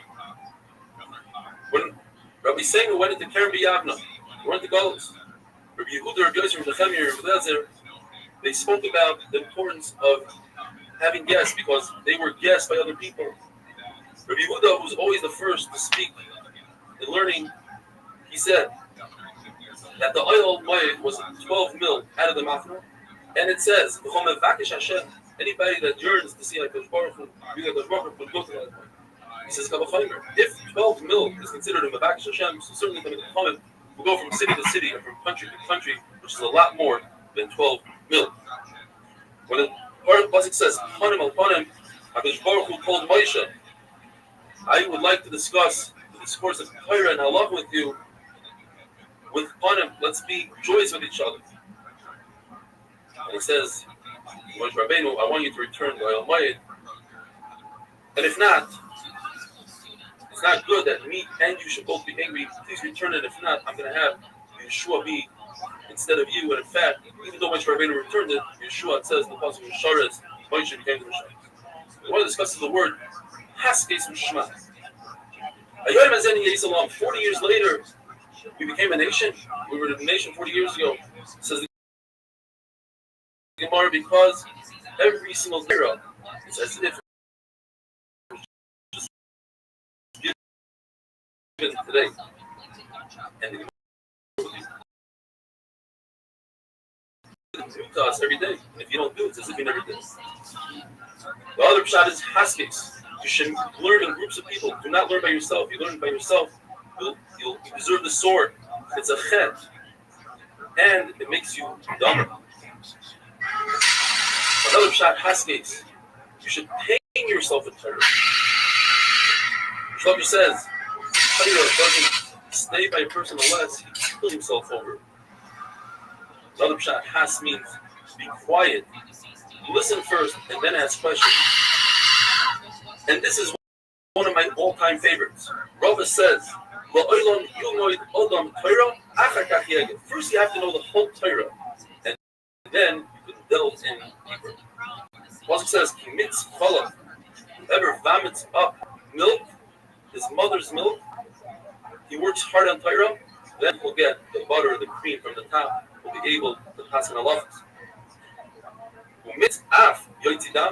And if your Rebbe yells at you, embarrasses you, and you don't answer, you'll be able to differentiate between Damfar and Damfame. If he does it a second time and you don't answer, then you'll be able to be great in Pini Mamanux, which the Gemara says there's nothing greater than Kotas Mamanux.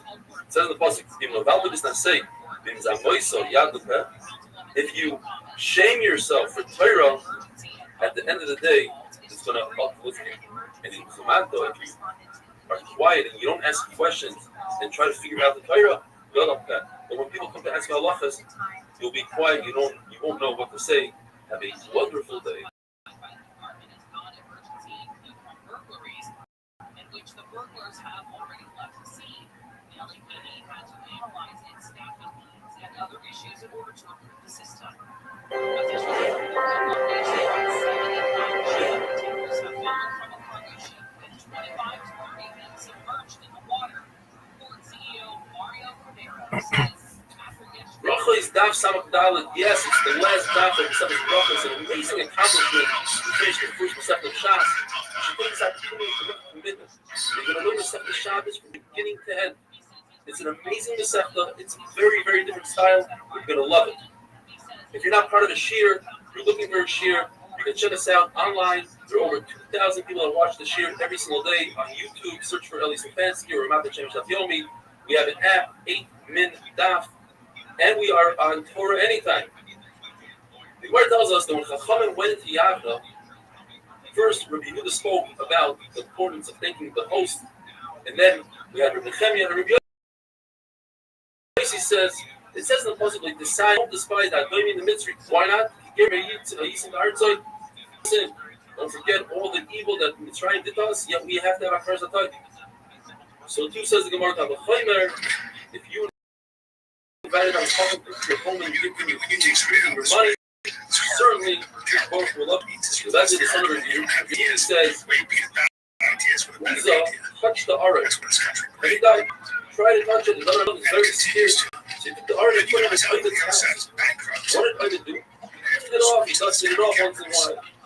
There's a Torah saying that most of the Yivar Hashem gave him brachas. Certainly take care of the Chacham, feed him and drink. Certainly the Baruch will pay you back.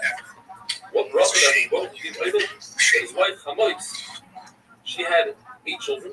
Her 8 children plus her, they all had sextuplets. They had 6 children in one shot. For a total of 62 with Ayda's 8 children, she had 62 tzetzai.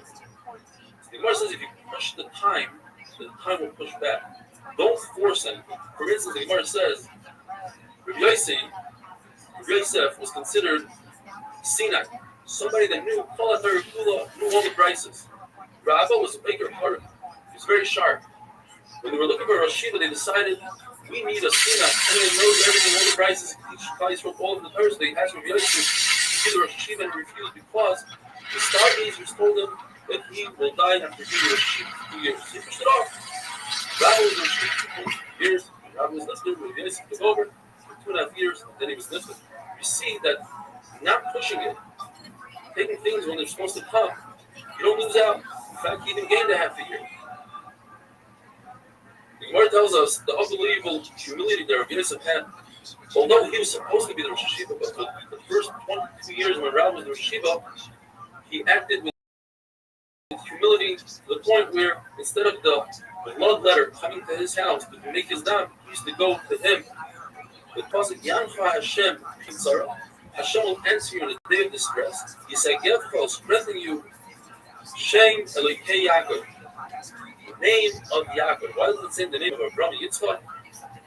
Says the Gemara, a concept about Torah, the one who owns the beam. He has to carry the most weight. His friends are helping him carry it, but he has most of the lifting. Yaakov Avinu, who bore the 12 Shvatim, he raised them. He did most of the lifting. He has to take care of them. The Gemara tells us that if a person benefits from a Suda Al-Khalaf, it's as if he benefited from the Zira Shemina. A person who says goodbye to his friend, he shouldn't say Leif Bishal with the base, but rather Leif Bishal. Then, Marsh was dead, he says the death is Leif Bishal, rather Bishal. Though I told his son Hashem, Leif Bishal, and Hashem was dying, and Yisrael said, Moshe Rabbeinu, Leif Bishal, Moshe Rabbeinu went up to the highest hill. The person goes out of shul. Take the base man to learn Torah. Will be Zoycha to receive the Shema. It says in the passage, Yechum the Chayil, El Chayil, one step to the higher step. The Gemara knows that Chacham doesn't have peace and rest in this world and not in the world to come. So he's constantly climbing Madridas, can't rest. Famous ending, which is brought down in 4 different sections, and the simon is Banayah, Brachos, Nazir, Yuvamas. Omer Lazar Tanino, Tanino Chacham, Marvin Shangaida, and the common increased peace in this world. Shenema, Banayah, Tanili Asher, Rachel Banayah, Atika, Banayah, the builders, and Hashem was on the regards to Yashalayim. And with that, we finish there for Radio, and we finish the second Brachos. I have to ask myself again, if we become a generation of social media, and I think about the 90s, I think about the turn 2000s, I think about the second Iraq, and I think about how the government, linked up with video games, made Call of Duty, we'd stay up until fucking all hours of the night with our friends, shoot each other, got your wars, cool, death is cool. There's enough men, how's everybody doing? Welcome. Some day. Lord tells us that if a person is faced with an Aveira and he controls himself and doesn't do that Aveira, it is the greatest mitzvah a person can do, says Rashi. The greatest mitzvah. In fact, the Gemara brings 3 stories. One with Rabbi Hanina, the other with Rabbi Tzadok, Rabbi Kahan. All 3 of them faced a situation where a woman invited them to do an Aveira. The Kanina jumped into a bathhouse, even though there's Mazikim, and he's safe. Or Tzaddik jumped into an oven in order not to be over down here. And if Kahana actually jumped off the roof, where Eliyahu came and saved him, and because of Eliyahu, the reason why I got into this to begin with is because I was selling baskets to women, and it's because I'm poor. So Eliyahu gave him money. It is that when a person saves himself from doing an Avera, it's a tremendous thing, and Baruch later on does need to be such a person. The famous Mishnah, even Baruch Shalom, somebody said, I'm here against the Gemara. The Gemara wonders, why isn't Shiluch HaKen one of the princes of the Mishnah? Shiluch HaKen, as the Torah says, get a really Shiluch, get a Mazet, get a Mabah. And the answer is because the Mishnah is only the thing that is good with the Rebbeinu Shalom and with the fellow. You don't keep it ever hang. You don't do this chesed. What's that? The Shiluch HaKen is the Rebbeinu Shalom. The Gemara tells us that a mitzvah has dividends.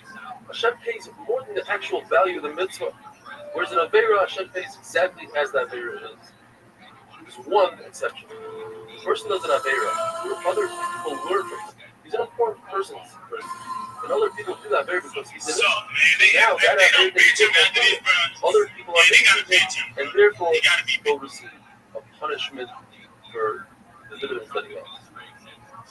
It says in the Pasuk of Cheshvei Shemon that a mitzvah which Baruch was Nitzarev, Machshav al-Maisa. The person thinks about doing a mitzvah, and then he has some sort of kindness and he can't do it, Hashem will give him the Sachar. But in Avera, typically speaking, when a person thinks about doing an Avera and he doesn't do that Avera, he doesn't get an Oynesh unless it's one of the following exceptions. If he followed through his Machshava, he had a Machshava, then he did an Avera, he gets punished for the Machshava. Or if he had a Machshava of Avodah Zarah, even though he didn't do the Avodah Zarah, as we had yesterday, he gets an Oynesh. And also, if a person does the same Avera, only to the point where I'm so used to it, he thinks that it's mutter. It's as if it's mutter. So just thinking about that Avera, even though he didn't follow through, he receives God. Before it tells us it's better for a person to do an Avera in hiding, where there's no Chil Hashem, rather than do it in public. A person controls the Yetzer, he does that Avera in hiding, and that's a big slap in the face of Yaakov and Rebbeinu Shalom. So now he disappears in Rebbeinu Shalom. According to Rabbi, it's referring to the Isser of looking at. When it comes to Chil Hashem, the Baruch Hu doesn't wait. It doesn't let the person build up the bed. So Baruch Hu takes care of that Avera very quickly and swiftly. And not only that, the person has 50% of Averas, 50% mitzvahs. Then Baruch Hu will use that Avera of Chil Hashem and tip the scale in the wrong direction.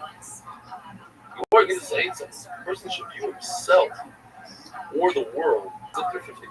So anytime he does a mitzvah, he's tipping the scale in his favor, in the world's favor. And if Chas V'Shalom does an Avera, he's tipping the scale in the wrong direction.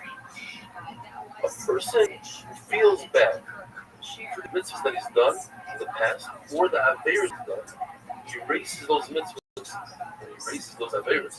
It's a tremendous insight. A person goes his entire life doing mitzvahs, and the last minute he feels bad for everything that he did.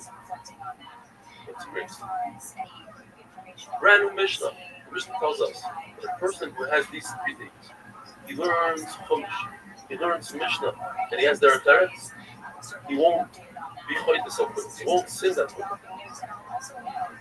When a tzaddik has Yisroel, it's as if he's a tree that's in a Mokum Sahara, where its branches go to a Mokum Tuma. And when you take off the branches from the Mokum Tuma, everything, the entire tree remains in a Mokum Sahara. So Yisroel, a tzaddik is complete Sahara, but he has a little bit of a problem, a little bit of Tuma. Hashem chops off that place that completely is covered. When it comes to Rishon, it's the opposite. They're completely in Tumah. They have a little bit of Tahara, so Hashem gets rid of their Tahara, this world, gives them some Sachar, so that when they come to Elam Emes, they don't have. So Parfin held that doing a mitzvah is greater than learning Torah. Nimnu B'Gabru. The Rabbanim came together, I know you came together, and they said, that looks like a Rekiva. That Torah is greater Because Torah brings a person to do mitzvahs. And therefore you have both. You have Talmud Torah and the mitzvahs. Even if Torah came 40 years before Challah, 54 years before Zabaisus, 61 years for Shemitah, and 103 years for Yovel. That's the Shabbos in the beginning. And when a person goes up to Shemayim, the first thing they take care of, the first business they take care of is, have you learned Torah? How much Torah? Why did you learn Torah? And the first Sechar they get is for Torah. Why? Because Torah comes before myself. A person who doesn't have these three things, Mikra, Mishnah, their parents, that he's not Naishu, doesn't belong in this world. He's just like a person who eats in the marketplace in public, similar to a dog. Rabbi Rothschild, have a wonderful day.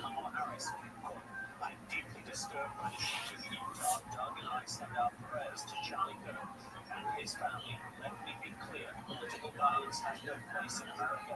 I condemn this act. We all must work together to ensure this does not lead to more violence. And a lot of these social media were posted before it was confirmed. So the law says, offering a person married a wife out there, or maybe her appearance, bothering him, that's a nice appearance, but whether that's happening at the point. Therefore, who's an adult, not supposed to send a shitty out to do for him. A woman doesn't have this problem. She's not worried that something with the kid that will bother him. The lady's happy, whatever appearance for him, trying to marry him, she's happy. Now, still in the percent, she should get married. Their own is better than being I love my you do something on your own. If there's food on your own, if there's food on your own, you get more rewards, or it's better than your body, but it's not the concept of somebody else is better food on your own. Yeah, there's examples like found himself today. Like we see on the right, also found himself. And being a mitzvah on their own, because the time is no, hold on. That's not for one. Next one. Now, we're going to talk about the very self. Another thing in this is the father can see water either on the photo with the shliach, and the water is nice. Here we don't need the father. It's able to carry off the water. Well, old enough to say I want to bring the person who's older than married her off, then she's not. So you can say that. You have to make it bigger. To have some Janet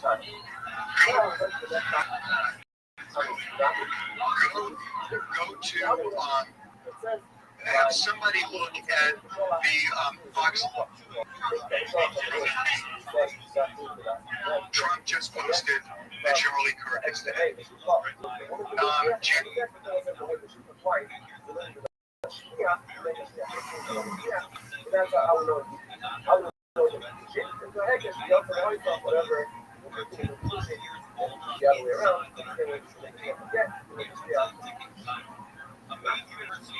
Says also, if you make a shliach by touching, like the woman can make a shliach, and you know that this other brings this out, this down, brings this out. Like over face of the shoulder, you go and call alabaster to what they are like. So one person checks the other. Here's the you know says it's from together. From touching, and you know also human. Question is, you know, people are white and the right. Cuba, Ghana, and I would think. So there's two answers. One answer is that the child makes Cuba touch. Not for the person who's studying the person who's both Cuba. If it's on Cuba, I would think the same. Because we have to now, there's an opinion that extremely happy with the results. 800 cc's, Dr. Don Rivas in Florida. The reason I got them done again is because I wanted them larger. And so I had like 1 finger gap between them, and that's fine. But I wanted them super close together.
Wash.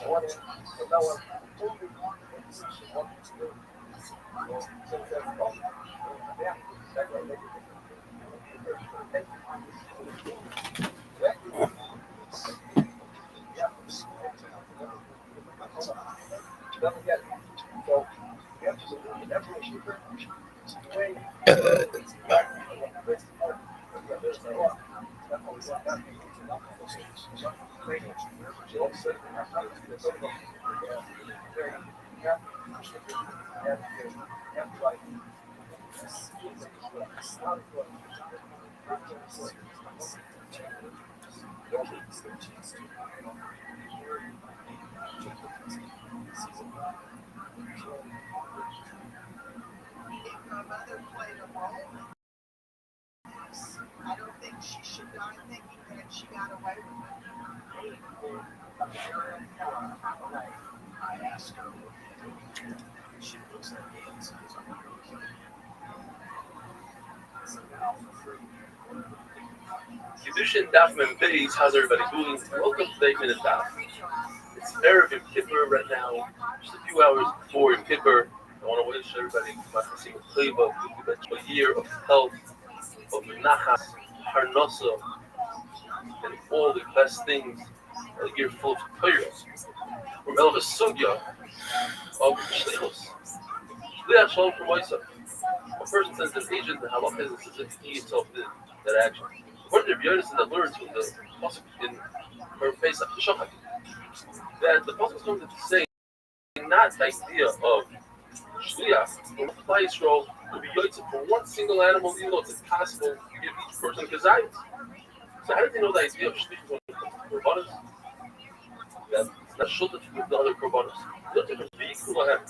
He says twice by her face the idea of Shliach.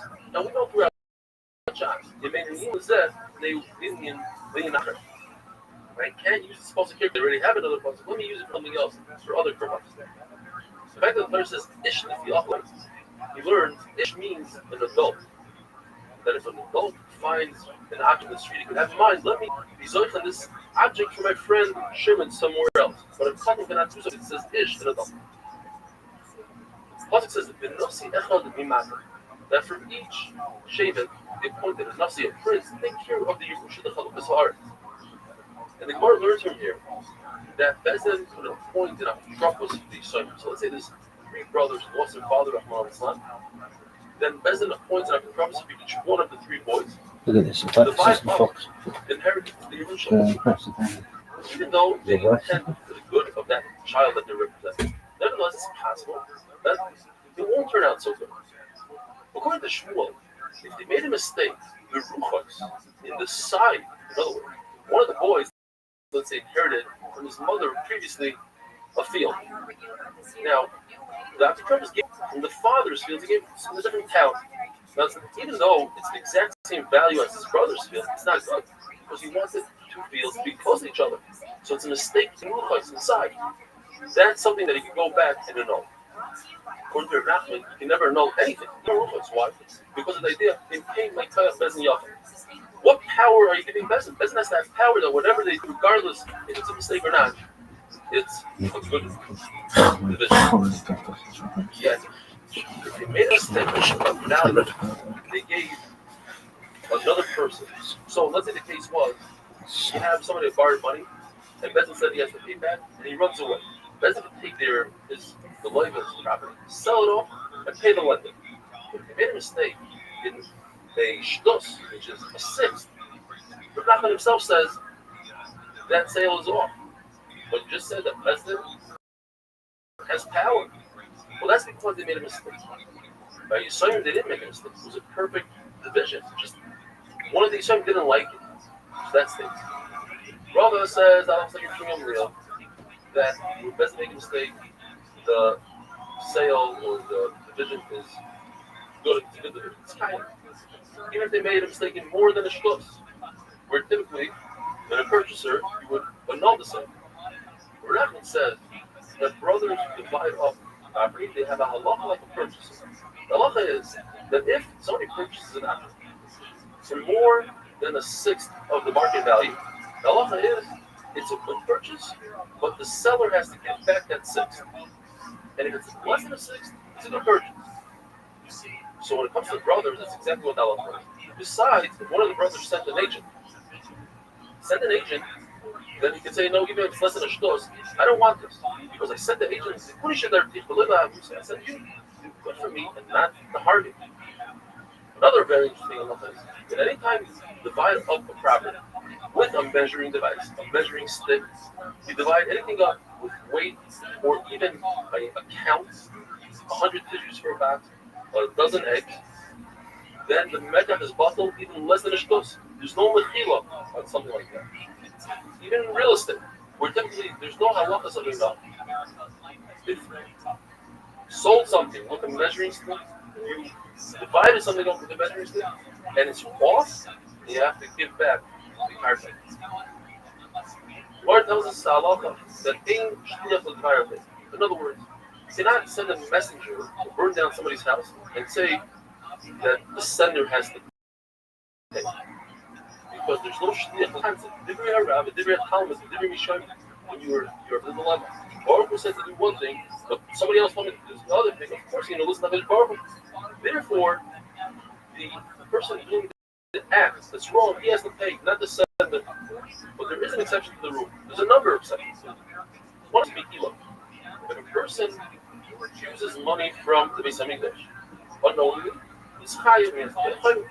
If he sends a messenger to it, then the messenger is not chayav. The one that sent him is chayav. So why don't we learn the whole parsha from Mikila? Because it's not just Mikila, it's somewhere else. It's Shlichus Yad as well. I'll explain what that is. But before we explain, once you have Mikila and Shlichus Yad, it's Shnei Ksuvim. It's two Ksuvim that say the same exact halacha. They you can't learn out the rest of the time. What's Shlichus Yad? Shlichus Yad means that if I give an object to somebody to watch, he becomes a shomer, a watcher, and he's called him Neva and Aveda unless he uses that object without permission. Not only that, if he sends an agent to use that object, then the shomer, the original shomer, he's responsible for Neva and Aveda. So you see, it's like only two places, Megillah and Shlichus Yad. According to Bishami though, they say chayiv in Shlichus Yad, the word devar, that you're chayiv even thinking about using that object. So now you can't use Shlichus Yad at the same time. They learn from here, and that is, if a person steals an animal, and he goes ahead and he shuts the animal, or he sells the animal, he's chayiv 4 times that animal, or 5 times the animal, depending if it's a sheep or not. If he sends somebody to shech or to sell for him, he's chayiv, not the shoichet or the seller, and that's the second pasuk. But hey, Milavdim, Rabbi Rothschild, a wonderful day, have a very meaningful Yom Kippur. Bezer Hashem will see you after Yom Kippur.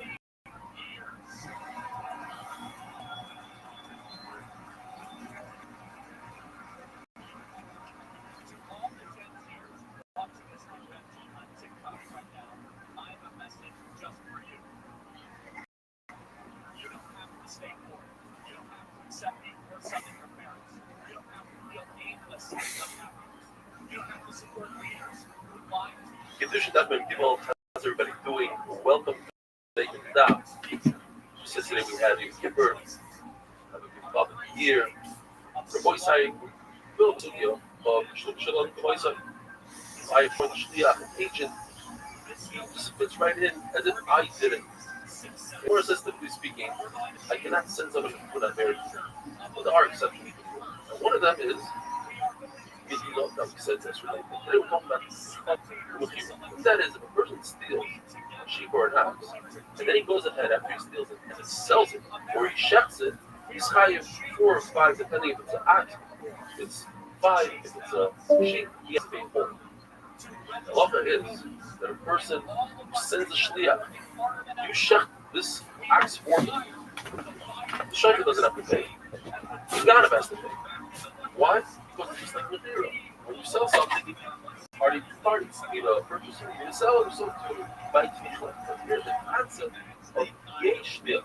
Here's a case where I send a messenger and the sender has to. Shammai holds. See a lashon, I'm going to explain it. When a person sends somebody, he hires a hitman to kill somebody. The one that hires is chayiv. What is it called chayiv? So what shot is? Shammai will hold that shnei tzimah kachad in the lambi. Biblically speaking, when we have something that's in the same halacha, but in this case, Shammai will hold it and the lambi. Yeah, you can say the same halacha that yesh shliach b'varei, and we learn from the rest of the Torah yesh shliach b'varei. Problem is, there's another classification of course. They eat perfect. Instead of shutting the Bismillah, shutting outside of the Bismillah, you are the sender. The sender is not chayiv. The guy that does it is chayiv. Why? Aim shliach b'varei. On this side, on the right side. We have one cousin on the left side. Which one do we learn from? Well, Shammai won't learn from Shliach because they don't actually work from Ahum. What do they do with Ahum? They say, well, people shut the same animal, they hold on to the same knife. They shut the animal outside of the same goes, they're potter. Also, they say that shoygig oinus or a mistake, potter. You can also explain what Shammai say is that yes, when it comes to murder, the sender is high. It's a special halacha by murder. It says by David Abela, he said he's in the front line, and also Hanavi accused him of murder, even though he didn't murder him. David didn't murder him, especially murdered him. Also, Iraq the through the murder. According to Chachamim, David is not chayv at all because Uri Achita was a lawyer. He used a lashon of Adoni, not for the king. Not for the king. He said Adoni, my master, it's somebody else. So with that alone, he's chayv. He saw some David Abela is potter for killing Uri Achita. Another shot is, but Shammai meant that if somebody else was chayiv, what does it mean chayiv? They Shammai. So what does Hill say? Potter, obviously not. Hill would say chayiv, not for murder. Chayiv for something else. Chayiv for Ramadan murder. Shammai said no. Get up to Shammai, they're going to dine you as if you're a real murderer. It's a real strong. Lord tells us, even if you say that according to Shammai, that if somebody sends a messenger to an agent to do something, it goes back to the center.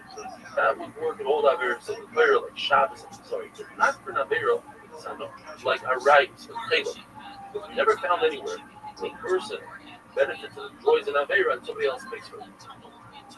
So there's a sheet in the Gemara that according to Silo, if somebody sends 3 people to be Mekadosh a woman, they cannot be able. It's a sugya of shliach natzai, and an agent brings kedusha to be Mekadosh a woman. The day to testify, yes, this woman received kedusha. Yes, this malva was paid back by you, by myself. But a shliach becomes an agent. There's another sheet that makes that says no, that a shliach could become an agent. Bottom line is, we constant shliach natzai. We know that Basil, you always pass away Basil.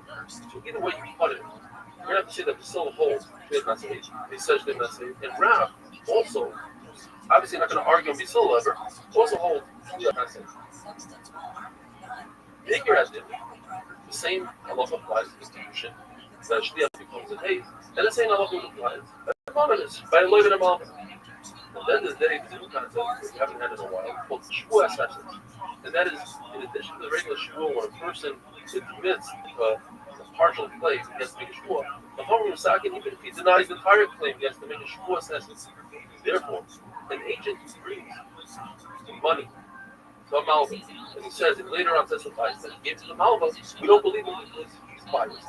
Because if you say that he gave back to the loiva will invoke the shvua assessment. Now, the person doesn't want to make a shvua. He might be a ganav, but he never wants to make a shvua. He'll always say that he gave to the malva, and the malva cannot invoke the shvua assessment. Therefore, he's biased, and now we don't. There, Haggav, Rashi says this comes from the halacha of Tenri Al-Qasr. And that is, a storekeeper sometimes extends credit.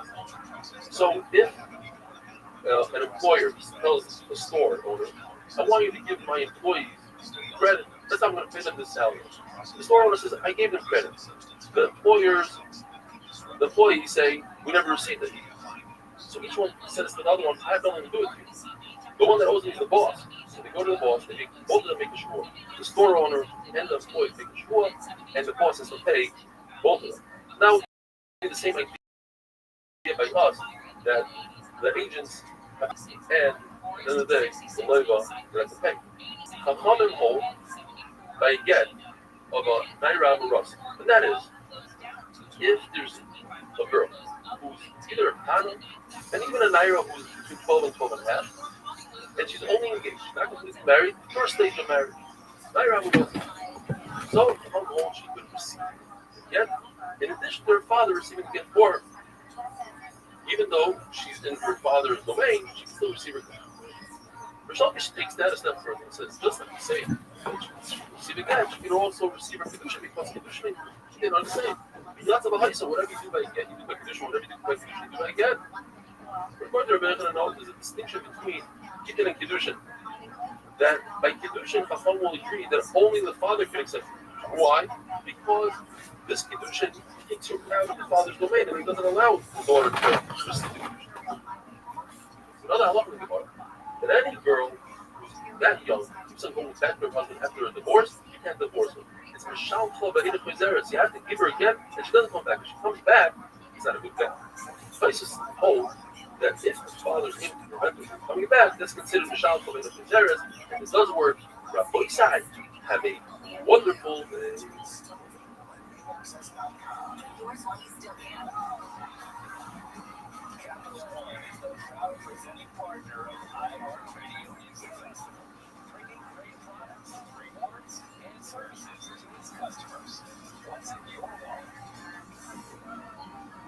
The free iHeartRadio app is number one for music, radio, and podcasts all in one. Discover a new podcast from our library as a good Kiddushin Daf Mem Daled. How's everybody doing? Welcome to the Amen Daf. So in the middle of a machlokes, halacha is by get that if your father has a young daughter, she's married, not only does he receive a get for her, but she can also receive it. So we had a machlokes yesterday. What about Kiddushin? Rothschild says Kiddushin and marriage like the same, just like she receives the get. Kiddushin, says the difference. What if she's engaged? She received Kiddushin, her father's Kiddushin, and then her husband or cousin dies without children.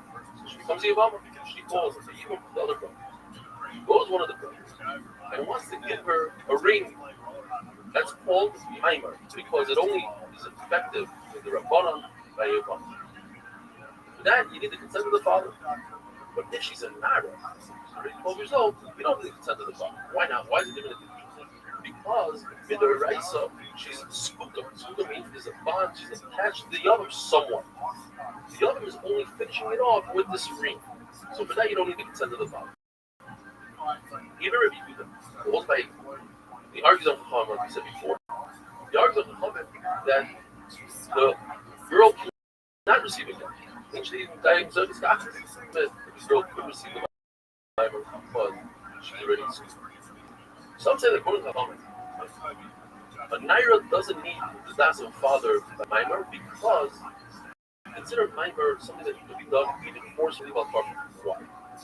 because Rebbe holds that he compares minor to the regular active evil, just like the evil doesn't need the consent of the evil. So too, the act of leadership, even though it belongs to the Rabbanim, still can be done on part. On Harvey, on the other hand, no, the act of minor is like a regular act of tradition, a regular that with your consent. So too, minor. The Gemara goes on to tell us that our Mishnah, even this part of the Mishnah, is Reb Shimon, based on the end of the Mishnah, which we're going to have on that Vav. You see, this Machlokes, not on Vav, but it's very similar to it. Just going back to the original Machlokes. The person takes 5 collateral and he swears. Not that if he swore to one person, he was found to be a liar, he has to bring the other. Or maybe he swears to all 5, and he lies to them. Is it considered 1 shvuah or 5? It's not like it's Reb Shimon. In order for it to be considered 5 different shvuahs, he has to say the word shvuah l'cha, shvuah l'cha, shvuah l'cha. That's it. And according to laws, as long as they say shvuah all at the end, according to Tanakama, you say shvuah in the beginning. I asked an hour the person tells a woman, I want to be Kaddish you with this fruit, and I want to be Kaddish you with this fruit. So they're not mitzvah. The value of the two of them is they said Lashon. That would seem to be Reb Shimon, and therefore the beginning is also Reb Shimon. The word tells us Shimon, however, also holds over Yehuda. Yehuda was what you mentioned. Holds that a girl not receive Kedusha by herself. Only the father receives Kedusha born. Now it says in our Mishnah, Ish Kaddish, B'toy Nailas. Mashma from our Mishnah that only the Ish, only the father can be Kaddish, not the mother. At the end of the day, the Gemara tells us the halacha is a good. How do we know this? Because Robin came out of the Bismarck and he said, in the Bismarck, everybody passing like a and Rosh Hashanah stood up there and he screamed like a parade. He was screaming, the Yatz of a Haisa, you have to compare Kedushin to Gerushin. Nobody cared. In other words, come to Kedushin. Only the father receives the Kedushin, not the girl. The Gemara goes on to tell us that when it comes to a get, a Nara, the girl who's 12 years old, is like the extension of the father's head. She's not a chutzner, she's a yad. Why? Because if it's a chutzner, it only works if the person, the girl, is sleeping, tied up, and you watch him like you have by a slave. And obviously the girl is not any of those, and therefore she can't accept it as a chutzner. Must be she's accepting again as a yad. However, even though she's an extension of the father's hand, she cannot make another shtiyah. Because the hand doesn't have the ability to make a shtiyah. You need das to make a shtiyah. We have a sugi that we're going to go into tomorrow's daf. A minor that did not ask permission from her father to get engaged, she became Kadeshas on her own.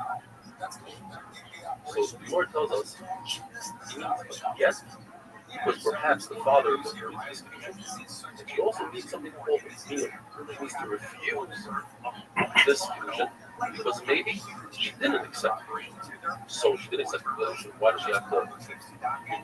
Or, I'm sorry, the father didn't accept it. The answer is because this act of meal shows that it's not a real condition. It's only the Rabbanan. And we want people to know that perhaps there's nothing going on. And if this individual got a sister, people say, well, it was a get. It's the Raisa. That engagement with the sister is nothing. Anybody can marry her. In fact, no one can marry her. Because perhaps the first girl is not the Kadeshus. The second one is.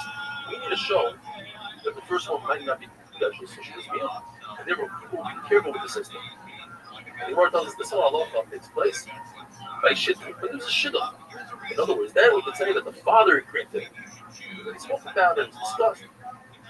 Or the Gemara says, a girl who gets engaged without her father's consent doesn't need a get, it doesn't need a meal, it's a big fat zero. And either Pshat is talking about no shidduch, or some say even he was talking about even in the case of a shidduch. This that we found that she got engaged herself according to the law must be said. Talking about it, in other words, she was already married once. Then, because she was married, she leaves her father's domain. The second time around, she got engaged herself. This time we find that the father sells his daughter who's an almana. How's that possible? Must be talking about that he sold her as an alma, and her master married her. So he had some sort of consent to the marriage, but it's not really as if he married her off and never received anything, and therefore he's able halachically to sell her after she was already married. Oisai, have a wonderful day. Earlier this year, expected his forever prize payment to arrive, as it always did, $160,000 direct deposit. But the money never came. $260,000. April, Publishers Clearinghouse filed for bankruptcy. You know, they got right for me. Somebody is giving me a heads up. Hey, Kiddushin Daf Hey, how's everybody doing? Welcome to the 8-Minute Daf. We're talking about a case where Hannah accepted Kiddushin from her husband without the father's consent. And then unfortunately this husband passed on to the next world without any children. So if the Kiddushin was a good Kiddushin, then she would fall the Yibo. So the halacha is that she is required to do Chalitza, because perhaps her father agreed to this, and then with the right says she falls the Yibo even though it's only Erusin. But she doesn't have to refuse the marriage. Because everybody knows that a sister of a Chalutza is only also in the Rabbana, and if somebody goes ahead and marries her, let's say, Yavam, we're married, everybody knows Kiddushin is good Kiddushin. And we'll explain. Because if this Yavam goes ahead and gives this Kana, the original Kana, is her a ring, that's called the Maimon. It's Kiddushin only in the Rabbana, and because we require that anybody can do a signature. That becomes a problem. Now people think, hey, they were married with their rights, so why did they have to give her a get? It's possible to give the rights of the father. It's also possible that they're not married at all, because there's no connection, because the father didn't agree. Therefore, we require her to do deal. That really shows it's probable. It's only Rabbanah. So people are absurd, and so think that if the Yavam got engaged to this kind of sister, instead of thinking it's nothing because he's married to the first one and he can't be married to the sisters, say, you know what, maybe he wasn't married to the first one at all, and therefore she's an Ishasish, and no one will marry her. According to Rabbi, we're not concerned that maybe the father agreed if they made a deal. If, let's say, the father had a discussion. I want my son to marry your daughter. Now, when it comes to a son, it's a lot worse than a daughter. My daughter is a possibility that a father sees his daughter gets consent and he's happy with it because Havlamesa can do Havlamesa Varmala. But a boy has always been dying. He wants to make sure he doesn't want his father to marry him off. So therefore, in that case that a father marries off his son to somebody else's daughter, you don't even need a get. Another halacha, if somebody gives a young girl without the father's consent, these are a bundle of vegetables in Kaddish. According to everybody, it's not a Kedusha. That's a bizarre. If he's been Kaddish in a marketplace, it's bizarre. The Gemara tells us a story. There was a couple that had a big argument. The father wanted his daughter, who was a kind to marry his relatives. Oh, my relatives are the best. The wife says, my relatives are the best. I want her to marry mine. At the end of the day, the father was Mavater. He agreed to his wife, okay, let her marry your relatives. Let's make a big party. Before they were even engaged, during the party, the father's relative went ahead and was Makadosh. So Rava says, this particular case, because they made a big party, nobody wants to party like that. So therefore, the Kedusha is not good. Abai says, no matter what, once the father told the wife, let's marry off our daughter to your family, She'eres Yisrael Yasu Abba. Jews don't lie like that. And he'll never intentionally agree to it behind his wife's back. We know that marriage has two stages. Kiddushin. If the father agreed to the Kiddushin, to stage one, the money part, the ring, and then he went off overseas to do some business, and the girl lost patience and she married the chassan without her father's consent. According to everybody, if she dies, the chassan doesn't get married. It stays in its proper place, goes in the house. However, there's machlokes whether she could eat meanwhile until the father comes back. If she eats truma, if she marries a wife, because with the rice she eats truma anyways once she can eat. Or perhaps you have to be concerned that when the father comes back from his business trip, he'll disagree to this marriage and retroactively she wasn't allowed to eat truma. But if the father is present and he doesn't say anything, he sees his daughter getting married, according to everyone, you don't eat. He doesn't eat truma. Why? Because even though he's quiet, the reason why he's quiet is because he's furious, he's angry. Other men say no, she could eat. Why? The fact that he's quiet shows proves that he's okay with it. So what if even the kedushin, the first part, against the father's will, and he's here, he's watching it. The Buddha says the opposite. Now the Buddha says she couldn't, because nobody's gonna be quiet through 2 stages like that. And the reason why he's quiet is because he's after supposed. It's as if he agrees to the whole thing. And Rabbi Rothschild, have a wonderful day.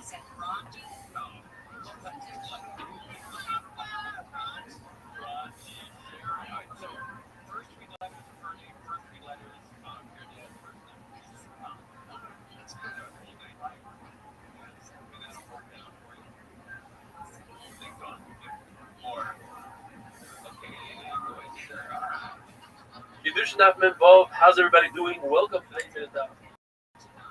We're kind of got engaged without her father's dad, without her father's consent. But Machlokes between Rav Asi and Rav, whether or not she could renege on this engagement. She accepted, but her father didn't. According to Rav Asi, she could not renege. According to Rav, she could. You want to solve maybe to bring a right from the father. The law is that if somebody seduces a girl, he has to pay 50 shekels knas to the father, even in a case where the father agreed that he should marry his daughter, but she doesn't want it. So, isn't it similar to our case? Because over here we don't have the father's will to begin with, and she's against it. So you see that she could be moichel. Right or right? No, it's not a right. So you can say, like we always learned in Seder, that we're talking about that the man didn't have das for kedushin. You don't want to marry her. And even if you say that it was the shem kedushin, the next kedushin, or you can readily kedushin, let's do another kedushin because he didn't have the father's consent. And now we're in a brand new mission. If a person uses a lashon, he says, takes a fruit, he takes a date, and he says, "Is actually the Torah zuki," and then she eats the date, and then he gives her another one. So if one of them has a shaman, it's a good kedushin. What machlokes? What exactly is this case? What Rav and Shmuel told at the beginning of the mission, where a person says a double lashon, "Skachli bezu," it's "Skachli bezu," breaks it up very strongly with the word "Skachli statue," and the chiddush is that even though she's eating something, and she has an immediate satisfaction and not, nevertheless, there's no kedushin with less than a shaman. According to Rabbi, he's talking about the end of the kedushin. He doesn't say sketchy, but rather he says sketchy bezu. All the things together. Shaman Pruda says is a kedushin, and the kedushin is that if she eats it right away, then you need the last date should have a shaman Pruda. And from here, the Gemara says we see a number of things. First of all, we see if somebody gets engaged, he tries to make a kedushin with a milva with a loan, because over here you see it doesn't work unless the dad can't use the previous dates because they're already gone, they're consumed, they're a milva, they're a loan. If in addition to the forgiveness of the loan, there's a pruda, so a guy forgives this woman $1 million, but he gives her one lousy date that's worth a pruda, her das is on the pruda, and it's a good kedushin. What if the kedushin is not? What happens to everything he gave her to begin with? All the dates that he gave her, does she have to pay them back? Yes, because if it was about Tana, it would be a good kedushin. But obviously, it's only a milva, and that's why she has to use it. If a person does something very bizarre, he goes to his sister, he says, I read the Kudash, he gives her money. Now, everybody knows he can't get married to his sister. So what is he trying to do here? According to Rav, she has to return the money. Because all he's doing is he's trying to give her a dozen, he wanted her to watch it, he figured it doesn't say it in a funny way, she won't accept it. According to Shmuel, it's a pure gift, she doesn't have to return it. The reason why he didn't say, here's a gift, and he said it in a funny lashon, he doesn't want to embarrass her. He figured she's not going to accept it. The halacha is that when a person separates challah from his dough, That's great. He gives it to the kohen. But what if he separates challah from flour? Halacha is that the kohen must return the flour. The Gemara wonders why. What does he return the flour? So the Gemara tells us because we're concerned that the kohen is going to fall on a trap. He's going to forget. He's not going to realize that what the Yisrael gave him is higher and more challah. And he's going to take that flour and add it to his own personal flour, and he's going to make bread out of it without being mafresh challah. And it's teva. Also, the rice needed. Another pshat is no kohen with such a mistake. The concern is that Yisrael would make mistakes. Yisrael thing was fine. Use mafresh challah from flour. Everybody knows it's supposed to take from dough. Oh no, that's just to make it easy for the kohen. Kohen agrees to take from flour. You could take from flour, but the truth is no. Rashis arisei seicha. Challah is only given from dough, not from flour. Now, there's a number of things where it goes into it. Perhaps the kohen should keep the flour and just give a little bit of some ice from that flour that he gave. Why did he give it back to Yisrael? We see something similar when a person takes truma from a pot that has preparation, which is with the rice of chayv and some ice, on a pot that doesn't have a hole in the bottom, just put it in some ice with the rice. Or if he say he should take truma, even though he took truma, he should go ahead and take truma again, like as if he took truma from a non-perforated pot or perforated. It's different. A pot is different than what it says because when you have two pots, the person understands that he made a mistake here. There's one that's high, one that's low. When it's one bowl of flour, he's going to be lazy. He's not going to want to take truma. In the case of a sour, spoiled watermelon, let's say. So over there we say, Yachzor and Yitron, we should take a second truma. But in fact, in the rice, the first truma was with truma. Rabbi Rothschild have a wonderful and also a beautiful yad.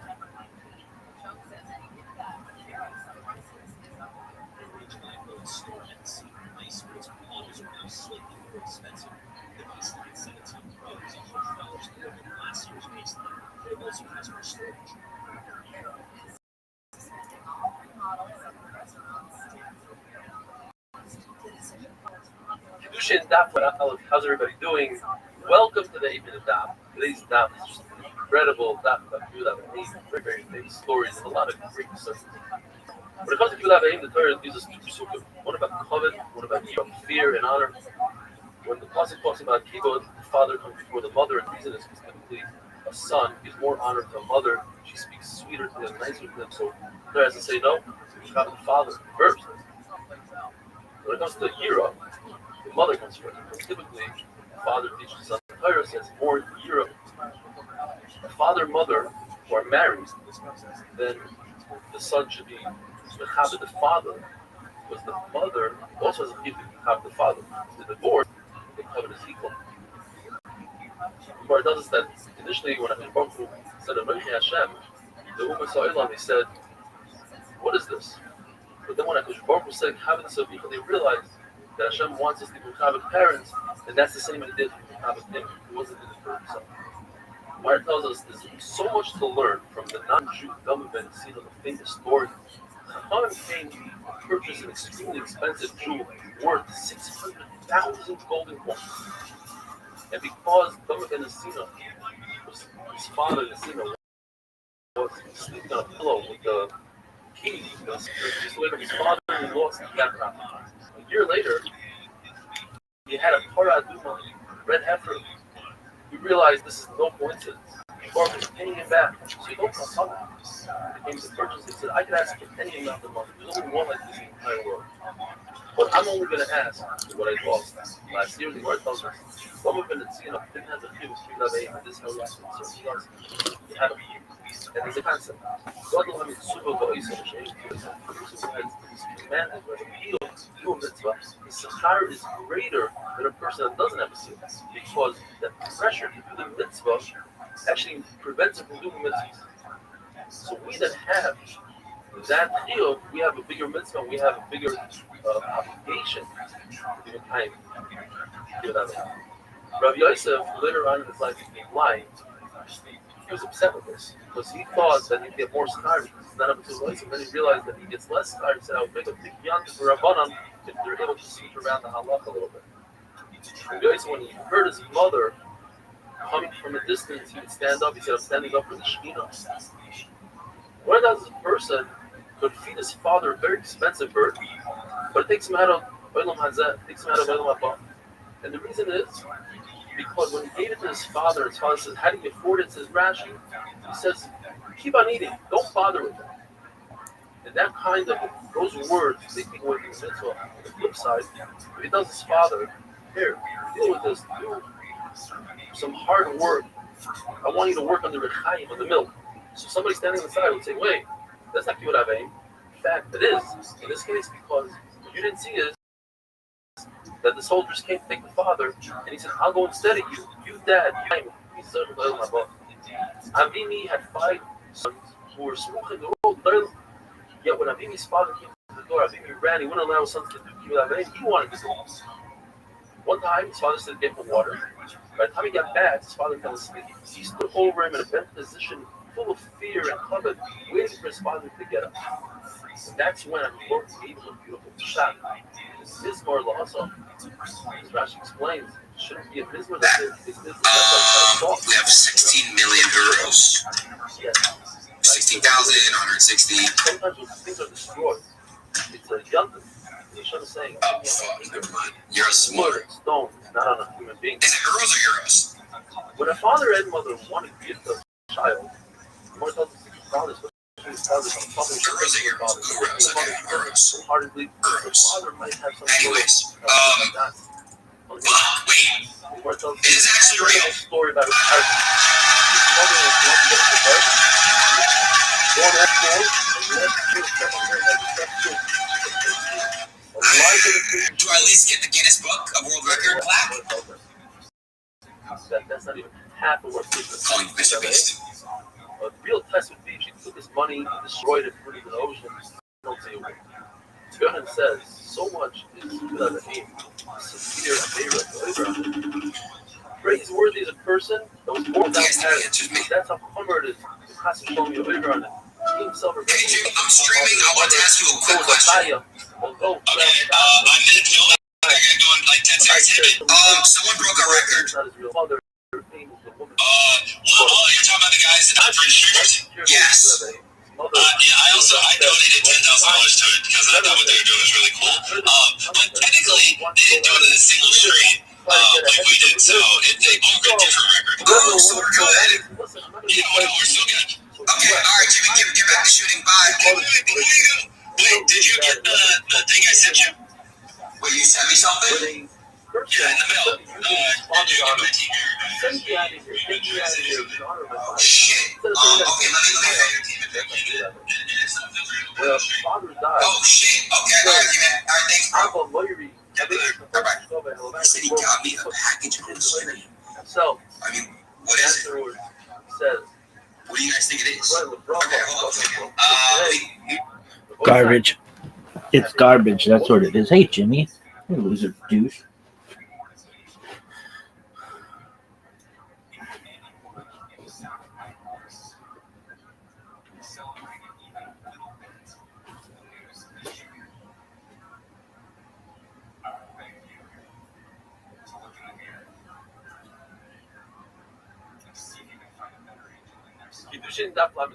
How's everybody doing?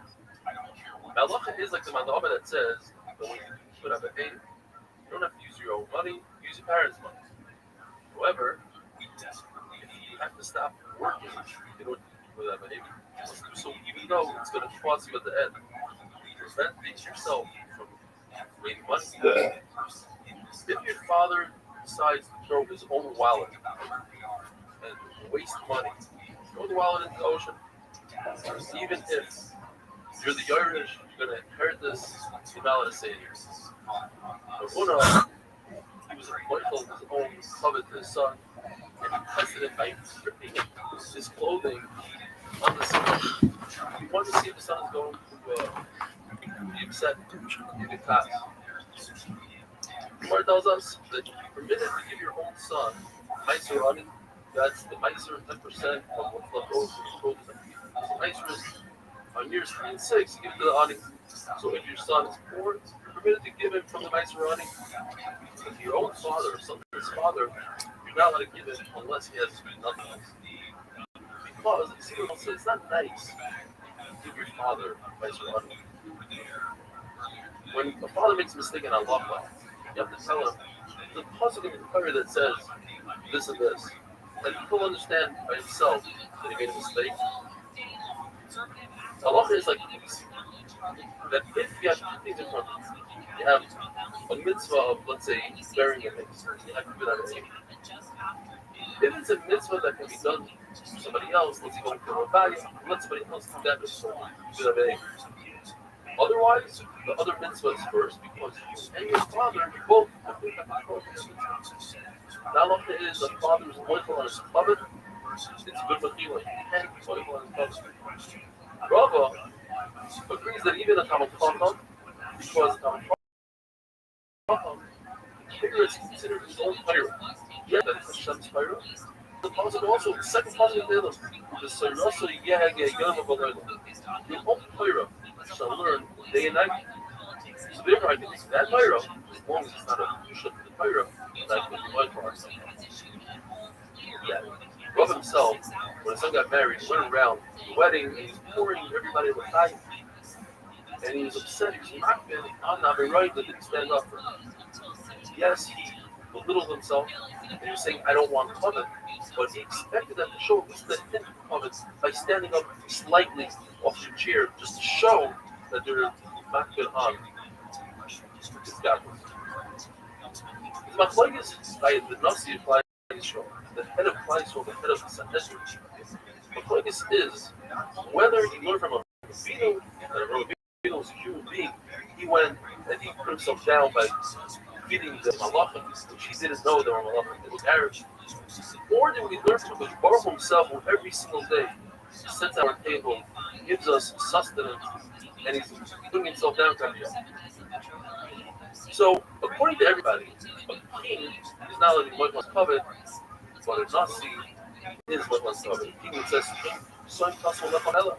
You have to have fear of the king, because he's not letting Moichlas covet.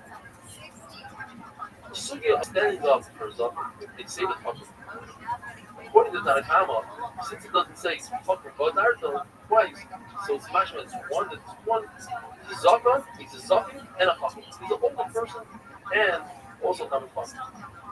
According to Rizak, since it doesn't say may save a Zakir, it's mashma that he's also a Yanak and a Takir. In other words, even a younger person who's a Takir will understand.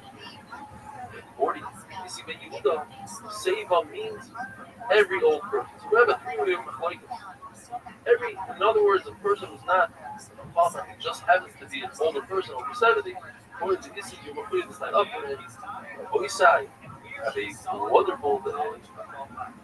Tune in for recaps with Super. You won't hear anywhere else. And all the emotional support we need as a college. Join us all season long as we ride the roller coaster of this. Open your free iHeartRadio app. Search the Solid Verbal College. Listen, we don't just love college. Kiddushin Daf Lamed Gimel. How's everybody doing? Welcome to the 8 Minute Down. Today is Erev Rosh Hashanah, and I'd like to take this opportunity to give everybody a bracha. It should be a year of simchas, of health, gesund, nachas from our children, shalom bayis, arnosa bereva, a year of getting close to the Rebbeinu Shleilam, a year of learning Torah and not missing a day of Torah. And I really hope you have it in your heart, down for me on Rosh Hashanah, to have arichas yom and be able to continue giving shiurim. As we were discussing yesterday, the 3 shittas when it comes to standing up for Talmud Chacham, an older person, we'll make it simpler. The Torah says the word seva and the word zakir. So according to Tanakama, you need both. You need that the person should be an older person over 70 and also Talmud Chacham. Otherwise, you don't have to stand up for him. So if you have a young Talmud Chacham, you don't stand up for him. Rizak clearly says, no, they're independent. If he's old, even if he's not Talmud Chacham, you stand up for him. And if he's Talmud Chacham, even if you're old, you stand up for him. Yehuda says a tremendous hidden. Zaken is a Russia. You stand up for him. He's a Zaken. When he's young, you also stand up for him. And guess what? Gemara Haskins, like Nisi ben Yehuda, you stand up for Russia. Gemara says it's a comparison between Hitler and just like Hitler doesn't have to start kiss, you don't have to come out of pocket.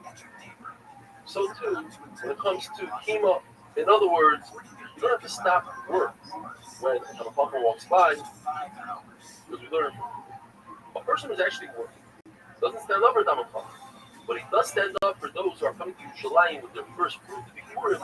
Then he asks them how they're doing, because Chaviva mitzvah b'shaitan. When you do a mitzvah, you're more cautious than Talmud Chacham. Another pshat the Gemara said is we don't want to discourage those who are bringing the Purim to Yerushalayim. We want them to come next year and have a great feeling, so let them feel good.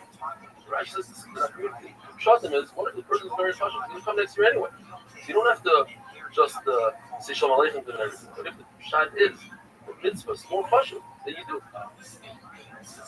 In a Beis America, it's a bathroom, a bathhouse, you don't stand up. But the outer rooms that people are clothed in, you do stand up for Talmud Chacham. The rest of the whole story, Shimon was in the Beis America, stand up for him. No rayas is the Gemara exactly where we're standing. It's possible inside room, and his father said maybe they're thinking of learning. Rebbe said, but what he meant is somebody is very involved in learning all day, even when he goes to the Beis America, sometimes he can't control his mind and he's thinking and learning. Claire says, be a racer. You should have fear because Baruch knows what's going on in your mind. Don't play games. Don't close your eyes as the Talmud Chacham is coming into your field, into the Daled Amos, and as it comes to the Daled Amos, I don't see it. My eyes are closed. So he knows that you're playing games, and don't try to get it out of you. You stand up for your rabbi, move on, your permanent Rebbe, when he's in the Daled Amos, the Av Bezdin, as far as your eye can see. Sit down after Daled Amos. When it comes to Nasi, you have to wait until he sits down. It says, "Boy, you oil." The Lord tells us you only stand up for your Rebbe twice, once in the morning, once in the evening, because even for Hakadosh Baruch Hu, you only see Shema twice. Nevertheless, the Talmud Chacham should be careful not to make people stand up for him. In fact, if the Talmud Chacham goes out of his way, make sure they don't stand up for him, he'll get Arichas Yamim. But if you're a Talmud Chacham and you don't stand up for your Rebbe, you're considered a Russia, you don't have Arichas Yamim, and you forget the learning. Abaye would be upset to curse those who were learning Torah and say, "Oh, I don't stand up for my Rebbe because I'm learning Torah." Get cursed for that. The people from Muslim Chasio, they were so used to living in Muhammad that they didn't even put on a head covering when they walked in front of Muhammad. We also would give honor and stand up for a non-Jew because elderly non-Jew went through a lot in his life and realized that Nisim would give old man his hand and brought him to the Shtiach. Rav Nachman would send his officers. Rav Nachman said, "If not for my Torah, I would be just another actor in the marketplace." Therefore, it doesn't fit somebody that learns Torah to help the non-Jew. I'll let my officers. But what has a suffer? If the son is the father's Rebbe, does the son stand up for the father? Does the father stand up for the son? What has a suffer? In fact, Shmuel told the Rabbi Yehuda, you should stand up for your father. But on the other side, his father's Rabbi Cheskel. He's a big time, so maybe Shmuel stand up for him. Maybe everybody should stand up for him. The Gemara says that a talking that's on an animal. There's two ways to look at it. You can say it's on the top of the seat. If you look at it as the animal standing, you have a look at somebody sitting. You have a look at somebody walking, and you have to stand up. So Gemara says that somebody that's on an animal is like standing. You see this halacha by Eben Amadas. The Eben of a Mitzvah that has tzaras on it is Meskama B'Oil. It's in a room or under a tree. Everything under the tree comes to cover. So that's only the person holding the stone is sitting. The Mitzvah who's sitting. Like it says, you have to be in a sitting position. So see the idea. But even though the person is standing, the stone is considered standing. If the person is sitting, the stone is considered. So too, the person is on an animal, it goes by the animal. If the animal is standing, the person is considered standing. We all stand up for Sefer Torah. Why? Because we have Talmud Torah. We're talking that learns from the Sefer Torah. Stand up for him, stand up for the Torah. From both sides, have a wonderful day and an unbelievable year.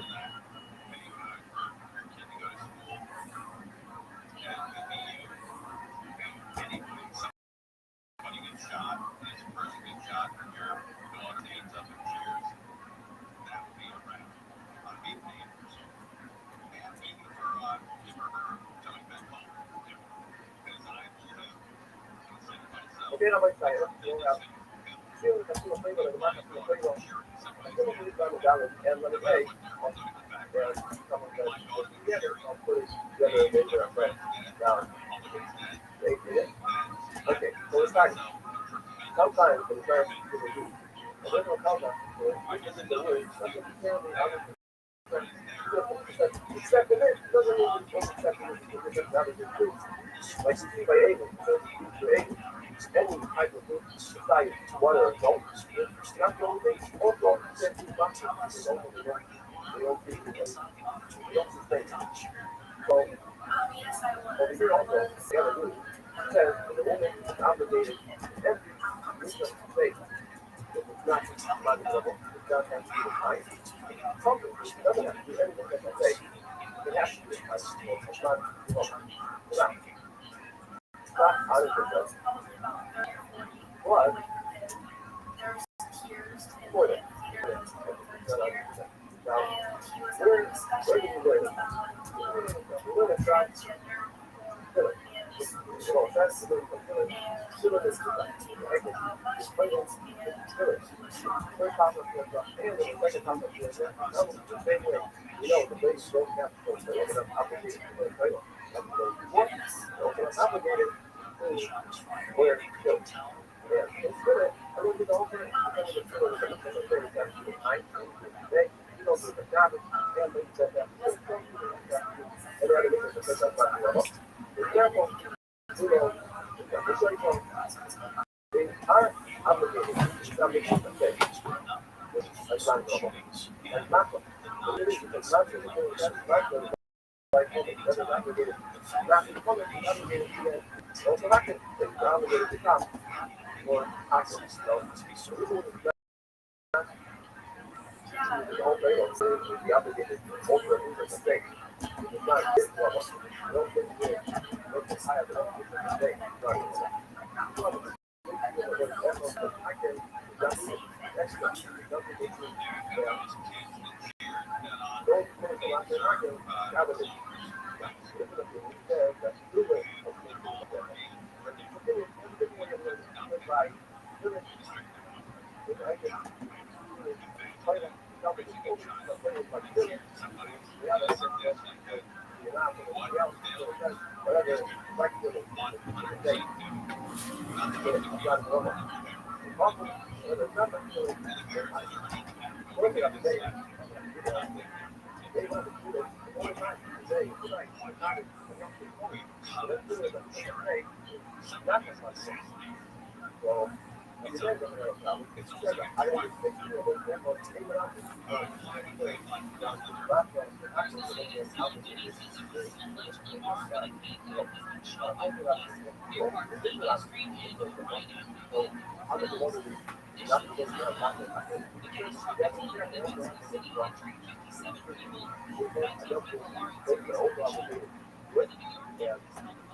Ladies are not obligated to do something.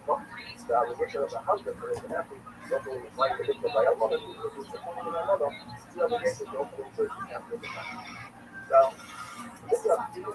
Not the one who not the woman. And it's up to you. Which are open by the woman. Open by the woman.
Okay, the way that talking, some business I say, it's not a fun one. It's funny.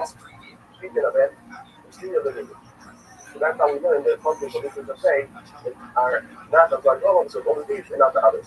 Or we learn it from feeling as we go up, so the feeling that only feeling is function. Yeah. Or we learn it from feeling. Yeah. Feelings. I think that's the thing that's not normal. And the feeling says they're function, meaning that every business I say which are not as money normal, which are very long time, they are obligated. Now, what the reason why is an interesting thing. These are the things related to obligated. So now we have one mitzvah, which is not as money normal, is their kaya. Now we have another mitzvah that everyone agrees to. Is Moivo Abaye, Sudabaye, this is that not as money normal. The ladies are also obligated to that mitzvah. So now, they're not married. So now, that's the mitzvah. I say, they're not as money normal, they're obligated, so why isn't that mitzvah one step on the anywhere else? That's what the Gemara is telling you. That's the most needed. If they work together, it's not considered included avoiding that. Now we're moving to mitzvah loitas. And that's the mitzvah says that they're obligated in every single mitzvah loitas that besides. What's the reason they're tired? They're tired of loitas. So there's a rule in the Bible that there's equal to men. So don't think about it. Rather, loitas. Later, as long as they're allowed. Also, for eating, for any eating the test, taking meditating, things like that. And also, if anyone kills a woman, or that's kills a woman, and a lot of these things are the people. They want to, it's the right for free. Individuals' right only if they're obligated. On keep only. It's policy, the right dealing only, because that's the only way they can live. And it's right, like, so, I would think that it's similar to concept for blood. Right, that's why. There, but yeah, that's why they do. So you got the problem, that's right. Yeah, we had it.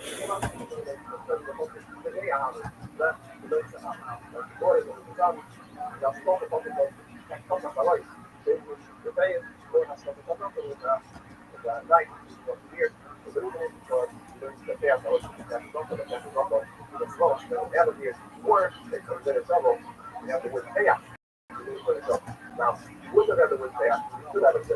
Then you would going to show us that the halacha is only the way of people saving a beer. They're not allowed to save a beer only with the knife. They're not to something that's smoothed out or considered. They're allowed to save a beer considered or something that's pulled out the air.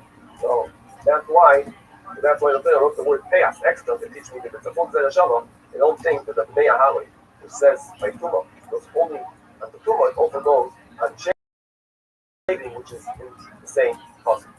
The Gemara says that we find a place, a lady or a son, you have a beard, it's considered a beard. So what is it talking about? It's obviously not talking about the issue of shaving, because she's allowed to shave it in whatever way she wants. The Gemara says it's talking about tumas and going. There's a difference in halacha between tuma and nega, which is any other place in the body, on the head, where there's hair. So if she has a beard, it's considered like she has a beard, being a tumas and going, then it has this unique halacha for a place with hair. Have a good event deal.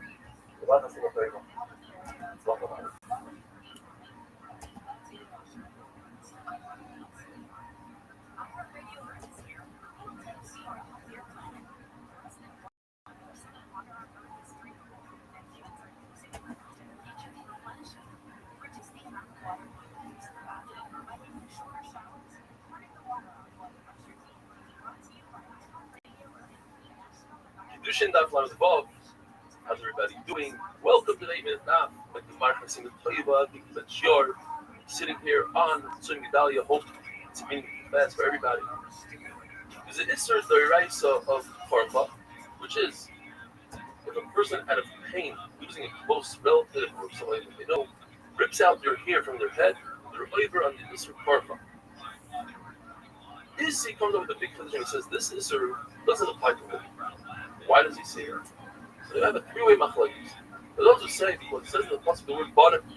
Banim refers to sons and not daughters. In fact, the Torah says, Am Kodesh, the entire nation, holy nation, is referring to another Isser called Dida. Dida and Srita are very similar. You see they're the same. Dida is where a person takes a tool and rips the skin out of paint for the mace. And Srita is with his hand. Now, he holds that Dida is in the entire body. Everybody holds it's on the entire body, all skin, whereas Karfa is only the head. So therefore, you remove that is, since that doesn't apply to women. Abai and Rava have different people. Abai and Rava both say that the word Banim is referred to the son, rather refers to children. He says, they both say, all of Klal Yisrael consider Banim, regardless. We're going to get into it. So according to Abai, this is going to hold as Xer Shava from Karfa to Hannah. Now, without Xer Shava, the thing that, as you see in the parasha, it says, hey, Aaron, it talks about the sons of Aaron. Does it refer to the entire parasha afterwards, including hey, and says about Karfa? Because without Xer Shava, I would say the pasuk makes it great. A sister who's never married, that applies also to women. Women should marry a sister those that married. That's a positive. That's a say. Go ahead and marry them. So perhaps it's a hefsek. All the place has to come after that. So they are doesn't apply to Muslim people. Because we have Xer Shava, it does. According to Rava, the Xer Shava only teaches that Karfa is not just big in anything like the Muslim says. It's referring to the entire head, all hair, the back, from the sides. And if a person rips out 5 different places of his head simultaneously, he's high 5 times. And it only applies to rip out your hair for a mace. Rava doesn't hold like a bite. He's learned the second Xer Shava from the extra day of Karfa. Yo. What up, Omni Duck? How you living?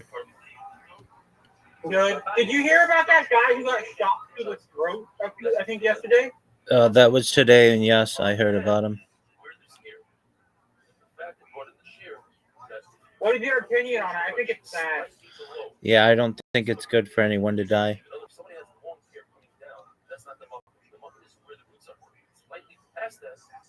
How have you been, Omni Duck? Good. How did things go with your ex-girlfriend? I forget. You forget? I'm currently doing something, so. Okay, well, you do you, I big don't think dog. it was well. Okay, I dog. don't think I got it over yet. All right, well, if you're doing other stuff, you're pretty much over her.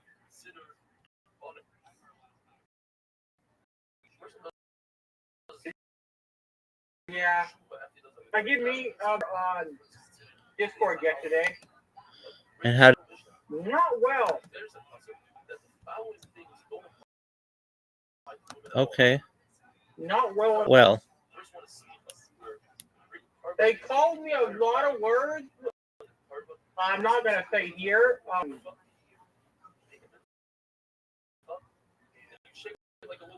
I don't really know how to better put it in an asshole. Okay. They also were using my name that was out. That was not the one I have right now. They used. Okay. Yeah. Well, just. They knew me from a. All right. Well, just ignore that person.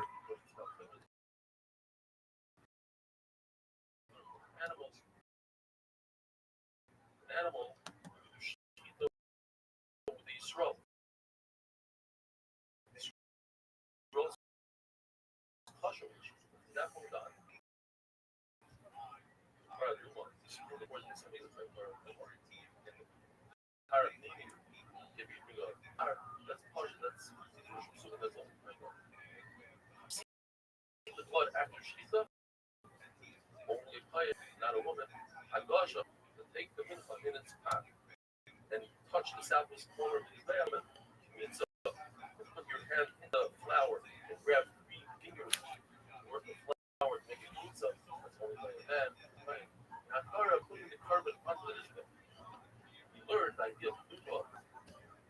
client from the site, and the fact that it has to be the owner as well, maybe their Shabbat, yeah, client together with the Bailam, even the site, the client together with her, that's the proof of Moisad. Have a wonderful day.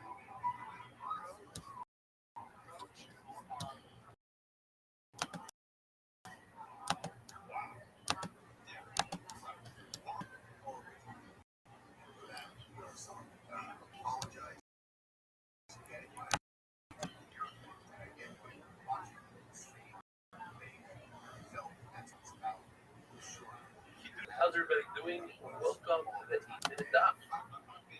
The Mishnah tells us that any mitzvah that's dependent on the land, on the karka, or on the growth that comes out of the land, like Shemitah, that's a mitzvah that only applies in Eretz Yisrael. Besides two mitzvahs, Arla and Isser, that have any benefit, any hana from foods that are less than 3 years old, and Kalayim that's putting together two of plants. See that those two things also apply here. The word Moshe means every single place. Therefore, the Isser of Kadosh, that is, that all grain that took place before the second day of Pesach is also bring the carbon oimer. And that Isser applies every single place, even a foot large one. That's how most Shaitan passing today. This applies to foot large as well. Rabbi Shmuel says that the word Moshe means after you inherit Eretz Yisrael and you settle in Yerusha Yeshiva. Therefore, Isser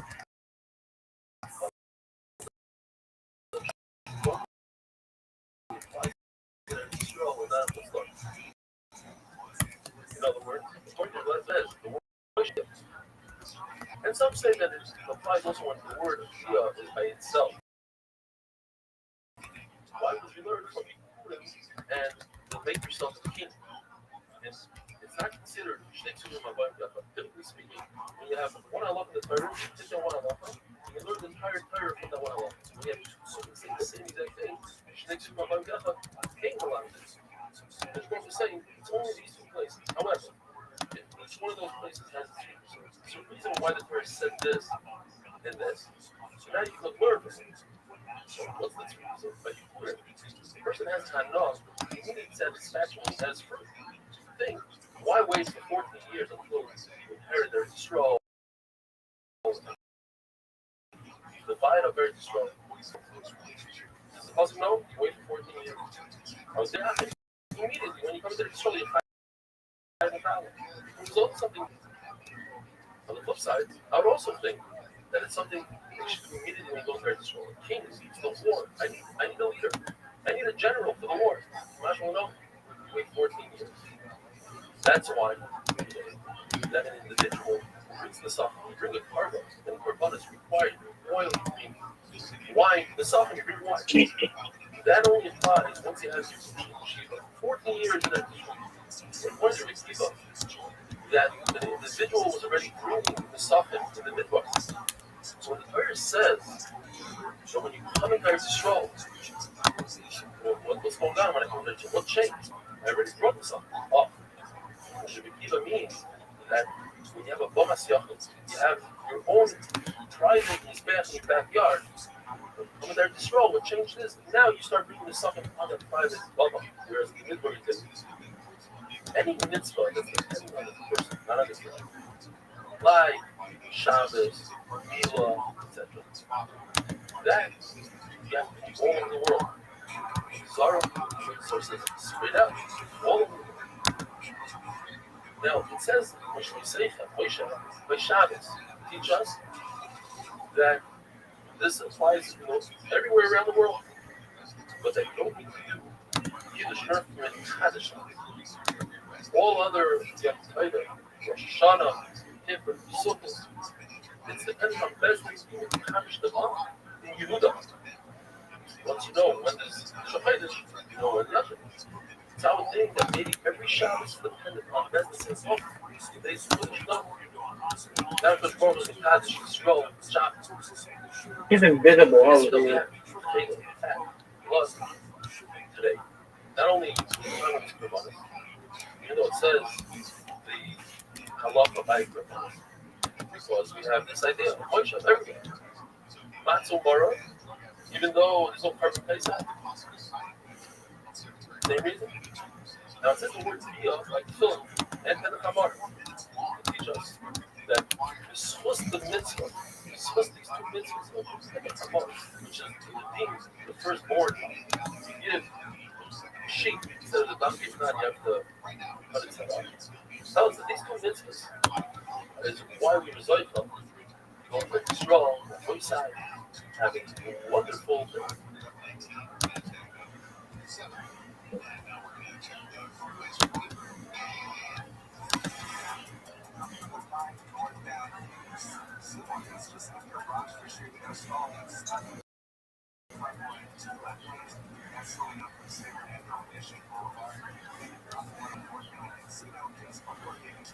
Kedushin Daf Lamed Ches, how's everybody doing? Welcome to the 8-minute Daf.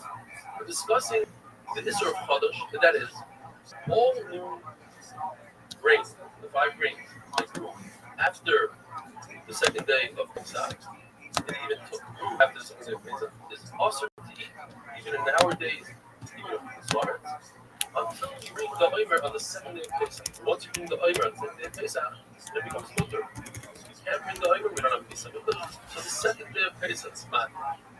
Where did the man go Omar that this Israel will start? Once Christ rolls in there to scroll, years after the Shiva. So why did they wait until the second day of Pesach? The answer is because they had plenty of blood. Unlasted them all the way from Zainodar, which was the last day that the Omer fell. That was the day that Moshe Rabbeinu only came from the Smuslim day. So they had this blood from Zainodar all the way to Zion. Moshe Rabbeinu said, say Eretz Canaan without expired. And as I saw, Israel obviously was already in the Eretz Yisrael. There's a total of 40 years that Israel had one. Because we're going to take into consideration the goods that they took out of Mitzrayim that had flavor of Moshe Rabbeinu said, I'm 100 May of Esrim Shana Aleichem, I'm 120 years old today. That's the exact day. 40 that's the lifter that was born fills the years of Tzaddikim. We're there, Shimon. Shimon Bar Yochai, he says there are 3 mitzvahs that take place every year in their race. Chodesh, Arla, and Klein. It says the word of Moshe and Chodesh. Think of if Chodesh, which is an easier distance, you can bring a carbon oimer and water. You're allowed to feed the oimer even before you bring the carbon oimer. You're allowed to feed that wheat, that grain to your animal. So certainly, lacking in Arla, which they are also Bahanoi, and we never have a header when they're also. So certainly today should be also for Arla, by the way, it's Isser, it's not an Isser oil. After 3 years, this tree becomes mother according to Rashi. Shirbai Chai son of Elazar, he argued on his father. And he says, Chodesh is moving between slaughters, just like all the other mitzvahs that the minhag Israel started keeping it after they came to the sense of Elazar Reb Shimon. 2 halachas. The halacha of Hashmatas Kesavim. If you loan somebody money and Shemitah comes, he doesn't have to pay you back. Even according to Rebbe, that it only applies in a time for the Shemitah's karka. And Shikoch HaVadim, send off your slave. You have a slave, send them off. If by Yovel, even though the minute of we're only knowing only the time when there is a Yovel in Eretz Yisrael. There's a Mishnah that says, anonymously, the Chodesh is also with the Raisa. And we learn that Arla is a halacha of Moshe Sinai, although are those who argue say that that's my fault. Rather, it's something that Christ will accept. Lying is the Rabban, according to the Madonna of God. Arla, the whole folk, time and Arla go. Therefore, when you have a suffix, is this Arla? Is this flying? The suffix in Eretz Yisrael is also Syria is smaller. What's the gets even better? When it comes to Arla, as long as nobody sees him, the guy picking it and flying it, you're not allowed to ignore yourself. Voice side, having wonderful.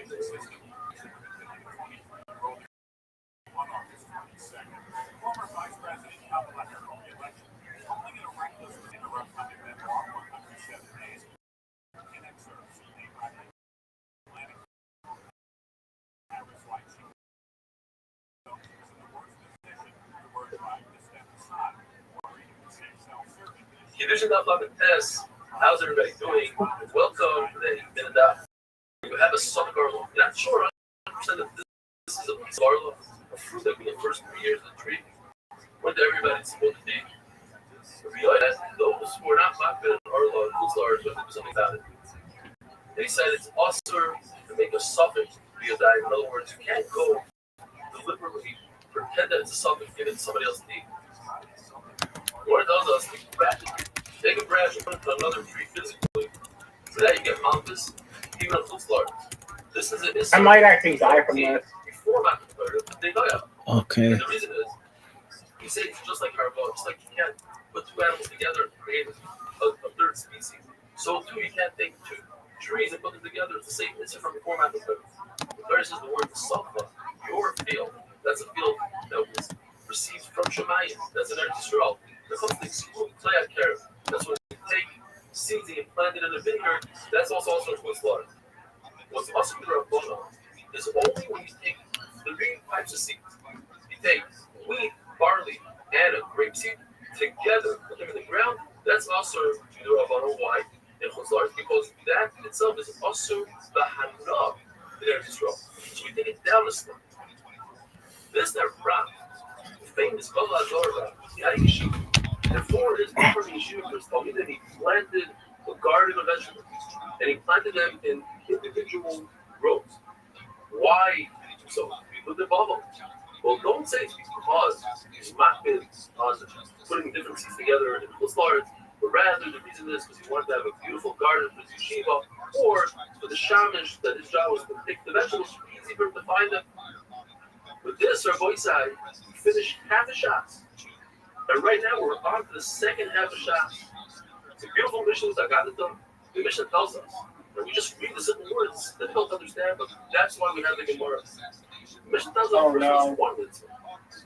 Shmuel is good for him. Shmuel is going to be good for him. And he's going to and he's going to have oil on my. But the point is, the Gemara tells us, we're talking about an individual that he has 50% mitzvahs, 50% of things. And one extra mitzvah, now let's say it's 51%, whatever the percentage is, that tips the scale to the good. What about the famous mitzvahs that we say every day? These are very 5 special mitzvahs. To the point that the person is exactly 50-50. And on the side of the mitzvahs, one of those mitzvahs happens to be one of these 5 mitzvahs. Let's say kibbutz avei. So even though it's only 50-50, not 51%, 50-50, that mitzvah has the power to tip the scale in his favor. According to places, HaKadosh Baruch Hu considers him a tzaddik gadol, whereas in other mitzvahs, he's considered a benoni, an average. But there's a brisa, and the brisa says that whoever has more mitzvahs than averos, he gets yisurim, terrible punishments in this world. What does it mean? So according to the Pshat, he receives a yom tov. You call it any way you want, be it Yom Ra or Yom Tov. But the point is, that's a good thing, because when you're bad for him, listen to the bad, he receives his proper reward in Olam Adams. By getting rid of the bad in this world, you free yourself up for the good in the world to come, and vice versa. If Russia gets good in this world, that's a Yom Ra according to Havaya, because he's actually, even though he's getting good, it's bad for him, because now Olam Adams, he won't have what he wants. According to Rava, the Brisa goes like Rabbi Yaakov is of the opinion that in this world you don't get awarded for mitzvahs. There's no schar of mitzvahs by the mitzvah. Why? Because he himself saw a story that forced him into this. He saw a father tell his son, go climb up the ladder to the tower and retrieve the shakes from that bird. There are 2 mitzvahs that the bird says that he gets arichas yom. And on the way down, the son fell off the ladder and died. She says it's impossible. It's not a steer to the puzzle. Shad is you get arichas yom and oilam ha'emes. And the fact is that even with all this, if a person thinks to himself, he says, look, he can't be, if he's doing such a mitzvah, he won't even be able to be the harder in Avodah Zarah. So how did he die? Must be loyal matters. Now, there's another issue. When a person does a mitzvah, he's to do a mitzvah, he shouldn't have any damage, it says, even on the way back. Over here, it's a little different because we're talking about a ladder that's a broken ladder used, and he shouldn't have been using that ladder. The Lord tells us, Acher, he's a Russia. He's a good mayor's Rebbe, he's a big gadol, but he went off. Why did he go off? So we learned different reasons. And Chagiga, I think it was, but the Gemara here tells us because he saw this story and he had the question: how is it possible that a son that's doing kibbutz avayim and shul God doesn't have a rinas yom? And immediately he went off. The Gemara says it's also possible that he saw this ton of chutzpah hamid purgam. Chutzpah was the purgam of the he repeated all the prayer and he said, how is it possible that somebody repeats the prayer during the meal? The Romans are going to kill him and his tongue is on the ground and pigs are dragging his tongue around and one of them. When a person doesn't do an Aveira, he has an opportunity to do an Aveira and he watches himself and he doesn't do that Aveira. It's as if he performed the mitzvah, and not only that, he gets a special shmirah protection throughout Poisad, having wonderful things. Donald Trump will give them the rest of his life in so-called chain events because this is a violent country. It is horrible what happened to Charlie Kirk. Let me be absolutely clear. This is not about anyone's politics, and I don't want to speculate on the motive. Enough, man. How's everybody doing? Welcome to the 8th Word tells us that if a person is faced with an Aveira, and he controls himself and doesn't do that Aveira, it is the greatest mitzvah a person to do, says Rashi. The greatest mitzvah. In fact, the Gemara brings 3 stories. One with Rabbi Hanina, the other with Rabbi Tzadok, all 3 of them faced a situation where a woman invited them to do an Aveira. Rabbi Hanina jumped into a bathhouse, he pulled his mazikim, and he was safe. Rabbi Tzadok jumped into an oven in order not to be over that Aveira. The Hana actually jumped off the roof where Leonardo came and saved him. Because of Leonardo, the reason why they got into this deal of selling baskets to women, and it's because they're poor. So Leonardo gave him money. The point is that when a person saves himself from doing an Aveira, it's a tremendous thing. When a Baruch later on does leave himself a person. The famous Mishnah is Baruch Shalom of the person by Mazeh, I think that's the above. Gemara wonders why is the Shmuel Haken one of the mitzvahs of the Mishnah? Shmuel Haken, as the Torah says, you get a Arichas Yom, you get a Mazeh, you get a Rabah. And the answer is because the Mishnah is only bringing things that you're good with the Rebbeinu Shalom and with your fellow Jews. You're doing kibbutz avayim, you're doing midos chesed, etc. Whereas Shmuel Haken is doing the Rebbeinu Shalom.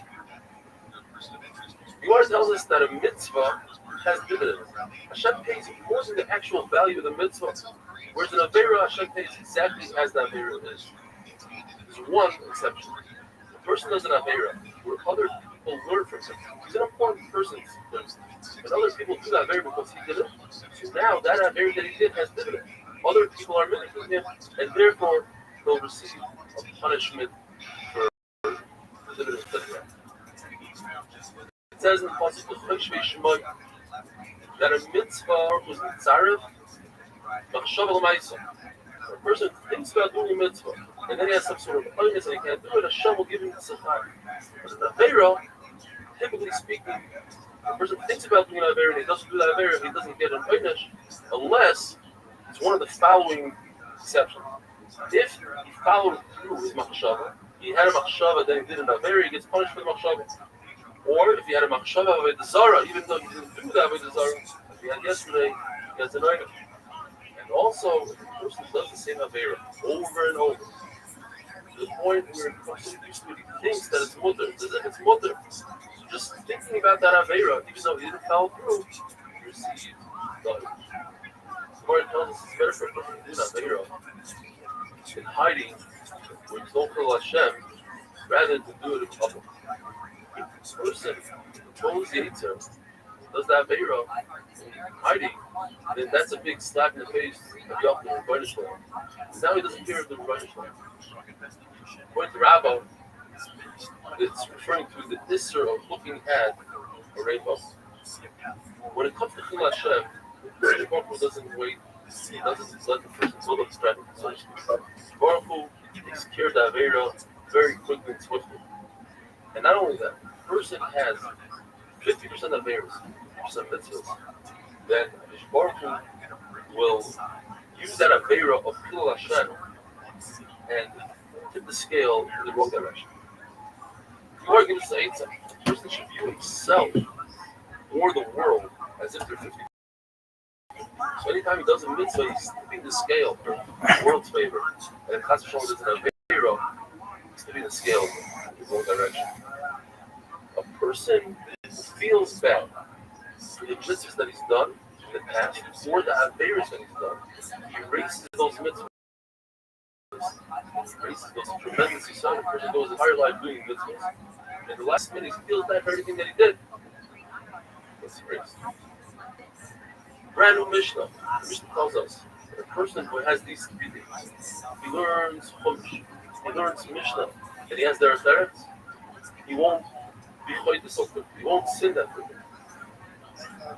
When a tzaddik has Yisroel, it's as if he's a tree that's in a Makom Tahara, where its branches go to a Makom Toma. And when you take off the branches from the Makom Toma, everything, the entire tree remains Makom Tahara. So Yisroel, a tzaddik complete Tahara, but he has a little bit of a problem, and a little bit of Toma. Hashem chops off that place so that it is hard. When it comes to Rishon, it's the opposite. They're completely in Tumah. They have a little bit of Tahara, so Hashem gets rid of their world, gives them Sachar, so that when they come to Olam HaEmes, they don't have it. The Targum tells that doing a mitzvah is greater than learning Torah. Meaning the Gamru. The Rabbanim came together, and then came together, and they said, I look like a Rekiva. That Torah is greater, because Torah brings a person to do mitzvahs. And therefore you have both. You have Talmud Torah and the mitzvah. Even if Torah came 40 years before Challah, 54 years before Isris, 61 years Shemitah, and 103 years Yovel, that's Shabbat at the beginning. And when a person goes up to Shemayim, the first thing they take care of, the first business they take care of, is have you learned Torah? How much Torah? Why did you learn Torah? And the first Sachar they give him is for Torah. Why? Torah comes before Ma'aseh. The person doesn't have these three things, Mikra, Mishnah, and their Torah, then he's not Na'ishu. He doesn't belong in this world. Just like a person who eats in the marketplace in public is similar to a dog or a boysag. Have a wonderful day.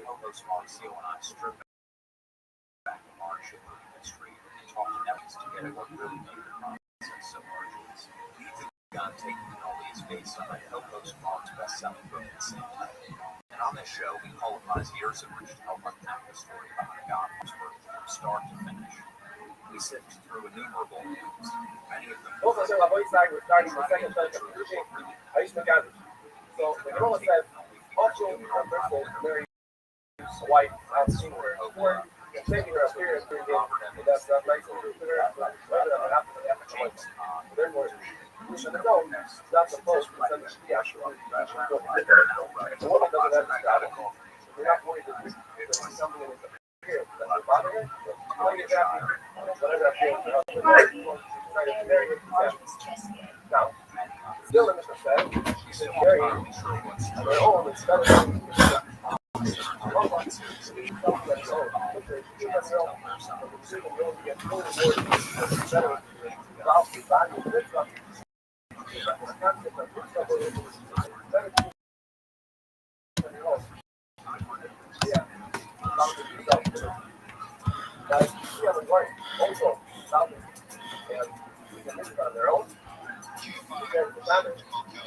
Another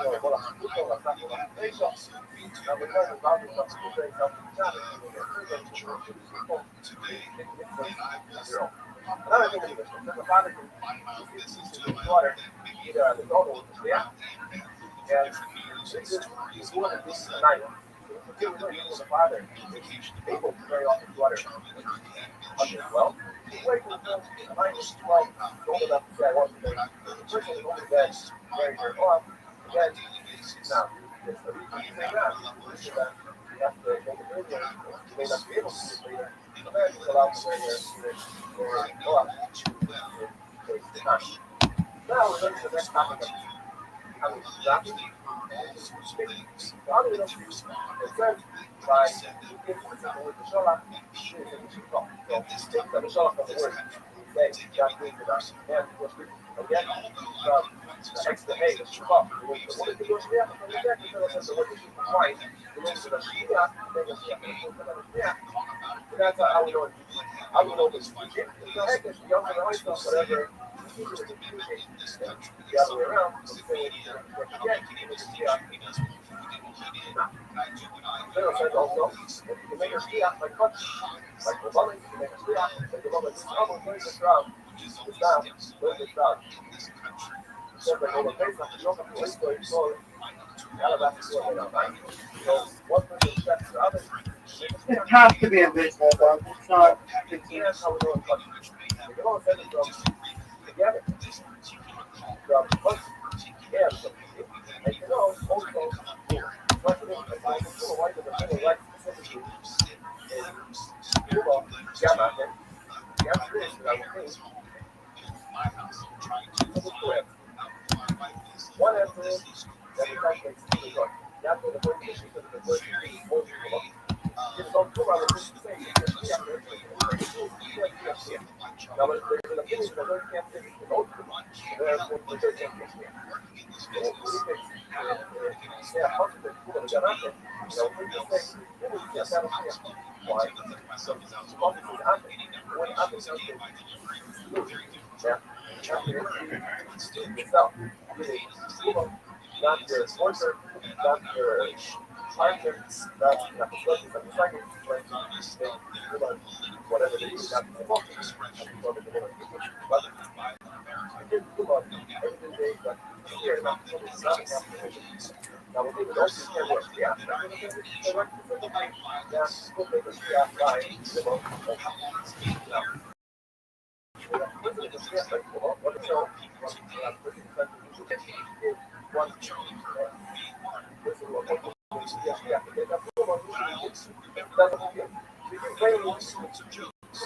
one other thing.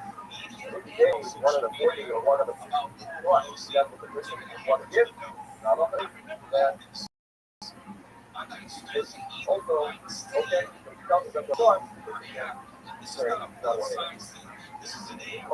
one short point about the different that is located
Don't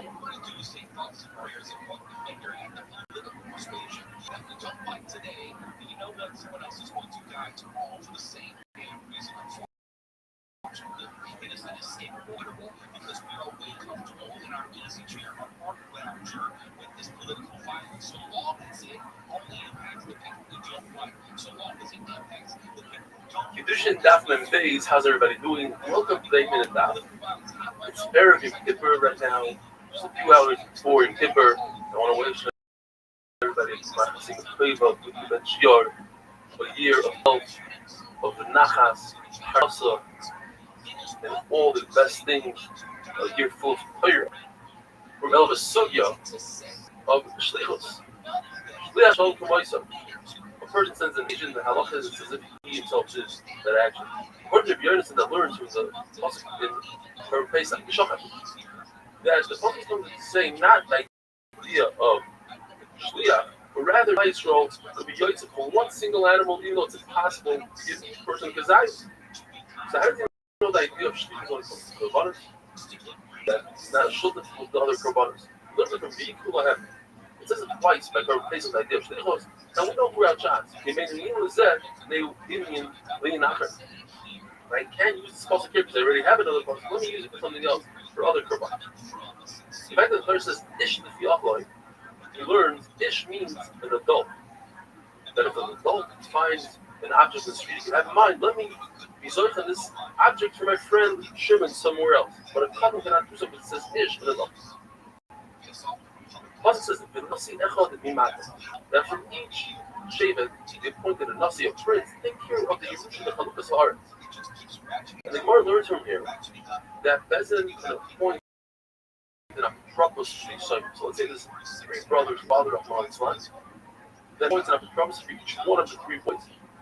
Divide up the inheritance, the Yerusha. Even though they intend for the good of that child that they represent, nevertheless it's possible that it won't turn out so good. According to Shmuel, if they made a mistake, they decide, in other words, one of the boys, let's say, inherited from his mother previously a field. Now, the Apocryphus gave him from the father's field, he gave him a different cow. Now, even though it's the exact same value as his brother's field, it's not good because he wanted 2 fields to be close to each other. So it's a mistake in Ruchos inside. That's something that he can go back and annul. According to Nachman, he never annulled anything, even Ruchos. Why? Because his idea, it came like Bezin Yachid.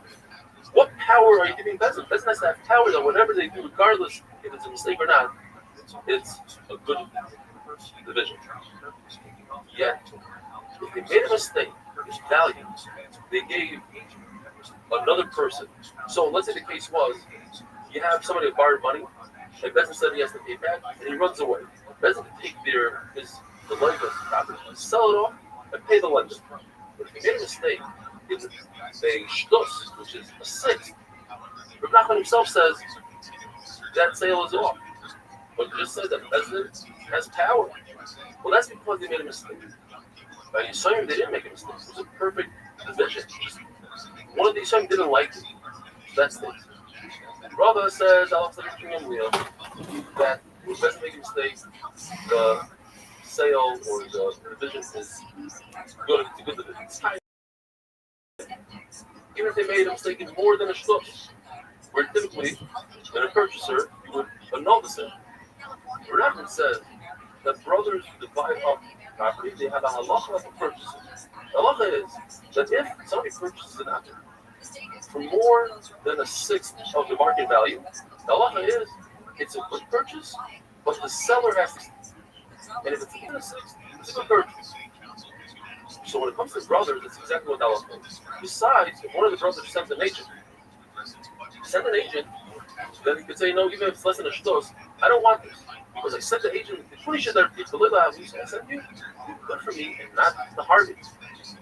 Another very interesting halacha is that anytime you divide up a property with a measuring device, a measuring stick, you divide anything up with weight or even like a count, 100 stitches for a box, a dozen eggs, then the mega is bottled even less than a shtus. There's no mechila on something like that.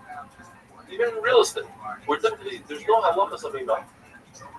If sold something with a measuring stick, you divided something up with a measuring stick, and it's off, you have to give back the card. Lord tells us halacha that ain't shliach l'dvar. In other words, you cannot send a messenger to burn down somebody's house and say that the sender has to pay, because there's no shliach l'dvar. There's a concept. Divrei harav, divrei talmud, divrei mishayu. When you're faced with a dilemma, Baruch Hu says to do one thing, but somebody else told me to do the other thing. Of course, listen to Baruch Hu. Therefore, the person doing this act that's wrong, he has to pay, not the sender. But there is an exception to the rule. There's a number of exceptions. One exception to the rule is Mekila. If a person uses money from the Beis Hamikdash unknowingly, he's chayiv. He has to pay chayiv. If he sends a messenger to do it, then the messenger is not chayiv. The one that sent him is chayiv. So why don't we learn the whole part from Islam? Because it's not just Milah, it's somewhere else. It's Shlichus Yad as well. We'll explain what that is. But before we explain, what's the act of Milah? And Shlichus Yad is Shnei Ksuvim. It's two Ksuvim that say the same thing as halacha. They Milah you can't learn out to the rest of the time. What's Shlichus Yad? Shlichus Yad means that if I give an object to somebody to watch, he becomes a shomer, a watcher, and he's part of a Meva Aveda unless he uses that object without permission. Not only that, if he sends agent to use that object, then the shomer, the original shomer, he's responsible for Meva Aveda. So you see this idea, only two places, Megillah and Shlichus Yad. According to Bishami, though, they say that you're chayiv in Shlichus Yad, the word devar, that you're chayiv even thinking about using that object. So now you can't use the Shlichus Yad at the same time. So they learn to be from here, and that is, if a person steals an animal, and he goes ahead and he shuts the animal, or he sells the animal, he's chayiv 4 times that animal, or 5 times the animal, depending if it's a sheep or not. But if he sends somebody to shech or to sell for him, he's chayiv, not the shaykhah or the seller, and that's the second pasuk. But hey, Milavdim, Rabbi Rothschild, have a wonderful day, have a very meaningful Yom Kippur. Be'ezer Hashem, we'll see you after Yom Kippur.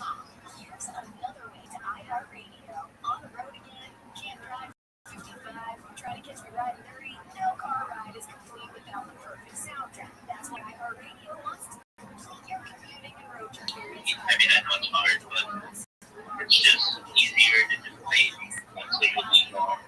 And you don't have to deal with anything else. People, as everybody doing, welcome to Nation Down. Yesterday we had Yom Kippur, everything about the year. The voice I will the sugya of Shalom Kavoisai. I appoint Shliach, an agent. He just fits right in as if I did it. The Gemara says, typically speaking, I cannot send somebody to do an affair, but there are exceptions.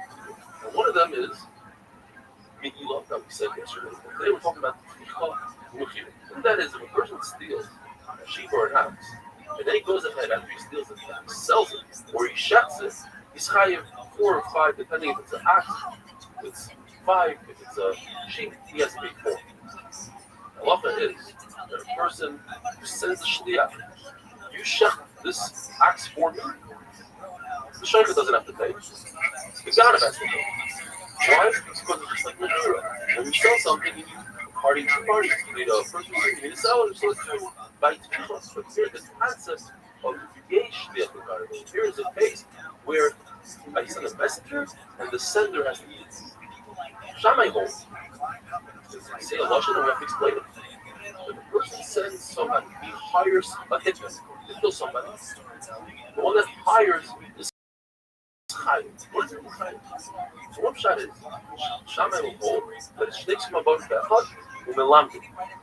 Typically speaking, when we have two sitting that say the same halacha, he melamdim. But in this case, Shammai will hold like Yehuda, there's a lamdim.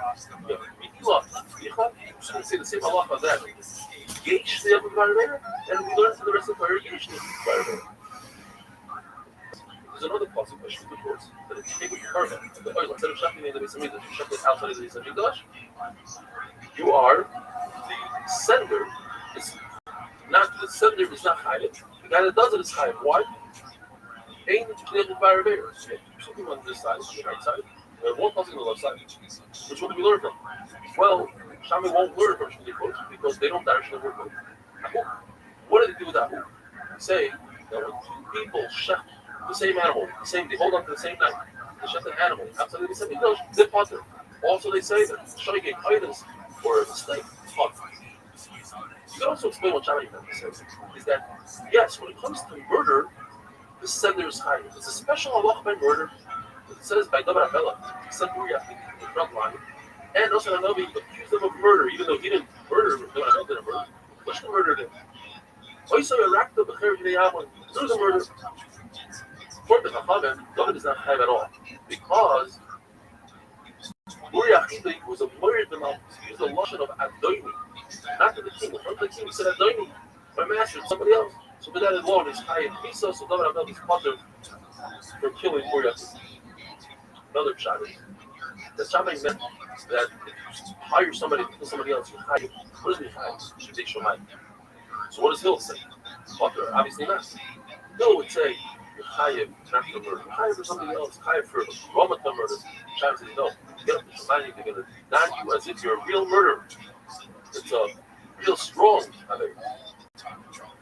Lord tells us, even if you say that according to Shammai, each the other fire that if somebody sends a message to an agent to do something, it goes back to the sender. That would work in all the areas of the Torah, like Shabbos and Chazar, but not for Navera, like our rights in Caleb. Because we never found anywhere where a person benefits and employs an Avera and somebody else pays for it. So there's a Shita in the Gemara that according to Beisilo, if somebody sends 3 people to be Mekadosh a woman, they cannot be used. That's a sugya of Shliach Nasa. And an agent brings Kedusha to be Mekadosh a woman. Let the day to testify, yes, this woman received Kedusha. Yes, this Malva was paid back by you, by myself. But a Shliach become an agent. There's another Shita in Beisilo that says no, that a Shliach could become an agent. We pass it. We know that we still, you always pass it. So either way you cut it, you have to say that we still hold they said and Rab also, who's obviously not going to argue on Bissol ever, or make your idea. The same halacha applies to Kiddushin, that Shliach becomes a date, and the same halacha would apply. But moment is by a little bit of moment. At the end of the day, there's a new concept that we haven't had in a while called Shvuah Assassins. And that is, in addition to the regular Shvuah, when a person admits a partial place to make a Shvuah, even if he denies the entire claim, he has to make Shvuah Assassins. Therefore, an agent who brings the Malva, and he says, and later on testifies that he gave him the Malva, we don't believe him because he biased. Because if he would say that he gave it back to the Leiva, but the Leiva will invoke the Shvuah Assassins, and now the person doesn't want to make a Shvuah. He might be a Dana, but he never wants to make a Shvuah. We'll always say that he gave it to the Malva, and the Malva can invoke, cannot invoke the Shvuah Assassins. Therefore, biased, and now we don't trust him. Like Derech Haggadah, Rashi says this comes from the halacha of and that is, a storekeeper sometimes extends credit. So if an employer tells the store owner, I want you to give my employees credit, that's how I'm going to pay them the salary. The store owner says, I gave them credit. The employees say, we never received it. So which one says, I have nothing to do with you? The one that owes me is the boss. So they go to the boss, both of them make a shvur. The store owner and the employee make a shvur, and the boss has to pay both of them. Now it would be the same idea by us, that the agents have to make a shvur, and at the end of the day, the leiva have to pay. Chachamim hold by a get of a naira murasa, and that is, if there's a girl who's either a tana, and even a naira who's between 12 and 12 and a half, and she's only engaged, not completely married, first stage of marriage, naira murasa. So Chachamim hold she could receive it. Yes, in addition to her father receiving the get for her, even though she's in her father's domain, she can still receive it. Rosh takes that a step further and says, just like we say that she can receive again, she can also receive her Kedusha because Kedusha, they're not the same. So whatever you do by again, you do by Kedusha, whatever you do by Kedusha, you do by again. The first Rebbe is going to note is the distinction between Kedusha and Kedusha. That by Kedusha, Chacham will agree that the father can accept it. Why? Because this Kedusha is out of the father's domain and he doesn't allow the daughter to receive the Kedusha. But any girl who's that young. This is going back to her husband after a divorce. He can't divorce her. It's Michelle Clovers. You have to give her a gift, and she doesn't come back. If she comes back, it's not a good gift. Places hold that if the father gives the rental is coming back, that's considered Michelle Clovers of Miseris, and it does work. Rabbi side have a wonderful day. You didn't even have the opportunity to leave a comment for the most part on the Washington Post or any one of these major news sites. And then with the explosion of comment sections and social media and people making themselves available on social media, be it Twitter or any other social media platform, you had a Kedushin Dafim Dalet, how's everybody doing? Welcome to the Gemara. So in the middle of a machlokes, halacha is by get that if the father has a young daughter, and she's married, not only does he receive a gift for her, but she can also receive it. And we had a machlokes yesterday, different halakhas. What about Kedushin? Rothschild says Kedushin marriage are the same, just like she receives the get. Kedushin, the Yatzav Ha'isa, the other says the different. What if she's engaged? She received Kedushin, her father receives Kedushin, and then her husband or cousin dies without children. She becomes Yavama, she falls to the other brother. Goes one of the two and wants to give her a ring. That's called Maimar because it only is effective if the Rabbanon by Yavama. That you need the consent of the father. But if she's a Nara, she's 12 years old, you don't need the consent of the father. Why not? Why is it different? Because with the Raisa, she's a skuka. Skuka means she's a bond, she's attached to the other someone. The other is only finishing it off with this ring. So for that, you don't need the consent of the father. Even if you what I get, the argument like we said before, the argument is that the girl cannot receive a gift. And she's certain status. Over here, it'll admit that the girl could receive the minor because she's already sued. Some say that going to the family. A knight doesn't need the dash of father by minor because consider minor something that could be done even forcefully by partner. Why? Because it's better people that can be done forcefully. He compares minor to the regular active of evil. Just like the evil doesn't need the consent of the evil. Be done by partner. So too, the act of Kedushin goes below to the Rabbanon still to be done by partner. Some say on the other hand, no. The act of minor is like a regular act of Kedushin. A regular woman for that. With her consent. So too, minor. The Gemara goes on to tell us that our Mishnah, even this part of the Mishnah, is Rishon, based on the end of the Mishnah, which we're going to have of that Rivav. You see, this machlokes, not a Rivav, but it's very similar to the original machlokes. The person takes 5 collaterals from 5 persons, and he swears. Not that he swore to one person, he was found to be a liar, he has to bring the Hasham. Or maybe he swears to all 5, and he lies to them. Is it considered one shmua or 5? It's not like it's one for Shimon. In order for it to be considered 5 different shmuas, he has to say the word shmua l'cha, shmua l'cha, shmua l'cha. That's it. And according to Rabbi, there's one who says shmua all the end. According to Hanakama, he says shmua at the beginning. I also now the person tells a woman, I want to be Kaddish with this fruit, and I want to be Kaddish with this fruit. So the not stars, the value of the two of them are something they set a lotion. So that would seem to be Reb Shimon, and therefore the beginning is also Reb Shimon. Or it tells us Shimon, however, also holds a Reb Yehuda. You know what we mentioned. Hold that a girl cannot receive Kedusha by herself. Only the father receives Kedusha for her. Now, it says in our Mishnah, Ishmit Kaddish, Mashma from our Mishnah is only the Ish, not the daughter. At the end of the day, the Lord tells us the halachas of this story. How do we know this? Because Robin came out of the Yisrael and he said, in the Yisrael, everybody passing like a Rizman, and the Rish Lakish stood up there, screamed like a crane. They're screaming, the Yatzav Ha'isa, you have to compare Kedushin to Gerushin. Nobody cares. In other words, only the father receives the Kedushin, not the Gerushin. Or it goes on to tell us that when it comes to get a Nara, a girl who's 12 years old with Zemanim, is like the extension of the father's hand. She's not a chotzer, she's a yad. Why? Because if it's a chotzer, it only works if the person, the girl, will be sleeping, hide up, And you watch him like you have like a slave. Obviously, the girl is not any of those, and therefore she can't accept it as a cousin. Must be she's accepting the get as a yacht. However, even though she's an extension of the father's hand, she cannot make another shliach. Because a hand doesn't have the ability to make a shliach. You need das to make a shliach. We have a sugya that we're going to go into tomorrow's daf. A minor that did not ask permission from her father to get engaged, became possessions on her own. So the Lord tells us, yet was perhaps the father of this confusion. And she also needs something called the meal.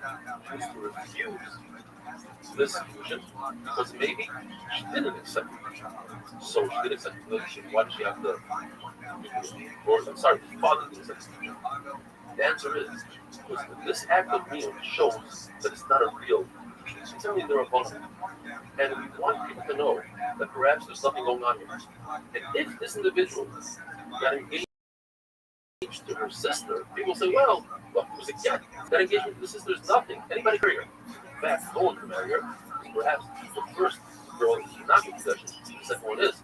We need to show that the first one might not be in possession, so she's real. Therefore, we need to be careful with the sister. The Gemara tells us this all alone takes place by shidduch, but there's a shidduch. In other words, then we can say that the father agreed to it. It's spoken about it, it's discussed. Or the rule of the Gemara says, a girl who gets engaged without the father consent, yes, it doesn't mean it's a big bad zero. And either shot is about no shidduch, or some say even who was talking about even in the case of a shidduch. We now found that she got engaged herself, according to the law, must be said. We're talking about a sort of a chayah. In other words, she was already married once. Then, because she was married, she used her father to make completely. The second time around, she got engaged herself. This time we find that a father sells his daughter as an almana. How's that possible? Because we're talking about that he sold her as an almana, and her master married her.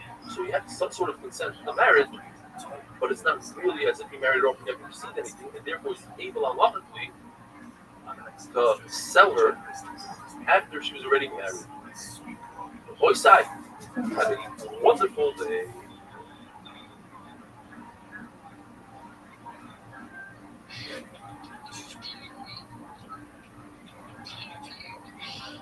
Listen and follow this podcast for free on the iHeartRadio app. #1 for music, radio, and podcasts, all in one app.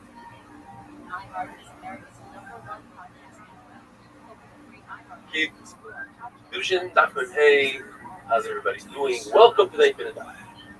We're talking about a case where Tano accepted Dushin from the Chassan without the father's consent. And then unfortunately this Chassan passed on to the next world without any children. So if the Kedushin was a good Kedushin, then she would fall the Yibom. So the halacha is that she required to do Chalitza, but perhaps her father agreed to this, and then with her eyes she falls the Yibom, even though it's only heresy. But she doesn't have to refuse the marriage, because everybody knows that a sister of a Chalutza is only also the Rabbana. And if somebody goes ahead and marries her, let's say the Yavam would marry her, everybody knows that the Kedushin is good Kedushin. And we'll explain. Because if this Yavam goes ahead and gives Tana, the original Tana, gives her a ring, that's called the Maimon. It's Kedushin only with the Rabbana. And because we require that she gives her a get for that Maimon, that becomes a problem. Saying, hey, they were married with their rice, so why did they have to give her a get? And it's possible that their rice if the father agrees with it. It's also possible that they're not married at all, that they have no connection because the father didn't agree with it. So therefore, we require her to do meal. That meal shows that there's a problem. Meal is only the Rabbana. So people will be concerned, and they'll think that if the Yavam engaged to this kind of sister, instead of them thinking it's because he's married to the first one, and say, you know what, maybe he wasn't married to the first one at all, and therefore she's an Ashes, and nobody will marry. According to Rabbi, we're not concerned that maybe the father agreed if they made a deal. If let's take two fathers had a discussion, I want my son to marry your daughter. Now, when it comes to a son, it's a lot worse than a daughter. My daughter, there's a possibility that a father sees his daughter get engaged without his consent, and he's happy with it because but a boy has always been dying. He wants to make sure he doesn't want his father to marry him off. So therefore, in that case, that a father marries off his son, somebody else's daughter, you don't even need to get. Another halacha: if somebody gives a young girl without the father's consent, these are a bundle of vegetables, according to everybody, it's not a cliche. That's a bizarre. If he's a in a marketplace, this is bizarre. The Gemara does this story. There was a couple who had a big argument. The father wanted his daughter to marry his relative. Oh, my relatives are the best. The wife says, no, my relatives are the best. I want her to marry mine. At the end of the day, the father was about to greet his wife. Okay, let her marry your relative. Let's make a big party. Before they were even engaged, during the party, the father's relative went ahead and was Mekadesh. So Rava says, in this particular case, because he made a big party, nobody wants to lose a party like that. So therefore, the Kedusha is not good. Abai says, no matter what, mother, hold the wife. Let's marry off our daughter to your family. She'eres Yisrael Yasu Abu. Jews don't lie like that. He'll never intentionally agree to it behind his wife's back. We know that marriage has two stages, Kedusha and Nisur. If the father agreed to the Kedusha, stage one, the money part, the ring, and then he went off overseas to do some business, and the girl lost patience and she married the chassan without her father's consent. According to everybody, if she dies, the chassan doesn't get inheritance. It stays in its proper place, goes to the father. However, there's machlokes whether she could eat meanwhile until the father comes back. If she eats truma, if she marries a kain, because the Rai says she eats truma anyways once she's engaged.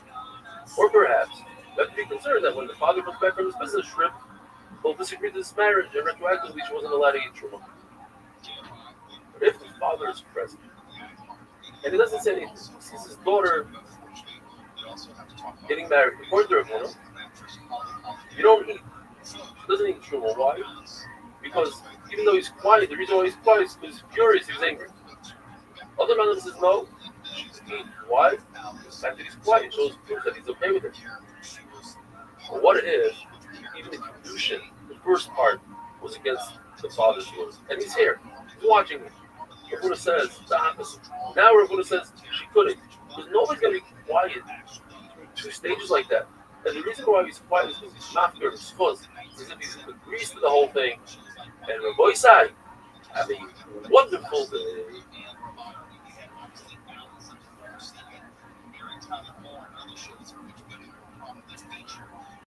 But also within that, with a show like the Jefferson that you had, Florence, with a name, so Thanksgiving, all sorts of lit. That was unusual.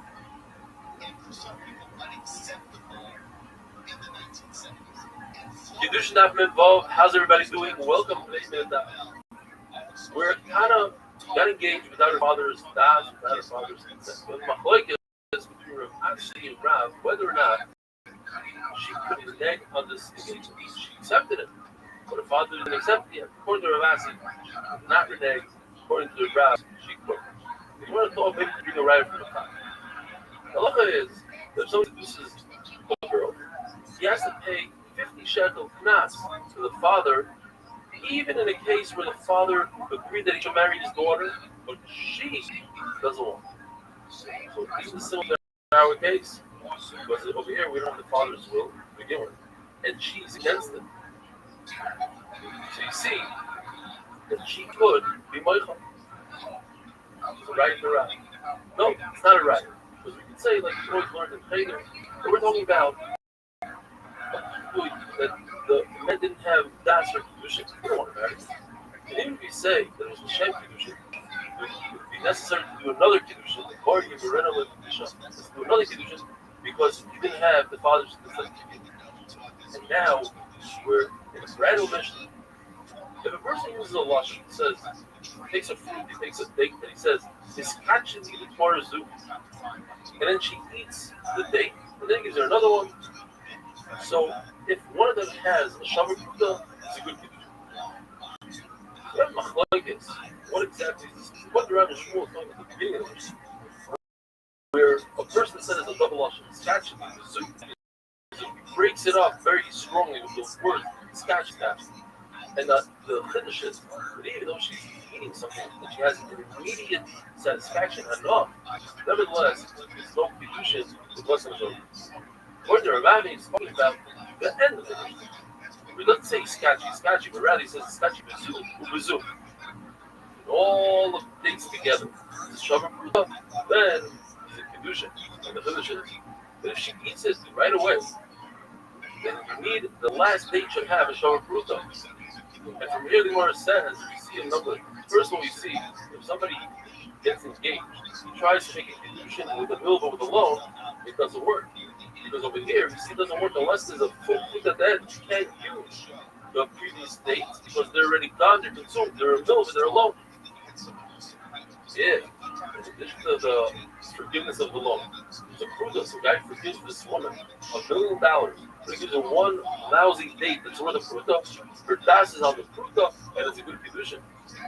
What if the kedushin is not hot? What happens to everything he gave her to begin with? All the things that he gave her, she has to pay them back? Yes, because if it was matana, it would be a good kedushin. But obviously, it's only a milva, and that's why she has to give. If a person does something very bizarre, he goes to his sister, he says, I read the Kudash, he gives her money. Now, everybody knows you can't get married to your sister. So what is he trying to do?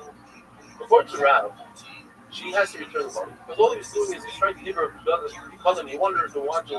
He figured if he doesn't say it in a funny way, she won't accept it. According to Shmuel, it's a pure gift. She doesn't have to return it. The reason why he didn't say, here's a gift, and he said it in a funny lesson. He didn't want to embarrass her. He figured she's not going to accept it. The law is that when a person separates challah from his dough, that's great, he gives it to the kohen. But what if he separates challah from flour? The law is that the kohen must return the flour. The Gemara wonders why. What if he returns the flour? So the Gemara tells us because we're concerned that the kohen is going to fall in a trap. He's going to forget. He's not going to realize that what the Yisrael gave him is higher and more challah. And he's going to take that flour and add it to his own personal flour, and he's going to make bread out of it without being married for challah. And it's never also their right. Another shot is no kind of won't mix his mistake. The concern is that Yisrael is these things. Yisrael, they was fine. He's married for challah from flour. Everybody knows he's supposed to take from dough. Oh no, that's just to make it easy for the coin. When he used to take from flour, you could take from flour. The truth is no. Gracious, I really say it. Challah is only given from dough, not from flour. Now, there's a number of things the Lord goes into it. Perhaps the kohen should keep the flour and just give a little bit of some icers from that flour that he gave. Why does he give it back to Yisrael? You see something similar when a person takes it from a pot that has preparation, which is the rice and high in some icers, on a pot that doesn't have a hole in the bottom, which is part of the some icers with the rice. Or if he say he should take truma, even though he's a truma, he should go ahead and take truma like as if he took truma from a creative pot. It's different. Pots is different than what it says because when you have two pots, the person understands that he made a mistake here. So one that's high, one that's low. When it's one bowl of flour, he's going to be lazy. He's not going to want to take food. In the case of a sour, spoiled watermelon, let's say. So over there we say Yatzav Yitron should take a second truma. But in fact, in the rice, the first truma is the truma. Rabbi Isai have a wonderful and also a beautiful yontif.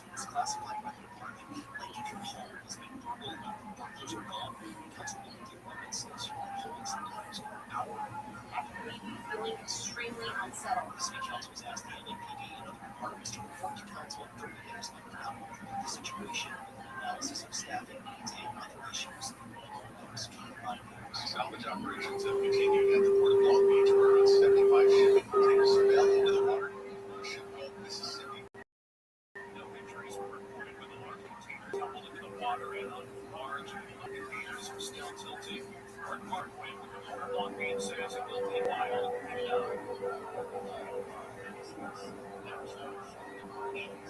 DC's Alex Stone reports investigators are looking at a possible balance involving the ballast inside the ship.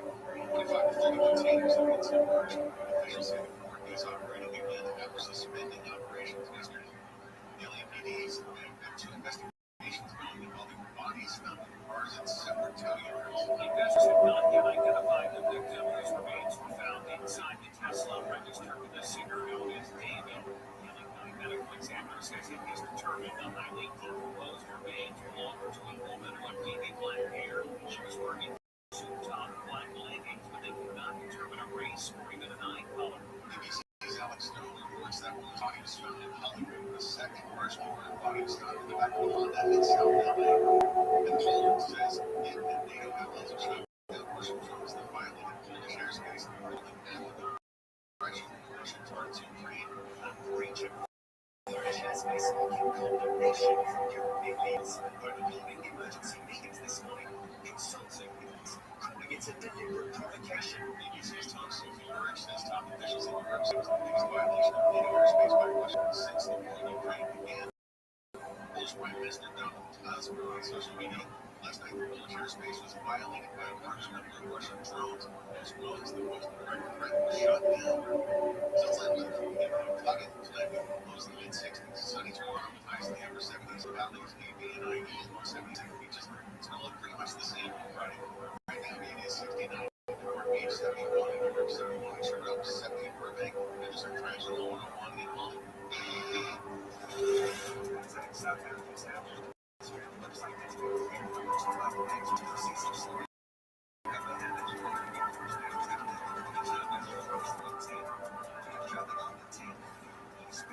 West LA, that's just after the 405.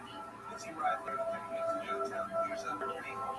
If you're on the 210 eastbound in Monrovia, that's right. The crash has the second lane level plus causing a busy ride back into about Santa Anita. Also on the 210 heading eastbound, this is in Tamanga. It'll work so from the Canyon to Pennsylvania. And the two left lanes are out first there until 6 in the morning inside of the 5 in Pyramid Lake. This is the 5 Lake Hughes, the two right lanes are going out until 6 a.m. And the 91 eastbound in Anaheim from 611 that's Imperial Highway. They start to clear up way back here since the canyon. So the California is more stagnant travel. It's Pedro Moreno. Album 2025 iHeartRadio Music Festival presented by Capital One. September 18th and 20th at T-Mobile Arena, Las Vegas. Streaming live only on Hulu. Get yours while you still can. Resorts in Las Vegas. Sit down, refreshing content, lounge, and electric band are a non-stop fun with MGM Rewards. With accessories on rest games, and you can visit MGMRewards.com for details. Hey, talk about a double handicap. Jeez. So what do you do? You just have ski book around town? Is that what you do? Just kind of like a Roomba that moves once a month?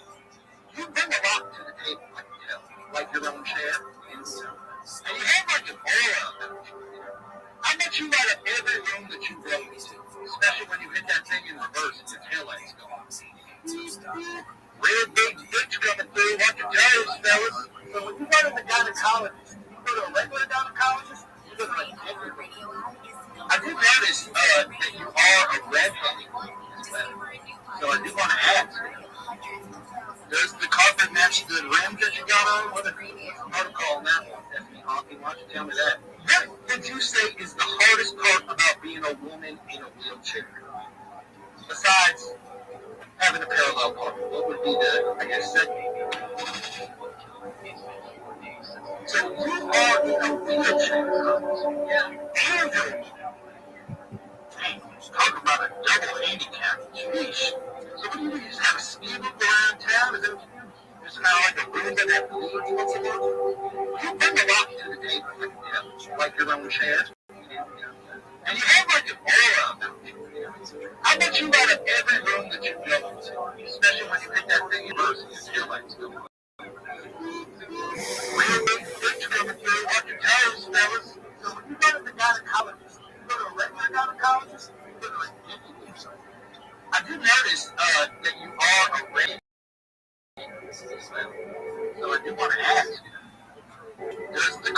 match the gram that you got on? What protocol on that? What did you say is the hardest part about being a woman in a wheelchair? Besides having a parallel park, what would be the, I guess,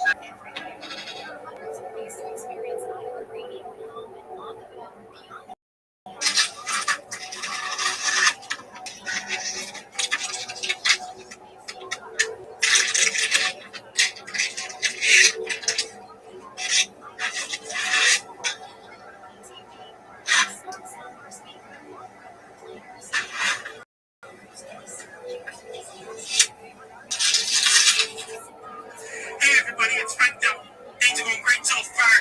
Long before YouTube, I was in a high school drama group in 2003, 2004, and 2004, 2005. And I was in a movie for the high school drama group back in the day. A couple of years later, I started making YouTube videos of scenery, and I did the very first video myself on December 16, 2009. And I did the very first viral video myself on June 8, 2010. Severe earthquake warning for California, September 2010. It was on the comedy.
What the fuck is this? Shit.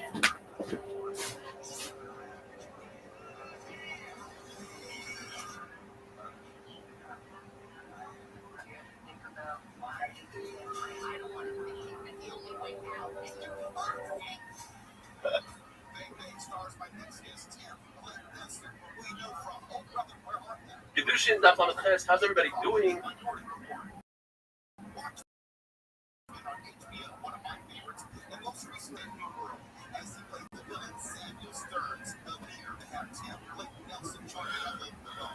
How are you this evening, sir?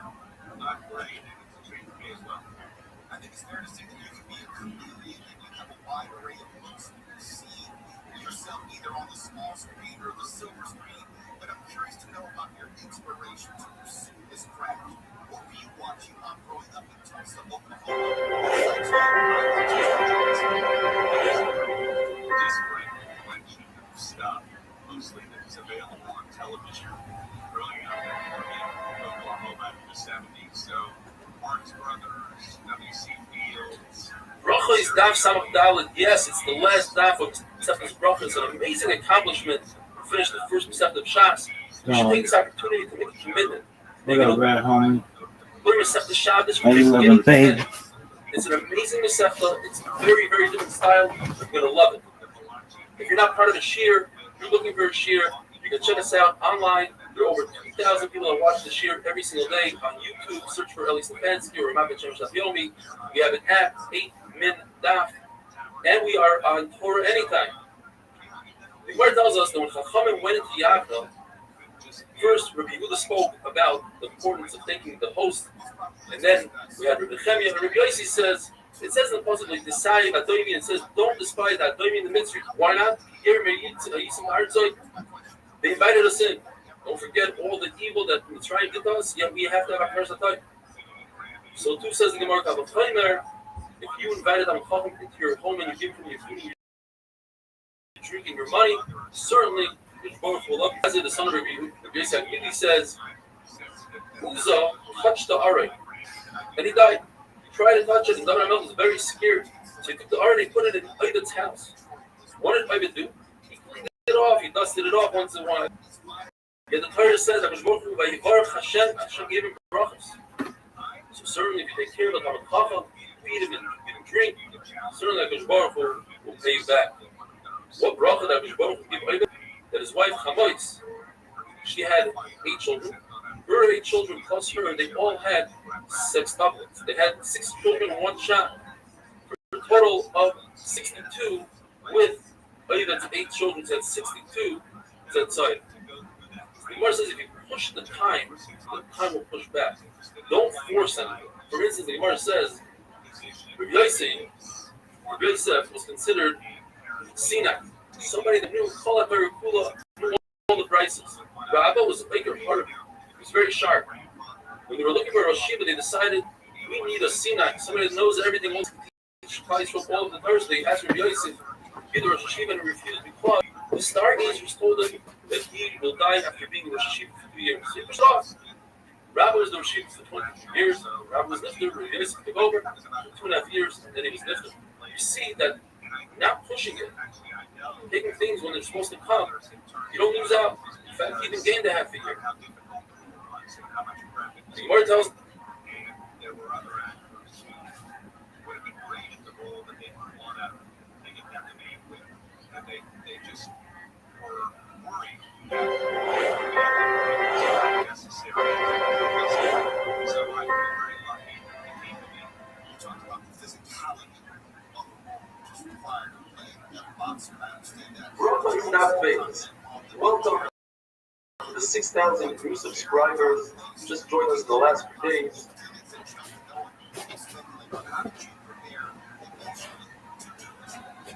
Really, the fighting training was what got me there, because I was spending 5-6 days a week at the gym for several hours, a training session, and talking with a lot of guys, and also getting in the ring and sparring, and it just altered me in some really good ways for playing the role, just to think about psychological and physical strategies to winning a fight. Let me get out of the way. Let's talk more about Bang Bang and how he's trying to go on this redemption with his grandson. Where do we pick up in the story? We pick up in the street with a guy who's battling his past, he's battling alcoholism, he's lost his way, he's feeling no purpose, and he's by rage. And who knows what he's going to do and where he's going to end up. And he's contemplating murdering a guy. And at this moment, his daughter shows up with his grandson and says, "Can we take care of him for a few weeks?" And that's what really sets the story in motion, because he decides that he's going to train his grandson as a way not only of finding person, but also maybe exploiting his grandson and setting some scores from his past. Where you headed today?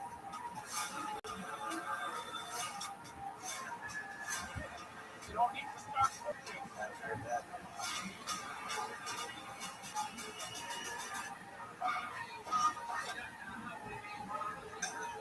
So, how'd you get the name Bang Bang? Punching people. If you're just tuning in, my guest right now is Tim Blake Nelson. Grammy Award winning Tim Blake Nelson, as a matter of fact. We're talking about his new movie, Bang Bang, which hits select theaters in Los Angeles this Friday. More with that from Tim Blake Nelson in just a moment. It's later with Mo Kelly, KFI 8640. We're live everywhere. The iHeartRadio app and YouTube now. Over to Mark Bonner with KFI 24-hour newsroom. There's the latest. Never introduced this death and finishing with Charlie Kirk in a post-con exclusive called Disgusting, Vile, and Reprehensible. Recently hosted Kirk on his podcast and emphasized political violence must be rejected in every form across the U.S. The students shot shot two of his peers at suburban Denver High School before shooting himself and later dying. And lighting things up, Spinal Tap 2 continues its theaters Friday. Speaking of theater, turn the volume up to 11. Now we're heading to a crash on the 210 in Monrovia. Heading eastbound just before Myrtle Avenue is blocking the second lane from the left. We're seeing one car also blocking the right lane. That's causing a mess back up to about Santa Anita Avenue. And as you make your way on the 110 northbound in South LA, right at Bergen Avenue, rush bar that's on the right shoulder of the freeway currently has the off-ramp blocked out. That's why we're shutting that out, slowing it down from 51st Street.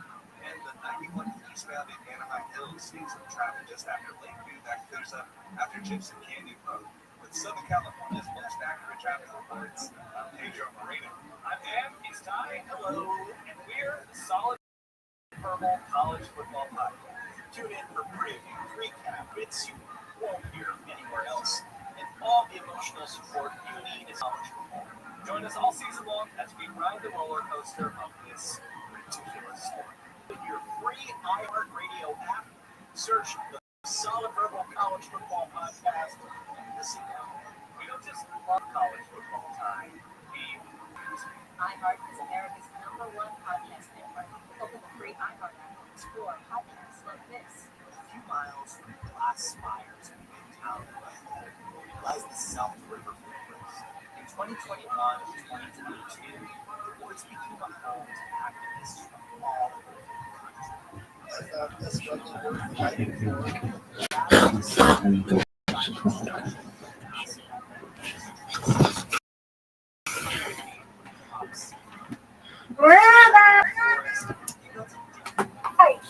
How are you? I'm good. How are you? I'm lovely. Are you ready for me?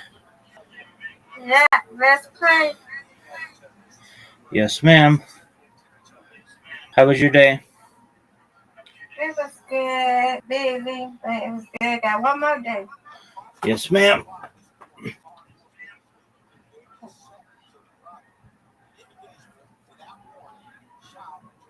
No.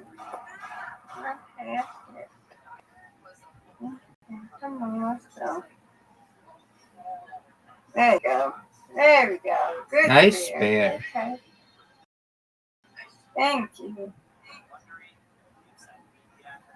Give it to me. You got this. No doubt. Yay. Let's see.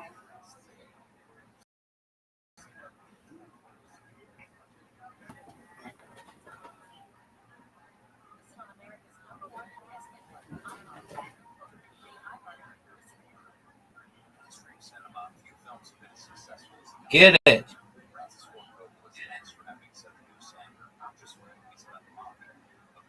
Come on, everybody. Right.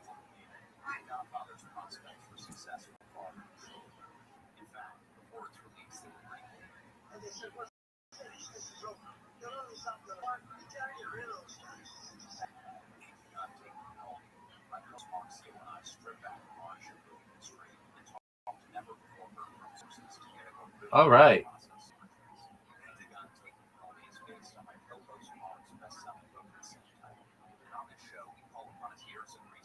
Ooh, there you go.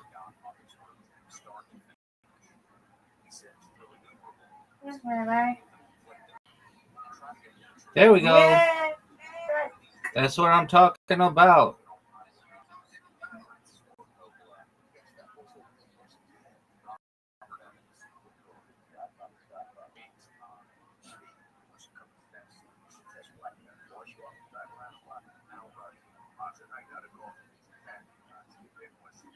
Get it.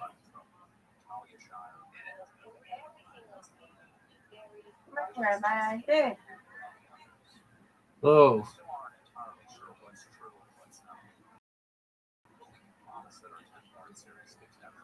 Give it to me.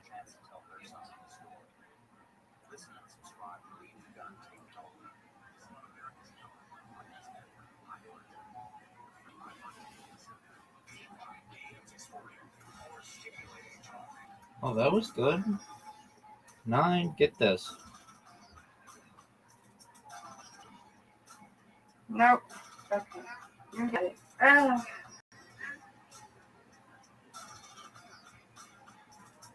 Okay. Put that one down. No doubt. Got it.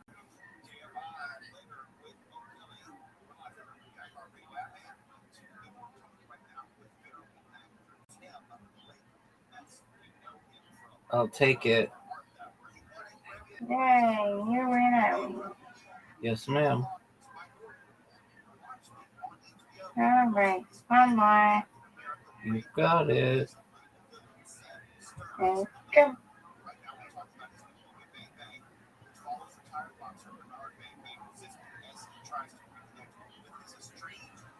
Yeah.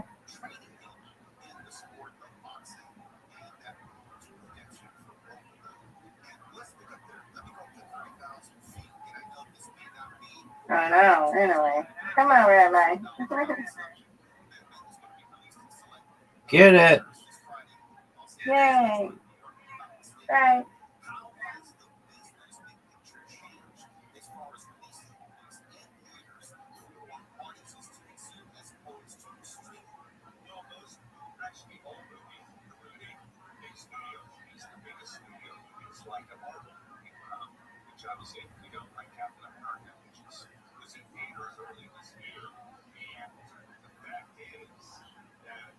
Get it. Rabbi. Yay, another strike. Yay. Word, girl.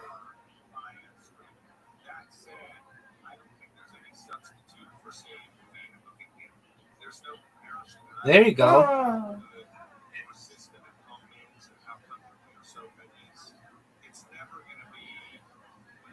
Oh, no.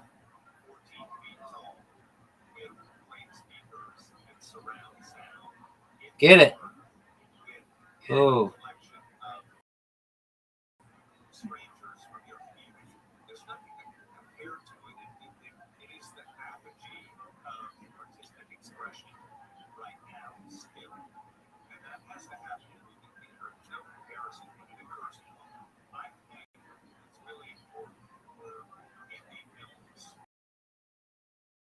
Get it. Come on, Rabbi. You got this. Come on. No doubt. Yay. Get it. Yeah, good stuff.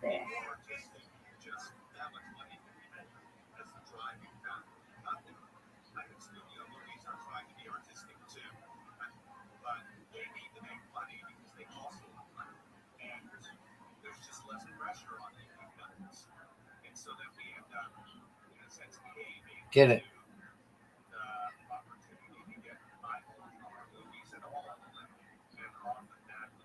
Get it.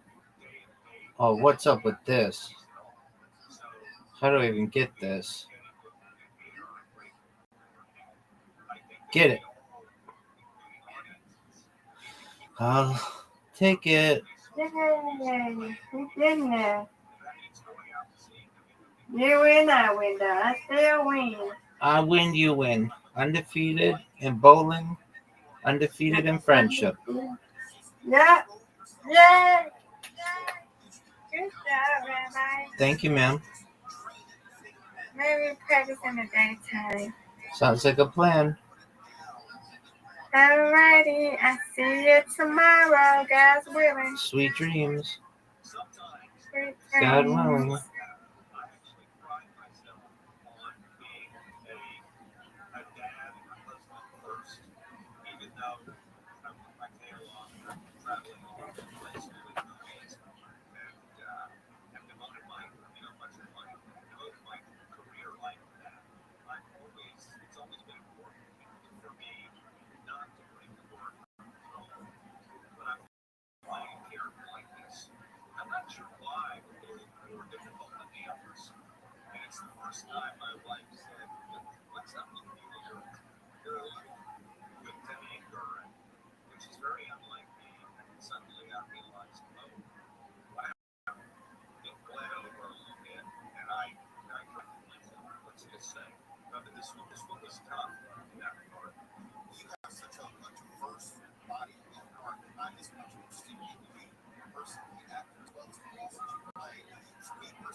Zohar together to start Shas and finish Shas with Mashiach and Yair B'Yameinu Amen. I'd just like to take this opportunity to point out some of the reasons why people fall off of that Yair and what they could do to overcome that. The saying is, it's not about the daf, it's about the Yair.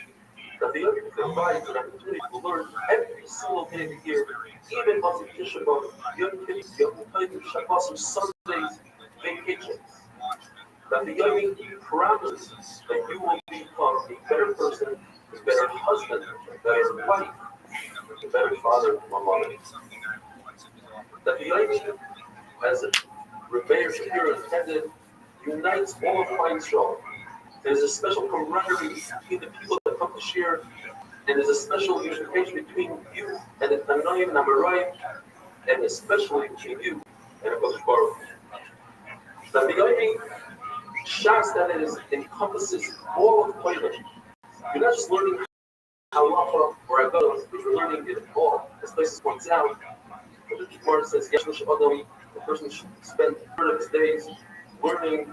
The person says this means Gemara, which includes Mishnah, Torah, Nevi'im, Pesuvim, Agadot, Kabbalah, every day will bring a new concept that if you haven't done that the probably never heard it before. When you travel, you'll see people learning on the plane, in the airport. 90% of the time, those are people who are learning that way. There's nothing like starting off your day with a good Gemara, 45 minutes, an hour of Torah. And finally, when a person sets aside time to have a date with Rabbi Rothschild, that's an amazing connection that you make with the Rothschild. And now, some of the reasons why people fall off the bad way. People say, that the Yair is quick. I don't retain much. I've been learning this, I don't remember what I learned last week. Or they'll say, I'm used to learn how we learn in Yeshiva. Love this. This is not the proper way to learn Gemara. It's to learn it slow, with loveness. These are all valid points. I'm not going to get into whether you're supposed to learn like this, fast or slow. But the question is, what's the alternative? Are you learning every single day with Talmud? Are you learning on Friday? Are you learning on Shabbos? Are you learning on Sunday? If the answer is no, then this is for you. The only question you have to ask yourself is, if you learn all of Torah, you learn all of Shabbos, when are you going to do that? And finally, the Zohar says, we don't talk about it. If somebody can learn something in this world, when he gets up to Shemayim, will be able to do it. Baruch will explain it to me better. Go through all of Shabbos, even if you don't remember it. Even if you don't really understand it, Baruch will explain it to me better. But if you don't learn it, you're going to be learning fluently. The office, spoken, the higher discussion. If you didn't learn it, you're never invited into the share. And finally, one of the pitfalls that people have is when they miss a daf, inevitably you will miss a daf. There's sickness, there's symptoms, there's vacation. And a mistake that the Yitzhak makes people do is says you have to make it up. Don't go back this year, let's make this up first. Because I don't want to have a hole in my Gemara. That's a big mistake. Skip working this, go back to this year, go back to where Klal Yisrael was holding, write down what you missed, and you'll make it up at a different time. But today, you must skip. Don't fall for that. And don't be a perfectionist when it comes to that idea. Don't say, well, I didn't finish the sector, I don't want to do this. I need to finish. Because at the end of the day, if you finish 2,700 dollars, it's not the end of the world. Better to do that than not to do it at all. Jump in.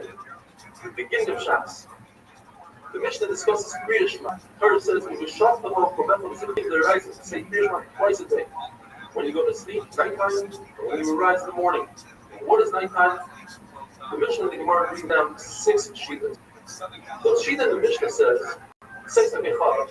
And the Mishnah uses a Russian of when the Mechani who are tongue, you go to the playbook, the mikvah, and then after since it's covered, you're able to eat drugs. Until what point can you say Kriya Shema? Regulator says until the end of the first Mishmar of the Malachim, the night is divided into 3, so a third into the night. Chavam say halfway through the night. Gamliel says, until Avodah Shachar, it's the dawn. In fact, the Gemara says, Chachamim agree with Gamliel that the time is Avodah Shachar. But you hardly think that Solomon Havera, in order to distance people from Havera, you made a siyag, they made a gather, and they said, you must say Kriyishma before Chatzot. The same halacha applies to Hekar Halacha Yevarim and to, in other words, we're not putting korbanos to live on the Mizbeach and certain korbanos that are only eaten for one day and a night, such as Chavis and Asham. The shear is until Hatzaris. If the real shear is until Avodah Shachar. The reason why our mission starts Kriya Shema of Meir and not Kriya Shema of Shabbos, two reasons. The Gemara, because the Torah says to the Shabbos, you go to sleep, and then only afterwards you come back when you get up. Or because the Kriya Shema says I eat Erev first the night, and then I eat Burger the day.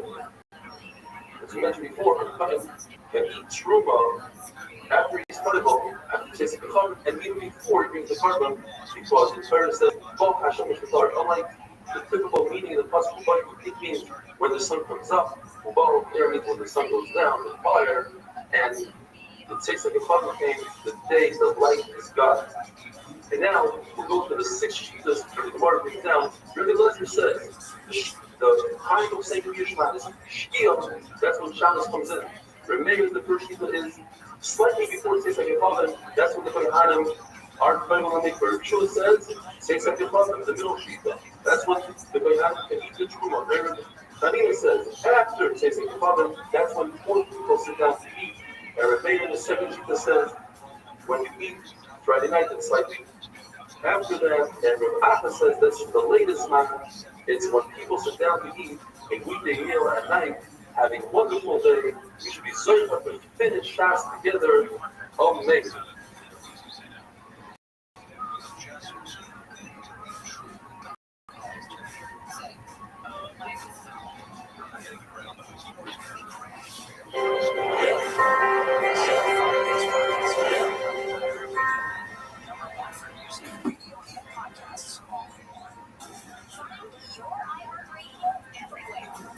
Is now Gimel. Tremendous amount of every single one of you who started Shas. You should be so able to stay on board, stick it out, and finish Shas in Yisrael Hashem. Welcome to the over 1,500 new subscribers in the last 24 hours. That brings us up to 7,500 new subscribers in the last 4 days, I think it is. Our goal initially was to get to 10,000 new subscribers during the Sima Shas. We're almost there. With your help, just send out the link. Put it on your status, tell your friends about it. It'll make a tremendous Kiddush Hashem and a big difference. We learned in the mission that according to the Eliezer, he said Kriyishma until Soy Hashmur Rishayna, until the end of the first Mishmar. There are 3 Mishmars according to one sheet on Shemayim that were in the Malach say Shira, and when one Mishmar ends and the next one begins, that's when you can say Kriyishma. The question is, divide the 9 into 3 equals to 4 hours each. So why did the Mishnah just say Kriyishma until 4 hours? The answer is to teach us that the Mishmaris and Shemayim coinciding with the Mishmaris down here. We also have Mishmaris. For instance, the first Mishmar, you'll hear the donkeys neighing and making noise. The second, at the middle of the second Mishmar, you'll hear the dogs barking. And at the beginning of the third Mishmar, the babies wake up to nurse. And when a couple wakes up, the wife starts talking to her husband. For another shot, all 3 of these signs happen at the end of each Mishmar. The end of the third Mishmar is already daytime. I don't need a sign. But it's to tell you that if you're in a dark room and your wife starts talking to you, or your baby wants a nurse, you should know it's time to say Kriyishma. HaKadosh Baruch Hu he roars like a lion 3 times a day. And he says, wow to the nation that because of my son, I had to destroy my house, and I burned my Echol, and I had to send place from the gods. Says Rabbi Yossi, I was once on the way, and I had a daven, so I went off the path, and I went into ruins, the Churban Achas Yerushalayim. Rabbi Yonavi waited for me by the door, and when I finished that, Shalom, and I said, Shalom Aleichem, Rabbi Yomoyer. He said, what are you doing here? I said, I had a daven. She davened, he davened on the way, she davened, she looked Sarah. So as Rabbi Yossi, I learned 3 things from him. First of all, you don't go into a Churban, and if you're traveling, you daven on the way, and what do you daven? Tfilas Havinenu, Tfilas Sarah. And Eliyahu continued and asked him, what did you hear in the Korban? And he said, I heard a voice that sounded like a pigeon cooing, and the pigeon was saying, or the voice was saying, "Oy the bottom," like we just said, that I had to be machmer in my house and burn my neighbor, and I had to be machmer by Israel. Says Eliyahu Novi in the motion of a shvuah, a double shvuah. I swear to you, double. Rabbi Baruch says this every single day, 3 times. When Rabbi Baruch sees lights from going to shows, and they say, "Omei Yishmei Rabba," he bows his head to Yaakov, and he says, "It's dire of Yaakov that he sent by Israel in the goats."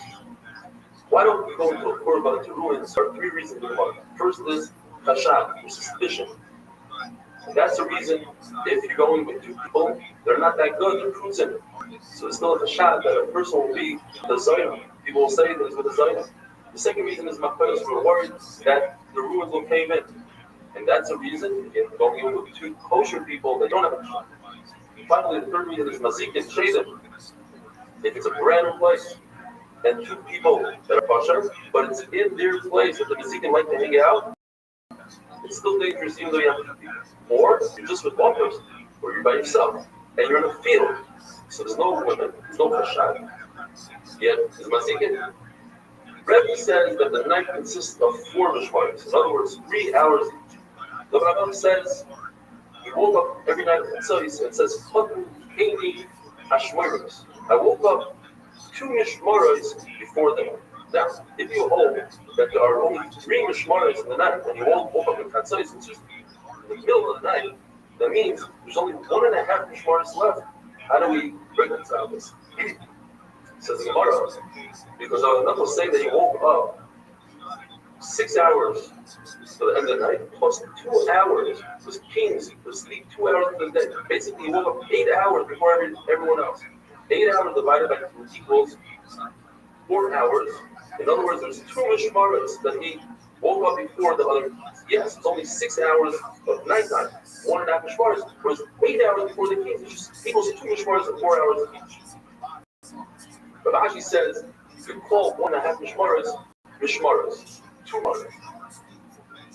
The Gemara says halacha. In front of a dead person, you should not talk and learn, because it's like the rush. Since a dead person can't talk and learn, he'll feel bad. Unless he talks in learning that the dead person was machadish. Another chanting Gemara shouldn't talk any shluya, don't say anything in front of the mace that still makes him feel bad, unless you're talking about the mace itself. There's a contradiction seemingly in the Psukim. One passage it says that David HaMelech woke up at Chatzos. Other passage it says that he woke up before the night. The Gemara has 3 pshat. Either David HaMelech was saying, I never slept as Chatzos, or he said that I was learning Torah up at the Chatzos, like a horse that dozes off, but he was learning in his dozing. And then from that point on, he would be this Gaber Karabi, he was strengthening himself like a lion. Or the pshat is, until Chatzos he learned Torah, and then from Chatzos on, he basically Shiros. This is obvious. The word Nesha means when something goes away, when the night becomes day, or when the day becomes night. The Rabbi Rothschild says, Chatzis Laila Akum, I wake up at Chatzos. So in other words, the Rabbi Rothschild knew what Chatzos was, and on the other hand, it seems like Moshe Rabbeinu didn't know what Chatzos was, because he says, Kach Chatzos Laila, tells Paro, it's not Chatzos. Almost at Chatzos. 4 Pshatim in the Gemara. Either the Rabbi Rothschild knew what Moshe Rabbeinu didn't know, because the Rabbi Rothschild had a sekinar, his heart, which told him exactly what Chatzos was. Or the Pshat is Moshe Rabbeinu also knew, just the Rabbi Rothschild needed his sekinar in order to awaken him. The third Pshat is Moshe Rabbeinu knew what Chatzos was, he was just worried that people will say, Moshe Rabbeinu, he's lying, Moshe Rabbeinu, so that's why he said, Chatzos, they don't catch him on his word. Or the Pshat is that Moshe Rabbeinu on the 13th of Nisan, he said, Chatzos, just like now, tomorrow, tomorrow, Push Baruch will take Israel out of Israel. By at least the Shach Gemara tells us, Chachmei Yisrael came into the Melech. It means one time they came in, every day they would come in by at least the Shach. But once they came in, and they said, we need Parnos for Klal Yisrael. So the Melech, let them do business with each other. At the time when it's not enough, he fires everybody. He said, go out for war. He says, I have to go out for war. You ask that. In other words, the strategy of war you get from Abba, you ask for shus from the Sanhedrin. It also means you ask the Purim B'tumim, and Yoav led them to war, had a wonderful day.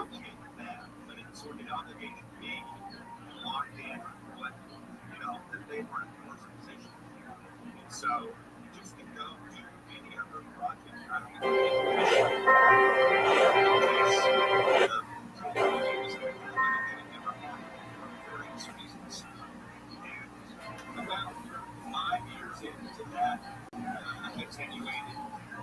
Daf Dalet. I'd like to thank each and every one of you. A few months back, when I found out that my sister-in-law got sick, that day I started a Daf. Just recently, I promised her that for Supposed Refuah Shlema, I was trying to get 10,000 subscribers during the Sima Shas. In fact, today, Baruch Hashem, in your Supposed, we achieved that mental occasion, and Shoshana's Razia Basilko should have a Refuah Shlema.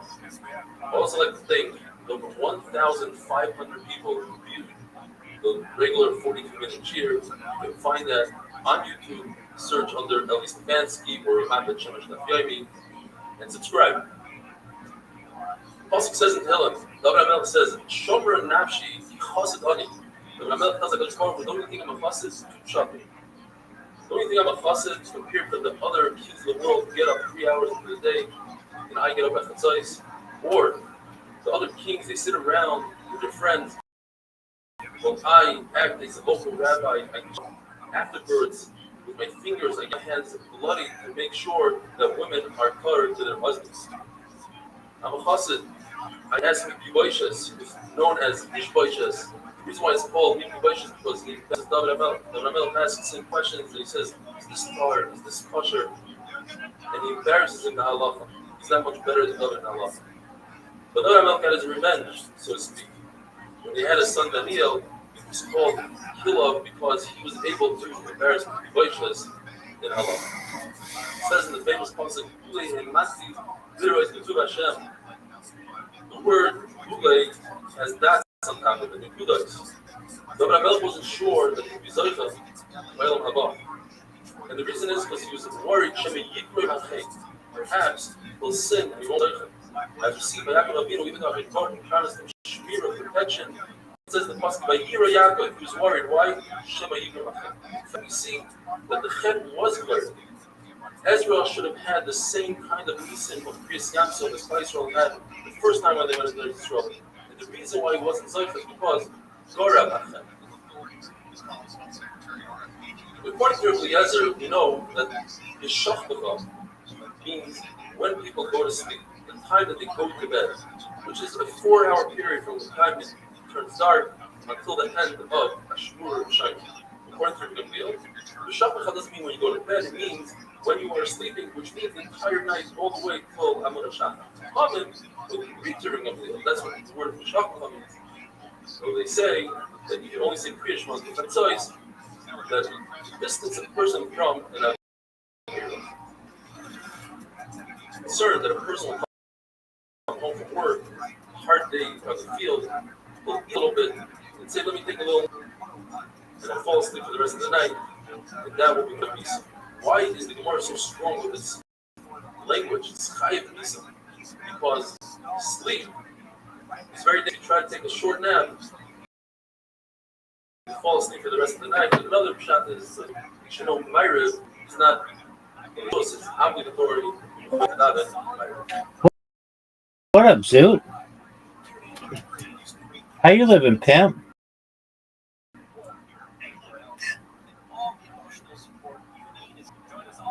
Zoot, how are you? I don't want war anymore. Okay, well, welcome to the club. The thought came to my head after Charlie Kirk getting shot today. I realized violence is just passing pain onto someone else. When you participate in violence, all you're doing is passing pain onto other people that creates more violence, and then the cycle goes on. Word, dog. So if you start one war, you're just going to start more wars. Instead, if you end one war, you can end multiple wars. Word, dog. And so the key to ending war is stopping violence, and you gotta stop passing pain on to other people. Agreed, big dog. And that's what it's so hard to live in a society where we can't give people and we disagree and we debate people instead of we have a disagreement with someone.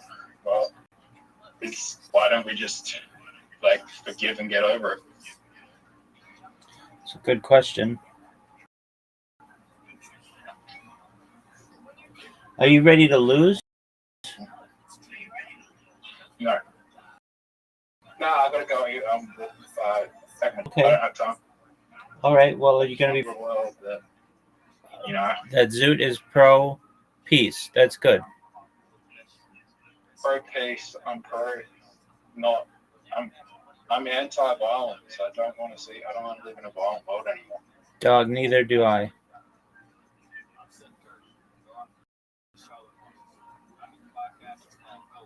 That's all you wanted to say? Yeah, we should stop violence. We should stop things that are causing violence. We should stop medicating people then that are going to be violent. You know, violent. I didn't tell you, but I went to school with this kid, and he was diagnosed with ADHD and autism, and he got put on ADHD medication. He stopped taking the ADHD medication one day, and he hit me in the head, right, with a metal bottle, and like I started bleeding because he hit my head against the locker with a metal bottle, slammed like the locker on my head, and like it hit me in the back with a metal bottle. And a letter from his mom. It's like, sorry, my son was off his ADHD medication today. I don't want to take that shit. Fuck that. If I take ADHD medication and that's what it does, if I don't take it, I don't want to take that shit. No one's gonna force you, dog. Yeah. Violence. It's not the answer, dog.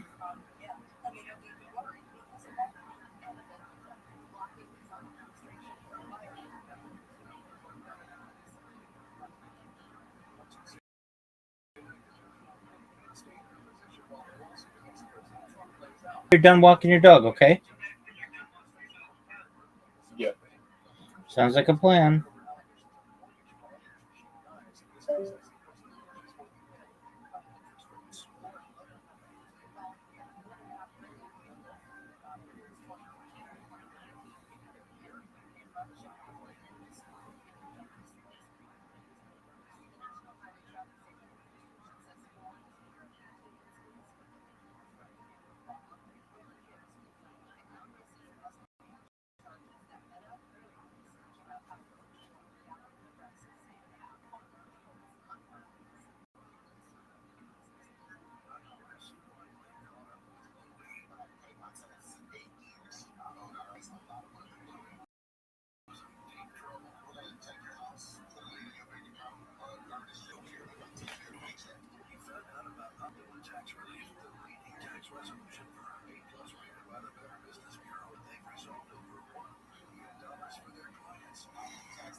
think he has not got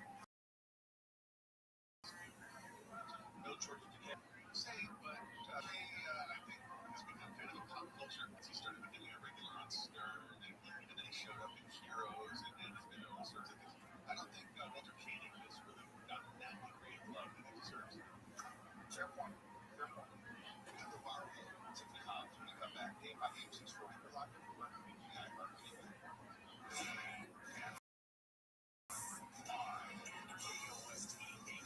Los Angeles, Orange County,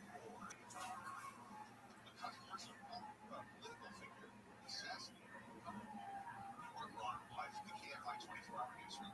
Conservative actor has lost a conservative activist and media personality. Charlie Kirk has been killed in Utah Valley University. He was shot during an event hosted by the organization he co-founded, Turning Point USA. This woman was in the crowd when a single shot rang out and struck Kirk in the neck.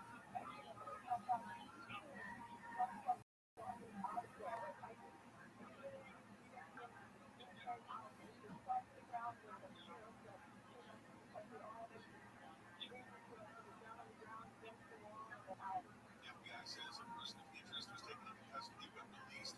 The search for the gunman continues. Kirk was an outspoken advocate of President Trump and led a voter turnout after targeting young men. Turning Point was focused on engaging conservative youth. President Trump's called Kirk legendary and says he had the heart of the youth in the U.S. better than anyone. Been described as Trump's forceful, innovative, tactile, the political power of young people in this country started to be sick. Young people across this country through events very much like the one that he was hosting today in Utah. ABC's Mary Bruce reports the White House is sad, shocked, and outraged by the death of Kirk. The LA City Council's endorsed Governor Newsom's Proposition 50. Voters in November will consider the ballot measure officially known as the Election Winning Response Act. It will allow California to gerrymander its congressional districts in favor of Democrats. Councilman Andrea Nassarian says it's needed to make sure there are enough Democrats to give out the Trump administration. This administration for our city, state, and our people, but the very fabric of our nation. Newsom says Prop 50 is necessary because taxes is gerrymandering its congressional districts to send more Republicans to Congress. And amongst KFI News, salvage operations have begun at the Port of Long Beach where about 75 shipping containers fell from a cargo ship between 25 and 30 of them who have sunk into the harbor. Port CEO Mario Cordero says it's fortunate no workers were injured. Sometimes people don't realize how dangerous this job is for people who work on docks.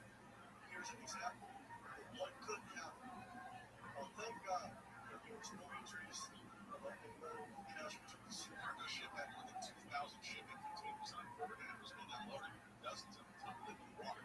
Some of the containers landed on a support boat below. A federal judge has blocked the Trump administration from firing Federal Reserve Board Governor Lisa Cook. On Tuesday night, the judge won't up Kane's position on the lawsuit against President Trump plays out. Cook sued the president last month in an attempt to prevent the administration from firing her from the central bank. Commissioners say described the allegations of mortgage fraud, which she comes as the president wishes for the Fed cut interest rates. The post from President Trump on social media says, "What's with Russia violating Poland's airspace with drones?" Authorities say multiple Russian drones were shot down Wednesday over eastern Poland. Russians say they did not plan to hit any targets in Poland, but whether anything was hit or not, this is a major and dangerous by the Russians. ABC News Chief Global Affairs anchor Margaret Bradley says no one was injured, but there is property damage. Southland weather for KFI cloudy tonight, lows in the mid-60s. Sunny tomorrow by the afternoon, but highs in the upper 70s. 80 in the valleys, 80 in the low 70s at the beaches, and pretty much the same for Friday. Right now it's 70 in Orange, 70 in Boulevard, 70 in Sherman Oaks, 70 in Compton. It's 70 everywhere. No hit to a crash on the 110 in Wilmington. Right last turn there, bridges without a crash blocking the lane. Look, hitting on the 10 eastbound after Walton Avenue. Stops blocking the second lane to the left, causing your driver to slow down a bit and Chiltern Avenue. Checking back in on that earlier crash between 10 east just before Willow Avenue in Monrovia. That right lane is still blocked. That goes over from Santa Ana Avenue. And in Long Beach on the 91 eastbound just before Cherry Avenue. And over a moment ago, right lane. Brake lights start from the 710. The Southern California's most accurate traffic reports. I'm Ashley Johnson. Our 2025 iHeartRadio Music Festival presented by Capital One. September 19th. at T-Mobile Arena, Las Vegas. Streaming live only on Hulu. Tickets still available at AXS.com. Get yours while you still can. Capital One is the proud presenting partner of iHeartRadio Music Festival, bringing great products, rewards, and services to its customers. What's in your wallet? Records, milestones, firsts, last, and everything in between. What happened today in sports is on iHeartRadio. What's happening, fellow sports fans? It's Andy West. Let's take a stay in sports history. September 11th. We'll start off today in 1985. The Rose of the Cincinnati Reds becomes the all-time hit leader with his 4,192nd hitting Ty Cobb's record. Coincidentally, it's also the 57th anniversary of Ty Cobb's last game in the majors. In 1994, Andre Agassi wins the U.S. Open with a 3-set victory over Michael Stitch and becomes the first unseeded player to hit 5 seeded players in a Grand Slam and the first unseeded champion since Fred Stone in 1966. And today in 2011, Carolina's Cam Newton becomes the first rookie to throw for more than 400 yards in his NFL opener. 28-21 loss to Arizona. Newton, the #1 draft pick, playing on the same field where he led Auburn to the ACS championship in January, completes 24 of 37 passes for 422 yards, 2 touchdowns, and 1 interception. He also rushed for a touchdown. Now you know. Today in sports history on iHeartRadio. Loves basketball court open because the players get dribbling. Pedestrian, recording, roadworthy, but also the simplest ways to share a moment with your kids. What did the woman say when I dropped his son off at school? Bye, son. So take a moment to make your kid laugh, because dad jokes. Make your kid laugh today. Fatherhood.gov. Brought to you by the U.S. Department of Health and Human Services and the Advocates. The free iHeartRadio app is #1 for music, radio, and podcasts, all in one.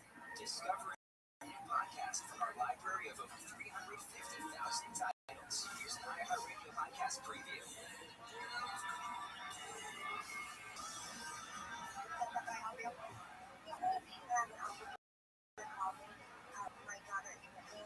On July 24th, 2016, 23-year-old Katie Sawyer vanished from her small Oregon townhouse.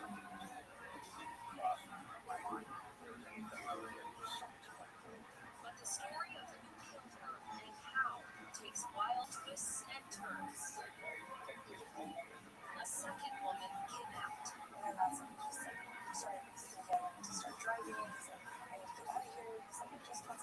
A dramatic carjacking. A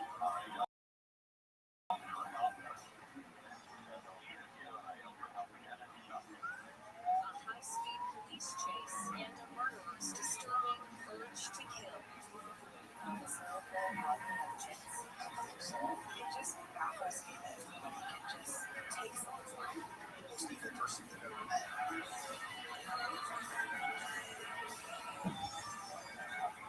Urge to Kill, a new podcast from KGW News and Vault Studios. Listen and follow this podcast for free on the iHeartRadio app. #1 for you and podcasts, all in one. Stories labeled book killing. Let's turn it over to Tiffany now to the bottom. What a day. This viral vote batch of stories hopefully will provide a bit of a reprieve for all of the really heaviness of today. We have some funny stories. We're going to start with a lighthearted story that's going to tug at your heartstrings in a good way. We have a trend, a stupid trend alert, of course. And again, hopefully this is a welcome distraction for a lot of the heavier news that's been talked about that we all obviously are aware of. We're going to start with a very common practice. When you train for a marathon, when you're a runner of any type, exercise in any way, I can even scale it back to just simple exercise, which I hope you do. Mo often stands here at the table and walks in place. Really good for you to exercise. Often people will have something in their earphones, AirPods to listen to motivate that sort of activity. Mo, when you are exercising out in the wild, do you listen to music? Do you listen to podcasts? Do you just listen to nature? What's up? Usually music. It has to be something that I don't have to concentrate on. Okay. I don't want to have to listen for understand, just give me some workout music which allows me to motivate myself about some perceived wrong, about something that pissed me off years ago. So, Motivational music. Sing for me. I want something that gets me. In this case, there's a runner. Her name on social media is Macy Mexico, and she was running a marathon. She ran a marathon, not an easy feat by any stretch of the imagination, and she decided that she needed something to motivate her.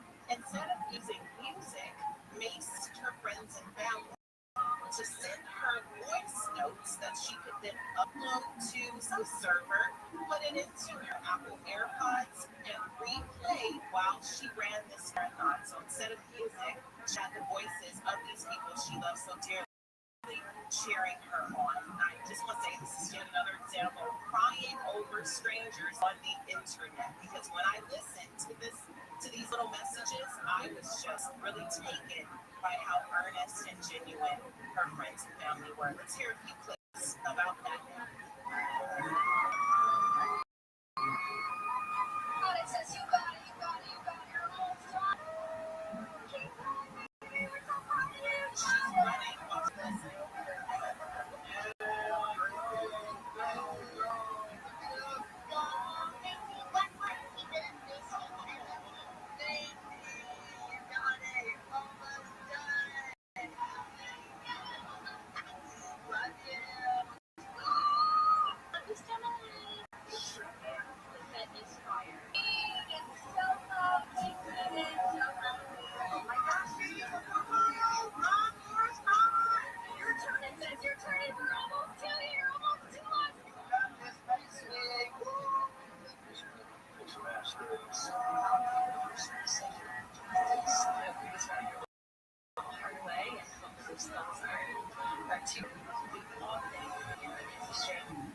When I heard this, it legitimately choked me up. Even listening back right now, I'm just like, wow, can you imagine running any stretch, any sort of distance, and that's what you have in your ears, motivating you, pushing you along. Well, luckily for Macy, she did have that Mexico on social media, and she finished her marathon. What she said was record time. It was a half marathon, and she ran it in just over 2 hours, which was better than previous time. She attributes that that success direct to these audio messages that were playing in her ears.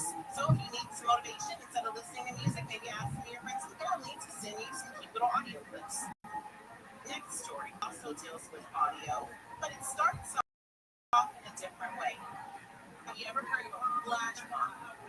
Well, did you? There you go. I'll wait for you. So flash mobs are these events that are orchestrated with crowds of people. They appear seemingly out of nowhere. It's all coordinated, choreographed. It could be a dance, it could be a song. People come together in a chorus, more or less, and they perform whatever this art is, usually song or dance or both, at this public space, and others are invited in to participate. Well, in this case, it involves legendary band Queen. I love Queen. You love Queen. And Queen is now back onto iTunes top songs chart in America because their song, Bohemian Rhapsody, which is now at number 17, after it debuted on the iTunes top songs chart. Sits atop the chart because it was used in a flash mob that was posted by a man named Julian Cohen, who's known for live musical performances and live gatherings of performers and singers. This flash mob was recorded by numerous people and a professional videographer who then uploaded the footage all around social media. It was filmed in Paris on September 9th, so just yesterday, and a couple days ago, uploaded yesterday, and already in one day of being on YouTube, it's racked up more than 500,000 views, quickly approaching 1 million, and it's viral across multiple social media platforms. Here's a bit of that flash mob with all these singers and performers who came out of windows and doors in the middle of this Paris neighborhood.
Yeah, it's a beautiful visual. I highly encourage you to check it out. You can go to Google or YouTube and type in Bohemian Rhapsody Flash Mob and maybe go pop up.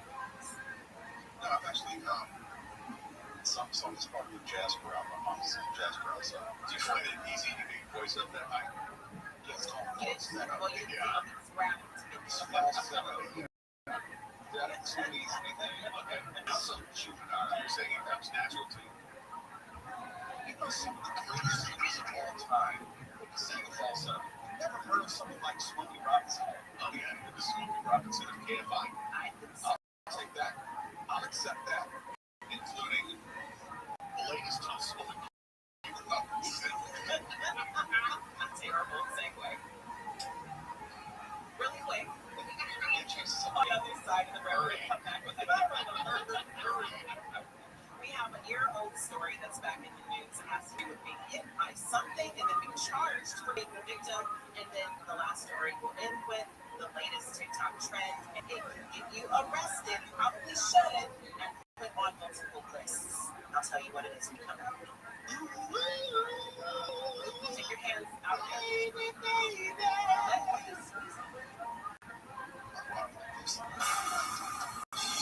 There is the latest from the KFI newsroom. We're just getting reports from Cape Town that authorities are responding to a train derailment on Valley Boulevard in Pomona.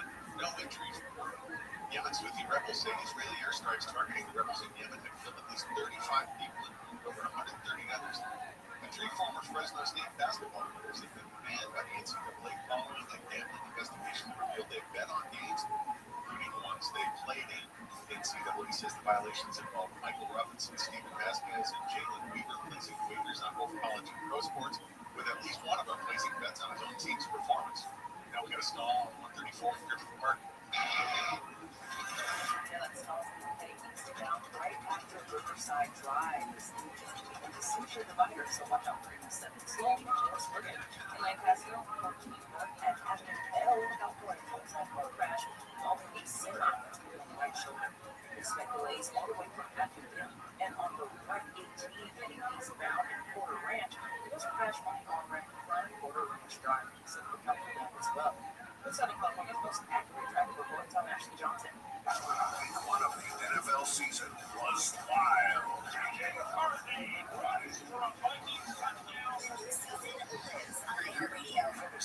Advice and expert analysis. We got you covered. The official NFL Podcast Network. Games. Got a local station's reaction live. The adrenaline is still pumping as weekend week 2. And we've got 24/7 coverage on everything you love about football. Just open the iHeartRadio app and search NFL to dive in.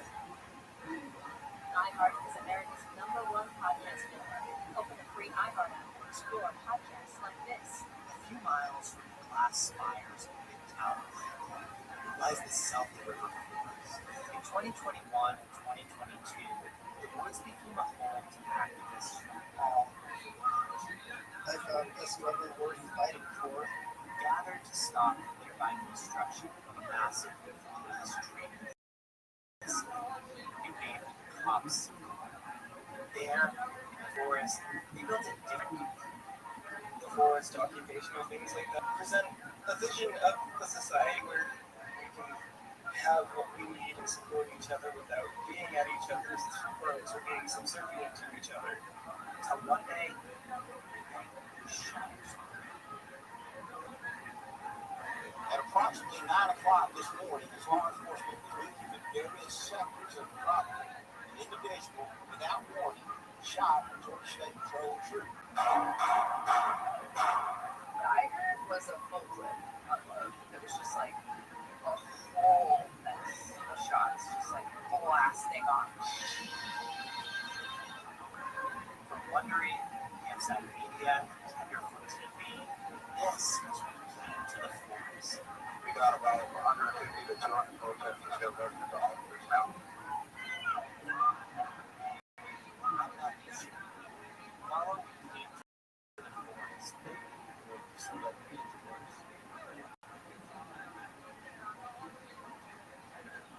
Listen on America's #1 podcast network, iHeart.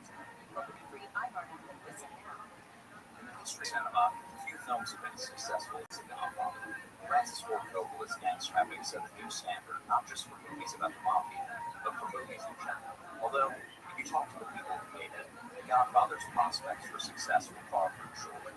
In fact, before its release, they were pretty bleak. As they said, we're finished. This is over. Not only is not going to work, you got to get rid of those guys. It's insane. Leave the Gun, Take the Penalty. My co-host Mark Seal and I strip back March and the street and talk to never-before-heard-from sources to get at what really made the contest so wondrous. Leave the Gun, Take the Penalty is based on my co-host Mark's best-selling book of the same title. And on this show, we call upon his years of research to help unpack the story of The Godfather's birth from start to finish. He sifts through innumerable films, many of them conflicting, and try to get to the truth of what really happened. Leave the Gun, Take the Penalty features new and archival interviews. Francis Ford Coppola, Robert Evans, James Bond, once you come to next, successful actor, voice you on the drive around a lot. Now, buddy, I got a call from these Saturday nights. It was busy to run in trouble. Talia Shire. Everything was a very arduous chess game. And many others. We still aren't entirely sure what's true and what's not, but we can promise that our 10-part series gives everyone who was involved a chance to tell their side of the story. Listen and subscribe to Leave the Gun, Take the Penalty. Listen on America's number one podcast network, iHeart. The free iHeart app and listen. KFI, AM 640, more stimulating talk.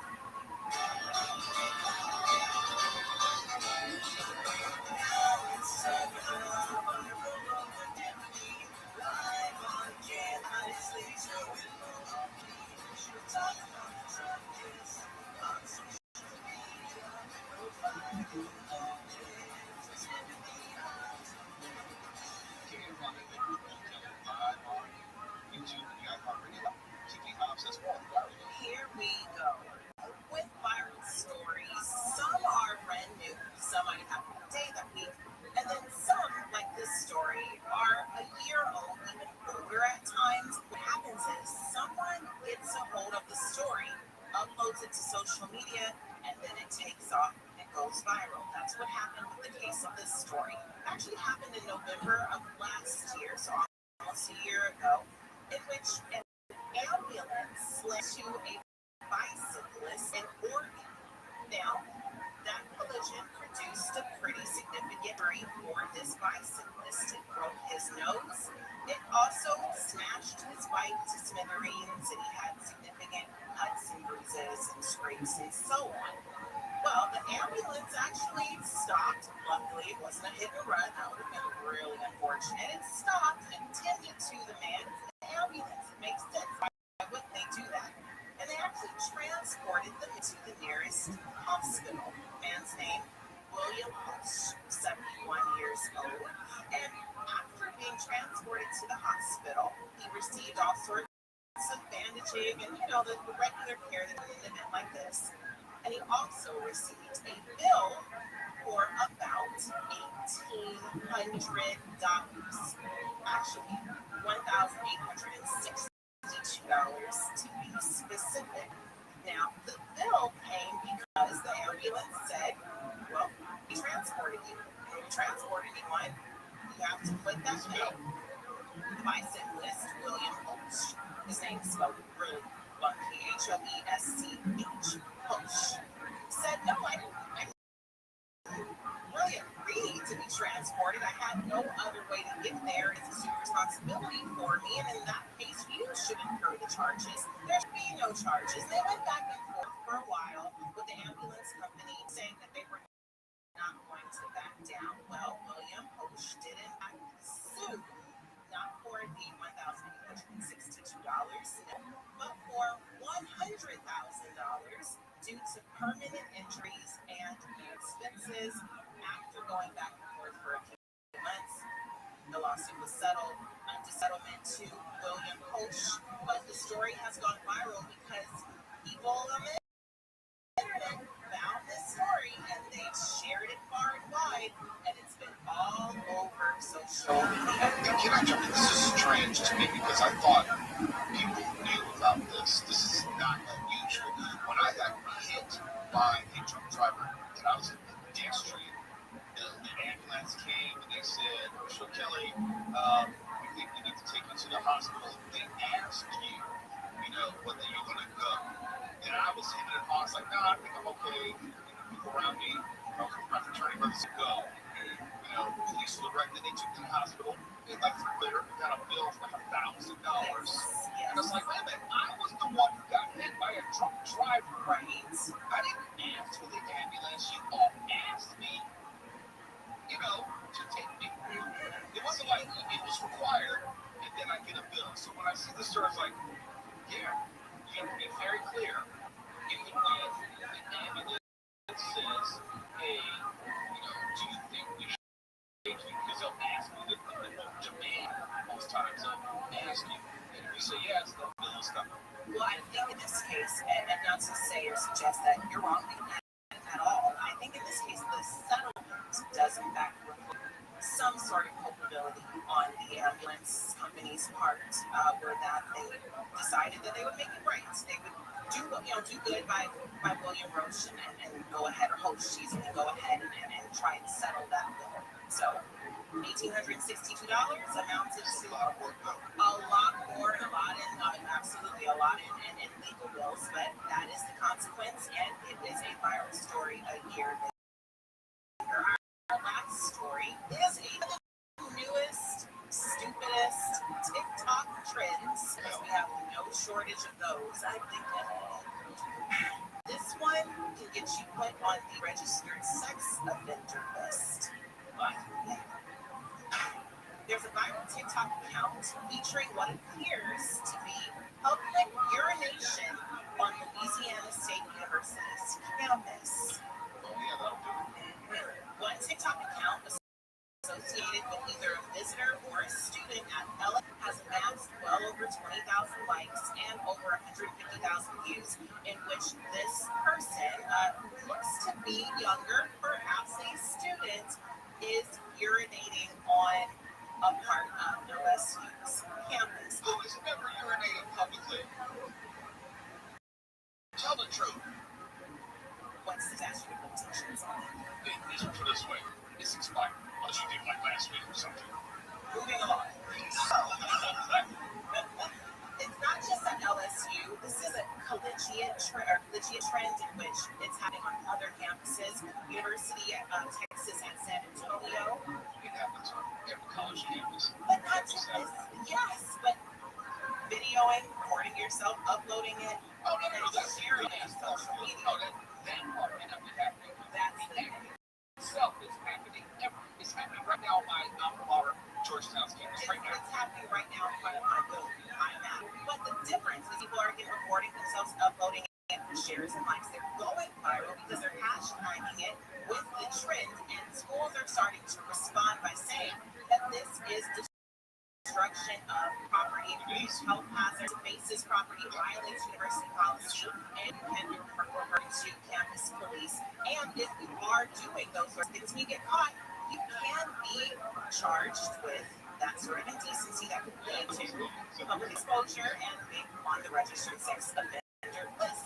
Kids are doing this in pursuit of lives. Thank goodness they didn't have camera phones and social media when I was in college, because everything they're doing, I was doing with the exception of photographing it, sharing it, and trying to get, likes and hearts for it. The difference between them and us, though, is that age, no evidence. Oh, no. Yeah, because I'm sure if there was social media back when I was in school, my judgment, absolutely. It's amazing that I'm not in jail right now. Not for all the stuff I did years ago. The night's still young. No, statute of limitations. I should be. The night's still young. I haven't murdered anyone, so the night's still young. I believe in you. No. I'm clear. I've already researched and stuff like that. And the expiration limitations. I haven't killed anyone, so I don't worry about one for life or anything. No, I'm good. Psychologists say if you fantasize about harming someone, it's a healthy habit because it actually keeps you from committing the act that you're fantasizing about. That's why my bar is still on. There you go. And that's the viral load. You can catch me on Saturdays with Tiffany right here from 5 to 7 p.m. What part? That's not how you fantasize about it. Just admit it. Baby, baby. It's easy enough there. I thought you were playing a recording of some castrati. That sounds fantastic.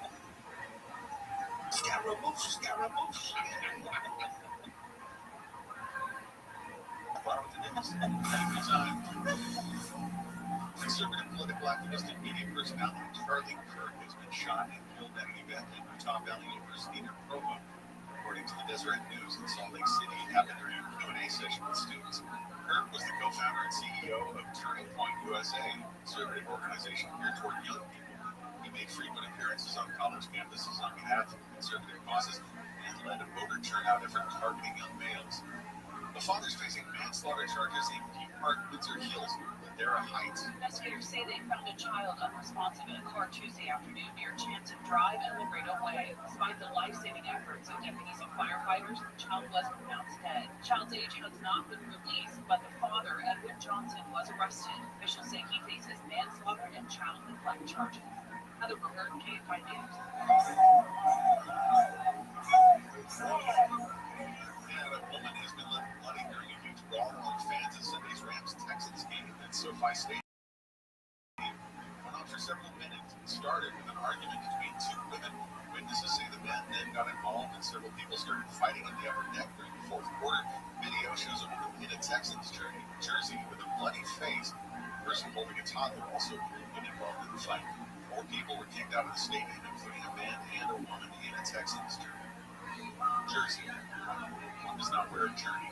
Southland weather from KFI, cloudy later, lows in the mid-60s. Sunny tomorrow, highs in the upper 70s, 80 in the valleys, 80 and 90, low 70s in the beaches.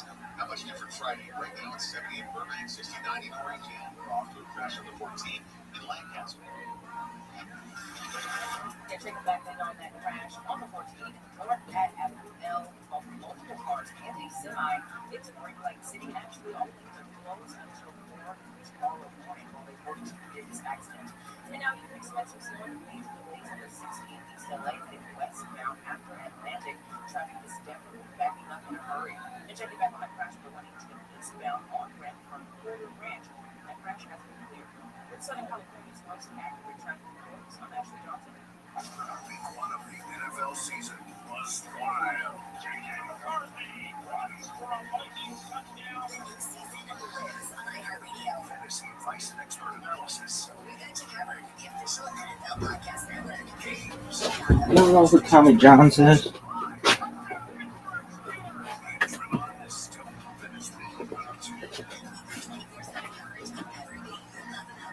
Just open the iHeartRadio app and search NFL to dive in.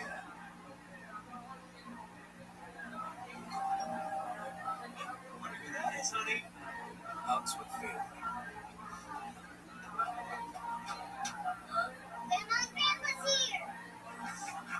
Over here, getting back to the moments we miss starts with vitamin 4. Get the latest info about COVID-19 vaccines at getvaccineanswers.org. It's up to you. Brought to you by iHeartRadio and the Ad Council. The journey of the path to spiritual enlightenment is personal.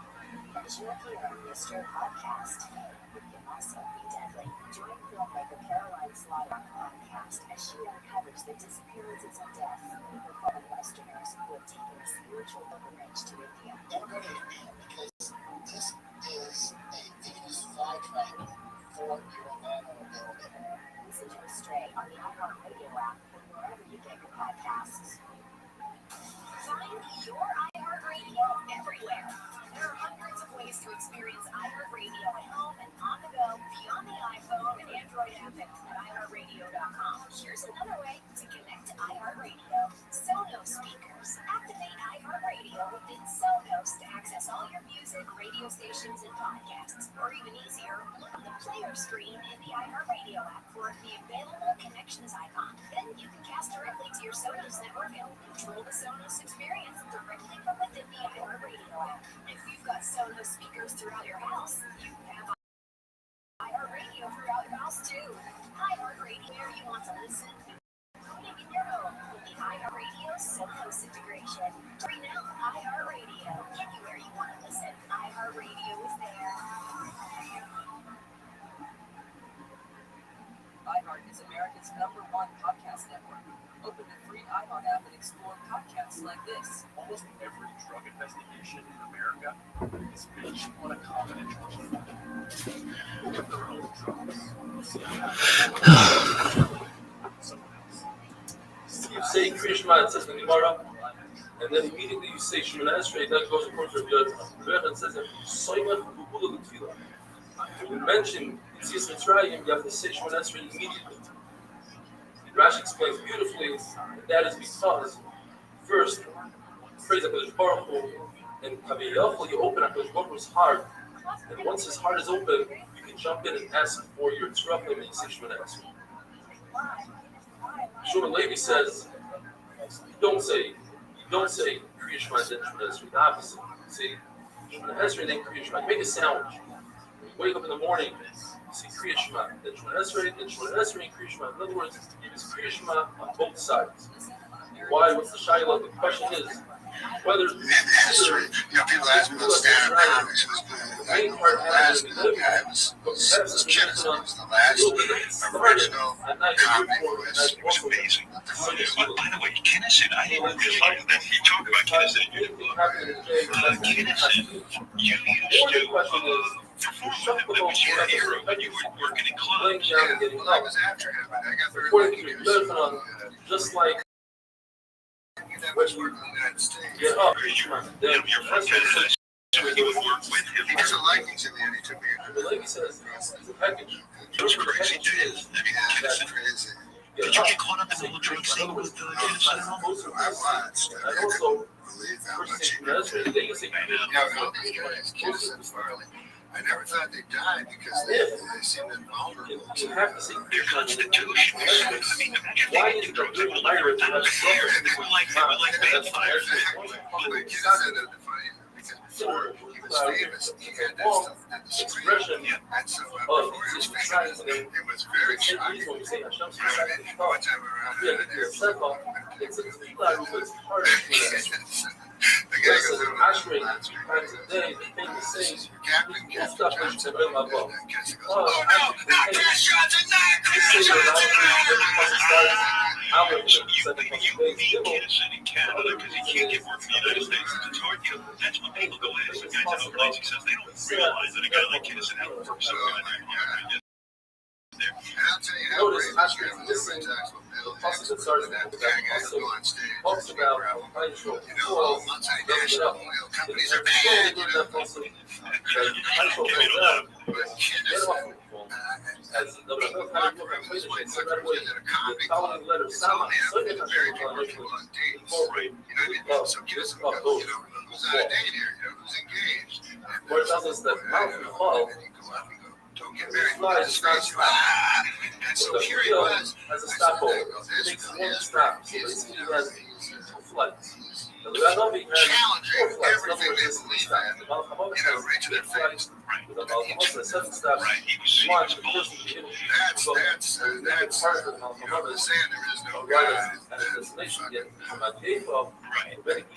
When you work with a guy like that, and explain this to me because you talk about this in the book. A guy like Kinnison would get paid to clear the room. Why would they do that? Why would they pay him to clear the room? There's a great guy I served with. His name is Mark Brown. He owns all the clubs in Canada. And he's a great man. And he taught me just do whatever you want. And his own act is crazy. And so he had this thing with Kinnison where he said, if you want everybody in the room, everybody leaves, you get a bonus. So I always up there twice as hard to get every single person. But I thought that's funny. So Kinnison emptied the club. And then that's how people, audience members, I guess they just have to be told, because once Rodney had him on, then everybody loved him. They were told that he was great. They didn't know. That's strange. By the way, people don't know this about you enough. Baruch is not paid. I'd like to apologize. We're simply overwhelmed by the vast amount of new subscribers that we just had these days. And it's very difficult for us to get the video out to everybody. We're working on it with public technology, and hopefully in the next few days, we'll have it all sorted out. The Gemara says that the person she uses the toy in a battle against the Sahara constantly. If that doesn't work, we're going to if you see that the Sahara takes you, but it's still not working, find yourself of death on yourself, the day of his death. You're comfortable by deciding some people that you can stop, all of stop, came down to wait for a day or two. And when you come to the excellent place, the heaven, that's the place, the place, that's the place. That's later. The one who put into the word, Sarah, and he told me later, that this one is the first of the after the sanctity is a living in Surah, with the right self. How do I get halacha? From Gemara. You cannot derive halacha from a Mishnah, rather from Gemara, and all these came from Moshe and Sinai. The Gemara discusses Kriyash Malamita, that Kriyash Malamita acts as a double-edged sword to kill away the Mazikim, and the Rosh says to get rid of Yisurim. Says Rabbi Rothschild, I don't need a puzzle for that. Every kid knows that the puzzle says if you do everything on the Torah tells you for a machlosh or something in Shem or Simalecha, Torah is something that gets rid of Yisurim. Since Rabbi Rothschild, if you don't learn the Torah Kasha then Baruch Hu sends terrible Yisurim. So the Gemara says Baruch Hu doesn't act like a regular king. A regular person who gives a present to somebody or he sells something, he's upset.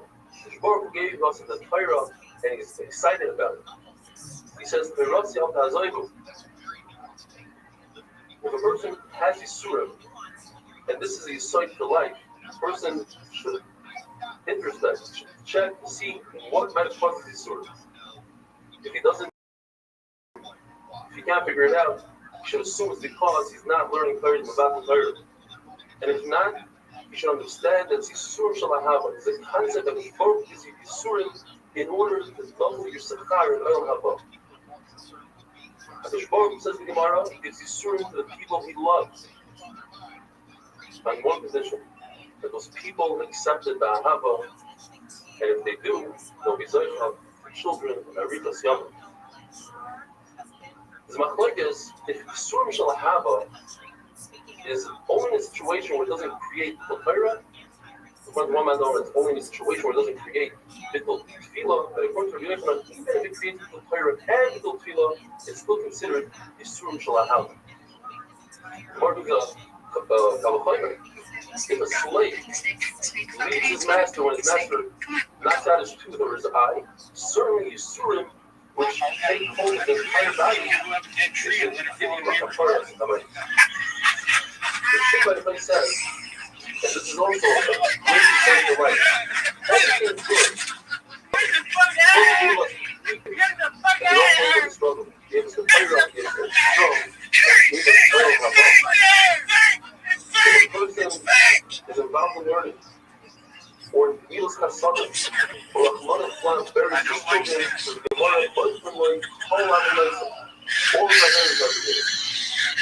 The Rebbe says, Baruch Ras is considered a kapara of yet it's not considered Yisurim Shalahava. Those Yisurim come, take away Yisurim Shalahava doesn't mean that it comes to doubling the Sahara. Make a question of the Gemara, we have somebody who has Saras, and there's this one that has a lot of good stuff. That's considered not Yisurim Shalahava, but it's in Florida, in America, in Babel, if you have Saras, that's Yisurim Shalahava. The distinction you can make is if the Yisurim are visible to others, if the Saras is visible to others, that's not Yisurim Shalahava. If Saras is covered, it's Yisurim Shalahava. Famous Lashon of Rabbi Yochanan had 10 boys that were nifter, and he carried on himself a bone of one of his children, the last child that died, and he said, this is a reminder of the Surim of a Hava that Baruch Hu gave me. Because Rabbi Yochanan was a tzaddik, he didn't have Surim that weren't Shalahava. The Gemara makes a distinction. If a person never has children, that's not Yisurim Shalahava. But if a person of Islam loses a child, that's Yisurim Shalahava. Here, Abba was sick, and Rabbi Yochanan went to visit him. Rabbi Yochanan asked him, are you happy with your Yisurim? And he says, no. I'd rather not have Yisurim, and I'd rather not have the Sachar. The explanation is because it causes too much for the Torah. Rabbi Yochanan says, give me your hand. He gave him his hand, and he healed it. Rabbi Yochanan himself was sick, but he couldn't heal himself because a person cannot take himself out of jail. Rabbi Yochanan said the same thing. He says, I'd rather not have Yisroel, I'd rather not have the Sakai, and the Kibbur Abba took his hand and healed Rabbi Yochanan. Rabbi Yochanan once visited Rabbi Rothschild, who was also sick, and he saw that his house was dark. He rolled up his sleeve, and it became light in the house. Rabbi Yochanan's skin shined. And he asked him, why are you crying? If you're crying about the Torah that you didn't accomplish, the famous concept, doesn't matter. The quantity, it's the quality that counts. And if you're crying because you don't have parnasa, so not everybody has shulchan tables. You have Torah, you should be happy with that. He says, Rabbi Elazar, I'm crying about you, about your beautiful face, your beauty that one day is going to be buried. And he explained, because Rabbi Yochanan Marshal explains, Rabbi Yochanan was the last of the beautiful people that lasted from Truman of Ice. And that's the end of an era. So they both sat and they cried. Rav Huna, 400 of his barrels became vinegar. Chacham came to invite him, and they said, listen, you have to look into what you've done. There's a reason. And he said, what you questioned me, and they told him they knew. Explained to Rishonim, they knew that he did something. They said, what you questioned the Rabbi Rothschild, that he'll do something without a reason. You see from here, every Yisroel, all Yisroel that we have comes with Hashman. And he said, I don't know. You tell me. And they said, well, perhaps you didn't pay your sharecropper. And he said, well, the sharecropper is a Ghana. He stole from me. That's why I didn't pay. And he said, nevertheless, even though he's a Ghana, if you steal from him, then you taste a little bit of your neighbor. She said, okay, I accept the money. He said, I'll pay him back. And in fact, either all his 400 barrels became wine, or the price of vinegar became higher than wine. Abba Binyamin, David, before he did any malacha, and before he ate, and Rashi says a tremendous good, before he learned Torah, Moses says, you don't understand what Rashi is saying. Of course, you can learn before davening. You should put your bed between north and south because the Shekhinah is facing east and west. And if you do so, you'll have bottom scoring, and the wife won't miscarry, have a wonderful day.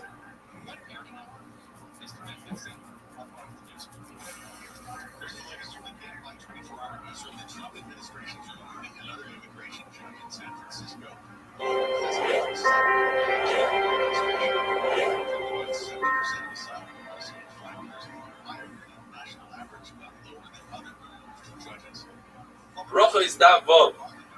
We have the capacity to see Shadim. We'd be so scared that we wouldn't survive. They're all around us, and there are many of them, many more than us. In fact, each person has 1,000 Shadim on his right side and 10,000 Shadim on his left side. And you blame the Shadim for everything. The fact that our clothing is worn out, that our feet knock each other, that our knees are weak, that when we go to a shear, it feels as if it's crowded. It's all the Shadim that you can blame. If you want to see evidence of Shadim, you take ashes, you put it by your bed, and in the morning, you can see footprints that look like those of a chicken. If you want to see them, that's kind of dangerous, but you can if you take a black cat, female, who's the eldest, who's the daughter of another black female eldest cat, you take the afterbirth, burn it with the ashes in your eyes, then you see Shadim. The baby tried this trick, and it actually damaged him, and Chachamim had to daven for him to be healed.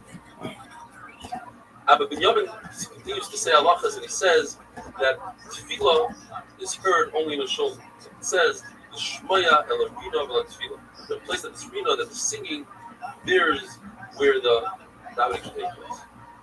The Baruch was found in a shul, and he comes towards the minyan. He actually comes before the minyan gets there. And Baruch was there when they're doing the Torah, when it's 3 Dayanim, and the Torah is considered Torah.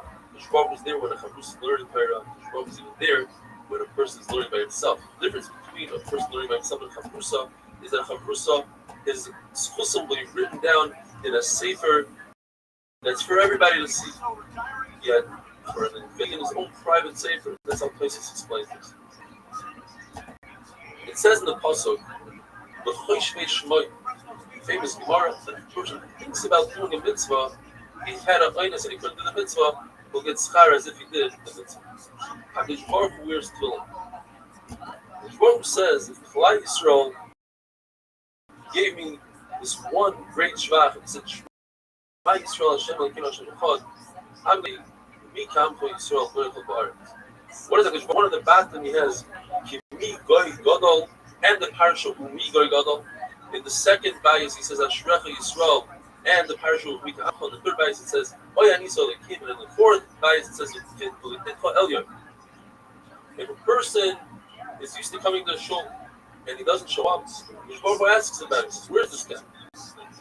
If he finds out that it's because he went for bar mitzvah, the person will have light. If he finds out that he went for bar shus, even to make a parnasa, he won't have light. The Chofetz Chaim brings this Gemara, and the Chofetz Chaim says it's impossible. But the Baruch tells a person that this is what a person is going to earn this year. Rosh Hashanah comes. Rosh Hashanah. It's impossible that if a person has time to go daven and to go learn, and he takes that time instead of learning, he goes and he earns a parnasa. It's impossible that Baruch Hu will take away from the earning that he's learned. In other words, he should stay and learn, and nothing will happen. He'll make the same amount of money. The Rebbe says if the Baruch Hu comes to the shul and the meeting is not there yet, miyad koyes, he gets upset immediately. The person has a permanent place for his davening, then he's like a Rabbi, and it says Rabbi Ezra, Hashem will help him. And when he dies, they say, who's this Anav, who's this Chassid, the child of Abraham? When you go towards the shul, you should run. But when you leave a shul, you don't run, because it looks as if you're running away from shul. In fact, on Shabbos, when it's possible to run, you're allowed to run. It's encouraged to run to shul. The Gemara has a list of things that what we might perceive that you get schar for, it's in fact something else. When you go to shul and listen to speech, you don't really understand the speech. You get the schar not for listening to the Torah, but rather for walking to shul. The schar for arguing and learning is the schar that you get for the tircha, for the amilos HaTorah that you get from coming up with the sword. The schar that you have going to a Beis Havel to be Menachem Havel is not to talk. It's the opposite. Shkikusa is being quiet is what's preferred. When you fast, on a fast day, you think that the schar is for fasting. In fact, the schar is even greater when you give money to the poor person to break his fast. The schar of must be somebody saying a hesped is not in the speech that you give, but rather in the crying that you do. And the schar that you have for going to Chana is the schar for telling the chassid great things. If you daven in a shul, outside of the shul, according to Rashi, means opposite of Dar Kodesh, that wall, and your back is towards Dar Kodesh, considered a Rosh. Of course, it's a story that Eliyahu Navi met somebody that's down outside the shul, and his back is towards Dar Kodesh. He said, should we turn around? And Eliyahu Navi took out his sword and he killed the person. It says the pasuk proves the things that people are used to, such as davening, and people disregard the davening, they don't treat it with proper respect. Berlin says krum is the lashon of a bird. When a person is being supported by others, he has a certain pusha that his face turns to the color of his bird called krum.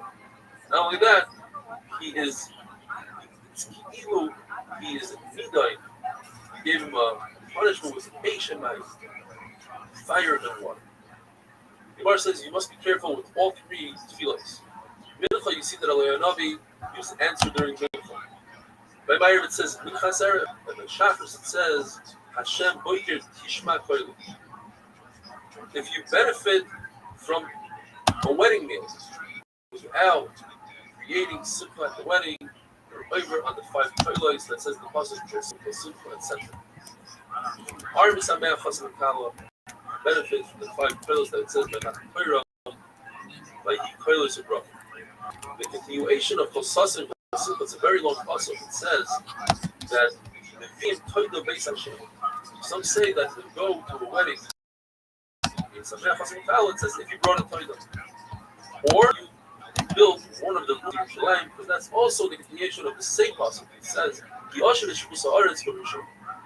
if your friend says hello to you, you should try to say hello before your friend does. That's the pasuk You should seek out peace. Now, if a friend says, "Oh, you snob out," you don't say out, say a little bit. Guys, like, it's also a lot of sin. You don't have anything. All you have is the ability to say hello, and somebody stole that ability from you. That other person is a Gazlan.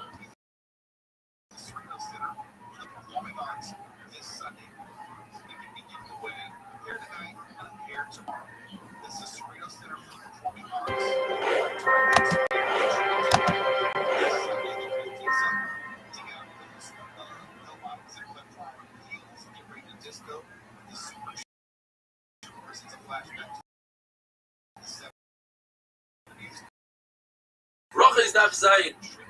What does he say? What does he say too? Gemara says itself. It's actually the same exact word as the famous song, just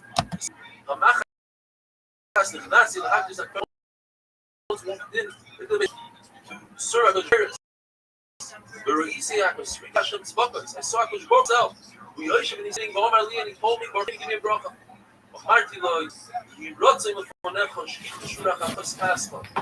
Your mercy should overcome your anger. The Gemara is going to explain it. Baruch gets angry. And your mercy should overcome your midos. You should treat your children with mercy. And he shook his head in agreement. The Baruch said a little differently. It says the same words. It just says,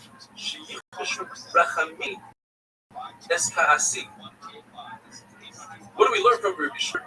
That if Hakadosh Baruch Hu could ask a bracha from a basar v'dam, and he gave it to him and he agreed to it, so then any basar v'dam, even a hedyot, even a hedyot, a simple person can give you bracha and joy and a benefit. We learn from Hakadosh Baruch Hu that you don't appease a person when he's still angry. You wait until he calms down. Baruch Hu said, "Wait until I'm not angry anymore." When does Baruch get angry? Every single day, for a split second, for a 16th of a second. The Gemara says it's 158,888, which is a 16th of a second. Or the amount of time that it takes to say the word. And Bilam knew that second. Bilam wasn't that smart. His old donkey beat him in an argument, but he knew that split second. And when you know that split second, you can use it to curse somebody in the curse words. In fact, Hakadosh Baruch Hu knew that Bilam was about to curse Klal Yisrael, so he didn't get mad those few days. Had he gotten angry those few days, Chas v'shalom, there wouldn't be anything left. Lord says a story. Yeshua ben Levi was upset at a certain stoop. He was bothering him. He wanted to kill him. What he did was he took a chicken and tied it to his bed. There's a simon. When the chicken's coat turns from red to white, that's the time that Yeshua gets upset. And he waited there, and he noticed that he fell asleep, and he realized that's a sign of Shemayim. You're not supposed to do such a thing. It says, "V'racham al kol ma'aso." Baruch Hu has rachmanas even on the bad stupid. Baruch Hu gets angry when the kings of the world, they take off the crowns and they bow down to the sun. If a person has self-discipline, it comes from within himself. It's not from outside. It's a lot better than if somebody would hit him and give him malchus. It says, Rish Lakish, it's better than 100 malchus. It says the Gemara that Moshe Rabbeinu had 3 things, and he got all 3 things according to one man Omer. He asked that Klal Yisrael should have Shechina. He asked that Kedolim should not have Shechina. He also asked to understand why is it that sometimes Tzaddik V'Ra'lo, this good guy, sometimes has a bad life, and sometimes Rosh Hashanah, the bad guy has a really good life, supposedly. And he's told that one shot is Tzaddik V'Ra'lo. We're talking about a Tzaddik that's not a Tzaddik Gomer. If it's a Tzaddik Gomer, you wouldn't have that. What's the shot? Baruch Hu wants to give a person Yisurim so that the Tzaddik who's not Gomer should be Gomer. Go with the Gan Eden. And Russia, the third leg, Baruch wants to erase all his schusim in this world, even his schar in this world, so when it comes to the Olam Haba, he shouldn't have Gan Eden. Meir says that Moshe Rabbeinu said, I want to see what you look like. Baruch Hu said, listen, I offered you by the snare, you didn't agree. Now that you want, I'm not interested. It says, the Gemara Gerson says, this is hard, that Moshe Rabbeinu covered his face. He was Zoich Amida connected Mida that his face glowed. Schar, that Moshe Rabbeinu was fearful of Hashem, so humans were fearful of him. But Yibrum Yigeshes. Schar, that he didn't look at HaKadosh Baruch Hu. Baruch Hu showed him his Achayra. What does Achayra mean? Says the Gemara, he showed him the knot of the tefillin children. When HaKadosh Baruch Hu says something, he promises something, even if it's connected to a condition, if the condition doesn't happen, HaKadosh Baruch Hu still will fulfill his word. For instance, Baruch said, I want to kill all of Israel. And don't worry, Moshe Rabbeinu, I'll make you into a great nation. Then didn't kill Israel. Moshe Rabbeinu has the 6,000. Rabbi Rothschild was the first one to call it Shlomo master, Allah. And when Daniel was saved, it was his merit of Abraham Avinu.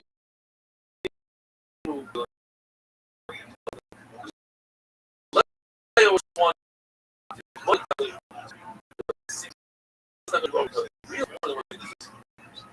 the name Reuben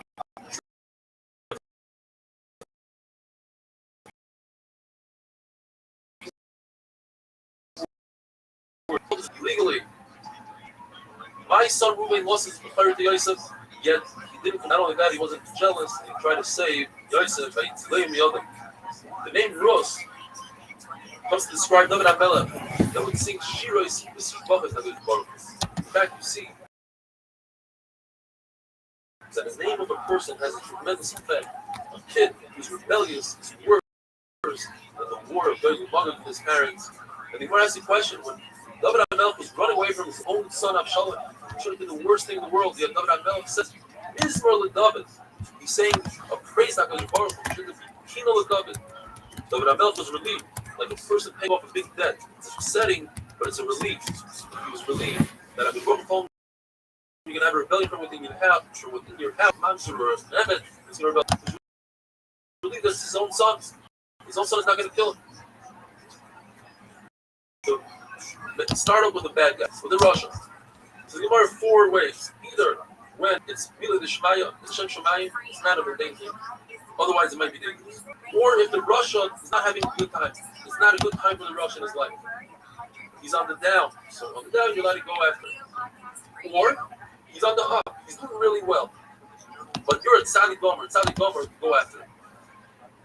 The other thing is, even if he's not at Tzadi Gomer, still go after Russia if it's not a good time for him. If a person sets a permanent seat in a shul, then his enemies fall from within him. In front of the Gemara says it's better to serve a Talmid Chacham than to learn Torah from him. Have a wonderful day.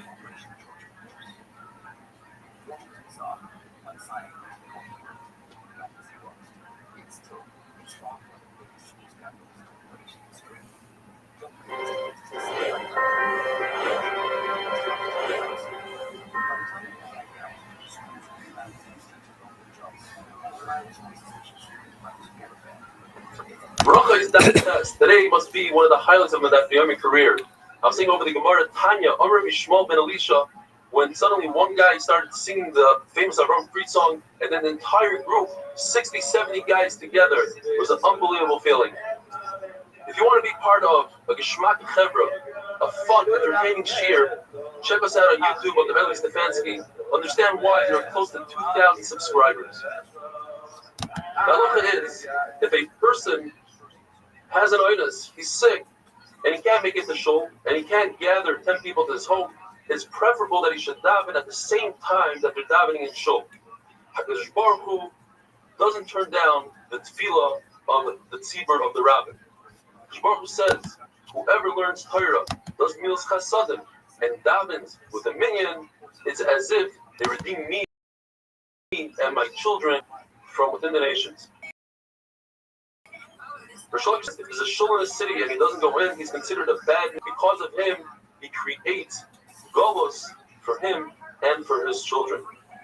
Rabbi Rothschild was under the impression that there are no extremely old people in Bava, because it says in the possible "Man Yirbi Yemeitim" that's referring to Israel.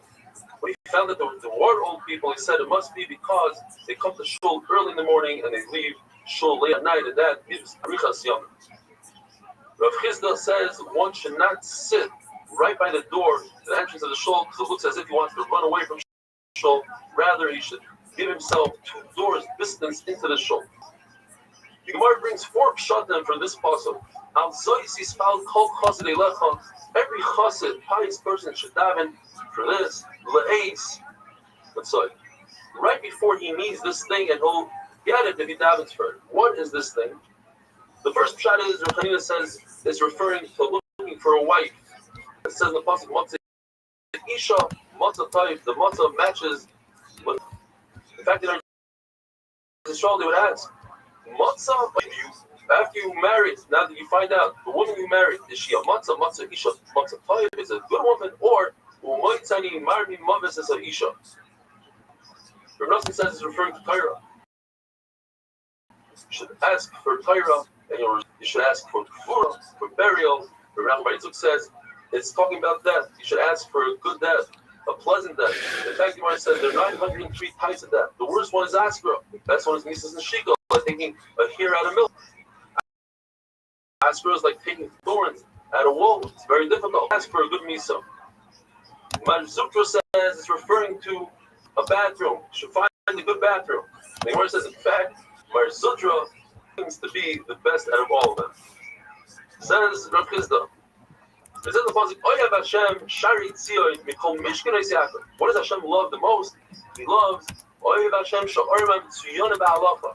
He likes the places that they come to the bottom of the halacha more than shuls and Bati Medrash. The halacha is one should daven where he learns. When Abai heard the and go daven in shul, but then he changed it to where he would daven and learn in the same place. Rabbi and Rasi, they had 13 shuls in Tveria that they chose to daven by the pillars of where they used to learn. It says, Miyosh Chavetz Hamikdash, Ein Le'Lash Baruch Hu Elo Daled Amis Shel Halacha B'Levad. The time the Churban Abayis and Baruch Hu only has 4 Amis of Halacha. So in other words, that's why Abai also he decided to daven in the same place that he learned Halacha. That's why Baruch Hu is. Gemara says somebody who has Yerushalayim and earns a living is greater than somebody that earns that just has Yerushalayim without earning a living. It says in the pasuk, Yagia Kafecha. We learn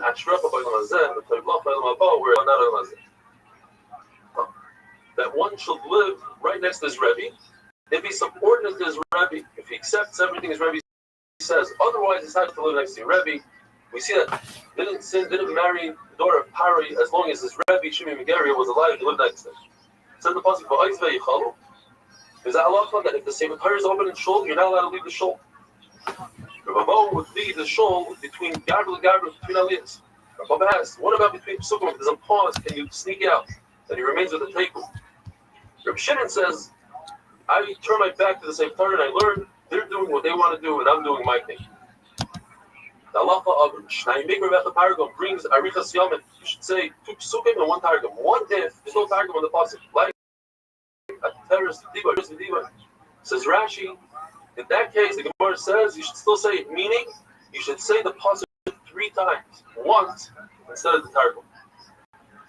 One should not wait until Yom Kippur to say Shnai Mikra Vecha Targum, because every Yom Kippur is the day that we eat. It's as if you're fasting, and do not say Shnai Mikra Vecha Targum earlier than the week that you need to say that. Yeshua Levi told his children, first of all, when you chef the bird, be careful that you chef all the breath in the veins, make sure that all the blood comes out. Be careful with the Talmud Chacham Azakin that had Torah, even though you forgot it now. Because of kindness, just like they put the broken luchais into the Aron, this person is a broken Sefer Torah. Through, it might slip and cut your hand, or some of the blood will go into the food and it'll disgust everybody. You're not allowed to sit on a mito aramis. A bit of a gaya. One shot is, it's referring to going to sleep without saying Krishma Lamita. The other shot is, Rob was telling us for Kohanim, do not marry a Giyarez because you're a Kohen. It's awesome. And some say then it's a goya mamish. Why can't you sit on her bed? There's a story where a woman told him, a goya said, sit down, and he said, let me see what's underneath the bed. And she lifted up the bed, and there was a dead baby there. She wanted to blame him for his death. Lacha is, one should not go behind a shul. It looks as if you don't believe in the shul. Gemara says there's a number of conditions here. If a person is carrying something that he's not trying to avoid the shul, he's wearing tefillin, it's obvious that he's Yerushalayim. If he's running, it's also obvious that he's trying to get somewhere, and if the shul has another door, then people will think he's trying to go to the other door, and it's not a bizarre to the shul. Rabbi Akiva loved three things about the nation of Modan: that they cut their meat. They don't cut their meat on a table, and they would kiss each other only on their hands because of germs. And when they discuss private things, they would go into a field so nobody else could hear. Rabbi Gamliel says, I like three things that the Parsim did. They had tznius in three areas: when they ate, when they went to the bathroom, and when they had relations. Nevertheless, the Parsim are ready to go with all the tznius. They're ready to go straight into Gehenna. The halacha is like Rabbi Gamliel in the Mishnah that you can say Kriya Shema all the way until Amud HaShachar. Rabbi Shimon Bar Yochai says that there's a possibility of saying Kriya Shema one after another. One will be for the night, one will be for the day. That is, if you say Kriya Shema right before Amud HaShachar and right after Amud HaShachar, the one after Amud HaShachar will count for the daytime, even though halachically right after Amud HaShachar is considered night. Since people get up then, Kriya Shema Shachars, have a wonderful day.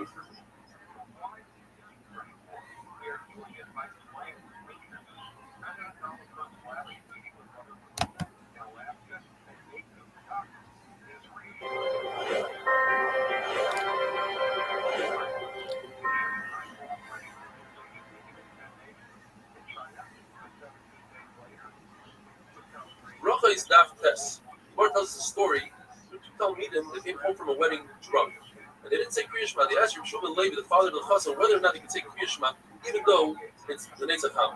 Rabbi Shimon Levi says, yes, we pass like Rabbi Shimon Bar Yochai, that in a time of A'inus, like being drunk, you could say Kriya Shema of Ma'ariv all the way to the Netz. In fact, that's the halacha. You're supposed to say Kriya Shema of Ma'ariv up until Chatzos. If that doesn't work out, you have until Amud HaShachar. And only in the case of an A'inus, you can go until Netzach Ham. As in our Mishnah, we had that the sons of Rabbi Gamliel, they also went to the wedding, but they didn't have a A'inus. They didn't come home drunk. And they asked Rabbi Gamliel, did they say Kriya Shema? He said, yes, up until Amud HaShachar.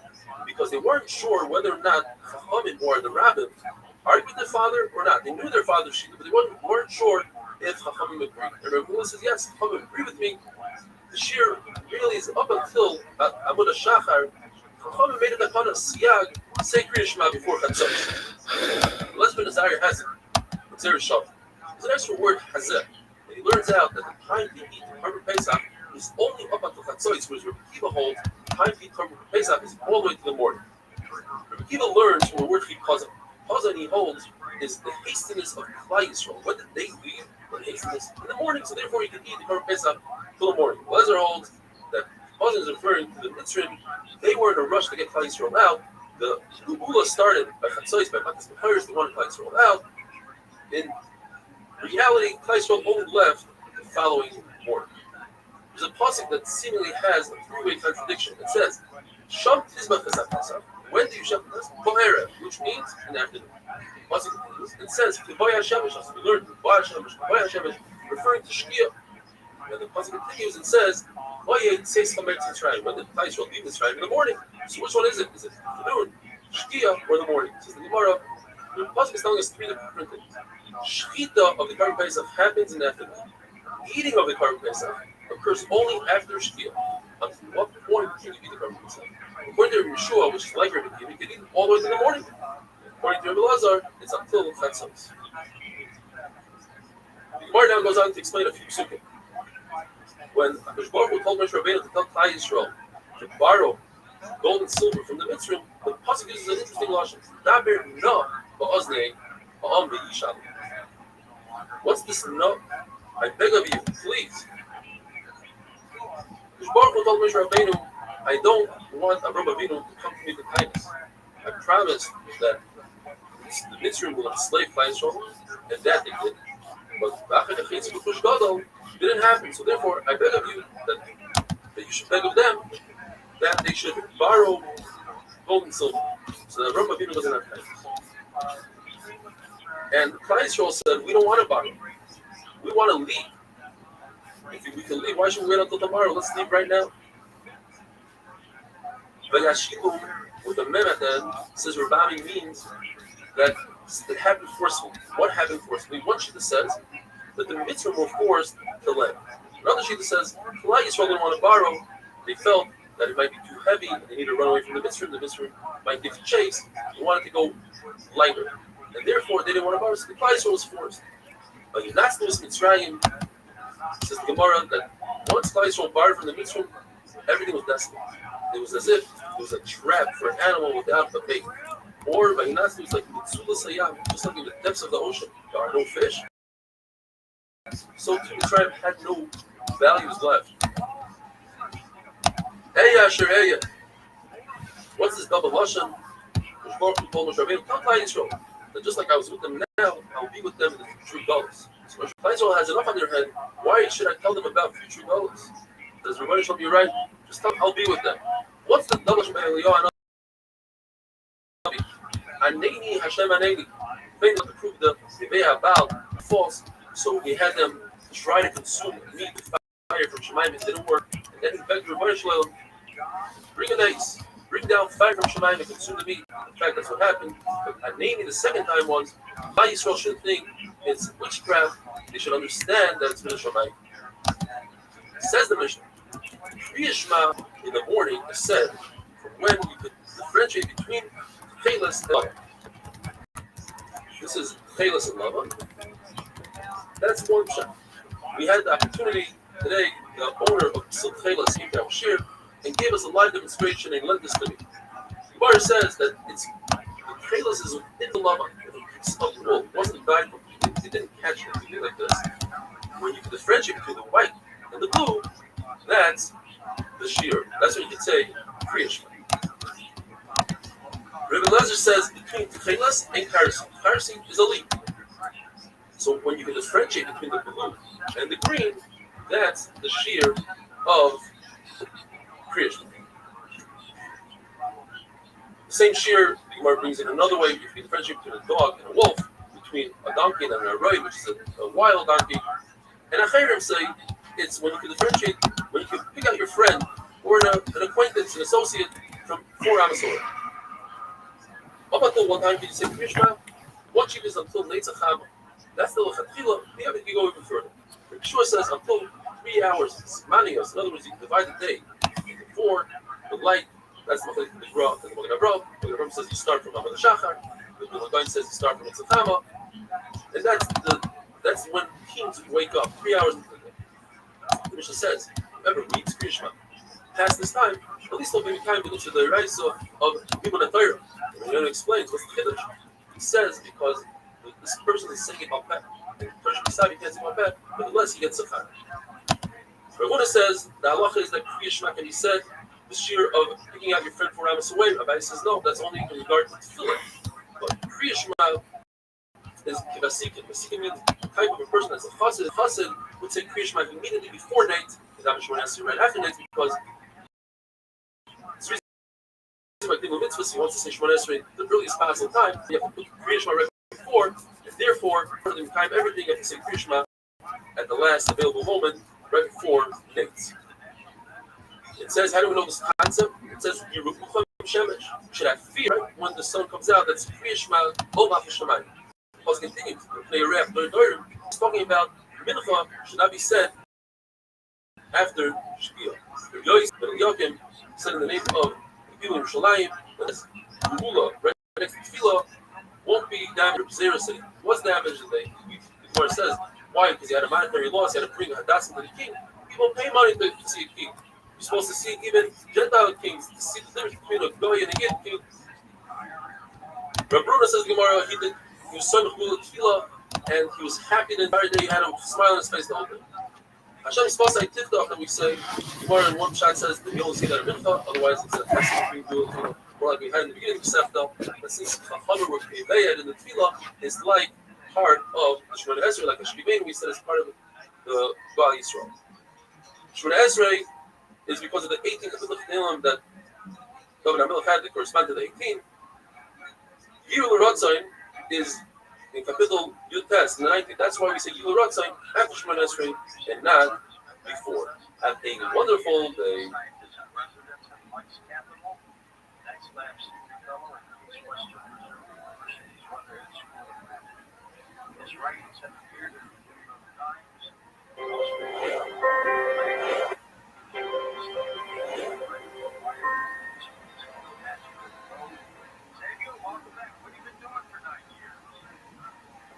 Baruch is not you. The Gemara tells us a story. The mayor had really bad neighbors. So he died that they should die. Ruria's famous wife told him that's not the way to do it. You're probably thinking, you should get rid of all the chataim. Yes, get rid of the sins, but don't get rid of the sinners. What you should do is daven that they should do tshuva. In fact, he davened that they should do tshuva, and they were close of tshuva. A min once asked Bruria, how does the pasuk make sense? The Navi, Rani Akora Shalai Lada. Because he didn't give birth, she came out in a song, and she said, Shaita. Look at the end of the pasuk. Lost and loved by the Geula, there are going to be many more Christ from Yerushalayim than Edom. In fact, the word Akara is referring to that our children don't go into Gehenna like your children do. Rabbi explained to Amin, why is it that David HaMelech put the parak of Avshalom, him and Avshalom, is the third parak in Tehillim, and the parak of him and Shaul is all the way at parak Nun Zayin. It shouldn't be the opposite. It's not in order of how it happened. So he told them, we believe in a concept called smuchim. When a pasuk is next to another pasuk, or a parak is next to another parak, we learn something from it. We learn from the parak Gog and Magog, which is parak Beis. If somebody might tell you, how is it possible that Gog is going to rebel against the Baruch Hu? I'll tell you, look, my own son rebelled against his father. Shimba Yochai explained the famous pasuk in Yeshus Chayim. He was from Chachma, B'Sari has chesed al Shaina. Shlomo HaMelech wrote it about his father David, that he had Ruach HaKodesh later on in life about 5 times that he was in different worlds. One of them was the world in his mother's womb. He said Shira, he said a Baruch Nafshi about it. When he came out and he gazed at the stars and the mazalas, he said another Baruch Nafshi.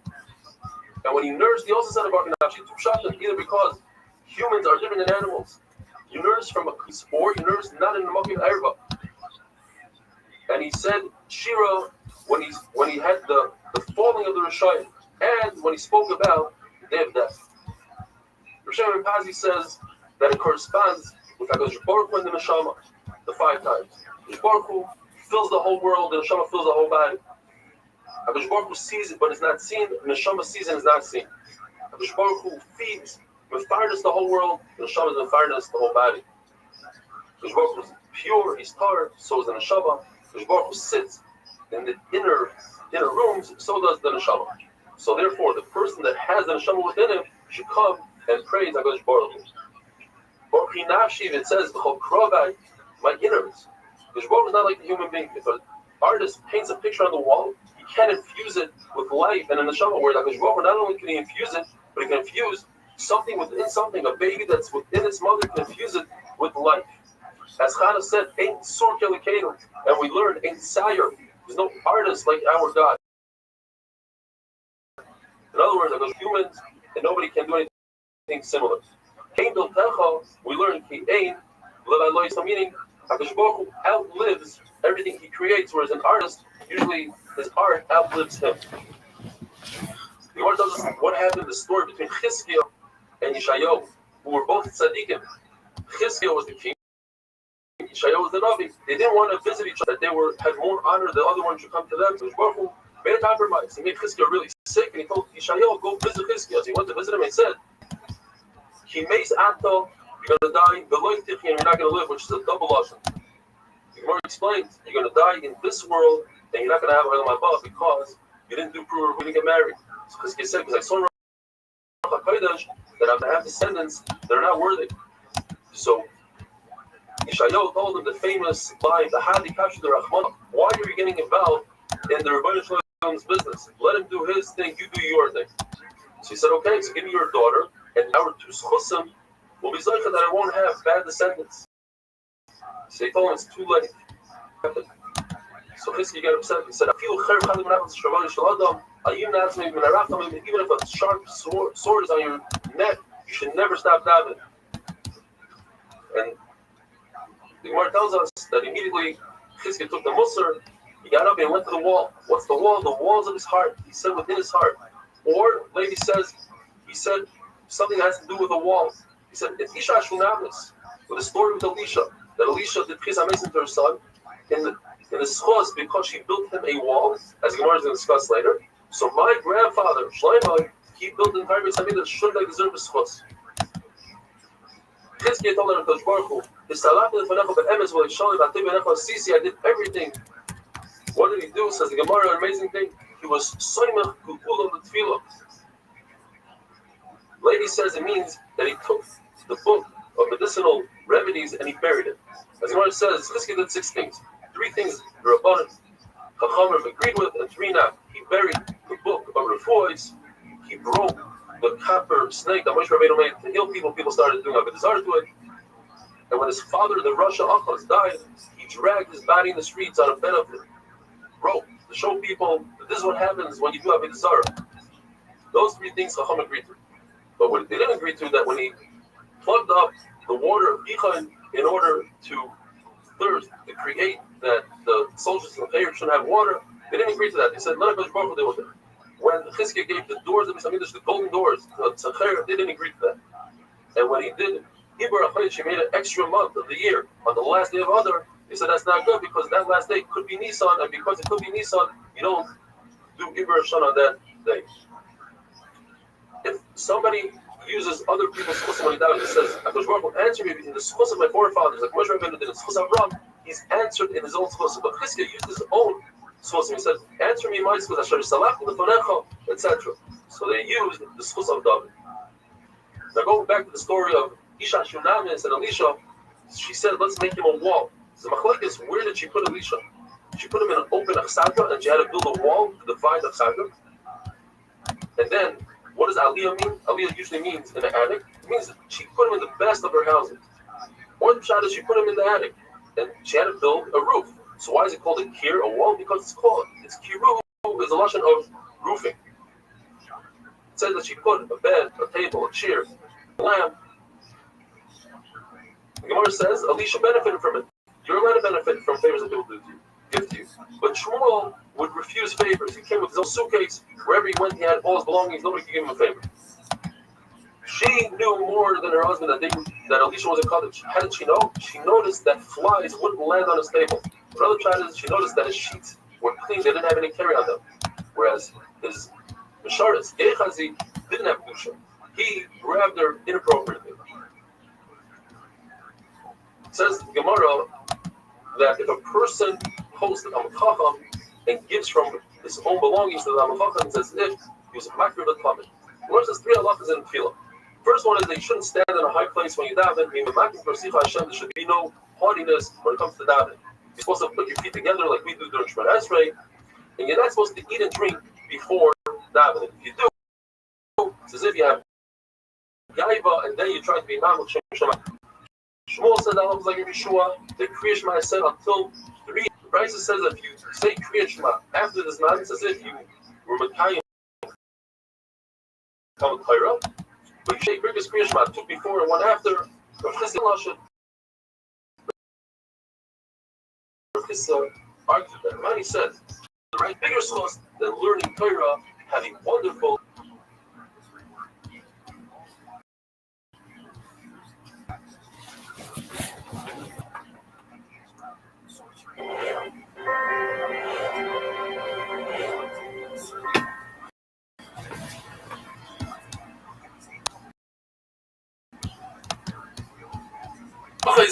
The pasuk says you must say Kriya Shema b'shach b'chol kamecha when people go to sleep and when people get up. Bishai take it a step further and they say just like when you go to sleep you're laying down. So when you say Kriya Shema shel Arvis, you have to be in a laying position. When we say Kriya Shema shel Shachris, you have to be standing up. Otherwise, the pasuk would say they still say, wait a minute. You must say Kriya Shema even walking on the way. Walking is not laying down. And therefore, say still you can say Kriya Shema when you're sitting down, standing, laying, and even while you're working. I agree that from the words of Shach B'chol Kumel, we can learn a big chiddush. Somebody that's oisig a mitzvah, he's preoccupied doing another mitzvah, he's puzzled from saying Kriya Shema. Uvelechta Chavaderech teaches us that not only a person that's actually doing a physical mitzvah, but even somebody like a chassan who's tarot in his machshava, his mind is preoccupied. He's also patur from Kriya Shema since he's about to marry a psula. If he'd be marrying an almana, he's not occupied, and therefore he's chayim. You need a combination of two things. You need to be preoccupied, and it has to be with the mitzvah. So therefore, if somebody's about to lose his ship, it's sinking, that's not enough to give him a patur from saying Kriya Shema because it's not a mitzvah. An avel who's preoccupied, he just lost a loved one, and he's very bizarre. He's also chayiv in all mitzvahs besides tefillin because tefillin say peh, and since he has aver on his head and he's in bizarre, he's patur. Even though Beis Hillel used Uvelechta Chavaderech to teach us this concept, and basic b'mitzvah you patur, nevertheless they learned the physical words Uvelechta Chavaderech that it's talking about the person that's walking and not laying down. The Gemara does a story. Rabbi Shmuel and Rabbi Elazar ben Azariah were together. Rabbi Shmuel was laying down, Rabbi Elazar ben Azariah was standing. When the time came to say Kriya Shema, Rabbi Elazar ben Azariah decided to lay down like Bishamai. And Rabbi Shmuel, who was laying down, jumped up to say Kriya Shema. Rabbi Elazar ben Azariah told him, "You remind me of a mashal. Somebody had a full beard, and he told him, look, your beard is beautiful." So he said, "Okay, let me cut it off." I was standing up and I laid down, and because I lay down, I give you a compliment, and you're doing the opposite of what I'm doing. So he said, "No, I'm worried that people will see us and they'll say that the halacha is like Bishamai." What's the difference? Because they still say you could also lay down. But since you were standing and then you lay down, so it looks as if you're passing like Bishamai. So what is the halacha if you do like Bishamai? According to Rabbi Cheskel, it's okay, you're Yaitza. But according to Rabbi Yosef, you're not Yaitza at all. Similarly, we have that if somebody does a sukkah, like Beis Hillel, most of his body's inside the sukkah, but his table's inside the house. According to Beis Hillel, it's fine. Shammai say if you do like Beis Hillel, you're not Yaitza at all. So if you reverse that, you say if you do like Beis Shammai, Beis Hillel will hold you didn't do anything. And according to Rav Nachman Yitzchak, not only did you not do anything, but you're chayiv misa. You see in the Mishnah, Rav Tarfon says, "I once put myself in danger in order to be Yaitza like Beis Shammai." I told him if something would have happened to you, you would have deserved it. The Mishnah tells us, based on the pasuk, Sheva Bayoim Hilalkicha, you should say 7 brachas, 7 birkas Kriya Shema. How do you break it down? The Mishnah says, in the morning you say 2 brachas before Kriya Shema and 1 after. In the evening you say 2 before and 2 after. In the evening, the Emunah, Emes Emunah is a very long bracha, and Ashkivenu, compared to Emes Emunah, is considered short. Anytime Chachamim or Masakin, a long bracha or a short bracha that finishes with Baruch Hashem or doesn't finish, and you add or take off, you're not doing the correct thing. What are the brachas that we say in the morning? Yoitzer Oyru V'Or Choshev. We don't use the word Noiga because we want to say Choshev, which is darkness, which is Laila. We want to mention the night during the bracha, just like we mentioned the daytime during the bracha of the night, where we say Galul Or B'Nei Choshev, Choshev B'Nei Or. According to Shmuel, what's the second bracha? Ahava Rabbah, like Nusach Ashkenaz. According to Chachamim, it's Havas Olam, like Nusach Sfar. Because it says, therefore, one should say Ahava Rabbah in the morning and Havas Olam at night. Like Nusach Ashkenaz, I guess, places were Chachmei Tzarfas Ashkenaz. Shmuel says halacha that if somebody gets up early to learn, he should say Birkus HaTorah. And if he said Kriya Shema with Birkus Kriya Shema, so Ahava Rabbah patters him from saying Birkus HaTorah.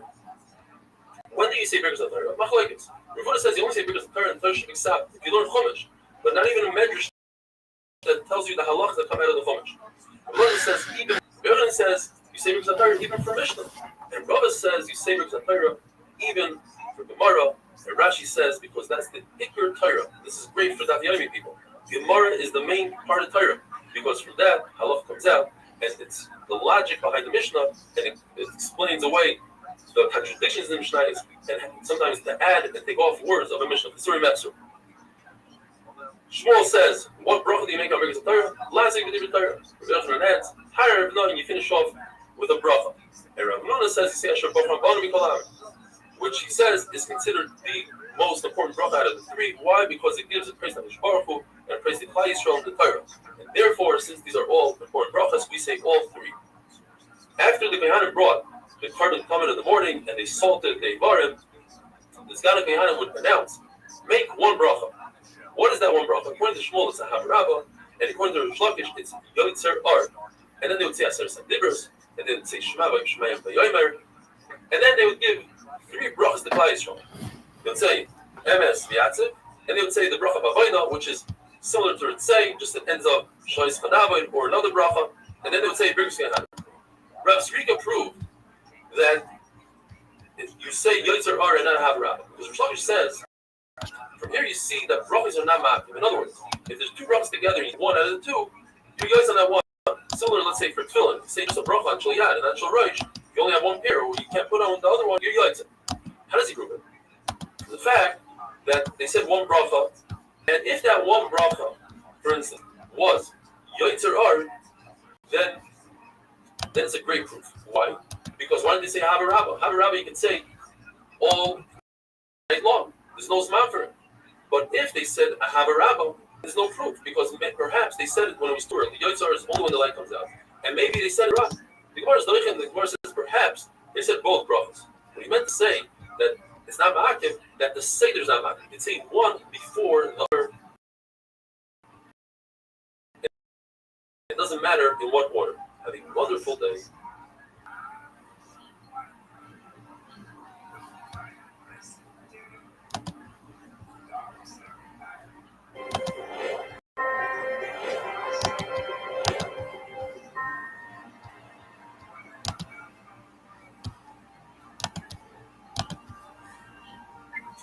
Bracha is dakvik beit. Although in the Beis Hamikdash they would say Aser Sadibros, the Chomrim was sapping that outside of the Beis Hamikdash we shouldn't say Aser Sadibros because the meaning would say that's the only part of the Torah that we have. Kriya Shema and Aser Sadibros. Today, Aser Sadibros is so important that one should say it in private but not in public. There were 24 Mishmaros of Kehanim. Every week a different Mishmar would take over the Beis Hamikdash. When the incoming Mishmar came into the Beis Hamikdash, the outgoing Mishmar would say another bracha, and they would say, "Shiken Shmoy beBais Hazeh, Uyashken Beinechem Ahava VeAchva VeSholem Bereis." The Gemara goes through a series of questions regarding brachas. If a person starts in Ma'ariv, he starts off thinking that he's saying Shacharis. He says Yotzer Ar, but he finishes off Hamarav Aravim. And the same thing in Shacharis. He thinks he's saying Ma'ariv Aravim, and he finishes off Yotzer Ar. In both cases, he's Yotzer because he finished off correctly. The reverse, if he started off correctly but finished off incorrectly, in Shacharis he started off Yotzer Ar but he finished Hamarav Aravim, and in Ma'ariv he started off Ma'ariv Aravim and finished Yotzer Ar, he's not Yotzer. If a person is holding in his hand a cup, and he thinks that it's beer, but in fact it's wine. So he starts saying Shahakal, and he finishes off the Gofen, he's Yotzer. What about Bracha Achreina? Person thinks that he ate bread, but in fact he ate dates. And he finishes off correctly. He started off Birkas HaMazon, but he finished off Mein Shalish, the Bracha Achreina. He's Yotzer because even the Birkas HaMazon that he started off with would work for dates because dates can satiate him. But what happens, and this the Gemara remains in a suffix, if he thought that he's holding wine, but in fact it was beer. So he started saying Hagafen, but he finished off Shahakal. The question is, do we go by the main part of the bracha or the latter part of the bracha? And therefore he'd be Yotzer.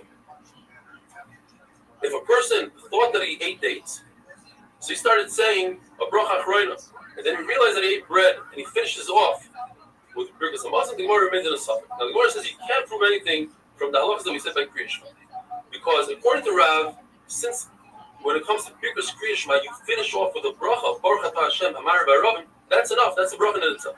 According to Rabbi Rothschild, Baruch Atah Hashem Hamarav Aravim, or Yotzer Ar, it's not considered a bracha because you have to say Baruch Atah Hashem Elokeinu Melech Haolam in order for it to be considered a bracha. Nevertheless, you can't prove anything from Birkas Kriya Shema, because Birkas Kriya Shema, when a person starts the bracha, he intends to mention the day and the night in the same bracha. So every bracha really is a bracha for the day and for the night, and therefore he's Yotzer. A person does not say V'yatziv in the morning and the Emun at night, he's not Yotzer the mitzvah of Kriya Shema Tikkunah. Because it says in the pasuk, L'hagid ba'avik chazdecha, v'munascha v'leilos, you have to give Shvach HaKadosh Baruch Hu in the morning and the evening. When you say Shema Esrei, the first 2 brachas, and by the last bracha, you bend your knees by Baruch, and by Atah, you bend your spine and your head down, all your vertebrae have to bend, and then by the word Hashem, you must start coming up. It's important to remember that by Baruch Hu also, we say Baruch Hu Es Hashem, you start coming up. Rav Sheshes would bend his knees and bow down quickly, but when he said the word Hashem, he'd be like a snake. He'd pick up his head very slowly to show that it's not a burden on him to do the Kriya. Instead of saying Tshuva, we know we say Hamelech HaKadosh and Hamelech HaMishpat. What if one forgets and says Hakel HaKadosh or Melech Vayivzak HaMishpat? So according to Rabbah, and that's the halacha, he's not Yoitza, and according to Rabbi Lazar, he's Yoitza. If a person has the ability to daven for his friend and he doesn't daven for his friend, he's considered a sinner. If he has the ability to daven for Talmid Chacham, he must do so until he feels sick, literally sick. He has to fast and daven until he becomes sick. There he is. There he fucking is. How you living, pimp?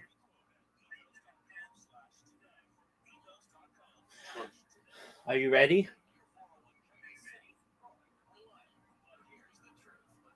Are you ready? Okay, can you give me 2 minutes so I can go to the bathroom? No. You can't? Yeah, sure. All right, please don't go. Rabbi.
All righty, Zoop.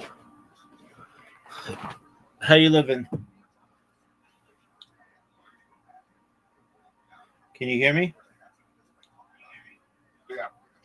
How are you? Not too bad. All right. Are you ready? Rest in peace, Charlie Cup. There you go. Did you know who he was before today? Yeah. Did you? Yeah, from the Republican National Committee, but like he spoke at the RNC. But I wasn't a follower. That's not really my political flavor. I mean, I have a lot of things that I agree with, and some things I disagree with. Yeah, I mean, to be honest with you, I don't really know too much about him.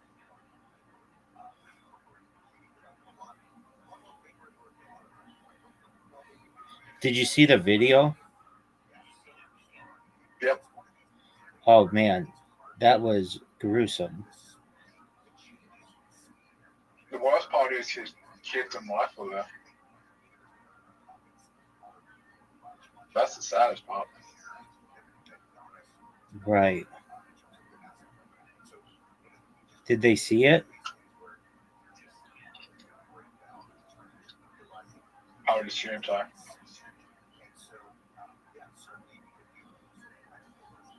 That's really sad. He didn't die straight away, but he made it to the hospital, so he didn't die straight away. I don't know. They got him pretty good. And then they don't know who did it? There was someone in custody. Yeah, but they let that person go. Sorry? They let that person go. They got someone in custody that just that's not going to say. Announcer did it, yeah. But they let that person go. That was another person. Oh, okay. That was just some mentally ill guy.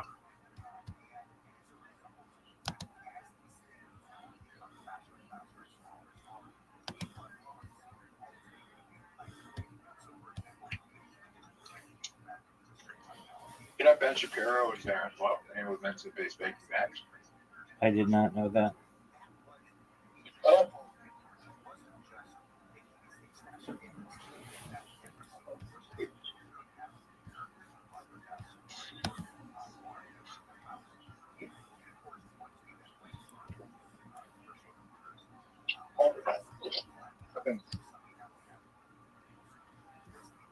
I fucked up. Well, no, I didn't.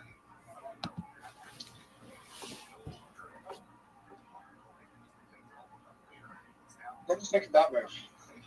I loved it. I feel like my I consider it obvious move for you. I feel like my microphone is delayed. Does it sound delayed? No. So, it's a bit of an echo. Yeah, I mean that's because that other one's going. Yeah, Ben Shapiro was at the event and he was meant to talk after Charlie Kirk. Shit's wild.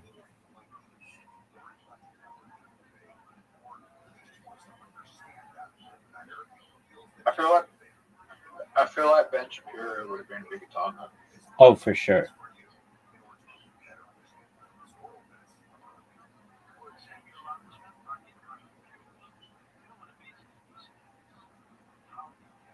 Yeah, it's interesting why they went after that guy and not Ben Shapiro. Why would they go after Ben Shapiro? Because he talks about the same shit.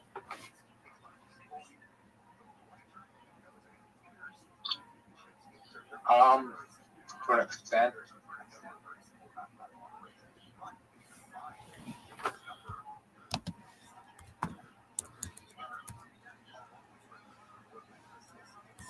I mean, they're both known supporters of Israel, so.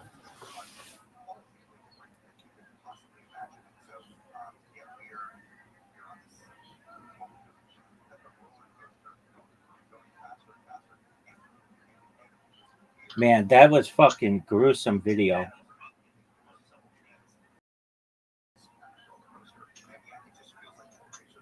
Why do you think he would have been a target to get shot? Conservative speaker. Sorry? He's a conservative speaker, conservative leader. Yeah.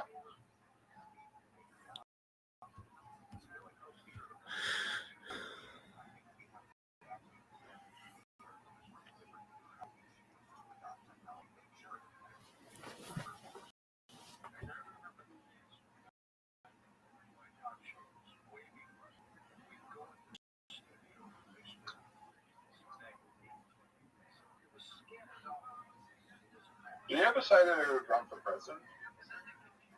Oh, that I don't know. I mean, he was only 31, so he wasn't even old enough to run for president. Yeah, but Mr. Bay said he would run for president.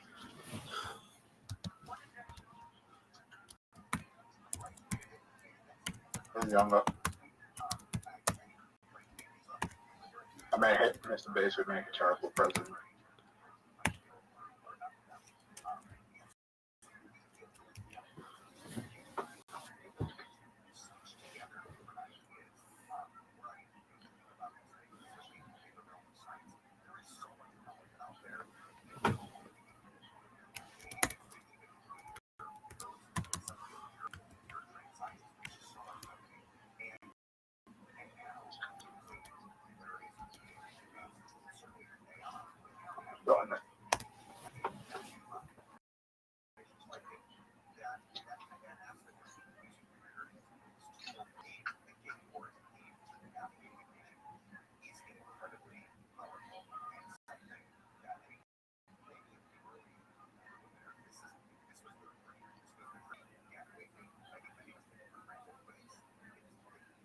doesn't scare you that people today are still getting assassinated just today? No. Like,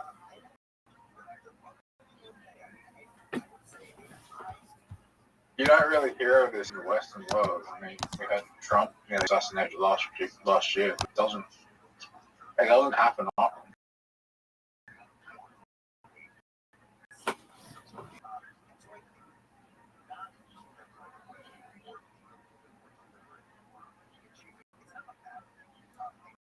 Are you sure they have somebody in custody? Announce it yet, though. Who says?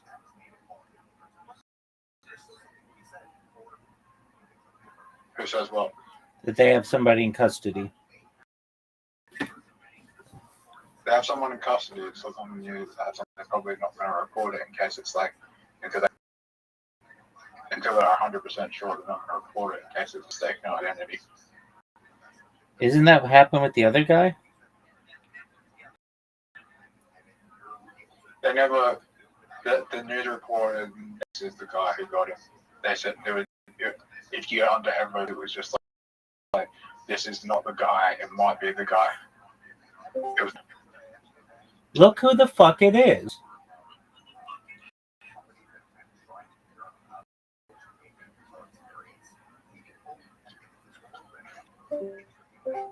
Look who the fuck it is.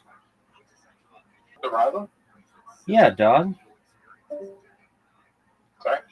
Yeah, it is. He keeps joining and leaving. Yo, are you going to keep joining and leaving? Is that cool? Yep. How are you? Rabbi. I heal. You take damage.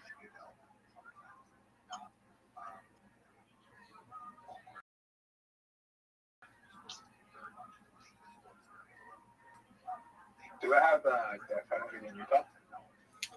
I don't know. How many states in the US do have the death penalty? I don't know. I mean, like California has it, but it's not used. Yo, what's going on? Can you hear me? Yeah. I know. What about Riser? When was the last time someone in California was executed? I think in the 70s. Why so long? We're a liberal state, and so executions have been something that the state doesn't like to do. I think there are like 500 people on death row. It had been the 90s when they did it, but it's been a long time. It hasn't been years. Oh my God. Fuck you, Zoo. I wasn't even trying to win there. Riser, can you hear us?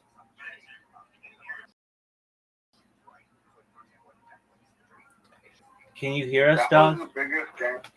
That was the biggest luck I've ever seen.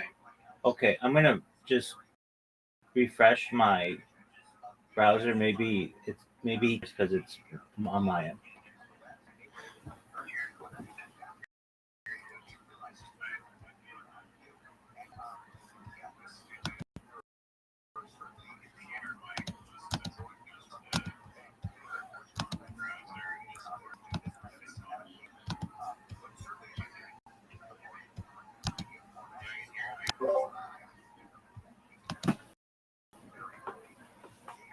What's up, baby? What's up, baby? Can you hear me? Yo, you can't hear me.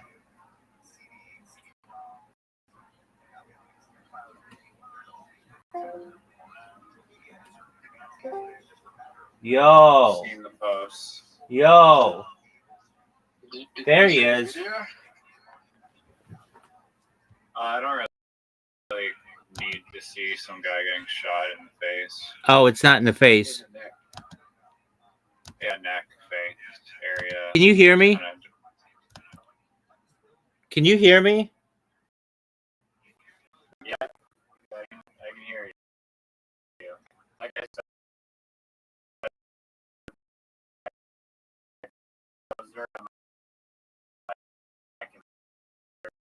shitty.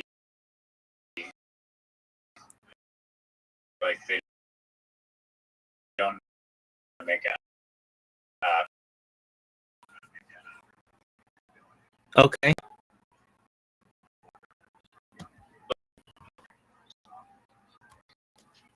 This is why I took myself off. You never know, like assassinate you at a college giving a speech. Right. I like Dr.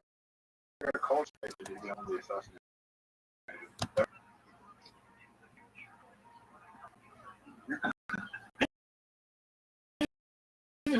Don't college speeches if you don't want to get assassinated.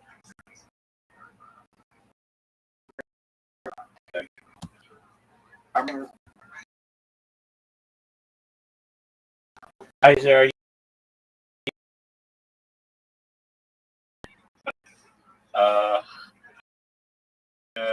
Bomb harder than Zoot's comedy career. A legend. He's a comedy legend. I know. He's in the underground Australia bar. Incorrect, but that's okay. I'm not in Melbourne, you fucking idiot. What's your nearest city? Is it Sydney or Melbourne? Or what's city? What do you mean with my north city? Don't force him to die. Himself. Yeah, where's your what city is the club at? I'd like.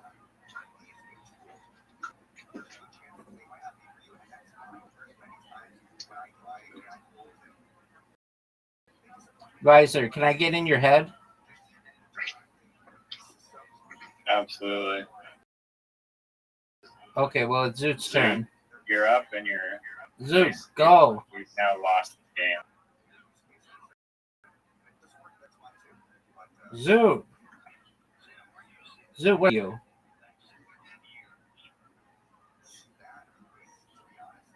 Zoot, can you hear us? Zoot. What happened to you? I just pressed accept. Oh, I might have sent multiple things. Check your other one, Zoot. We'll pretend you got 10. Hey, Rabbi. Hey, Zoot, did you know I got... There are only 2 cities.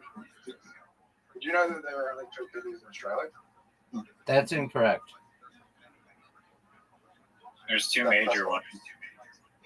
There's 3 major ones. Perth, if you count Perth, but on the east coast. That's the west coast. Perth is the... Isn't Perth a major city on like the west, north? No, it's just the west coast. Perth's the capital city, but it's like... The other one lives in Perth.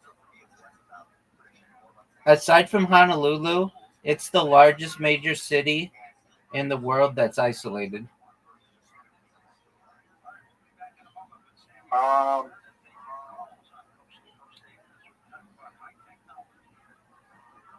That's not true. No, it's definitely true. That will be...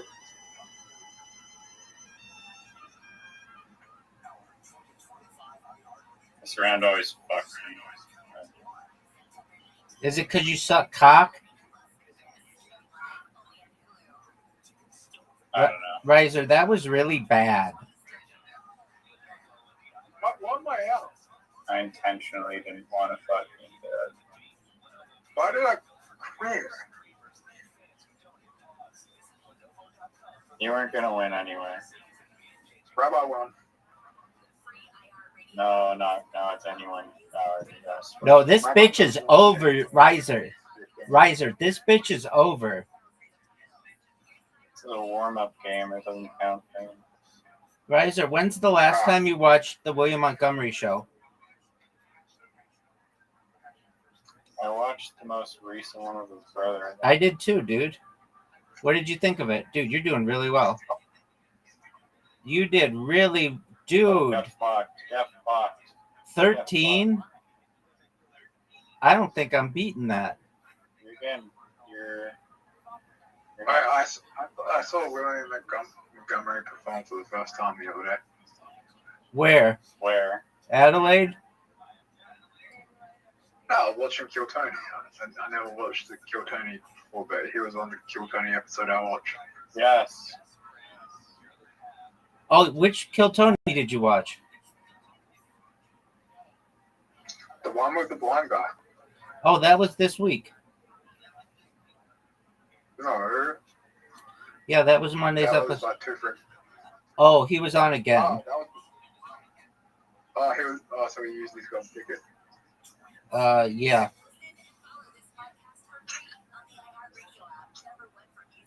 Was he good this week? Yeah, he was pretty good. He's pretty funny. Can you get 2 golden tickets? No. I mean, I'm sure they could, but that doesn't really do anything. There was a guy, his name is Rick Diaz, and he bet his golden ticket up against another guy, and the deal was that if he lost, then he would lose his golden ticket like forever. He just what a shot. He just hated this other guy, and he ended up losing in Madison Square Garden, even though he definitely did not lose, but they just fucked him. It's because he lives in like Belgium or something, and he couldn't do the show regularly. Oh, fuck. Speaking of fucking things, I just fucked things. I just gave Ray prizes a home. I appreciate that, dude. You did give me a roll. Good news is I get it.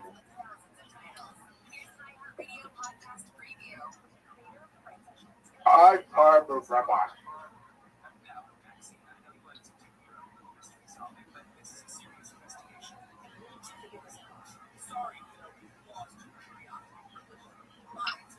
Right where I wanted it.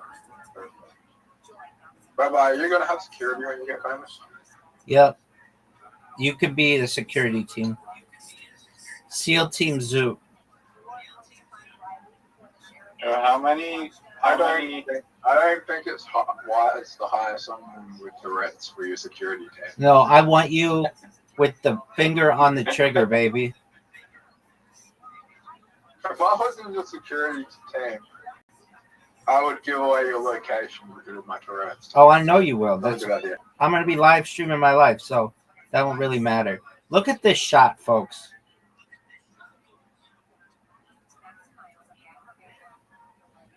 Is it going the high IQ way? No, just the low. There you go. Back to the high. Terrible. Low Terrible IQ shot. way. Terrible. There you go. Oh, terrible. Riser's putting this bitch in the water. Fuck you. Fuck off. I just blocked your shots. The good news is neither of you are going to get it in this next 2 shots.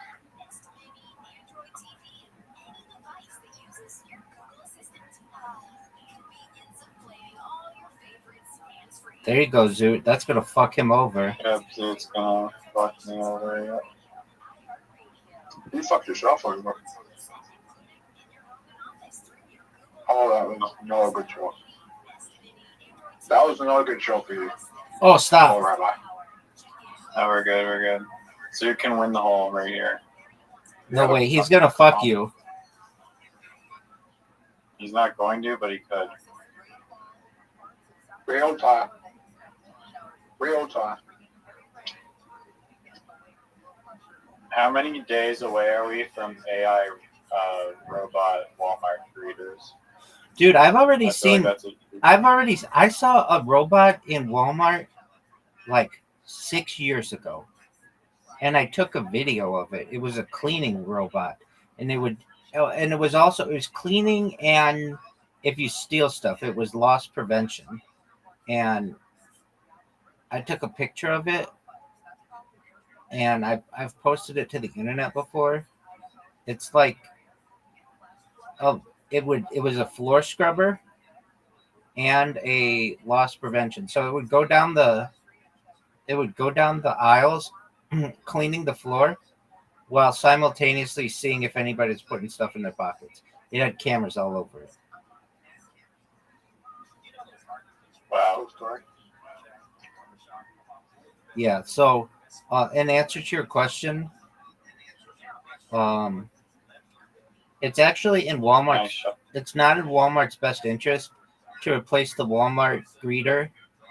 The reason why they even have that position is because they hire people who are old or have special needs, and they take insurance policies on them. And then when the people die, Walmart, if they die on the clock, Walmart gets money for that, and the families do not. Are you serious? Yeah, you can Google that. That's like a pretty famous thing in the United States.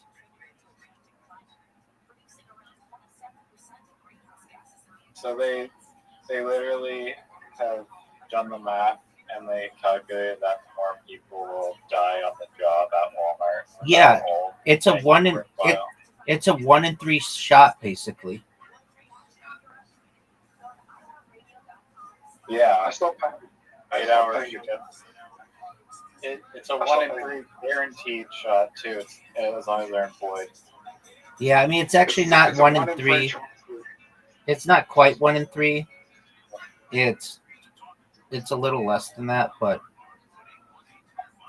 because of the breaks. well, it's just they take the weekend off and stuff. Don't hit my ball, right. Zoot. Zoot, you fucked me. Wait for this shot, fellas.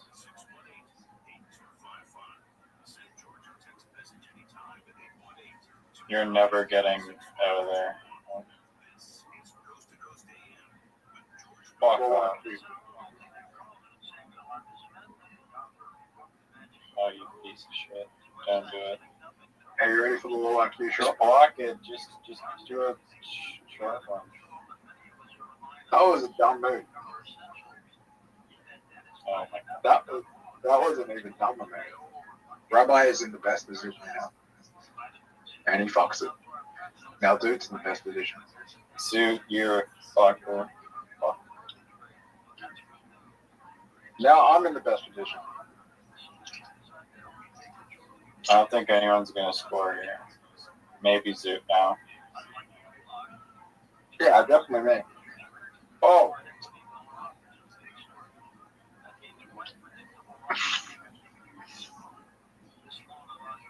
Oh. You can get it in next shot. No. Finger slip. You can get that in. No. Rabbi. I mathematically won the game. That's incorrect. You can't. This is probably the worst I would go first on. There's rage bait. This is probably the worst I would go first on. Not when you're this high IQ.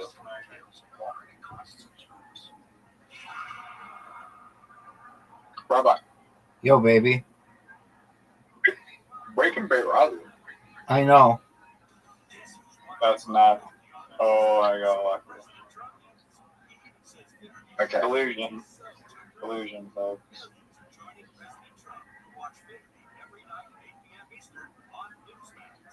I'm probably in the best position right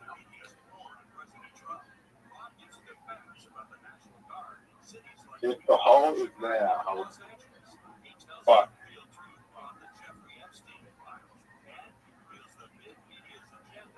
Bye-bye. What the fuck was that shot about? He knows that the hole is where I am. He's hedging his bets. Hit.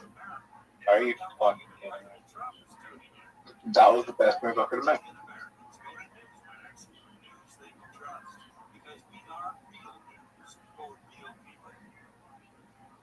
Okay.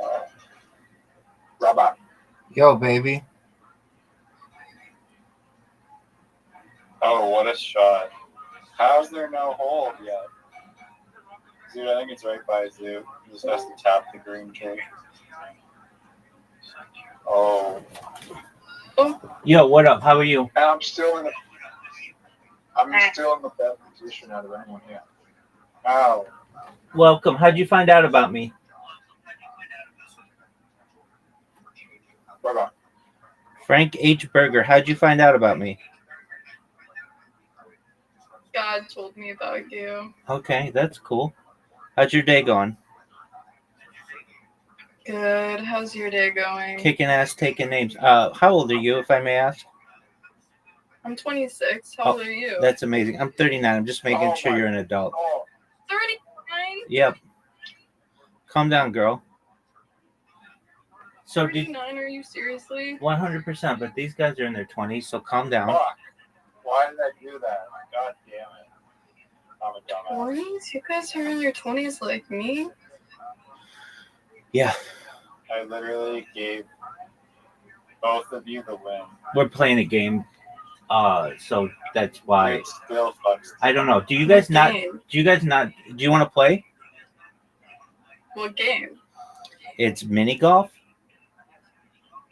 Mini golf? No, I don't want to play that. Okay, No. that's cool. Ow. That's all right. Mini golf. Wow. Way too cool. I own you fools. Okay. Kirk subscriber. That's right. So Frankie. Who's that? Who is He's that? in your profile picture. Who are you talking to? You. Kirk. Who? Picture. I don't know who that is. Rabbi? What up, girl? Are you trolling? The dude in your profile picture is Charlie Kirk. Who's? You, Frank H. Berger. That's who that is? How do you not know that? It was from a random PFP generator. So, is that really who that is? I believe so. Looks exactly like. Yeah, that's who that is. That's interesting. All right. Did you find out about me from What are the Socialize? chances? From what? Socialize? No. Did you? When did you change your profile picture? Is there a way you can check when someone changed their profile picture? Who gives a flying fuck? Who gives a flying fuck? Frank H. Berger. Did you find out about me from Kick? No, God told me about you in a dream. Okay, that's amazing. All right. Do you mind if I tell you about myself, Frank H. Berger? I've been in here before. You've done this. Come on. Okay. Well, What the hell? I don't memorize everybody. Okay, so you already know all about me. All about you, yes. Okay, amazing. Have you stalked me? No. Okay, well that's good. Riser, what'd you do with Zoot?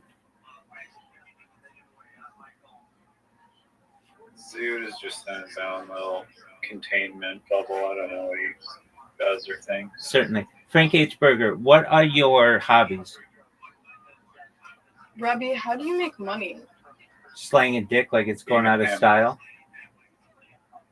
He pimps hard.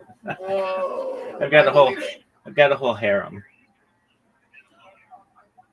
Whoa. It's like a Ponzi scheme for the streets. He has multiple fur coats that are purple, and when he's not streaming, he's walking the streets. Word. All right, so Frank H. Berger. Yeah. So what are your hobbies?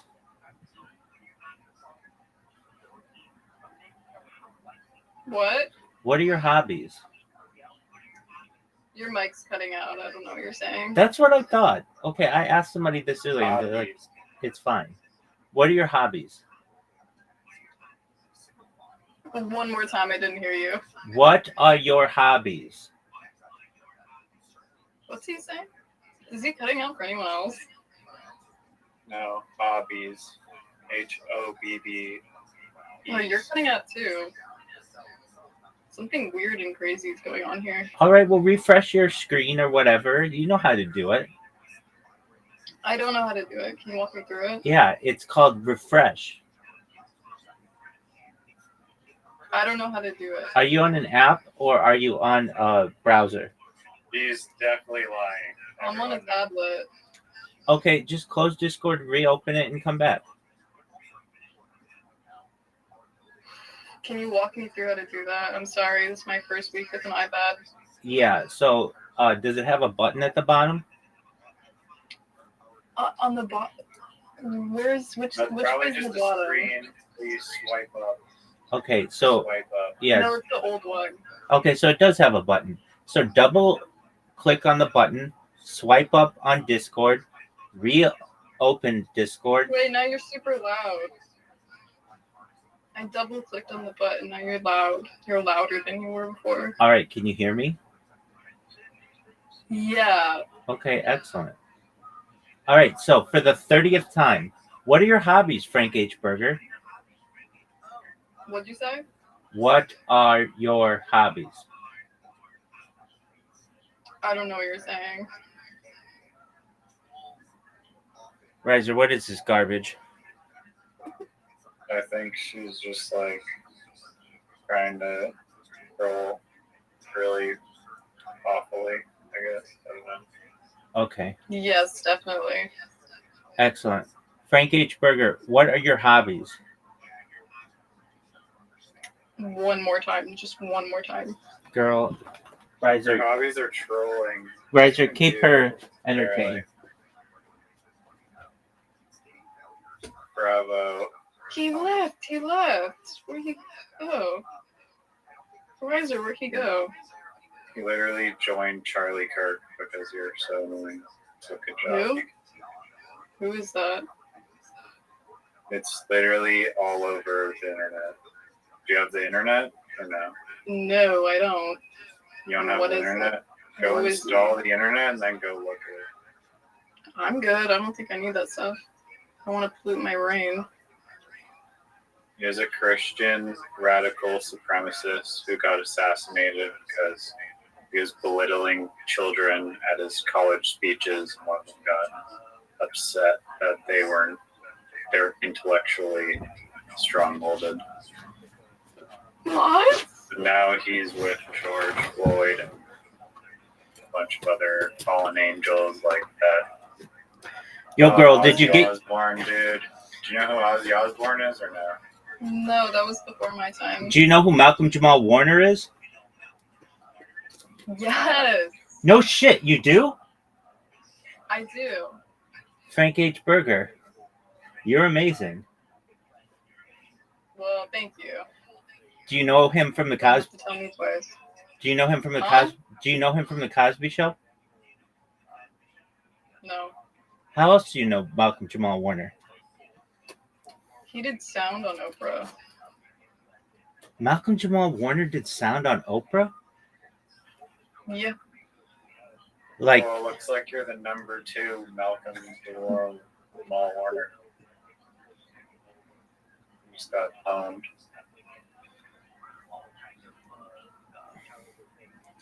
Malcolm Jamal Warner.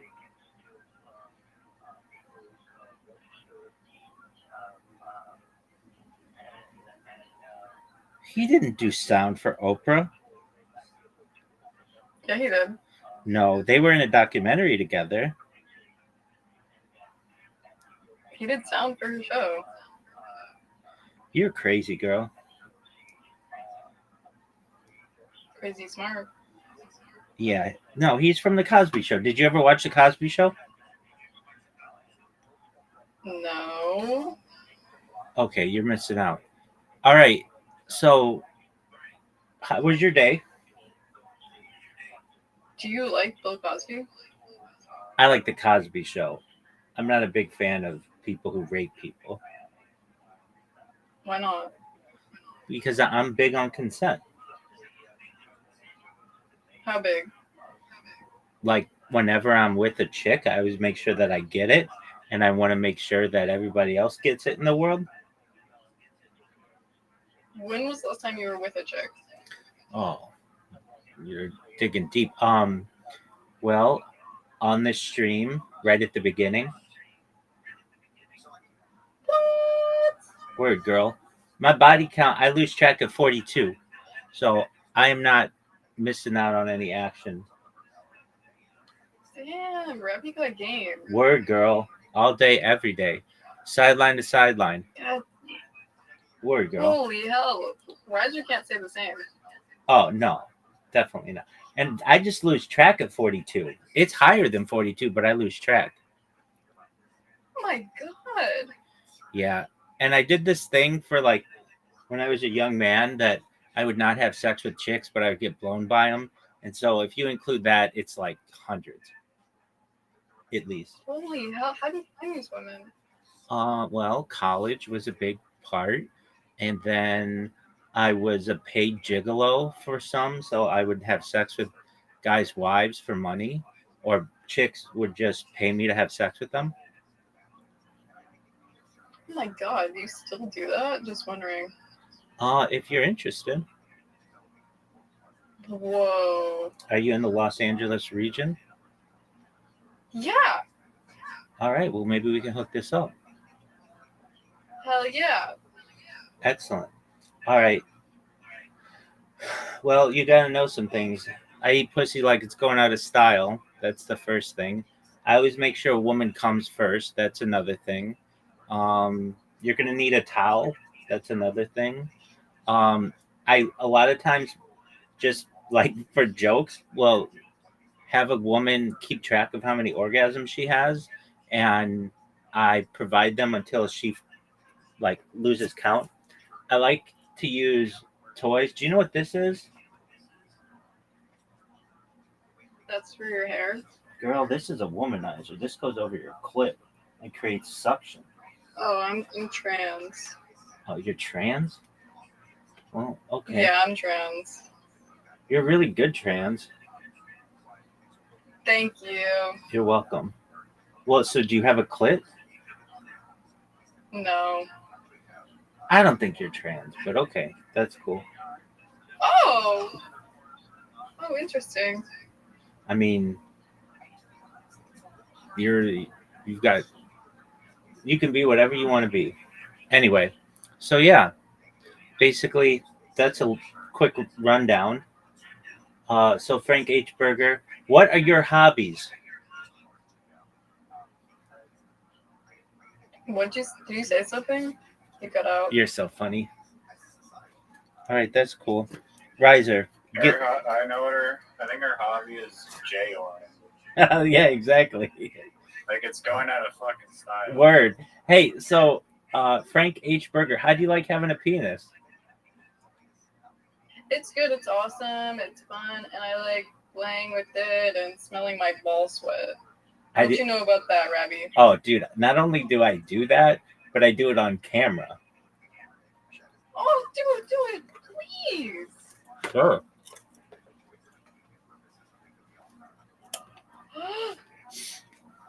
Oh my god! Yum! It smells delicious. Yummy. Amazing. That made my night. I do what I can to help the world. What a good guy. So, how long have you been trans? 2 weeks. Oh, that's great. How long have you been trans? According to the state of California, since 2023, when I became a woman, but I actually went to being non-binary in 2021. Are you Jewish? Oh, yeah. 100%. Israel or Palestine? World peace, girl. So Israel? World peace. Yeah, I think Israel's cool too. Very well. Did you get your gender changed on your license? No, I'm 2 weeks in. All right, I did it 2 weeks in. Not only that, but I have it documented. Oh my god. Word, girl. Jealous. Yeah, it's amazing. Okay, so you got your penis 2 weeks ago? Huh? You got your penis 2 weeks ago? No, I've had this. Oh, okay. Well, that's cool. Excellent. So, what are your hobbies? Why do Jews like money so much? Why not? They're needy. So, it's being a normal person. No. Oh, yeah. Money actually gives you the ability to buy things, which is Shut up. quite useful. Shut up, Riser. It can be from I'm not talking to you. I'm talking to a Jewish person, a real Jewish person. Word, girl. I'm Jewish too. Oh, really? Prove it. Hop on cam. Let me see that nose. I don't need to prove shit to you. Right. I'm Jewish. Right. As much as Charlie Kirk was Christian, that's how Who is that? Who is that? You I've keep told bringing you like this a person up. night. Really? I don't remember. When you talk, I just kind of block you out. Same here, but Aww. with myself, I block my own self. Frank H. Oh. Frank H. Burger. What kind of burgers do you like? Pea burger, burger, pickle burger, lettuce burger, onion burger. How about burger. what about mushroom burger? No, asshole. What's wrong with the mushroom burger? Bad. It's bad. Fungus bad. No. Don't you do psychedelics? Well, yes, but not on my burger. Okay, well, you said funk is bad, and that's what many psychedelics are. No, something different. Psilocybin? Something far worse. Psilocybin? No. You don't do psilocybin?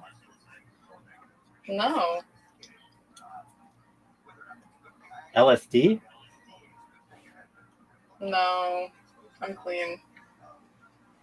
You can still be clean and do those. All right, that's cool. That's not true. What? LSD comes from ergot, which is rye bread, which is mold. Is that Shut up. Shut up, Riser. Frank H. Burger, what sports do you like? Is Riser Dragoon, Rabbi? Everybody's my goon. I'm just asking a question if mold qualifies as fucking. Rabbi, is this your goon? Everybody's my goon. Can I be your new goon? This goon sucks. What does that even mean? Henchman. What does henchman mean? Oh my god. Can I say the R word on here? Yeah, that's not cool. Let's stay away from that. All right, so Frank H. Okay, Rabbi. Frank H. Just because Burger. you're such an I'll listen to you. Okay, I appreciate that. Do you have lots of friends? No, can you be my friend, please? Yeah, if you tell me what your hobbies are. What'd you say? You're cute. Excellent. Where'd you get the little cat ears for your emoji or your avatar? They come with everyone's Discord account. They're defaults. Oh, that's amazing. You could just get them in the profile option of your Discord client. Wow, do you work for Discord? You know a lot about it. No. Okay, that's cool. No, I don't. All right, so what sports do you like? No sports. None. None? None. You don't like any sports? Are you a sport? I like you. Yeah, absolutely, I'm a sport. You're a good sport. Excellent. Dodgers or Angels? Dodgers. Good girl. Rams or Chargers? Charger. Ooh. Okay. Charge my iPhone. All right. Are you a Kings fan or a Ducks fan? Oh, that's so cool. Okay. Very well. So, are you excited about the Olympics? Can you make duck noise? Quack, quack. Ooh, that was good. Excellent. You like to go to Disneyland? Never been. You've never been to Disneyland? No. All right. Well, when I go viral, we'll go to Disneyland. How's that sound? Yes. Excellent. Have Just you? me and you, not Riser, right? Absolutely. Riser will hold down the fort.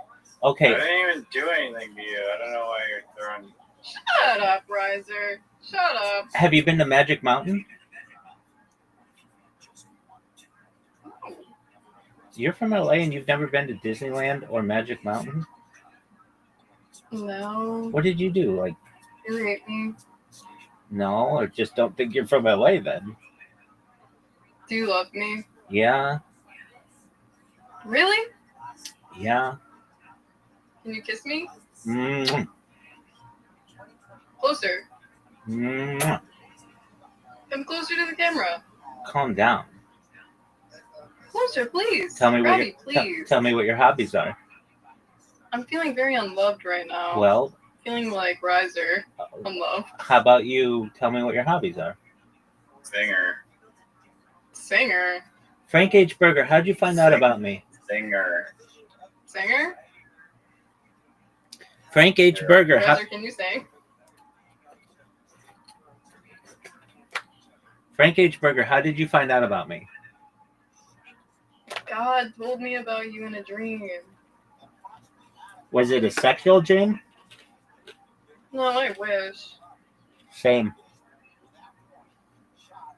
All right. Do you have lots of those? Sometimes.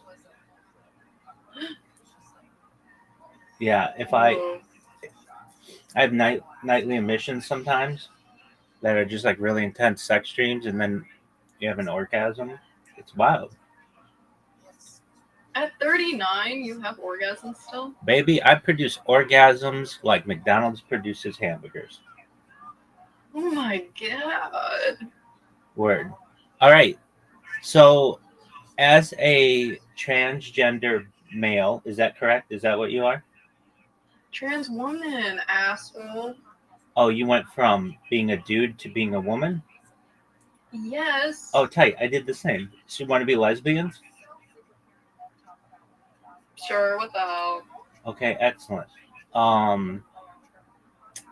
Because I'm like the biggest lesbian on earth. So, watch out. All right. What's the H in Frank H. Berger stand for? Hobbies?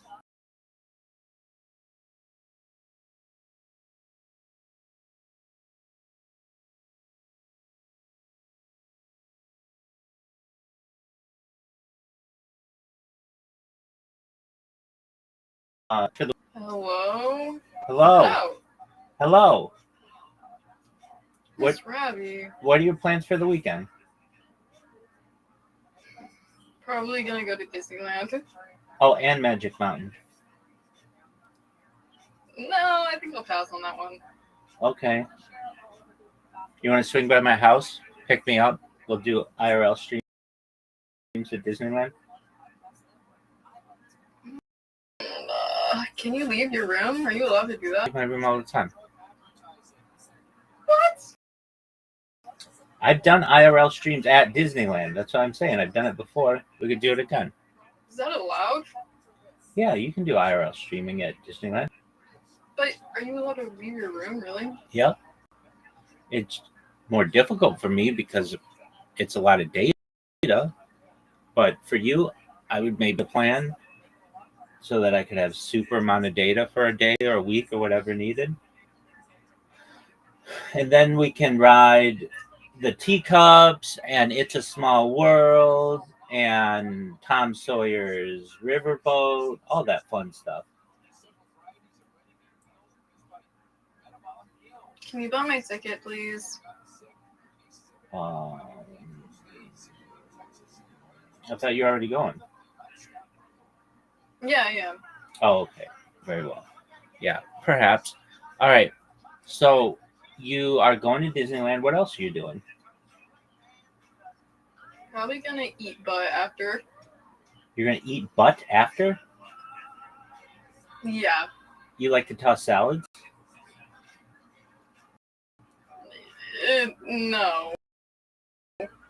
No, I don't. Okay, well, what does eat butt mean? Like, eat butt. That's what tossing a salad is. Oh, I thought you meant like a real salad. No, it's a euphemism for licking a butthole. Oh, okay, I see. Do you do that? Do I eat ass? Eat butt, yeah. Do you do that? On the rail. MILFs only? Dog, MILFs are my jam. Would you eat Razor's butt? Not in a million fucking years. Fuck What you. the hell? Actually, I guess I shouldn't be mad about that. You want me to eat your ass, Riser? That's disgusting. I don't know why I got offended by that. I retract my offense. That's all right. I didn't know you felt that way about me, Riser. I didn't know either until I heard what I said, and then I was like, "Oh, that sounds pretty gay, doesn't it?" That's cool. All right. But it's not gay because you're a female. According to state companies. That's true. Absolutely. All right. So Frank H. Berger, are you single? It's complicated. Oh, of course it is. Yeah. Because you're trans. So let's see here. So you were a guy and now you're a girl. Did you have some guy in your life? Did you have some guy in your life? Something of the sort. All right. So you just get dick down every once in a while. I get you. She didn't. I don't believe that she's a man. Or sorry, I don't believe that he's a woman. You're gonna have to post that on that wall. Really? Post a picture of your. Actually, it's so easy to fake. You have to stream yourself live, and then I can tell by the bone structure. You just want to jerk off to me on cam. Not doing that, not falling for it. No, you wish. I mean, if you were hot, but that's clearly not the case. You'd do that to me if I was hot, really? For sure. That's like when the internet was invented. If you're actually hot, yeah, but you're not. So you don't have to worry about that. Aww. That's so cute. All right. So, you... Turn on... Do you have a favorite movie? Probably Cuties. That's not a movie. That's a Netflix documentary on children, and that's disgusting. What's my favorite? Movie? Yes. That's not a movie. That's like a series. No, it's not. Yeah, it is. Well, you know a lot about it, huh? Isn't it a series? Isn't it a series that caused all kinds of controversy? Or is it a movie? It's a movie. Oh, okay. Okay, aside from that, because that's a weird movie to like, what like normal... Why? Because it's about children. Okay, Frozen's about children. Is it? I don't know. I've never seen Frozen. I haven't seen Cuties either. We should watch Cuties together. Yeah, that's not my after thing. Disney. That's not my thing. They made a Cuties about MILFs. I'm down though. So Frank. Oh, okay. So Frank H. Berger, in the future, after you have children, then you can be in my movie. We're gonna call it Maturities. Okay, I'm down. I can hear the excitement in your voice. Okay, so you like some weird movies. What TV shows do you like? Probably Cuties if they turn it into a TV show. Okay, but aside from that, Don't really like any TV shows. you Cuties would be really good if it was Okay, shut down. that's enough of that. You don't like You don't like The Office? What is that? You going to work? It was a show on NBC that ran from like 2005 until 2013 or something like that. 2015 maybe. And then they came out with Paper, which just debuted on NBC on Peacock last week. I don't know anything about this. Okay, do you know what Parks and Recreation is?